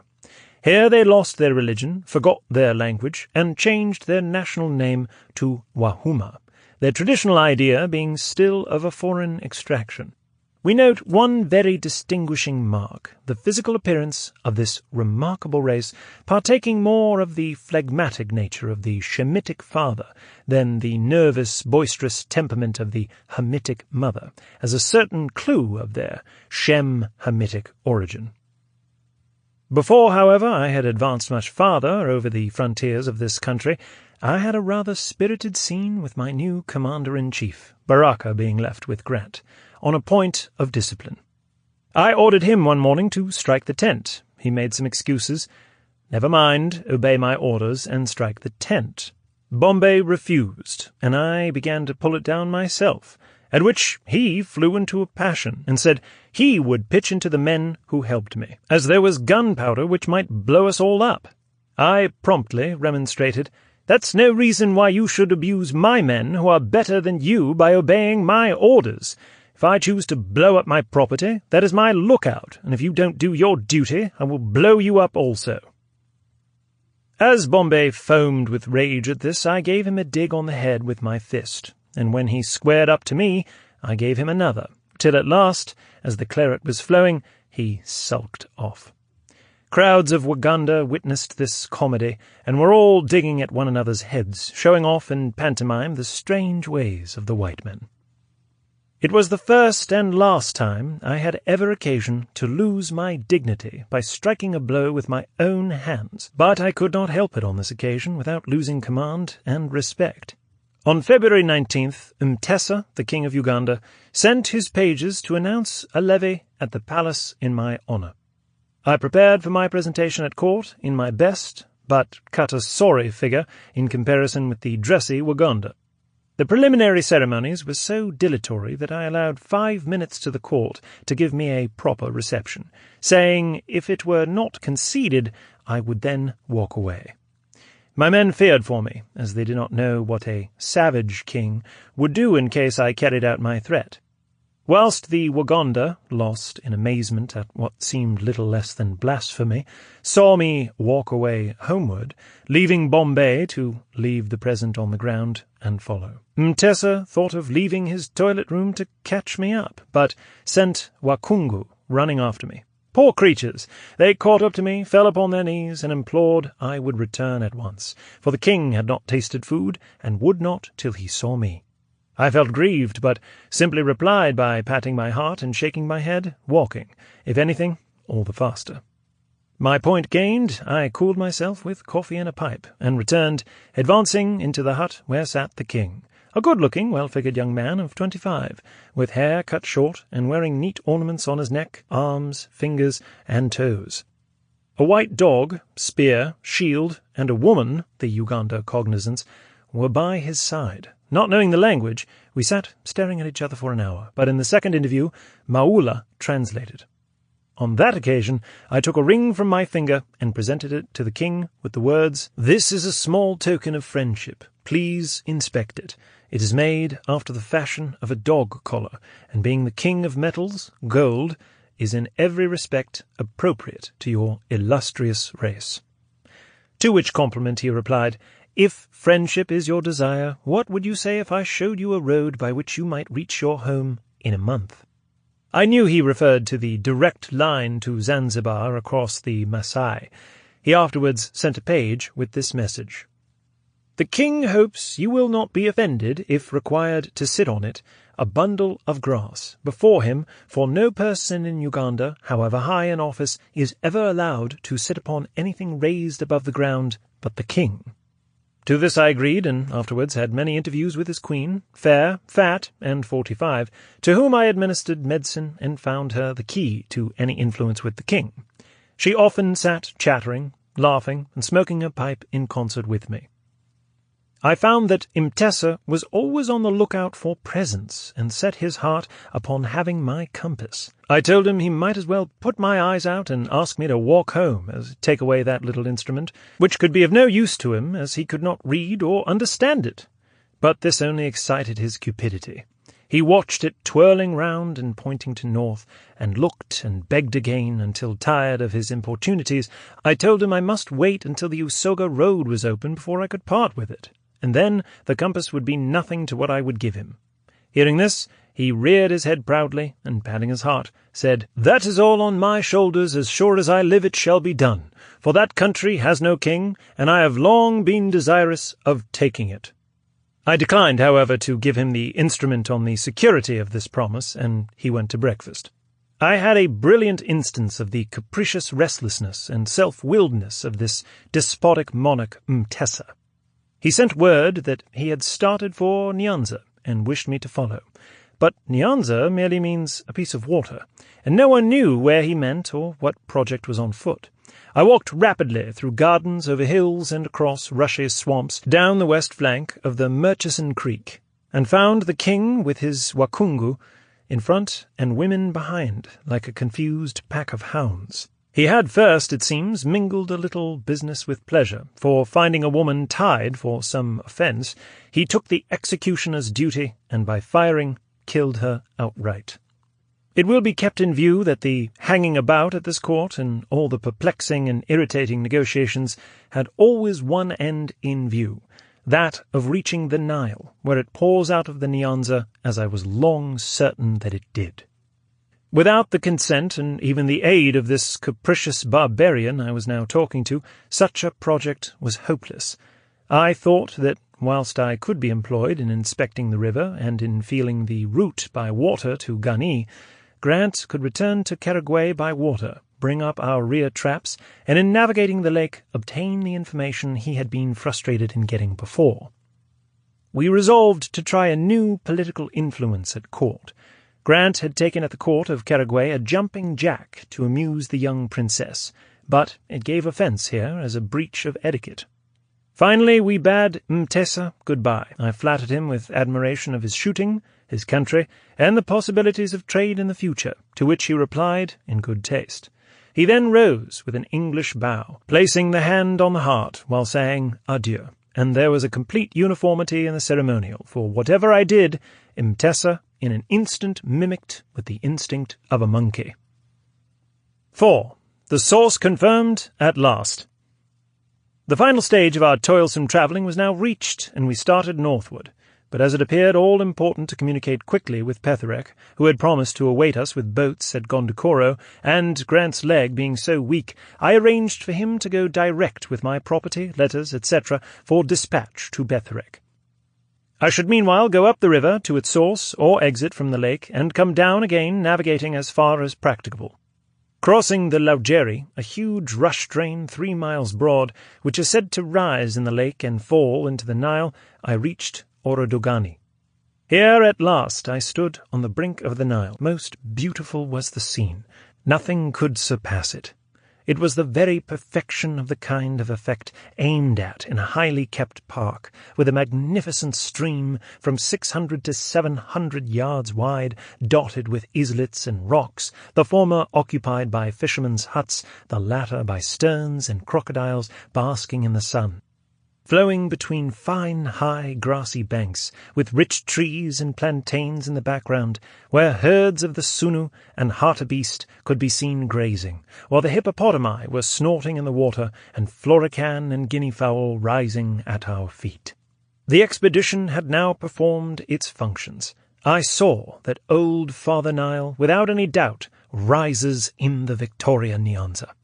I told my men they ought to shave their heads and bathe in the holy water, the cradle of Moses, the waters of which, sweetened with sugar, men carried all the way from Egypt to Mecca to sell to pilgrims.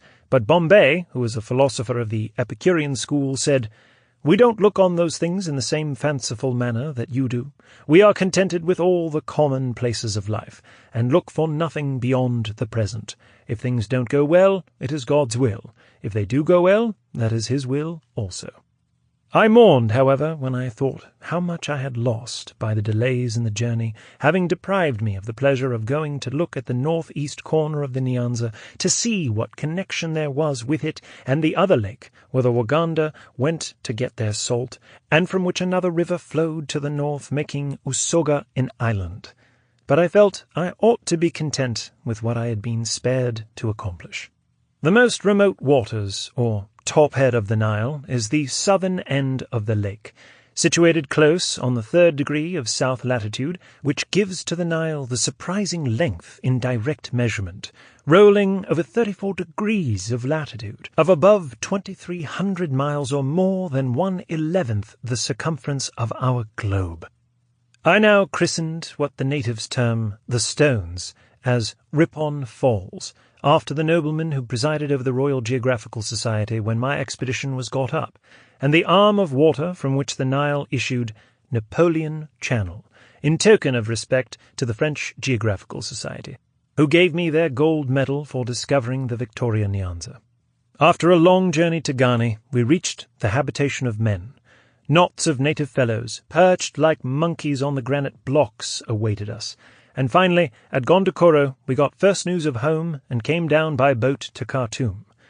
Of course, in disbanding my followers, my faithful children, I duly rewarded them, franked them home to Zanzibar, and they all promptly volunteered to go with me again.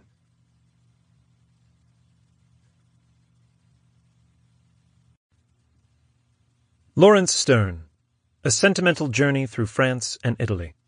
1. Setting Out. No literary career has ever been more singular than that of Lawrence Sterne. Born in Clonmel Barracks, Ireland, on November 24, 1713, he was 46 years of age before he discovered his genius. By calling, he was a country parson in Yorkshire. Yet more unconventional books than Tristram Shandy and A Sentimental Journey never appeared. The fame of the former brought Sterne to London, where he became, says Walpole, topsy-turvy with success. In the intervals of supplying an ever-increasing demand with more Tristrams, he composed and published volumes of sermons. Their popularity proved that he was as eloquent in his pulpit gown as he was diverting without it. The turmoil of 18th-century social and literary life soon shattered his already failing health, and he died on March 18, 1768. The first 2 volumes of A Sentimental Journey appearing on February 27th. The journey proved equally as fascinating and as popular as Shandy. Walpole, who described the latter as tiresome, declared the new book to be very pleasing, though too much dilated, and marked by great good nature and strokes of delicacy. Like its predecessor, the journey is intentionally formless. Narrative and digression, pathos and wit, sentiment and coarse indelicacy, all commingled freely together. "They order," said I, "this matter better in France." "You have been in France?" said my gentleman, turning quick upon me with the most civil triumph in the world. "Strange," quoth I, debating the matter with myself, "that 21 miles sailing, for 'tis absolutely no further from Dover to Calais, should give a man these rights. I'll look into them." So giving up the argument, I went straight to my lodgings, put up 6 shirts and a black pair of silk breeches. "The coat I have on," said I, looking at the sleeve, "will do." Took place in the Dover stage, and, the packet sailing at 9 the next morning, by 3 I had got sat down to my dinner upon a fricased chicken, incontestably in France. When I had finished my dinner and drank the King of France's health, to satisfy my mind that I bore him no spleen, but, on the contrary, high honour to the humanity of his temper, I rose up an inch taller for the accommodation. "Just God," said I, kicking my portmanteau aside, "what is there in this world's goods which should sharpen our spirits and make so many kind-hearted brethren of us fall out so cruelly as we do by the way?" 2. The Monk, Calais. I had scarce uttered the words when a poor monk of the Order of St. Francis came into the room to beg something for his convent. No man cares to have his virtues the sport of contingencies. The moment I cast my eyes upon him, I was determined not to give him a single sou, and accordingly I put my purse into my pocket, buttoned it up, set myself a little more upon my centre, and advanced up gravely to him. There was something, I fear, forbidding in my look. I have his figure this moment before my eyes, and think there was that in it which deserved better. The monk, as I judged from the break in his tonsure, a few scattered white hairs upon his temples being all that remained of it, might be about 70.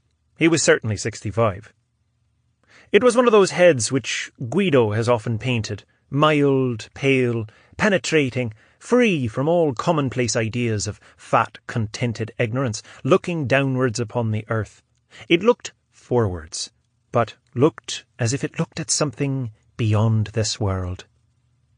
When he had entered the room 3 paces, he stood still, and laying his left hand upon his breast, when I had got close up to him, he introduced himself with a little story of the wants of his convent and the poverty of his order, and he did it with so simple a grace, I was bewitched not to have been struck with it. A better reason was, I had predetermined not to give him a single sou. "'Tis very true," said I, "'tis very true, and heaven be their resource, who have no other but the charity of the world, the stock of which, I fear, is no way sufficient for the many great claims which are hourly made upon it." As I pronounced the words "great claims," he gave a single glance, with his eye downwards upon the sleeve of his tunic. I felt the full force of the appeal.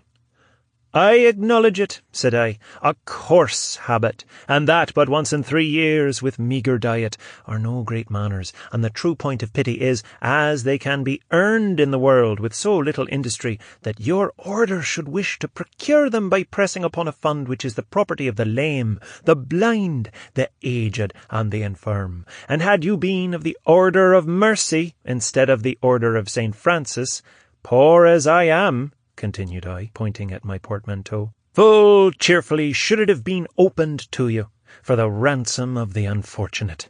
The monk made me a bow. "But of all others," resumed I, "the unfortunate of our own country surely have the first rights, and I have left thousands in distress upon our own shore." The monk gave a cordial wave with his head.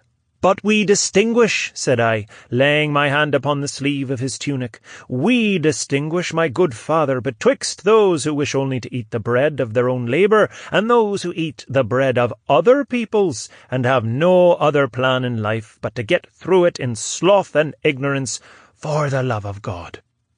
The poor Franciscan made no reply. A hectic of a moment passed across his cheeks, but could not tarry. Nature seemed to have done with her resentments in him. He showed none, but pressed both his hands with resignation upon his breast, and retired.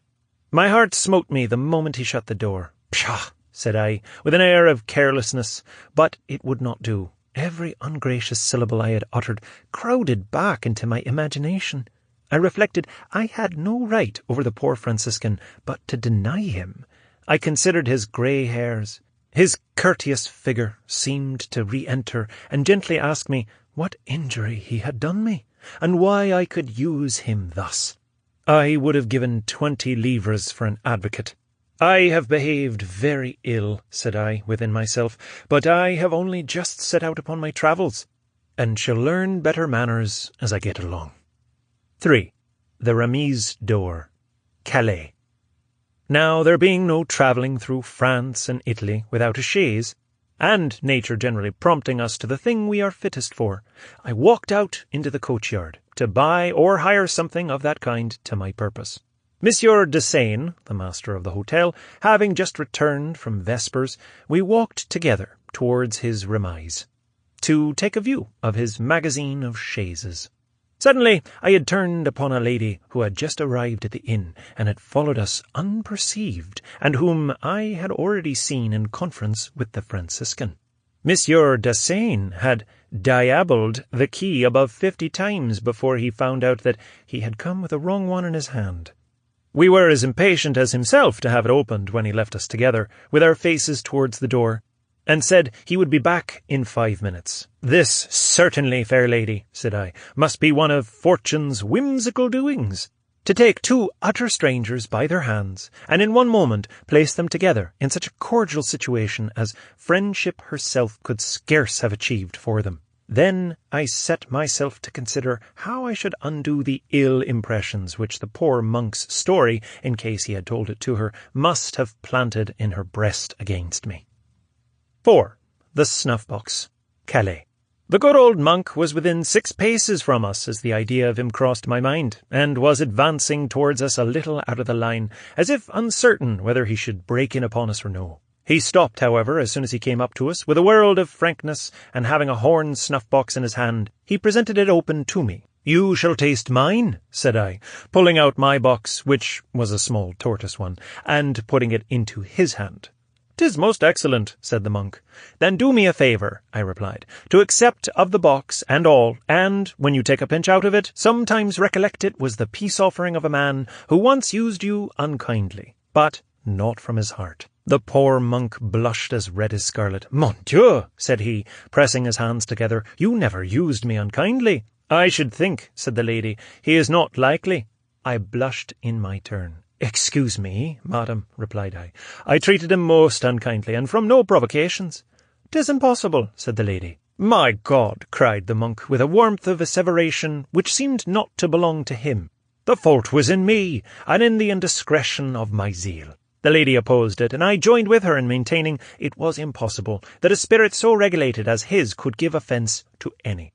Whilst this contention lasted, the monk rubbed his horn-box upon the sleeve of his tunic, and as soon as it had acquired a little air of brightness by the friction, he made a low bow and said, "'Twas too late to say whether it was the weakness or goodness of our tempers which had involved us in this contest, but be it as it would, he begged we might exchange boxes." In saying this, he presented his to me with one hand, as he took mine from me in the other, and having kissed it, he put it in his bosom and took his leave. I guard this box as I would the instrumental parts of my religion, to help my mind on to something better. Truth, I seldom go abroad without it, and oft and many a time have I called up by it the courteous spirit of its owner, to regulate my mind in the justlings of the world. They had full employment for his, as I learnt from his story, till about the 45th year of his age, when upon some military services ill requited, and meeting at the same time with the disappointment in the tenderness of passions, he abandoned the sword and the sex together, and took sanctuary, not so much in his convent as in himself.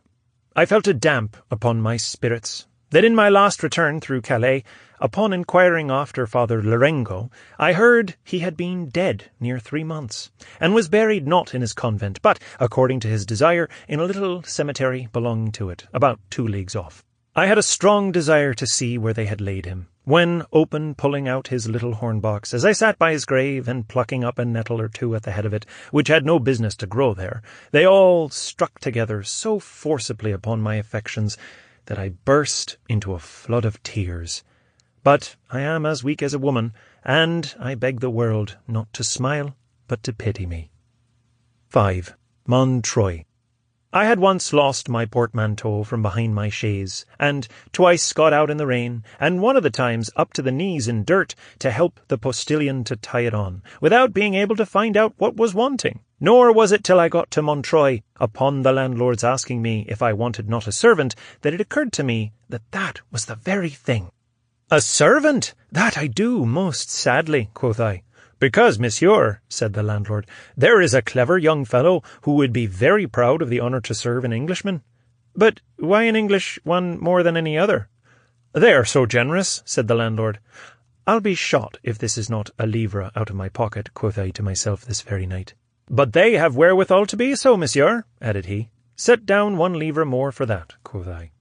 The landlord then called in LeVasseur, which was the name of the young man he had spoke of, saying only first that, as for his talents, he would presume to say nothing.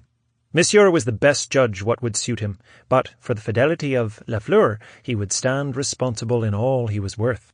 The landlord delivered this in a manner which instantly set my mind to the business I was upon, and LeVasseur, who stood waiting without, in that breathless expectation which every son of nature of us has felt in our turns, came in. 6. Montreuil, LeVasseur.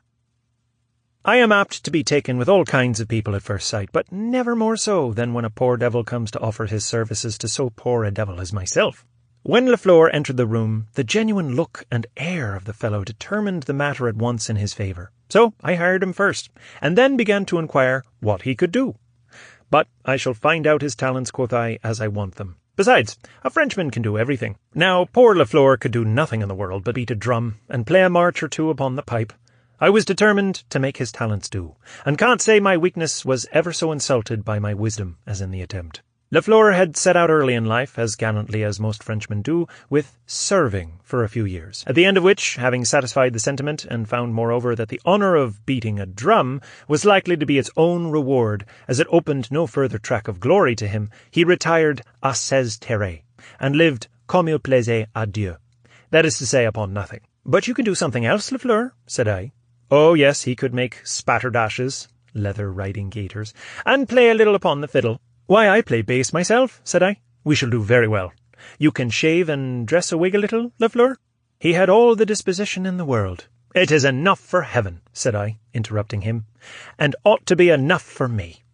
So, supper coming in, and having a frisky English spaniel on one side of my chair, and a French valet with as much hilarity in his countenance as ever nature painted in one on the other, I was satisfied to my heart's content with my empire. And if monarchs knew what they would be at, they might be satisfied as I was. As LeVasseur went the whole tour of France and Italy with me, I must interest the reader in his behalf, by saying that I had never less reason to repent of the impulses which generally do determine me than in regard to this fellow.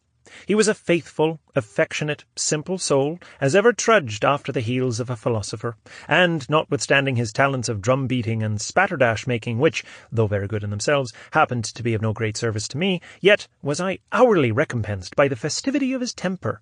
It supplied all defects. I had a constant resource in his looks, in all difficulties and distresses of my own. I was going to have added of his too, but LeVasseur was out of the reach of everything, for whether it was hunger, or thirst, or cold, or nakedness, or watchings, or whatever stripes of ill luck LeVasseur met with in our journeyings, there was no index in his physiognomy to point them out by. He was eternally the same, so that if I am a piece of a philosopher, which Satan now and then puts it into my head I am, it always mortifies the pride of the conceit by reflecting how much I owe to the complexional philosophy of this poor fellow for shaming me into one of a better kind. 3. The Passport. Paris. When I got home to my hotel, LeVasseur told me I had been inquired after by the lieutenant of the police. "The deuce take it," said I. "I know the reason." I had left London with so much precipitation that it never entered my mind that we were at war with France, and had reached Dover and looked through my glass at the hills beyond Boulogne before the idea presented itself, and with this in its train, that there was no getting there without a passport. Go but to the end of a street, I have a mortal aversion for returning back no wiser than I set out, and as this was one of the greatest affairs I had ever made for knowledge, I could less bear the thoughts of it. So, hearing the Count de had buried the packet, I begged he would take me in his suite. The Count had some little knowledge of me, so made little or no difficulty. Only said his inclination to serve me could reach no further than Calais, as he was to return by way of Brussels to Paris. However, when I had once passed there, I might get to Paris without interruption. But that in Paris I must make friends and shift for myself. "Let me go to Paris, Monsieur le Comte," said I, "and I shall do very well." So I embarked, and never thought more of the matter. When LeVasseur told me the lieutenant of police had been inquiring after me, the thing instantly recurred, and by the time LeVasseur had well told me, the master of the hotel came into my room to tell me the same thing with this addition to it, that my passport had been particularly asked for. The master of the hotel concluded with saying he hoped I had one.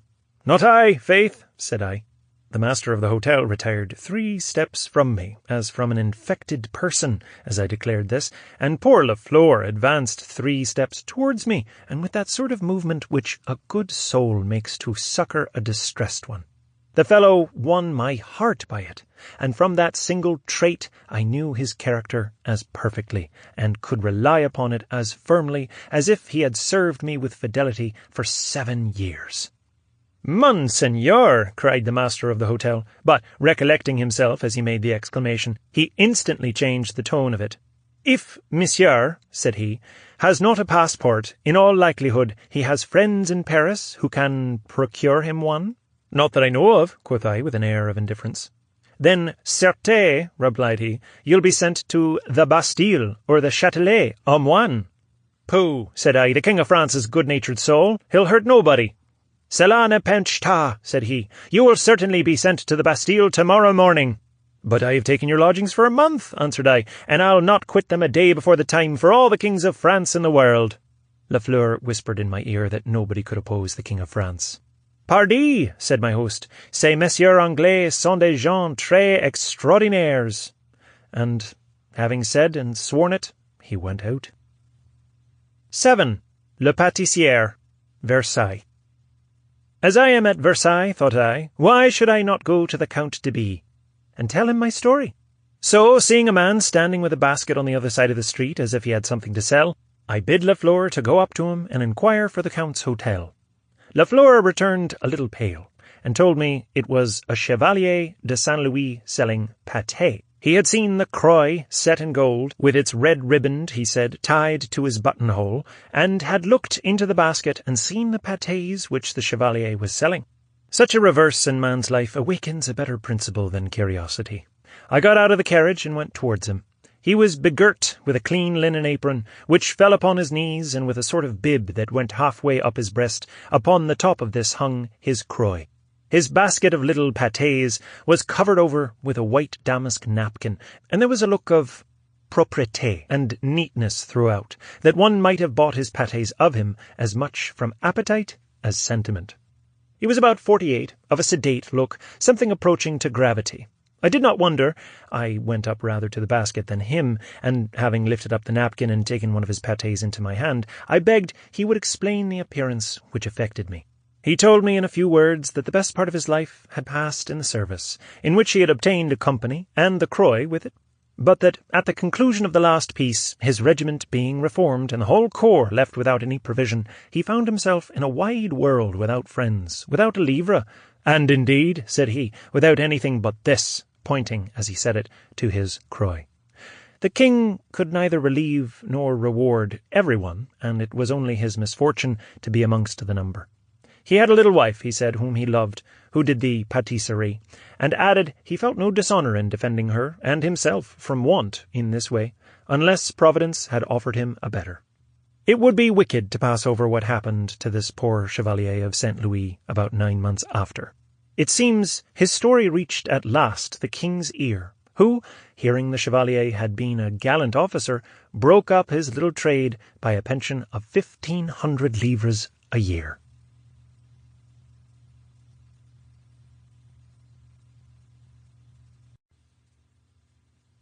Voltaire. Letters on the English. 1. The Quakers. Voltaire reached England in 1726. He had quarrelled with a great noble, and the great noble's lackeys had roundly thrashed him. Voltaire accordingly issued a challenge to a duel. His adversary's reply was to get him sent to prison, from which he was released on condition that he leave immediately for England. He remained there until 1729, and these 3 years may fairly be said to have been the making of Voltaire. He went with a reputation as an elegant young poet and dramatist. He was then 32, and this reputation brought him into the society of the most famous political and literary personages of the day. He became a disciple of Newton and gained a broad, if not a deep, knowledge of philosophy. He left in 1729, fully equipped for his later and greater career as philosopher, historian, and satirist. The philosophic letters on the English were definitely published after various difficulties in 1734. An English translation, however, appeared in 1733. The difficulties did not cease with publication, for the French authorities were grievously displeased with Voltaire's acid comparisons between the political and intellectual liberty enjoyed by Englishmen with the bondage of his own countrymen. The philosophic letters purported to be addressed to the author's friend Theriot, but they would seem to be essays in an epistolary form rather than actual correspondence. Of England and its people, Voltaire was both an observant and an appreciative critic. Hosts and guests alike had reason to be pleased with his long and profitable visit. My curiosity having been aroused regarding the doctrines and history of these singular people, I sought to satisfy by a visit to one of the most celebrated of English Quakers. He was a well-preserved old man, who had never known illness, because he had never yielded to passion or intemperance. Not in all my life have I seen a man of an aspect at once so noble and so engaging. He received me with his hat on his head, and advanced towards me without the slightest bow. But there was far more courtesy in the open kindliness of his countenance than is to be seen in the custom of dragging one leg behind the other, or of holding in the hand that which was meant to cover the head.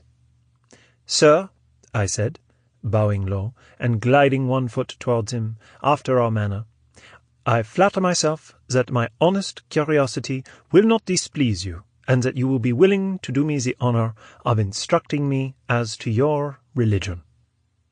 "The folk of thy country," he replied, "are too prone to paying compliments and making reverences, but I have never seen one of them who had the same curiosity as thou. Enter, and let us dine together."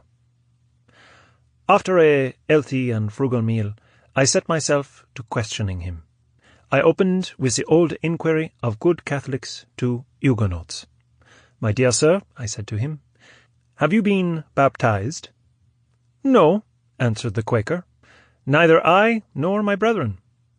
"Morbleu!" I replied, "then you are not Christians." "Swear not, my son," he said gently.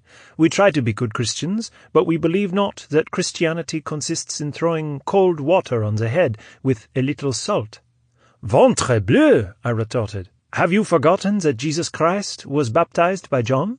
"Once more, my friend, no swearing," replied the mild Quaker.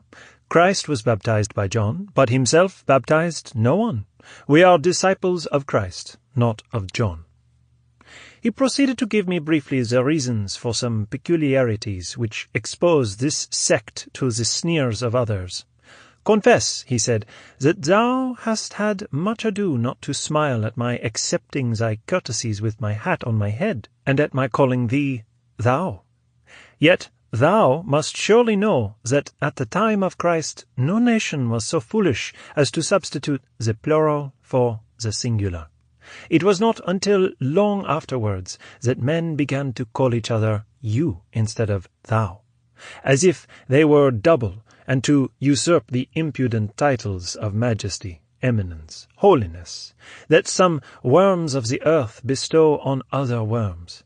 It is the better to guard ourselves against this unworthy interchange of lies and flatteries that we address kings and cobblers in the same terms, and offer salutations to nobody, since for men we have nothing but charity and respect for the laws. We don a costume differing a little from that of other men as a constant reminder that we are unlike them. Others wear the tokens of their dignities, we wear those of Christian humility. We never take an oath, not even in a court of justice, for we think that the name of the Almighty should not be prostituted in the miserable wranglings of men. We never go to war, not because we fear death. On the contrary, we bless the moment that unites us with the being of beings, but because we are not wolves, nor tigers, nor bulldogs, but Christian men, whom God has commanded to love our enemies and suffer without murmuring. When London is illuminated after a victory, when the air is filled with the pealing of bells and the roar of cannon, we mourn in silence over the murders that have stirred the people to rejoice. 2. Anglicans and Presbyterians. This is the land of sects. An Englishman is a free man, and goes to heaven by any road he pleases.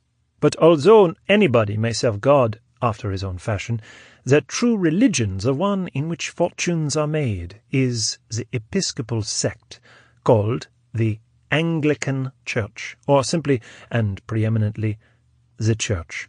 No office can be held in England or Ireland except by faithful Anglicans, a circumstance which has led to the conversion of many non-conformists. The Anglican clergy have retained many Catholic ceremonies, above all that of receiving tithes with a most scrupulous attention. They have also a pious ambition for religious ascendancy, and do what they can to foment a holy zeal against non-conformists.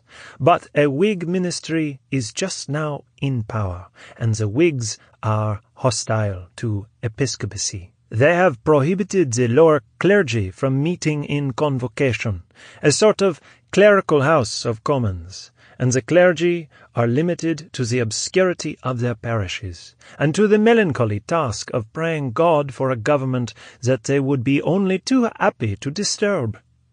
The bishops, however, sit in the House of Lords in spite of the Whigs, because the old abuse continues of counting them as barons. As regards morals, the Anglican clergy are better regulated than those of France for these reasons. They are all educated at Oxford or Cambridge, far from the corruption of the capital, and they are only called to high church office late in life, at an age when men have lost every passion but avarice. They do not make bishops or colonels here of young men fresh from college. Moreover, the clergy are nearly all married, and the ill manners contracted at the universities and the slightness of the intercourse between men and women oblige a bishop as a rule to be content with his own wife. Priests sometimes frequent inns, for custom permits it, and if they get drunk, they do so discreetly and without scandal.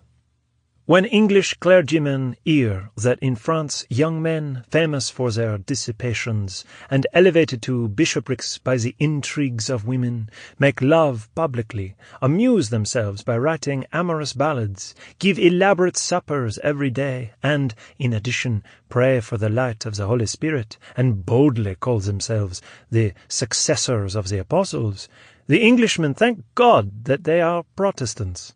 But they are vile heretics, to be burnt by all the devils, as Rabelais puts it, which is the reason why I have nothing to do with them. The Anglican religion only embraces England and Ireland. Presbyterianism, which is Calvinism pure and simple, is the dominant religion in Scotland. Its ministers affect a sober gait and an air of displeasure, wear enormous hats and long cloaks over short coats, preach through their noses, and give the name of scarlet women to all churches who have ecclesiastics fortunate enough to draw 50,000 livres of income, and laymen good-natured enough to stand it. Although the Episcopal and Presbyterian sects are the two prevailing ones in Great Britain, all others are welcome, and all live fairly well together, although most of their preachers detest each other with all the heartiness of a Jansenist damning a Jesuit. Were there but one religion in England, there would be a danger of despotism. Were there but two, they would cut each other's throats. But there are 30, and accordingly they dwell together in peace and happiness. 3. The government. The members of the English Parliament are fond of comparing themselves with the ancient Romans, but except that there are some senators in London who are suspected, wrongly no doubt, of selling their votes, I can see nothing in common between Rome and England. The two nations, for good or ill, are entirely different. The horrible folly of religious wars was unknown among the Romans. This abomination has been reserved for the devotees of a faith of humility and patience.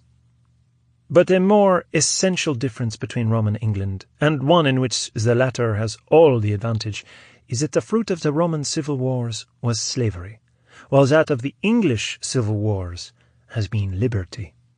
The English nation is the only one on earth that has succeeded in tempering the power of kings by resisting them. By effort upon effort, it has succeeded in establishing a wise government in which the prince, all-powerful for the doing of good, has his hands tied for the doing of evil, where the nobles are great, without insolence and without vassals, and where the people, without confusion, take their due share in the control of national affairs. The houses of lords and commons are the arbiters of the nation. The king is the over-arbiter. This balance was lacking among the Romans. Nobles and people were always at issue, and there was no intermediary power to reconcile them. It has cost a great deal, no doubt, to establish liberty in England. The idol of despotic power has been drowned in seas of blood. But the English do not think they have bought their freedom at too high a price. Other nations have not had fewer troubles, have not shed less blood. But the blood they have shed in the cause of their liberty has but cemented their servitude. This happy concert of king, lords, and commons in the government of England has not always existed. England was for ages a country sorely oppressed. But in the clashes of kings and nobles, it fortunately happens that the bonds of the people are more or less relaxed. English liberty was born of the quarrels of tyrants. The chief object of the famous Magna Carta, let it be admitted, was to place the king's independence upon the barons. But the rest of the nation was favoured also in some degree, in order that it might range itself on the side of its professed protectors. The power of the nobility was undermined by Henry VII, and the later kings have been wont to create new peers from time to time, with the idea of preserving the order of the peerage which they formerly feared so profoundly, and counterbalancing the steadily growing strength of the commons. A man is not, in this country, exempt from certain taxes because he is a noble or a priest. All taxation is controlled by the House of Commons, which, although second in rank, is first in power. The House of Lords may reject the bill of the Commons for taxation, but it may not amend it. The Lords must either reject it or accept it entire. When the bill is confirmed by the Lords and approved by the King, when everybody pays, not according to his quality, which is absurd, but according to his revenue, there are no poll taxes or other arbitrary levies, but a land tax which remains the same, even although the revenues from lands increase, so that nobody suffers extortion and nobody complains. The peasant's feet are not tortured by sabot. He eats white bread, he dresses well, he need not hesitate to increase his stock or tile his roof, for fear that next year he will have to submit to new exactions by the tax-gatherer. 4. Commerce. Commerce, which has enriched the citizens in England, has contributed to make them free, and freedom has in its turn extended commerce. Thereby has been erected the greatness of the state. It is commerce which has gradually established the naval forces through which the English are masters of the sea. An English merchant is quite justly proud of himself and his occupation. He likes to compare himself, not without some warrant, with a Roman citizen. The younger sons of noblemen do not despise a business career. Lord Townshend, a minister of state, has a brother who is content to be a city merchant. When Lord Oxford governed England, his younger brother was a commercial agent at Aleppo, whence he refused to return, and where some years ago he died. This custom, which is unfortunately dying out, would seem monstrous to German grandees with quarterings on the brain. In Germany they are all princes. They cannot conceive that the son of a peer of England would lower himself to be a rich and powerful citizen. There have been in Germany nearly 30 highnesses of the same name, not one of them with a scrap of property beyond his coat of arms and his pride. In France, anybody who likes may be a marquis, and whosoever arrived from the corner of some province with money to spend and a name ending with ac or il may say, "A man such as I, a man of my quality," and may show sovereign contempt for a mere merchant. The merchant so often hears his occupation spoken of with disdain, that he is fool enough to blush for it. Yet I cannot tell which is the more valuable to the state, a well-powdered lordling who knows precisely at what hour the king rises and at what hour he goes to bed, and who assumes airs of loftiness when playing the slave in a minister's antechamber, or a merchant who enriches his country, issues from his office orders to Sarah and Cairo, and contributes to the happiness of the world. 5. Tragedy and comedy. The drama of England, like that of Spain, was full grown when the French drama was in a state of childishness. Shakespeare, who is accounted to be the English Corneille, flourished at about the same time as Lope de Vega, and it was Shakespeare who created the English drama. He possessed a fertile and powerful genius that had within its scope both the normal and the sublime. But he ignored rules entirely, and had not the smallest spark of good taste. It is a risky thing to say, but true nevertheless. This author has ruined the English drama. In these monstrous farces of his, called tragedies, there are scenes so beautiful, fragments so impressive and terrible, that the pieces have always been played with immense success. Time, which alone makes the reputation of men, ultimately condones their defects.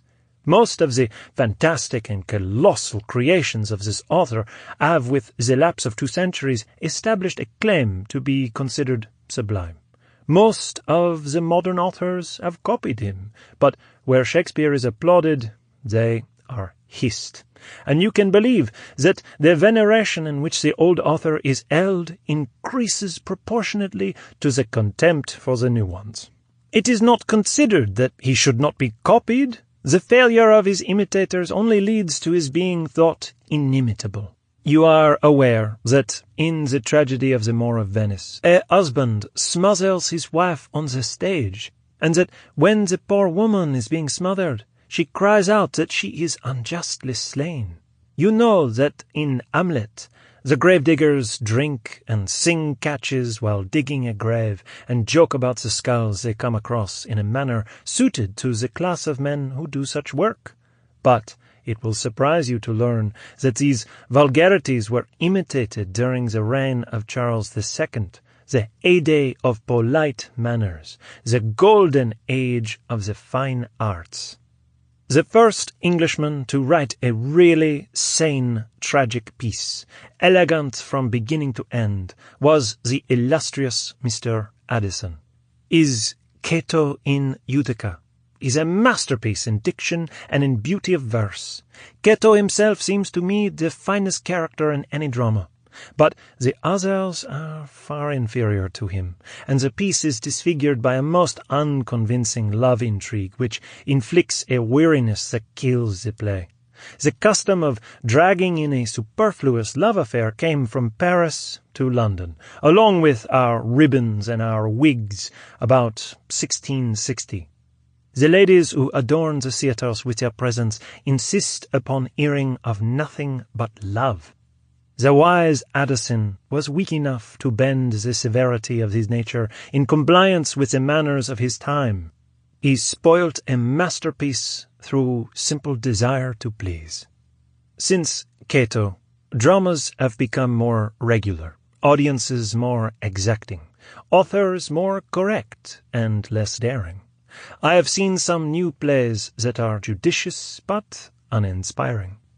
It would seem that the English so far have only been meant to produce irregular beauties.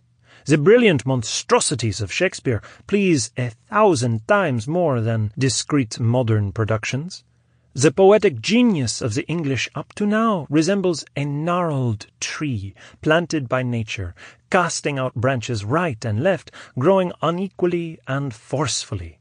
Seek to shape it into the trim likeness of the trees of the garden at Marley, and it perishes. The man who has carried farthest the glory of the English comic stage is Monsieur Congreve. He has written few pieces, but all excellent of their kind. The rules are carefully observed, and the plays are full of characters shaded with extreme delicacy. Monsieur Congreve was infirm and almost dying when I met him. He had one fault, that of looking down upon the profession which had brought him fame and fortune. He spoke of his words to me as trifles beneath his notice, and asked me to regard him simply as a private gentleman who lived very plainly. I replied that if he had had the misfortune to be merely a private gentleman like anybody else, I should never have gone to see him. His ill-placed vanity disgusted me.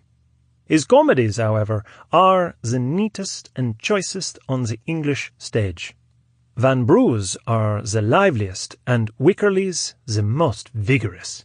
Do not ask me to give details of these English comedies that I admire so keenly. Laughter cannot be communicated in a translation. If you wish to know English comedy, there is nothing for it but to go to London for 3 years, learn English thoroughly, and see a comedy every day. It is otherwise with tragedy. Tragedy is concerned with great passions and heroic follies consecrated by ancient errors in fable and history. Electra belongs to the Spaniards, to the English, and to ourselves as much as to the Greeks. But comedy is the living portraiture of a nation's absurdities, and unless you know the nation through and through, it is not for you to judge the portraits.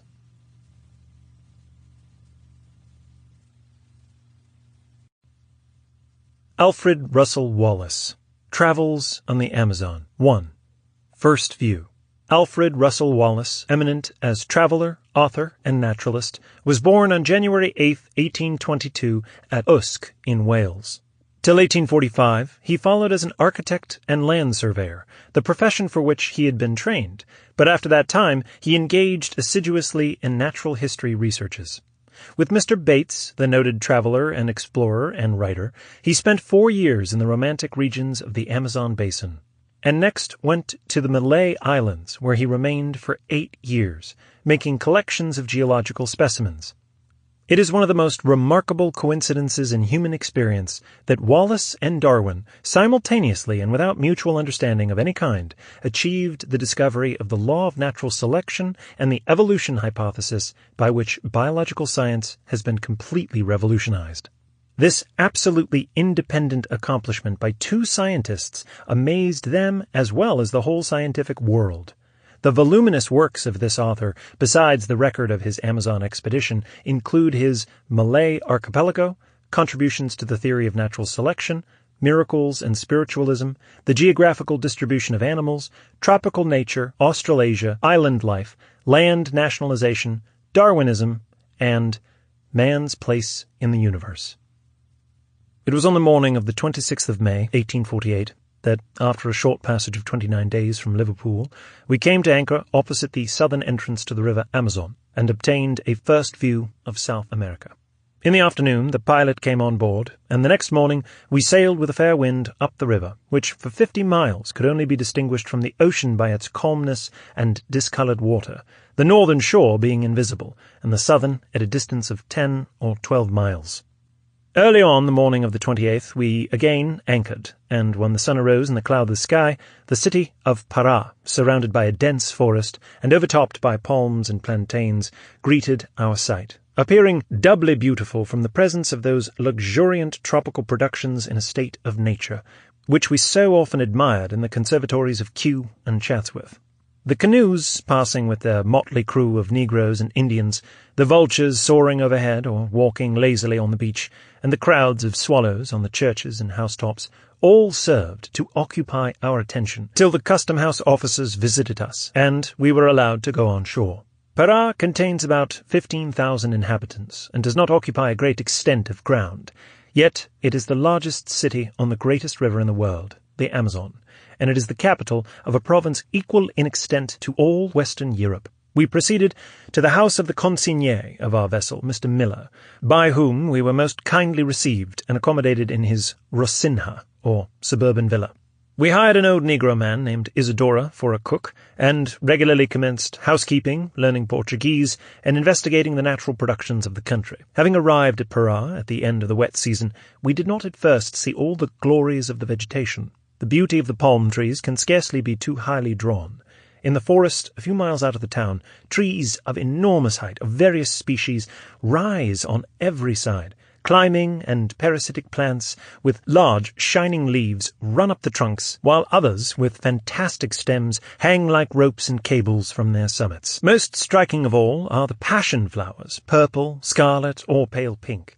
The purple ones have an exquisite perfume, and they all produce an agreeable fruit, the grenadilla of the West Indies. The immense number of orange trees about the city is an interesting feature, and renders that delicious fruit always abundant and cheap. The mango is also abundant, and on every roadside the coffee tree is seen growing, generally with flower or fruit, often with both. Turning our attention to the world of animal life, the lizards first attract notice, for they abound everywhere, running along walls and palings, sunning themselves on logs of wood, or creeping up the eaves of the lower houses. The ants cannot fail to be noticed. At meals they make themselves at home on the tablecloth, in your plate, and in the sugar basin. At first we employed ourselves principally in collecting insects, and in about 3 weeks I and Mr. B had captured upwards of 150 species of butterflies. The species seemed inexhaustible, and the exquisite colouring and variety of marking is wonderful. 2. The wonderful forest. On the morning of June 23rd, we started early to walk to the rice mills and woodyard at Magori, which we had been invited to visit by the proprietor, Mr. Upton, and the manager, Mr. Levens, both American gentlemen. At about 2 miles from the city, we entered the virgin forest, where we saw giant trees covered to the summit with parasites upon parasites. The herbage consisted for the most part of ferns. At the wood mills, we saw the different kinds of timber used, both in logs and boards. What most interested us were large logs of the mazaranduba, or milk tree. On our way through the forest, we had seen some trunks much notched by persons who had been extracting the milk. It is one of the noblest trees of the forest, rising with a straight stem to an enormous height. The timber is very hard, durable, and valuable. The fruit is very good and full of rich pulp. But strangest of all is the vegetable milk, which exudes in abundance when the bark is cut. It is like thick cream, scarcely to be distinguished in flavour from the product of the cow. Next morning, some of it was given to us in our tea at breakfast by Mr. Levens. The milk is also used for making excellent glue. During our stay at the mills for several days, to me the greatest treat was making my first acquaintance with the monkeys. One morning, when walking alone in the forest, I heard a rustling of the leaves and branches. Looking up, I saw a large monkey staring at me, and seeming as much astonished as I was myself. He speedily retreated. The next day, being out with Mr. Levens near the same place, we heard a similar sound, and it soon became evident that a whole troop of monkeys was approaching. We hid ourselves under some trees, and with guns cocked, awaited their coming. Presently we caught sight of them, skipping from tree to tree with the greatest ease, and at last one approached too near for its safety, for Mr. Levens fired, and it fell. Having often heard how good monkey was, I took it home and had it cut up and fried for breakfast. There was about as much of it as a fowl, and the meat something resembled rabbit, without any peculiar or unpleasant flavour. On August 3rd, we received a fresh inmate into our veranda in the person of a fine young boa constrictor. A man who had caught it in the forest left it for our inspection. It was about 10 feet long and very large, being as thick as a man's thigh. Here it lay, writhing about for 2 or 3 days, dragging its clog along with it, sometimes stretching its mouth open with a most suspicious yawn, and twisting up the end of its tail into a very tight curl. We purchased it of its captor for 4 shillings 6 pennies, and got him to put it into a cage, which we constructed. It immediately began to make up for lost time by breathing most violently, the expiration sounding like high-pressure steam escaping from a great western locomotive. This it continued for some hours, and then settled down into silence, which it maintained unless when disturbed or irritated. Though it was without food for more than a week, the birds we gave it were refused, even when alive. Rats were said to be their favourite food, but these we could not procure. Another interesting little animal was a young sloth, which Antonio, an Indian boy, brought alive from the forest. It could scarcely crawl along the ground, but appeared quite at home on a chair, hanging on the back, legs, or rail. 3. On the Para tributary. On the afternoon of August 26th, we left Para for the Tocantins. Mr. Levens had undertaken to arrange all the details of the voyage. He had hired one of the roughly made but convenient country canoes, having a tolda, or palm-thatched roof, like a gypsy's tent, over the stern, which formed our cabin. The canoe had 2 masts and 4 and aft sails, and was about 20 feet long and 8 wide. Besides our guns, ammunition, and boxes for our collections, we had a stock of provisions for 3 months. Our crew consisted of old Isadora as cook, Alexander, an Indian from the mills, who was named captain, Domingo, who had been to the river and was therefore to be our pilot, and Antonio, the boy before mentioned. Soon after leaving the city, night came on, and the tide running against us, we had to anchor. we were up at 5 the next morning and found that we were in the Moju, up which our way lay, and which enters the Para River from the south. We breakfasted on board, and about 2 in the afternoon reached Jigeri, a very pretty spot, with steep grassy banks, cocoa and other palms, and oranges in profusion. Here we stayed for the tide, and I and Mr. B went in search of insects, which we found to be rather abundant, and immediately took 2 species of butterflies we had never seen at Para. Our men had caught a sloth in the morning, as it was swimming across the river, which was about half a mile wide. It was different from the species we had alive at Para, having a patch of short yellow and black fur on the back. The Indians stewed it for their dinner, and as they consider the meat a great delicacy, I tasted it, and found it tender and very palatable. In the evening the scene was lovely. The groups of elegant palms, the large cotton trees, relieved against the golden sky, the negro houses surrounded with orange and mango trees, the grassy bank, the noble river, and the background of eternal forest, all softened by the mellowed light of the magical half-hour after sunset, formed a picture indescribably beautiful. Returning to Para, we remained there till November 3rd, when we left for the island of Mexiano, situated in the main stream of the Amazon, between the great island of Marajo and the northern shore. We had to go down the Para River and round the eastern point of Marajo, where we were quite exposed to the ocean, and though most of the time in the fresh water, I was very seasick all the voyage, which lasted 4 days. The island of Mexiano is about 25 miles long by 12 broad, of a regular oval shape, and is situated exactly on the equator. It is celebrated for its birds, alligators, and oncas, and is used as a cattle estate by the proprietor. The alligators abound in a lake in the center of the island, where they are killed in great numbers for their fat, which is made into oil. On inquiring about the best localities for insects, birds, and plants, we were rather alarmed by being told that oncas were very numerous, even near the house, and that it was dangerous to walk alone or unarmed.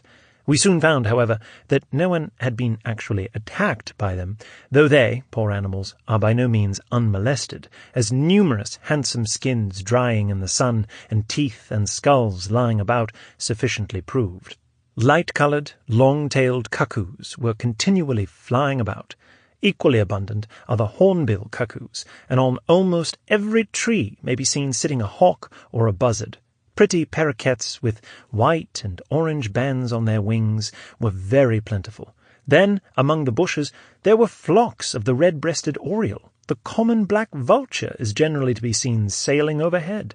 The great Muscovy ducks fly past with a flushing sound, offering a striking contrast to the great wood ibis, which sails along with noiseless wings in flocks of 10 or a dozen.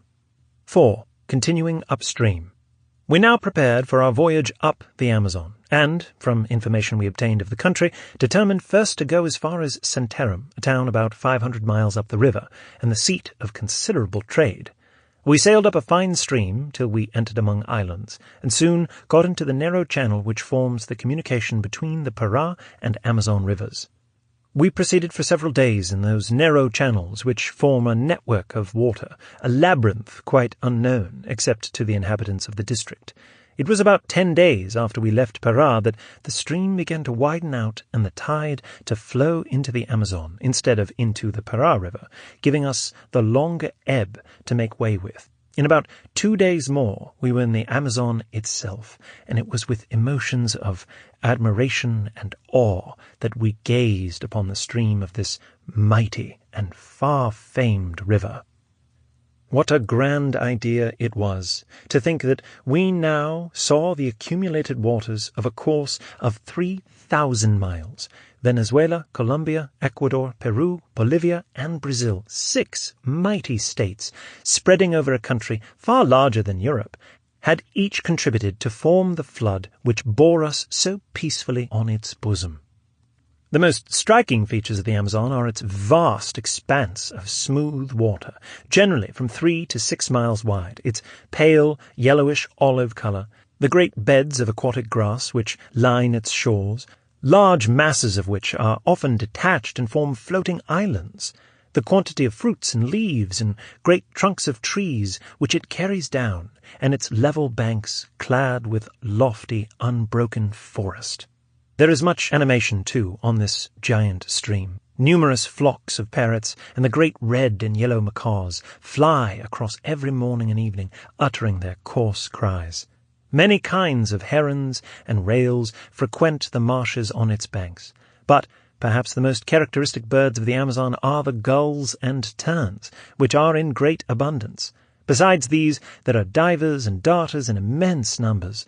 Porpoises are constantly blowing in every direction, and alligators are often seen slowly swimming across the river. At length, after a prolonged voyage of 28 days, we reached Santarem, at the mouth of the river Tapajos, whose blue, transparent waters formed a most pleasing contrast to the turbid stream of the Amazon. We stayed at Santarem during September, October, and November, working hard till 3 p.m. each day, generally collecting some new and interesting insects in the forest. Here was the haunt of the beautiful Calathea sapphires, one of the most lovely of butterflies, and of numerous brilliant little Ericinidae. The constant exercise, pure air, and good living, notwithstanding the intense heat, kept us in the most perfect health, and I have never altogether enjoyed myself so much. 5. The city of Barra. On December 31st, 1849, we arrived at the city of Barra on the Rio Negro. It is situated on the east bank of that tributary, about 12 miles above its junction with the Amazon. The trade is chiefly in Brazil nuts, sarsaparilla, and fish. The distance up the Amazon from the Pará to Barra is about 1,000 miles. The voyage often occupies from 2 to 3 months. The more civilized inhabitants of the city are all engaged in trade, and have literally no amusements whatsoever unless drinking and gambling on a small scale can be so considered. Most of them never open a book or have any mental occupation. The Rio Negro well deserves its name, inky black, for its waters, where deep, are of dense blackness. There are striking differences between this river and the Amazon. Here are no islands of floating grass, no logs and uprooted trees, with their cargoes of gulls, scarcely any stream, and few signs of life in the black and sluggish waters. Yet, when there is a storm, there are greater and more dangerous waves than on the Amazon. At Barra, the Rio Negro is 1.5 miles wide. A few miles up, it widens considerably, in many places forming deep bays, 8 or 10 miles across. In this region are found the umbrella birds. One evening a specimen was brought me by a hunter. This singular bird is about the size of a raven. On its head it bears a crest, different from that of any other bird. It can be laid back so as to be hardly visible, or can be erected and spread out on every side, forming a hemispherical dome, completely covering the head. In a month I obtained 25 specimens of the umbrella bird. The river Uopes is a tributary of the upper Rio Negro, and a voyage up this stream brought us into singular regions. Our canoe was worked by Indians. In one of the Indian villages we witnessed a grand snake dance. The dancers were entirely unclad, but were painted in all kinds of curious designs, and the male performers wear on the top of the head a fine broad plume of the tail coverts of the white egret. The Indians keep these noble birds in great open houses or cages, but as the birds are rare and the young with difficulty secured, the ornament is one that few possess. Cords of monkey's hair, decorated with small feathers, hang down the back, and in the ears are the little downy plumes, forming altogether a most imposing and elegant headdress. The paint with which both men and women decorate their bodies has a very neat effect, and it gives them almost the aspect of being dressed, and as such they seem to regard it. The dancers had made 2 huge artificial snakes of twigs and branches bound together, from 30 to 40 feet long and a foot in diameter, painted a bright red color. This made altogether a very formidable-looking animal. They divided themselves into 2 parties of about a dozen each, and, lifting the snake on their shoulders, began dancing. In the dance, they imitated the undulations of the serpent, raising the head and twisting the tail. In the maneuvers which followed, the 2 great snakes seemed to fight, till the dance, which had greatly pleased all the spectators, was concluded. 6. Devil music. In another village, I first saw and heard the Jurapari, or devil music of the Indians. One evening there was a drinking feast, and a little before dusk a sound as of trombones and bassoons was heard coming on the river towards the village, and presently appeared 8 Indians, each playing on a great bassoon-looking instrument, made of bark, spirally twisted, and with a mouthpiece of leaves. The sound produced is wild and pleasing. The players waved their instruments about in a singular manner, accompanied by corresponding contortions of the body. From the moment the music was first heard, not a female, old or young, was to be seen. For it is one of the strangest superstitions of the Uapes Indians that they consider it so dangerous for a woman ever to see one of these instruments that, having done so, she is punished with death, generally by poison. Even should the view be perfectly accidental, or should there be only a suspicion that the prescribed articles have been seen, no mercy is shown. And it is said that fathers have been the executioners of their own daughters and husbands of their wives, when such has been the case. 7. The world's greatest river basin. The basin of the Amazon surpasses in dimensions that of any other river in the world. It is entirely situated in the tropics on both sides of the equator and receives over its whole extent the most abundant rains. The body of fresh water emptied by it into the ocean is, therefore, far greater than that of any other river. For richness of vegetable productions and universal fertility of soil, it is unequalled on the globe. The whole area of this wonderful region is 2,330,000 square miles. It is more than 1/3 of all South America and equal to 2/3 of all Europe. All Western Europe could be placed within its basin without touching its boundaries, and it would even contain our whole Indian Empire. Perhaps no country in the world contains such an amount of vegetable matter on its surface as the valley of the Amazon. Its entire extent, with the exception of some very small portions, is covered with one dense and lofty primeval forest, the most extensive and unbroken which exists on the earth. It is the great feature of the country, that which at once stamps it as a unique and peculiar region. Here we may travel for weeks and months in any direction, and scarcely find an acre of ground unoccupied by trees. The forests of the Amazon are distinguished from those of most other countries by the great variety of species of trees composing them. Instead of extensive tracts covered with pines or oaks or beeches, we scarcely ever see 2 individuals of the same species together. The Brazil nuts are brought chiefly from the interior, the greater part from the country around the junction of the Rio Negro and Madeira with the Amazon. The tree takes more than a year to produce and ripen its fruits, which, as large and as heavy as cannonballs, fall with tremendous force from the height of 100 feet, crashing through the branches and undergrowth, and snapping off large boughs. Persons are sometimes killed by them. 8. Splendid native races. Comparing the accounts given by other travellers with my own observations, the Indians of the Amazon Valley appear to be much superior, both physically and intellectually, to those of South Brazil and of most other parts of South America.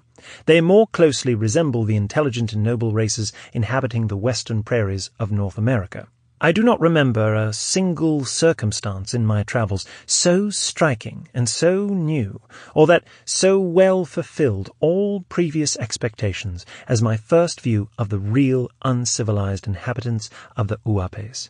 I felt that I was in the midst of something new and startling, as if I had been instantaneously transported to a distant and unknown country. The Indians of the Amazon and its tributaries are of countless variety of tribes and nations, all of whom have peculiar languages and customs, and many of them some distinct characteristics. In many individuals of both sexes, the most perfect regularity of features exists, and there are numbers who in colour alone differ from a good-looking European. Their figures are generally superb, and I have never felt so much pleasure in gazing at the finest statue as at these living illustrations of the beauty of the human form. The development of the chest is such as I believe never exists in the best-formed European, exhibiting a splendid series of convex undulations without a hollow in any part of it. Among the tribes of the Uapes, the men have the hair carefully parted and combed on each side, and tied in a queue behind. In the young men, it hangs in long locks down their necks, and with the comb, which is invariably carried stuck in the top of the head, gives to them a most feminine appearance. This is increased by the large necklaces and bracelets of beads and the careful extirpation of every symptom of beard.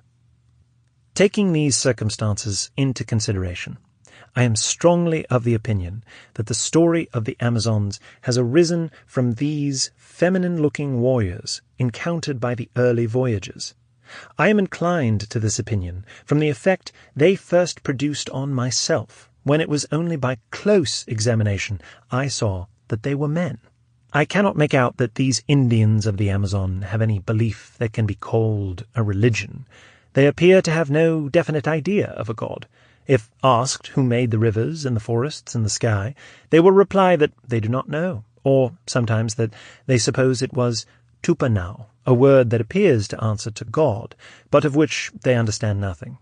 They have much more definite ideas of a bad spirit, jurapari, or devil, whom they fear, and endeavour through their pejes, or sorcerers, to propitiate. When it thunders, they say that the jurapari is angry, and their idea of natural death is that jurapari kills them. At an eclipse, they believe that this bad spirit is killing the moon, and they make all the noise they can to drive him away.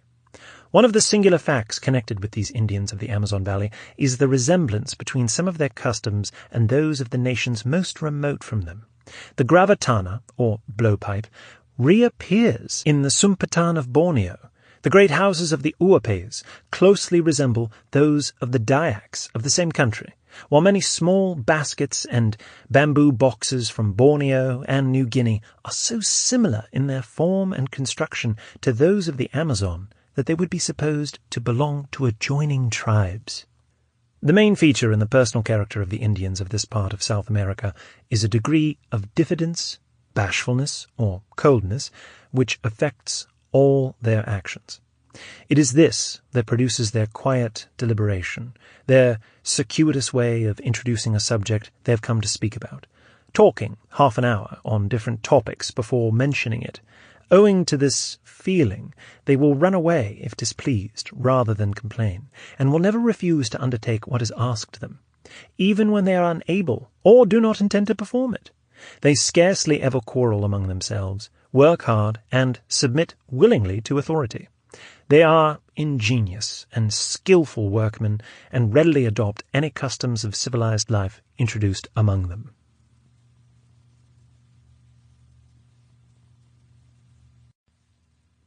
Eliot Warburton. The Crescent and the Cross. 1. Alexandria. Bartholomew Eliot George Warburton, who wrote as Eliot Warburton, was born in 1810 in Tullamore, Ireland, and died in 1852.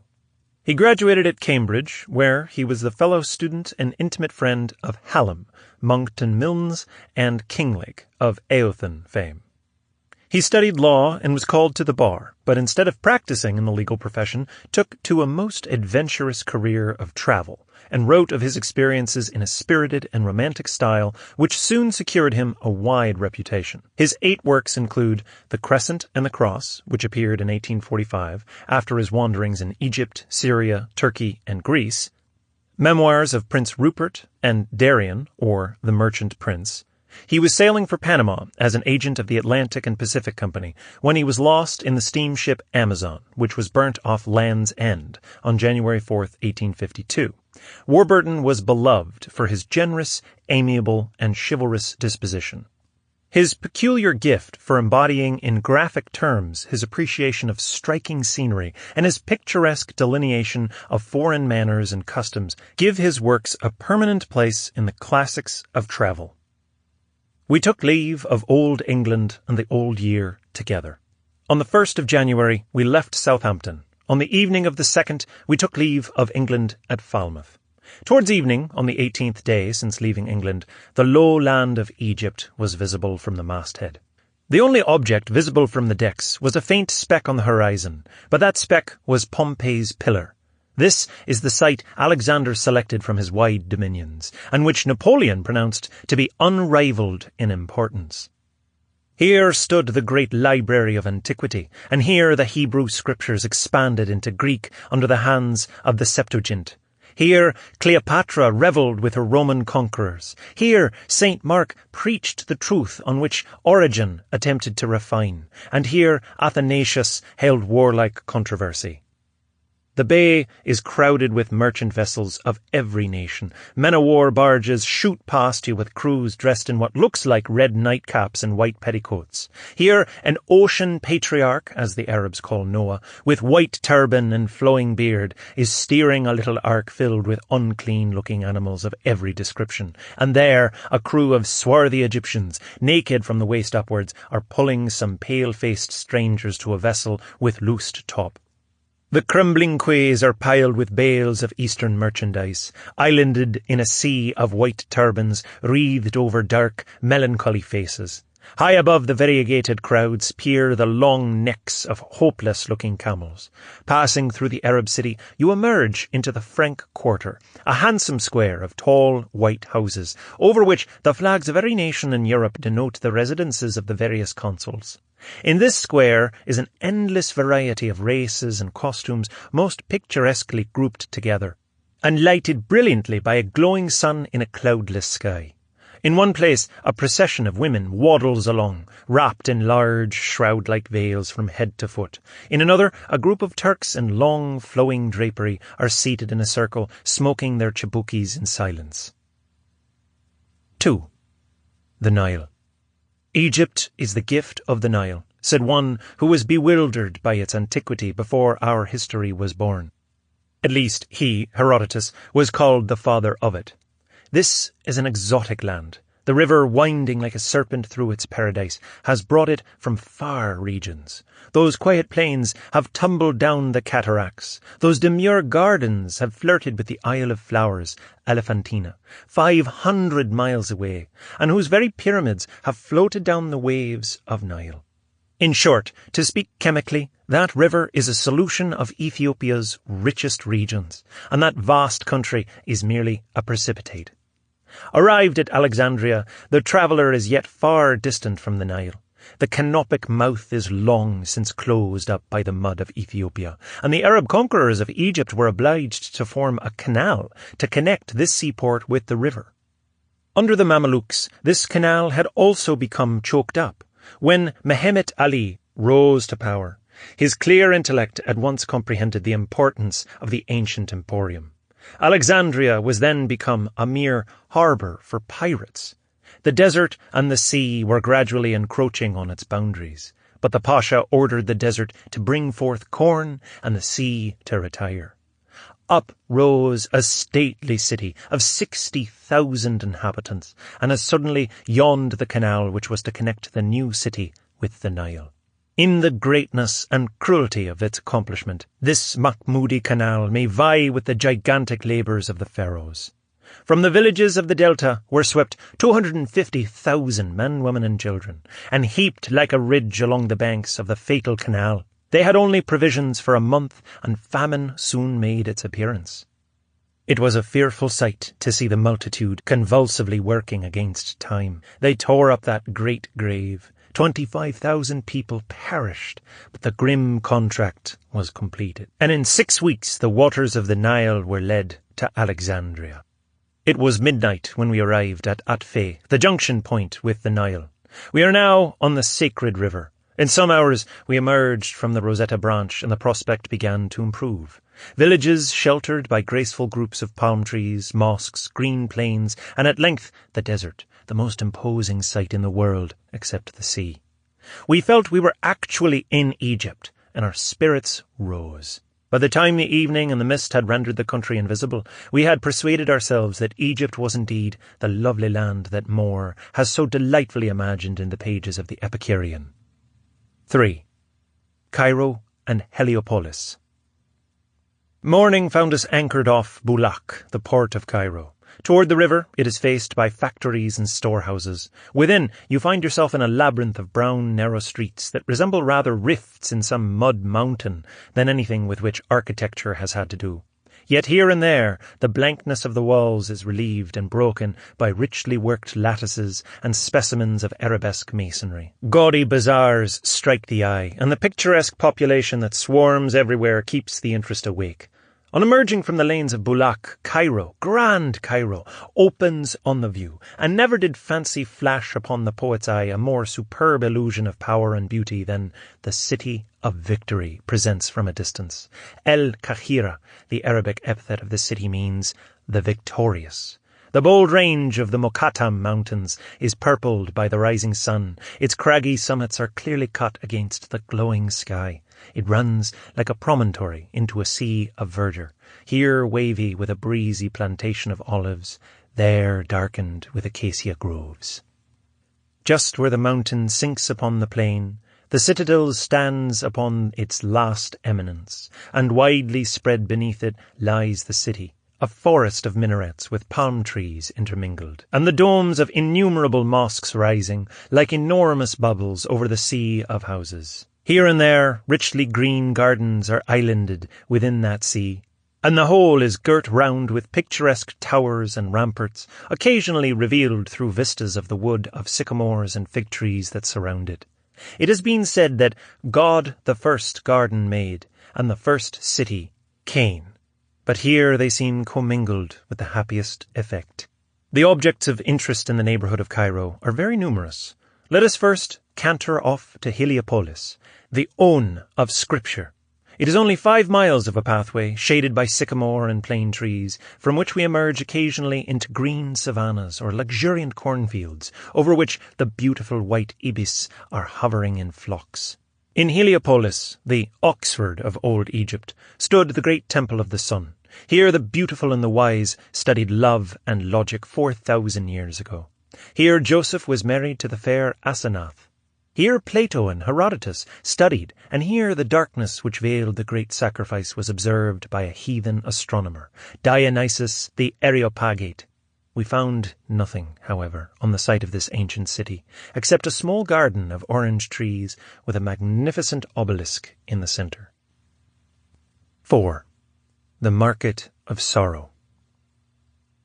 One day, while in Cairo, I went to visit the slave markets, one of which is held without the city, in the courtyard of a deserted mosque.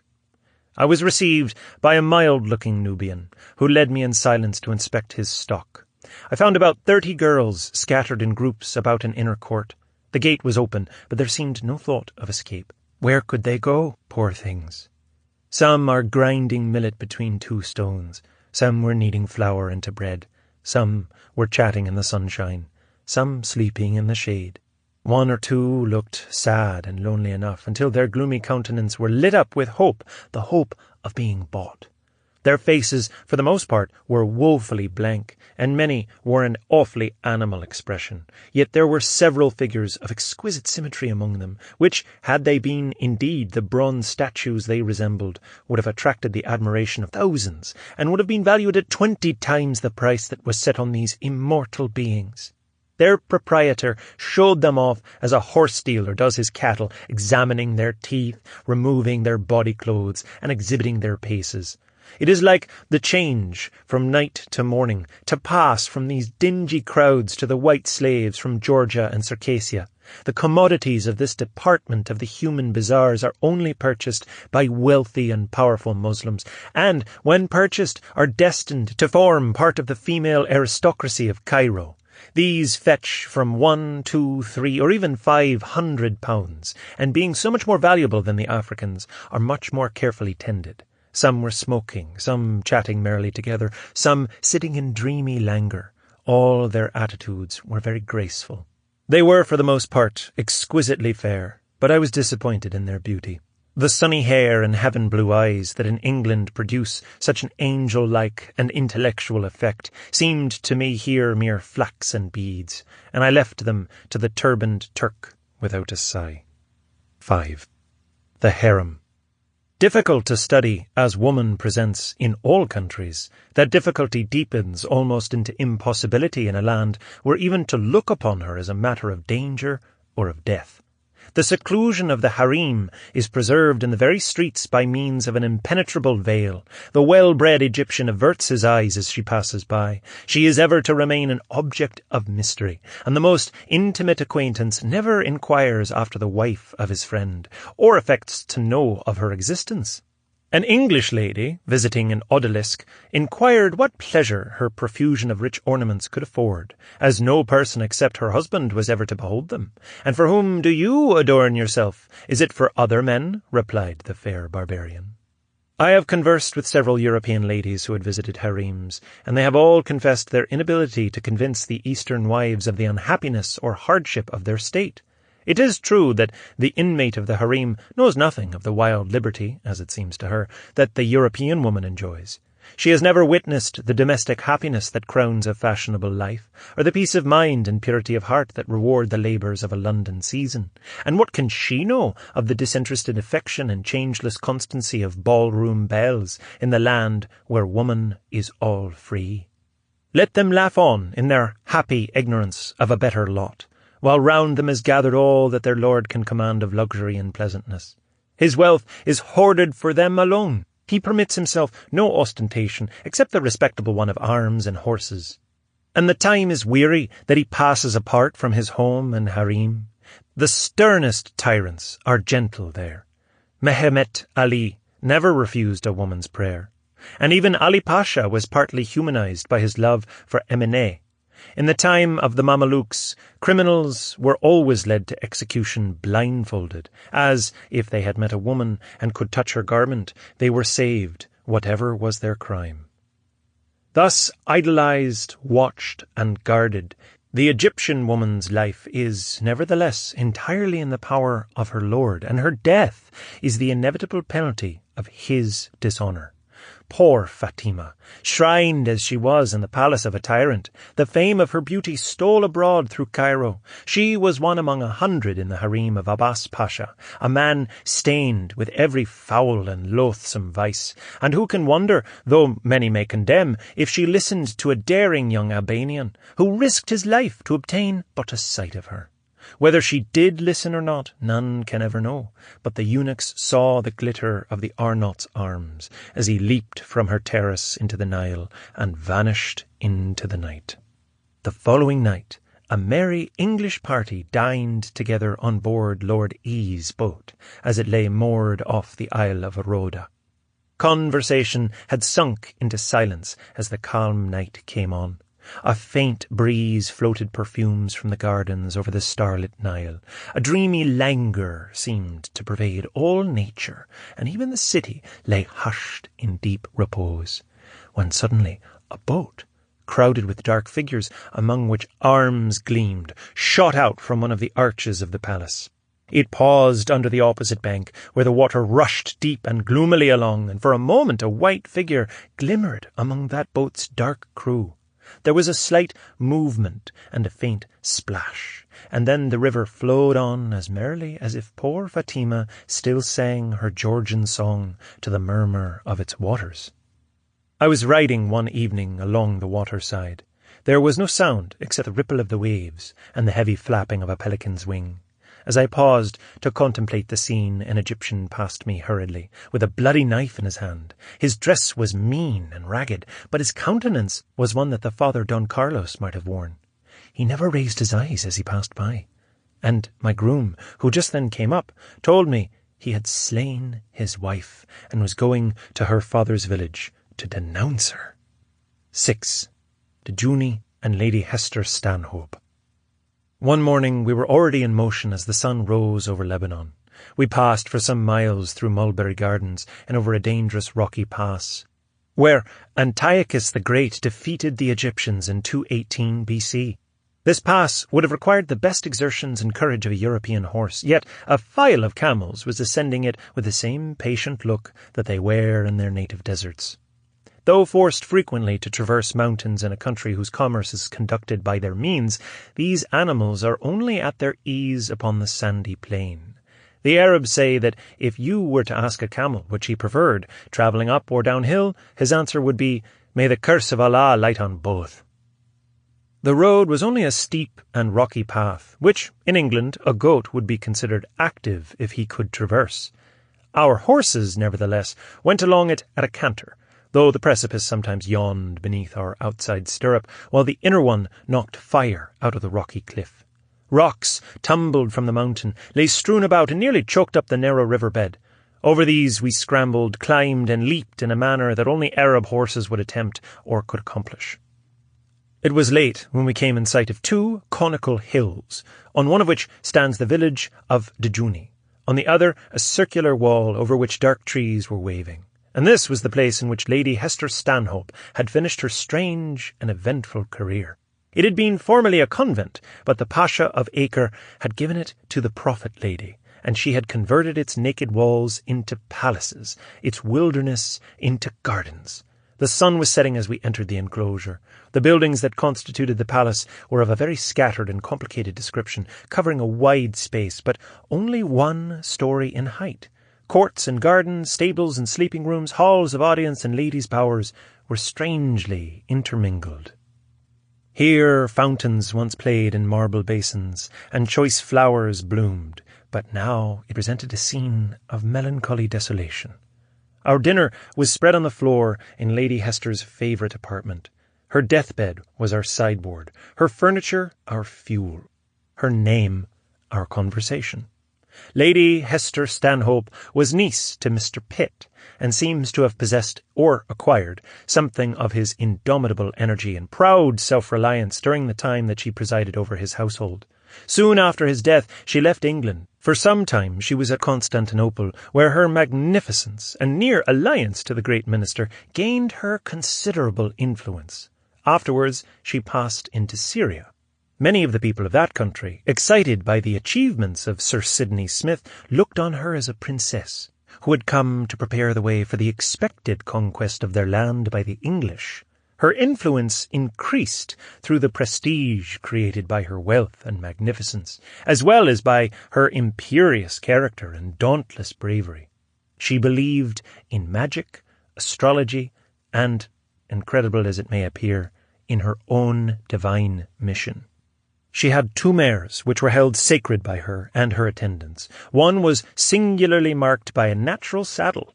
The animal was never mounted, but reserved for some divinity whom she was to accompany on his triumphant entry into Jerusalem. The other was retained for her own mount on the same remarkable occasion. It is said that she was crowned Queen of the East by 50,000 Arabs at Palmyra. Lady Hester certainly exercised despotic power in her neighbourhood in the mountain. Mehemet Ali could make nothing of her. She annihilated a village for disobedience and burned a mountain chalet with all its inhabitants on account of the murder of 2 Frenchmen who were travelling under the protection of her firman. 7. Mount Hermon. One morning before daylight, I set out for the summit of Hermon, called in Arabic Jebel Sheikh, the chief of the mountains. This is the highest point of Syria, the last of the anti-Lebanon range. We rode through some rugged valleys and tracts of vineyards, and leaving our horses at one of the sheds in the latter, began the steep and laborious ascent. I have climbed Snowdon, Vesuvius, Epomeo, and many others, but this was the heaviest work of all. After 6 hours of toil we stood on the summit, and perhaps the world does not afford a more magnificent view than we then beheld. We looked down from the ancient hill of Hermon over the land of Israel.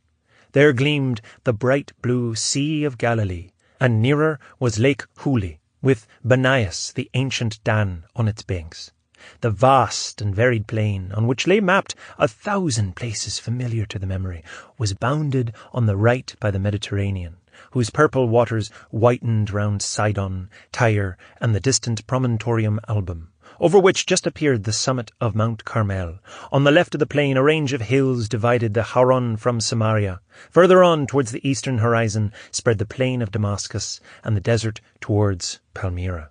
To the north, the wide and fertile valley of Bekaa lay between the 2 great chains of the Lebanon and anti-Lebanon, the latter of whose varied hills and glens, speckled with forests and villages, lay beneath my feet. Nothing but lakes were wanting to the valleys, nothing but heather to the mountains. We caught some goats after a hard chase, and, milking them on the snow, drank eagerly from this novel dairy. Soon afterwards we discovered a little fountain gushing from a snowy hill, and only those who have climbed a mountain 9,000 feet high under a Syrian sun can appreciate the luxury of such a draught as that cool, bubbling rill afforded. 8. Damascus, the world's oldest city. Emerging from the savage gorges of anti-Lebanon, we entered a wide, disheartening plain, bounded by an amphitheatre of dreary mountains. Our horses had had no water for 24 hours, and we had had no refreshment of any kind for 20. After 2 hours of more hard riding, I came to another range of mountains, from beyond which opened the view of Damascus, from which the prophet abstained as too delicious for a believer's gaze.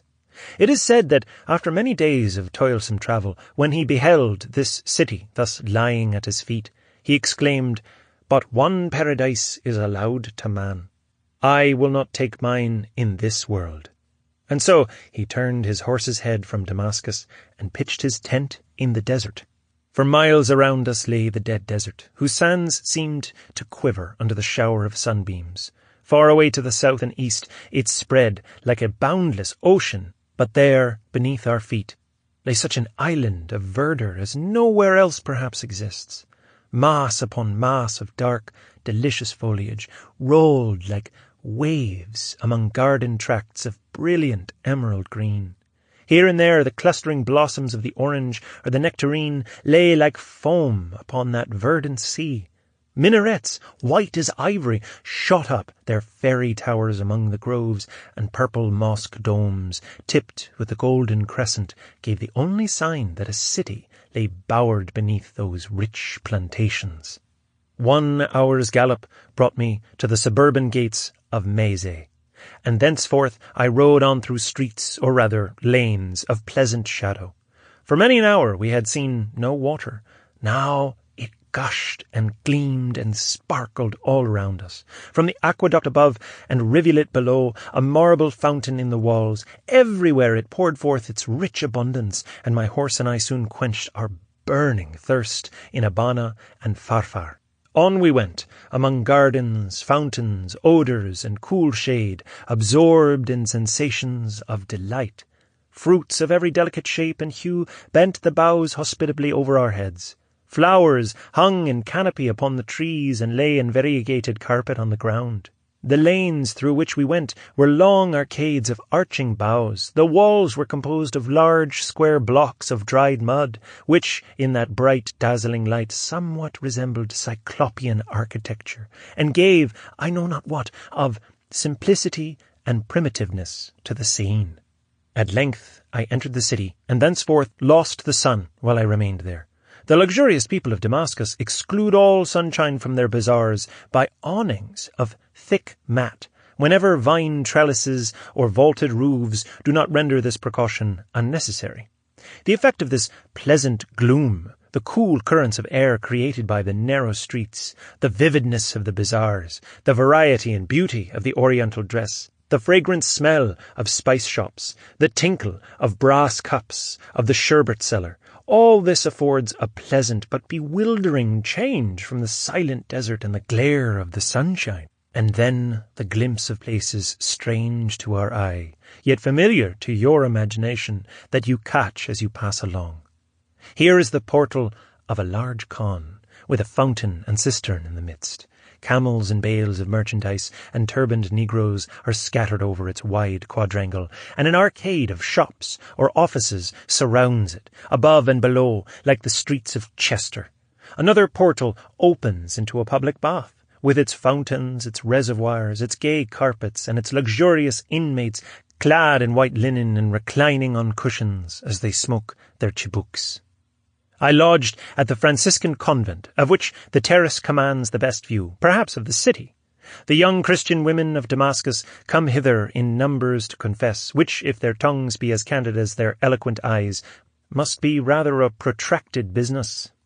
They are passing fair, but the Jewess, with her aristocratic mien, her proud yet airy step, and her eagle eye, throws all others into the shade, and vindicates her lineal descent from Eve in this Eve's native land. I thought Damascus was a great improvement on Cairo in every respect. It is much more thoroughly oriental in appearance, in its mysteries, and the look and character of its inhabitants. The spirit of the Arabian Nights is quite alive in these its native streets, and not only do you hear their fantastic tales repeated to rapt audiences in the coffee-houses, but you see them hourly exemplified in living scenes. This is probably the most ancient city in the world. Eleazar, the trusty steward of Abraham, was a citizen of it nearly 4,000 years ago, and the Arabs maintain that Adam was created here out of the red clay that is now fashioned by the potter into other forms. The Christians, for the most part, belong to the Latin Church. There are some Greeks and a few Armenians. The Christians are as fanatical and grossly ignorant as the Muslims, at least those few even of the wealthier class with whom I had the opportunity of conversing.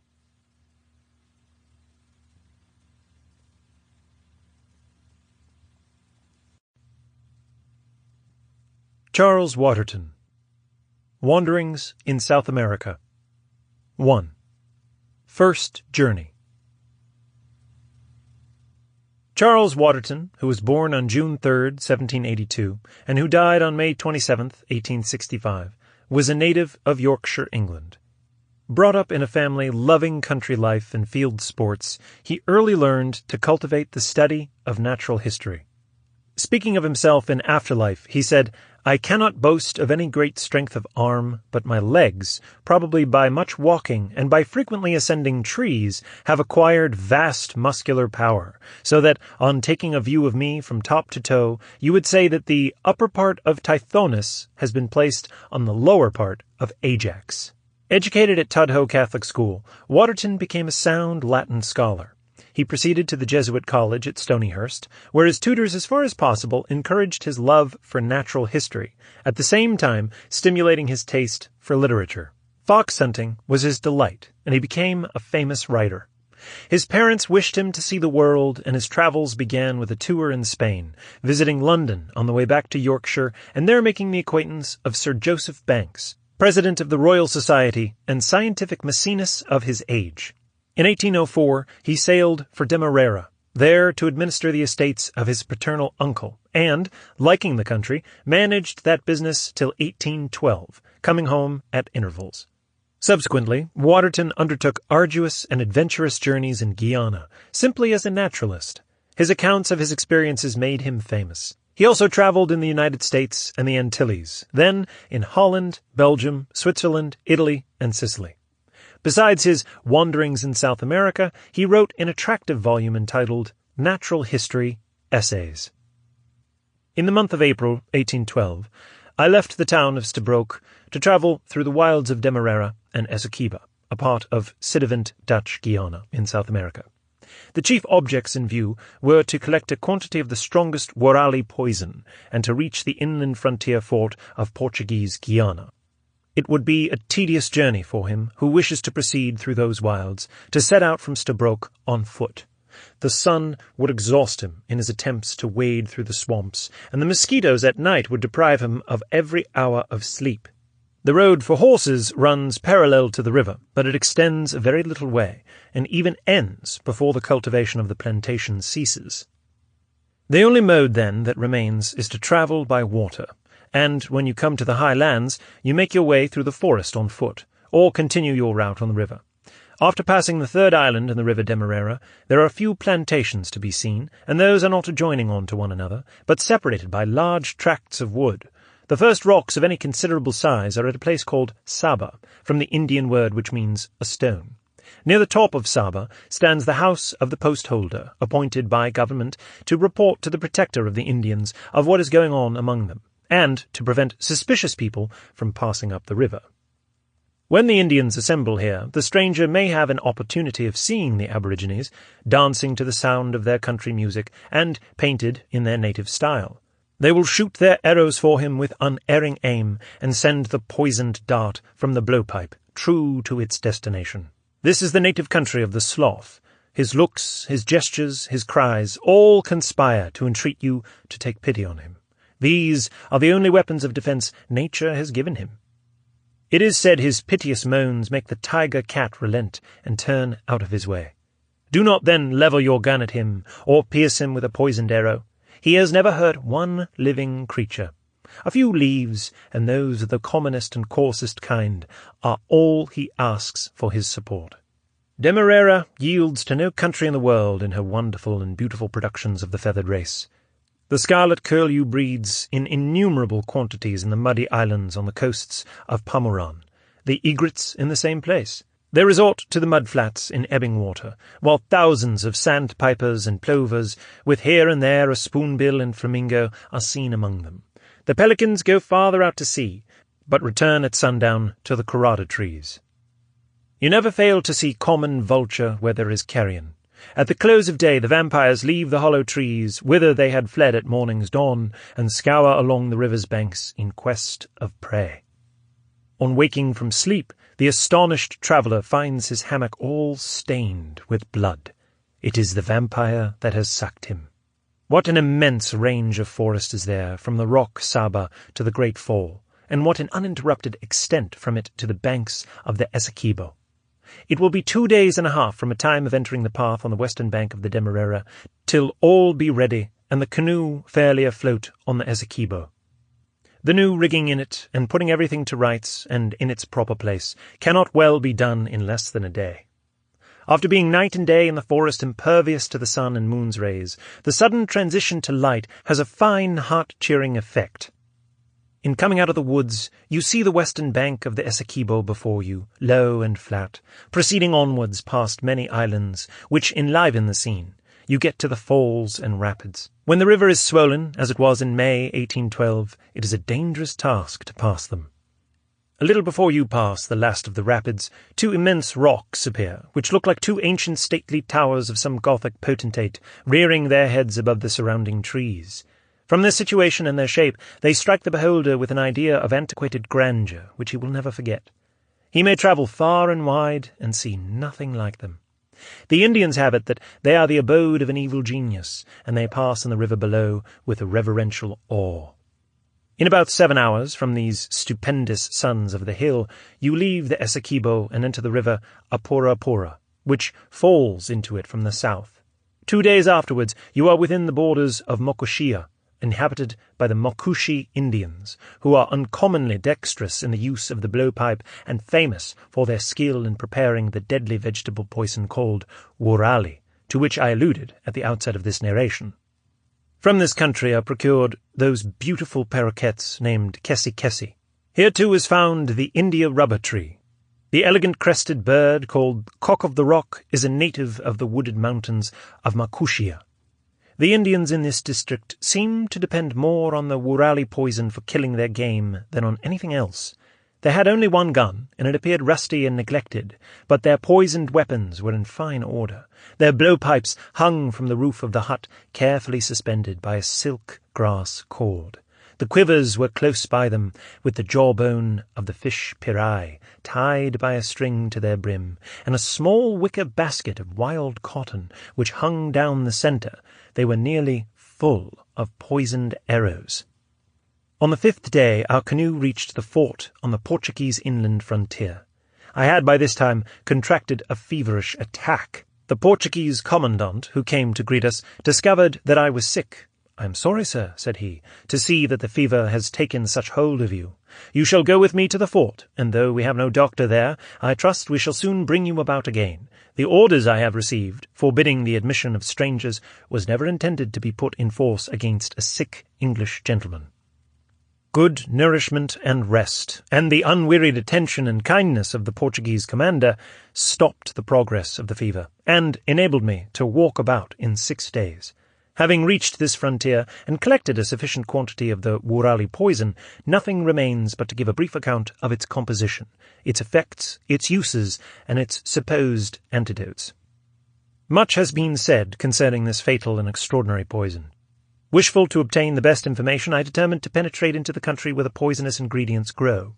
Success attended the adventure, and this made amends for the 120 days passed in the solitudes of Guyana. It is certain that if a sufficient quantity of the poison enters the blood, death is the result. But there is no alteration in the colour of the blood, and both the blood and the flesh may be eaten with safety. This poison destroys life so gently that the victim seems to be in no pain whatever. The Indian finds in the wilds a vine called worali, which furnishes the chief ingredient. He also adds the juices of a bitter root and of 2 bulbous plants. Next, he hunts till he finds 2 species of ants, one very large, black and venomous, the other small and red, which stings like a nettle. He adds the pounded fangs of the labari and the konakuchi snakes, and the last ingredient is red pepper. The mixture is boiled and looks like coffee. It is poured into a calabash. Let us now note how it is used. When the Indian goes in quest of game, he seldom carries his bow and arrows. It is the blowpipe he then uses. This is a most extraordinary instrument of death. The reed must grow to an amazing length, as the part used is 10 feet long. This is placed inside a larger tube. The arrow is from 9 to 10 inches long. It is made out of leaf of a species of palm tree, and about an inch of the pointed end is poisoned.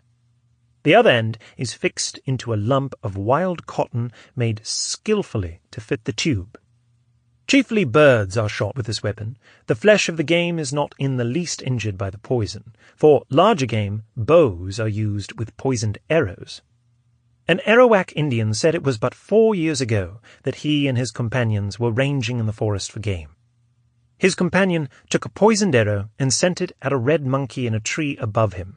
It was nearly a perpendicular shot. The arrow missed the monkey and, in the descent, struck him in the arm. He was convinced it was all over for him. "I shall never bend this bow again," said he, and having said that, he took off his little bamboo poison box, which hung across his shoulder, and putting it with his bow and arrow on the ground, he laid himself close by them, bid his companion farewell, and never spoke more. Sugar-cane and salt are supposed to be antidotes, but in reality they are of no avail. He who is unfortunate enough to be wounded by a poisoned arrow from a cushia will find them of no avail. He has got a deadly foe within him, which will allow him but very little time. In a few moments he will be numbered with the dead. 2. Second Journey. In the year 1816, 2 days before the vernal equinox, I sailed from Liverpool for Pernambuco, in the southern hemisphere, on the coast of Brazil. Arrived there, I embarked on board of a Portuguese brig for Cayenne in Guyana. On the 14th day, after leaving Pernambuco, the brig cast anchor off the island of Cayenne. The entrance is beautiful. To windward, not far off, are 2 bold wooden islands called Father and Mother, and near them are others, their children, smaller, though beautiful as their parents. All along the coast are seen innumerable quantities of snow-white egrets, scarlet curlews, spoonbills, and flamingos. About a day's journey in the interior is the celebrated national plantation called La Gabrielle, with which no other plantation in the Western world can vie. In it are 22,000 clove trees in full bearing. The black pepper, the cinnamon, and the nutmeg are also in great abundance here. Not far from the banks of the river Oyapock, to windward of Cayenne, is a mountain which contains an immense cavern. Here the cock of the rock is plentiful. He is about the size of a fantail pigeon. His colour a bright orange, and his wings and tail appear as though fringed. His head is adorned with a superb double feathery crest edged with purple.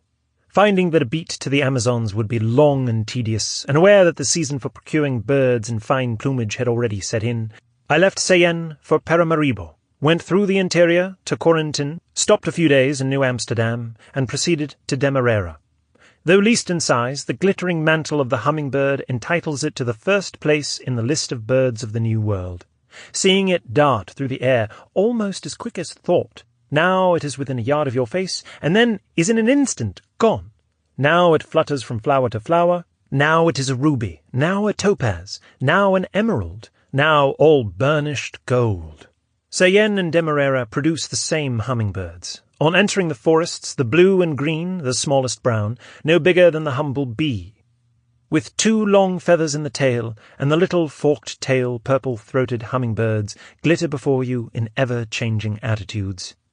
There are 3 species of toucans in Demerara, and 3 diminutives, which may be called toucanets.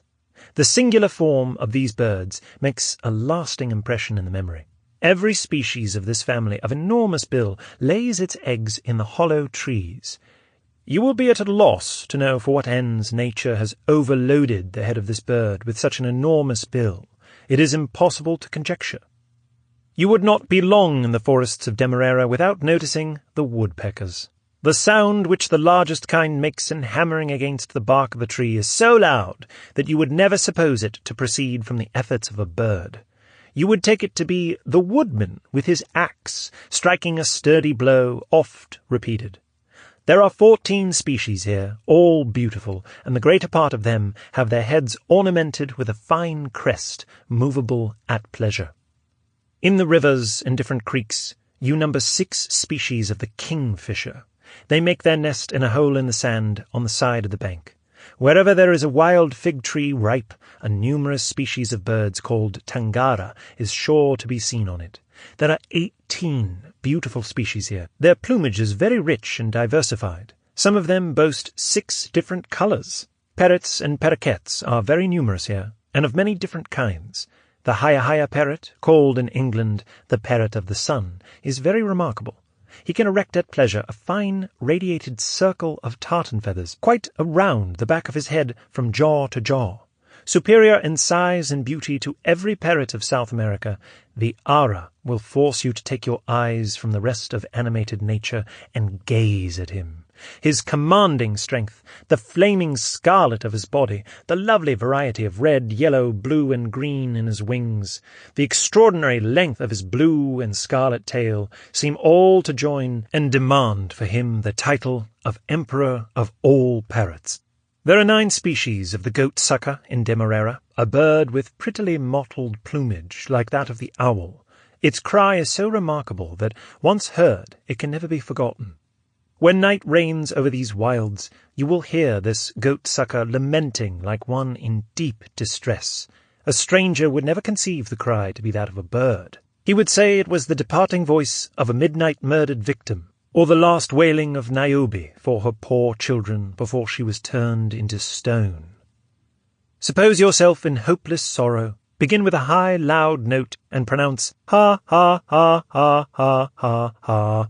Each note lower and lower, till the last is scarcely heard, pausing a moment or 2 betwixt every note, and you will have some idea of the moaning of the goat-sucker of Demerara. You will never persuade the native to let fly his arrow at these birds. They are creatures of omen and of reverential dread. They are the receptacles of departed souls come back to earth, unable to rest for crimes undone in their days of nature. 3. Third Journey. Gentle reader, after staying a few months in England, I strayed across the Alps and the Apennines and returned home, but could not tarry. Guiana still whispered in my ear and seemed to invite me once more to wander through her distant forests. In February 1820, I sailed from the Clyde on board the Glenbervie, a fine West Indiaman. Sad and mournful was the story we heard on entering the river Demerara. The yellow fever had swept off numbers of the old inhabitants, and the mortal remains of many a newcomer were daily passing down the streets in slow and mute procession. I myself was soon attacked severely by the fever, but was fortunate enough to recover after much suffering. Next, I was wounded painfully in the foot by treading on a hard stump while pursuing a red woodpecker in the depths of the forest. The wound healed in about 3 weeks, and I again joyfully sallied forth. Let us now turn attention to the sloth, whose haunts have, hitherto, been so little known. He is a scarce and solitary animal, living in trees, and being good food, is never allowed to escape. He inhabits remote and gloomy forests, where snakes take up their abode, and where cruelly stinging ants and scorpions and swamps, and innumerable thorny shrubs and bushes obstruct the steps of civilized man. We are now in the sloth's own domain. Some years ago I kept a sloth in my room for several months. I often took him out of the house and placed him on the ground. If the ground were rough, he would pull himself forward by means of his forelegs at a pretty good pace. He invariably shaped his course at once towards the nearest tree, but if I put him on a smooth and well-trodden part of the road, he appeared to be in trouble and distress. His favourite abode was the back of a chair, and after getting all his legs in a line on the topmost part of it, he would hang there for hours together, and often, with a low and inward cry, would seem to invite me to take no notice of him. We will now take a view of the vampire. As there was a free entrance and exit to the vampire, in the loft where I slept, I had many fine opportunities of paying attention to this nocturnal surgeon. He does not always live on blood.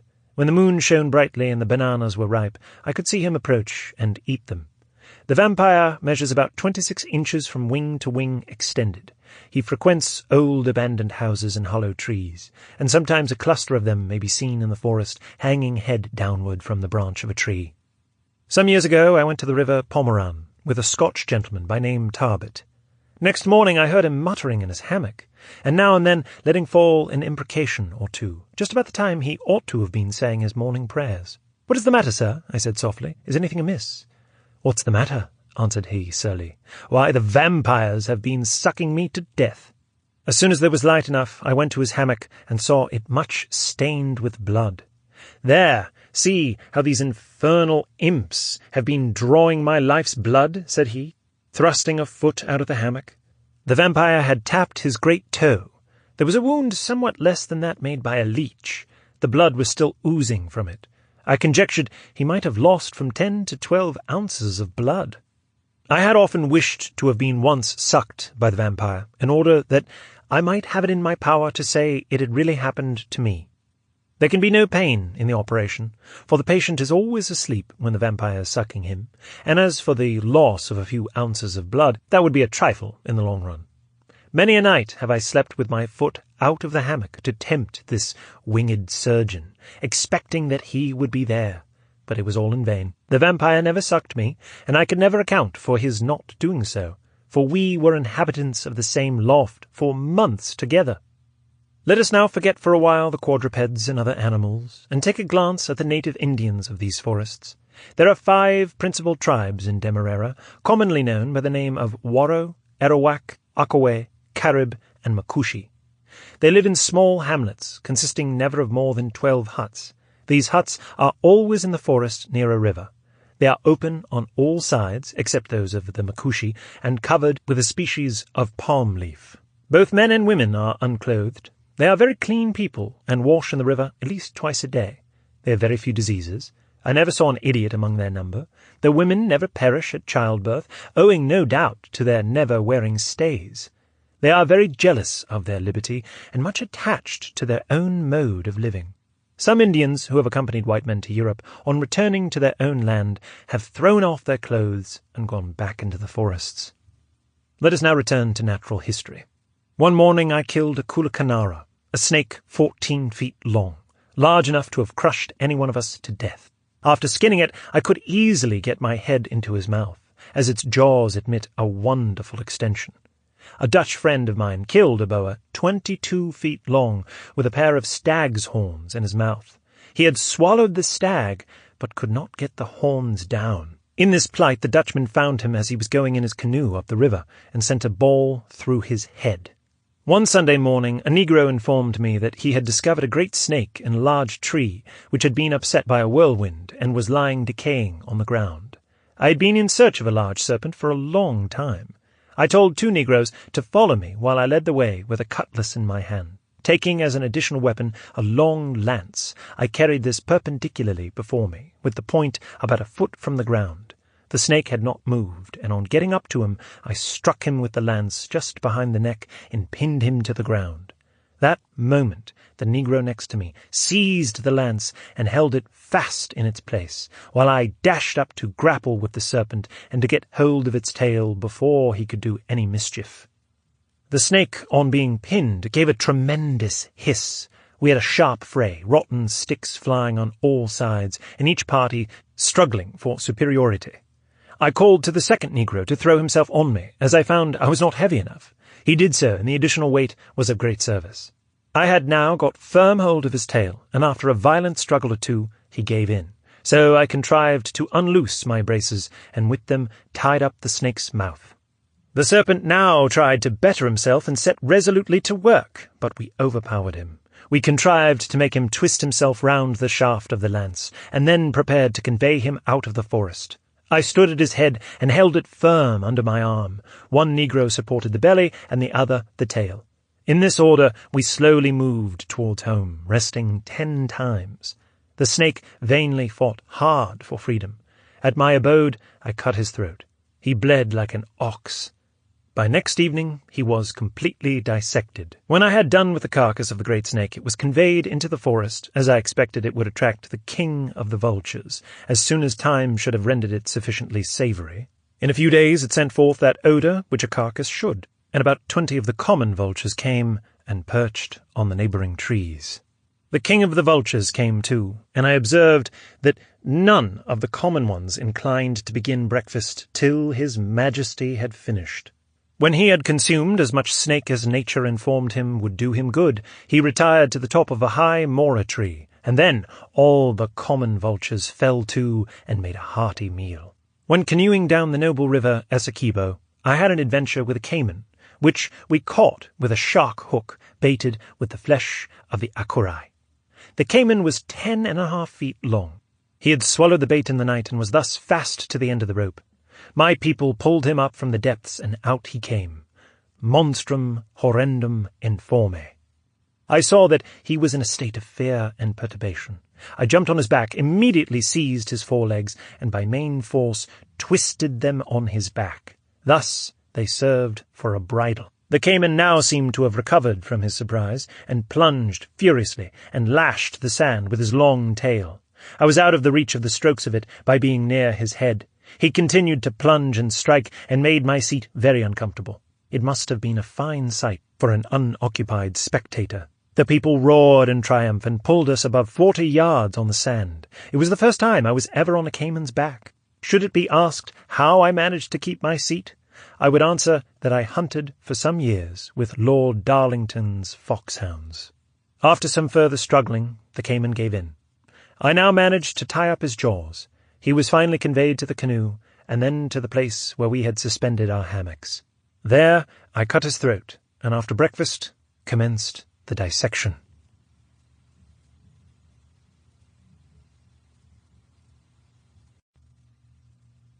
Arthur Young. Travels in France. 1. The First Journey, 1787. Arthur Young was born on September 11th, 1741, at Whitehall. Died April 20th, 1820. Most of his life was spent on his patrimonial estate at Bradfield Hall, near Bury St. Edmunds, England. He was the son of the Reverend Dr. Arthur Young, rector of Bradfield, prebendary of Canterbury Cathedral, and chaplain to Arthur Onslow, Speaker of the House of Commons. On his father's death, he took to farming, but at the same time addicted himself to literature, becoming a parliamentary reporter. Arthur Young was indeed much more successful in literary pursuits than in the practice of husbandry. His book entitled A Tour Through the Southern Counties of England achieved great popularity. This he actively followed by writing other works describing agricultural conditions in various parts of England and in Ireland. His vivid and interesting style secured for his treatises a very wide circulation. In 1784, he commenced the issue of an annual register entitled The Annals of Agriculture, of which 45 volumes were published. 3 years later, an invitation from the Comte de la Rochefoucauld induced Young to visit France. He went a second and third time and created a sensation by the publication of an account of his experiences during the 3 consecutive years that immediately preceded the Revolution. Arthur Young traveled on horseback through many districts of France in the midst of the disturbances. So realistic is his account that it is regarded as the most reliable record ever written of the French rural conditions of that period. The French Directory ordered all Young's works to be translated into French, and they are as popular as ever today across the Channel. There are 2 methods of writing travels: to register the journey itself or the result of it. In the former case it is a diary. The latter usually falls into the shape of essays on distinct subjects. A journal form has the advantage of carrying with a greater degree of credibility and, of course, more weight. A traveller who thus registers his observations is detected the moment he writes of things he has not seen. If he sees little, he must register little. The reader is saved from imposition. On the other hand, a diary necessarily leads to repetitions on the same subjects and the same ideas. In favour of composing essays, there is the counterbalancing advantage that the matter comes with the full effect of force and completeness from the author. Another admirable circumstance is brevity, by the rejection of all useless details. After weighing the pour and the contre, I think it is not impracticable to retain in my case the benefit of both plans. Journal, May 15th. The strait that separates England, fortunately for her, from the rest of the world, must be crossed many times before the traveller ceases to be surprised at the sudden and universal change that surrounds him on landing at Calais. The scene, the people, the language, every object is new. The noble improvement of a salt marsh by Mons Morant of this town occasioned my acquaintance some time ago with that gentleman. I spent an agreeable and instructive evening at his house. May 17th. 9 hours rolling at anchor had so fatigued my mare that I thought it necessary to rest her one day. But this morning I left Calais. For a few miles the country resembles parts of Norfolk and Suffolk. The aspect is the same on to Bologna.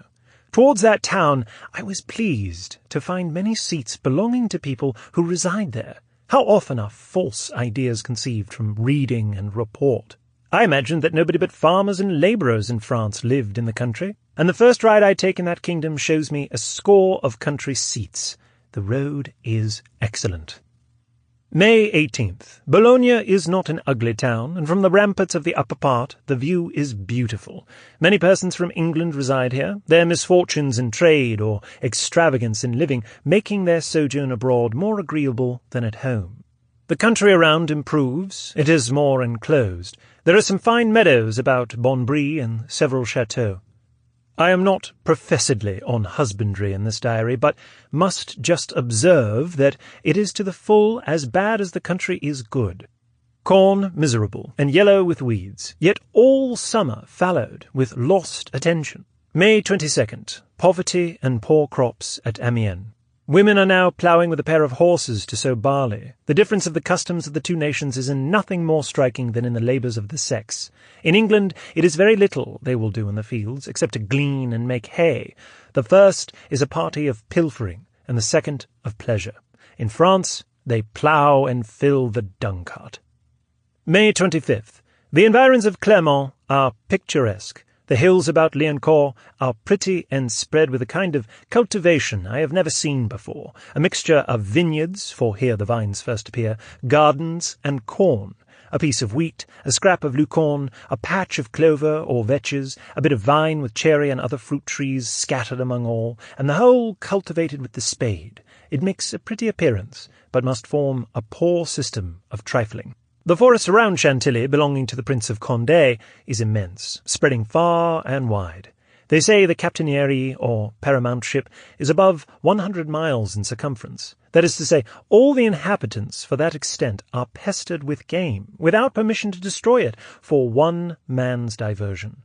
Ought not these captaineries to be extirpated? May 27, at Versailles.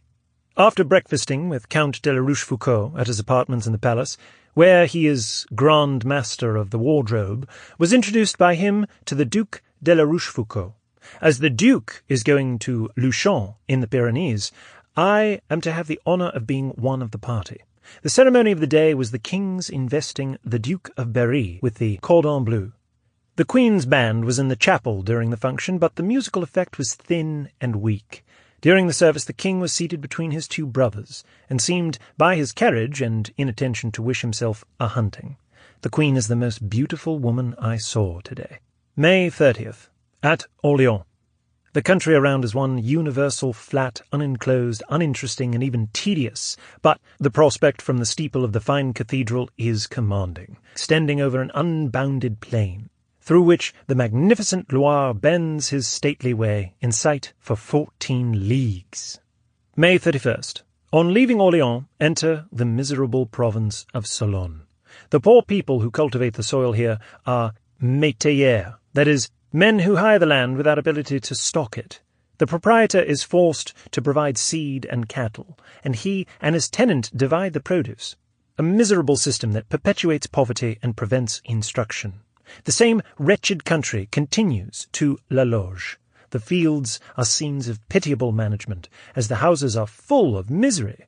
Heaven grant me patience while I see a country thus neglected, and forgive me the oaths I swear at the absence and ignorance of the possessors. June 11th. See for the first time the Pyrenees, at the distance of 150 miles. Towards Cahors, the country changes and has something of a savage aspect. Yet houses are seen everywhere, and 1/3 of it under vines. The town is bad. Its chief trade and resources are wines and brandy. June 14th. Reach Toulouse, which is a very large and very ancient city, but not peopled in proportion to its size. It has had a university since 1215, and has always prided itself on its taste for literature and art. The noble quay is of great length. June 16th. A ridge of hills on the other side of the Garonne, which began at Toulouse, became more and more regular yesterday, and is undoubtedly the most distant ramification of the Pyrenees, reaching into this vast vale quite to Toulouse, but no farther. Approach the mountains. The lower ones are all cultivated, but the higher ones seem covered with wood. Meet many wagons, each loaded with 2 casks of wine, quite backward in the carriage, and as the hind wheels are much higher than the lower ones, it shows that these mountaineers have more sense than John Bull. The wheels of these wagons are all shod with wood instead of iron. Here, for the first time, see rows of maples with vines trained in festoons from tree to tree. They are conducted by a rope of bramble, vine-cutting, or willow. They give many grapes, but bad wine. Pass St. Martino, and then a large village of well-built houses without a single glass window. June 17th. St. Gaudens is an improving town, with many new houses, something more than comfortable. An uncommon view of St. Bertrand. You break at once upon a vale sunk deep enough beneath the point of view to command every hedge and tree, with that town clustered round its large cathedral on a rising ground. The mountains rise proudly around and give their rough frame to this exquisite little picture. Immense quantities of poultry in all this country, most of it the people salt and keep in grease. Quit the Garonne some leagues before Serp, where the river Nest falls into it. The road to Bonnières is along this river, in a narrow valley, at one end of which is built the town of Luchon, the termination of our journey, which has to me been one of the most agreeable I ever undertook. Having now crossed the kingdom and been in many French inns, I shall in general observe that they are on average better in 2 respects, and worse in all the rest, than those in England. We have lived better in point of eating and drinking beyond a question than we should have done in going from London to the Highlands of Scotland at double the expense. The common cookery of the French gives great advantage. It is true that they roast everything to a chip if they are not cautioned, but they give such a number and variety of dishes that if you do not like some, there are others to please your palate. The dessert at a French inn has no rival at an English one. But you have no parlour to eat it in, only a room with 2, 3, or 4 beds. Apartments badly fitted up, the walls whitewashed, or paper of different sorts in the same room, or tapestry so old as to be a fit nidus for moths and spiders, and the furniture such that an English innkeeper would light his fire with it. For a table you have everywhere a board laid on cross bars, which are so conveniently contrived as to leave room for your legs only at the end. Oak chairs with rush bottoms, and the back universally perpendicular, defying all idea of rest after fatigue. Doors give music as well as entrance. The wind whistles through their chinks and hinges great discord. Windows admit rain as well as light. When they shut, they are not easy to open, and when they open, not easy to shut. Bells there are none. The fee must always be bawled for, and when she appears, is neither neat, well-dressed, nor handsome. The kitchen is black with smoke, the master commonly the cook, and the less you see of the cooking, the more likely you are to have a stomach to your dinner.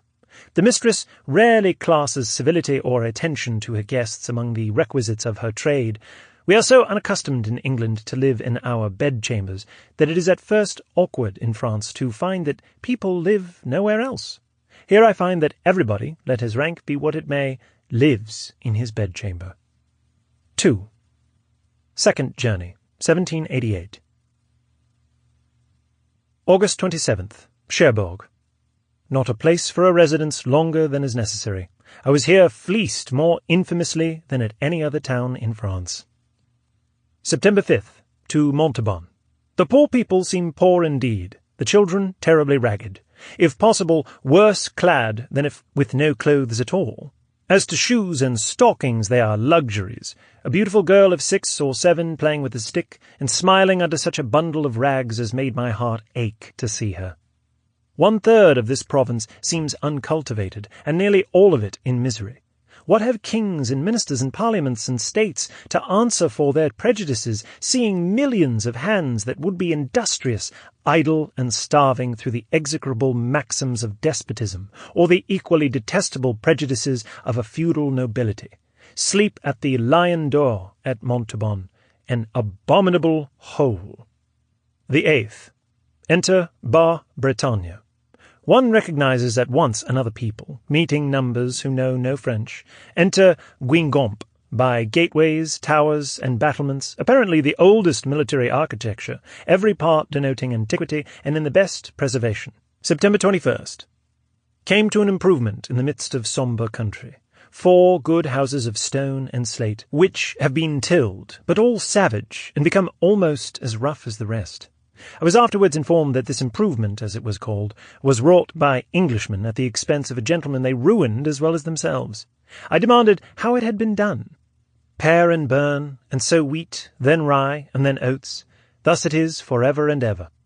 The same follies, blundering, and ignorance. And then all the fools in the country said, as they do now, that these wastes are good for nothing. To my amazement I find that they reach within 3 miles of the great commercial city of Nantes. The 22nd. At Nantes, a town which has that sign of prosperity of new buildings that never deceives. The quarter of the Comédie is magnificent, all the streets at right angles and of white stone. Messrs. Epivant had the goodness to attend me in a water expedition to view the establishment of Mr. Wilkinson for boring cannon in an island on the Loire below Nantes. Until that well-known English manufacturer arrived, the French knew nothing of the art of casting cannons solid, and then boring them. Nantes is as enflammée in the cause of liberty as any town in France can be. The conversations I have witnessed here prove how great a change is effected in the mind of the French, nor do I believe it will be possible for the present government to last half a century longer. The American Revolution has laid the foundation of another in France. If government does not take care of itself, on the 23rd one of the 12 prisoners from the Bastille arrived here. He was the most violent of them all, and his imprisonment has not silenced him. Author's note. It wanted no great spirit of prophecy to foretell this revolution, but later events have shown that I was very wide of the mark when I talked of 50 years. The 12 gentlemen of Bretagne, deputed by Versailles, mentioned above, were sent with a denunciation of the ministers for their suspension of provincial parliaments. They were at once sent to the Bastille. It was this war of the king and the parliaments that brought about the Assembly of the States General, the step being decided on by the Assembly of Grenoble. July 21st, 1788. 3. Third Journey, 1789. June 5th. Passage to Calais. 14 hours for reflection in a vehicle that does not allow one power to reflect. The 8th. At Paris, which is at present in such a ferment about the States General, now holding at Versailles, that conversation is absolutely absorbed by them. The nobility and clergy demand one thing, the commons another. The king, court, nobility, clergy, army, and parliament are nearly in the same situation. All these consider, with equal dread, the ideas of liberty now afloat, except the king, who, for reasons obvious to those who know his character, troubles himself little, even with circumstances that concern his character the most intimately. The 9th. The business going forward at present in the pamphlet shops of Paris is incredible. Every hour produces something new. This spirit of reading political tracts spreads into the provinces, so that all presses of France are equally employed. 19/20 of these productions are in favour of liberty, and commonly violent against the clergy and nobility. Is it not wonderful that while the press teems with the most levelling and seditious principles that if put into execution would overturn the monarchy, nothing in reply appears, and not the least step is taken by the court to restrain this extreme licentiousness of publication? It is easy to conceive the spirit that must thus be raised among the people. The 10th. Everything conspires to render the present period in France critical. The want of bread is terrible, and accounts arrive every moment from the provinces of riots and disturbances, and calling in the military to preserve the peace of the markets. It appears that there would have been no real scarcity if Monsieur Necker would have let the corn trade alone. The 15th. This has been a rich day, and such an one as 10 years ago none could believe would ever arrive in France. Went to the Hall of States at Versailles, a very important debate being expected on the condition of the nation. Monsieur l'Abbé Sieyès opened it. He is a violent Republican, absolutely opposed to the present government, which he thinks too bad to be regulated, and wishes to see overturned. He speaks ungracefully and uneloquently, but logically. Monsieur le Comte de Mirabeau replied, speaking without notes for near an hour in most eloquent style. He opposed with great force the reasoning of the Abbé, and was loudly applauded. The 20th. News! News! Everyone stares at what everyone might have expected. A message from the King to the presidents of the 3 orders, that he should meet them on Monday, and, under pretence of preparing the hall for the occasion, the French guards were placed with bayonets to prevent any of the deputies entering the room. The circumstances of doing this ill-judged act of violence have been as ill-advised as the act itself. The 24th. The ferment at Paris is beyond conception. All this day 10,000 people have been in the Palais Royal. Monsieur Necker's plans of finance are severely criticised even by his friends. The 26th. Every hour that passes seems to give the people fresh spirit. The meetings at the Palais are more numerous and more violent. Nothing less than a revolution in the government, and a free constitution is talked of by all ranks of people. But the supine stupidity of the court is without example. The king's offers of negotiations have been rejected. He changes his mind from day to day. The 30th. At Nangy. Having come from Paris, entertained at the chateau of the Marquis de Guerchy, the Père Cuillère in the town that dressed me this morning tells me that everybody is determined to pay no taxes, that the soldiers will never fire on the people, but if they should, it is better to be shot than starved. He gave me a frightful account of the misery of the people. In the market I saw the wheat sold out under the regulation of the magistrates, that no person should buy more than 2 bushels of wheat at a market, to prevent monopolizing. A party of dragoons had been drawn up before the market cross to prevent violence. The 15th. At Nancy. Letters from Paris announce that all is confusion. The ministry has been removed, and Monsieur Necker ordered to quit France quietly. All to whom I spoke agreed that it was fatal news, and that it would occasion great commotion. I am told on every hand that everything is to be feared from the people, because bread is so dear, they are half starved, and consequently ready for commotion. But they are waiting on Paris, which shows the importance of great cities in the life of a nation.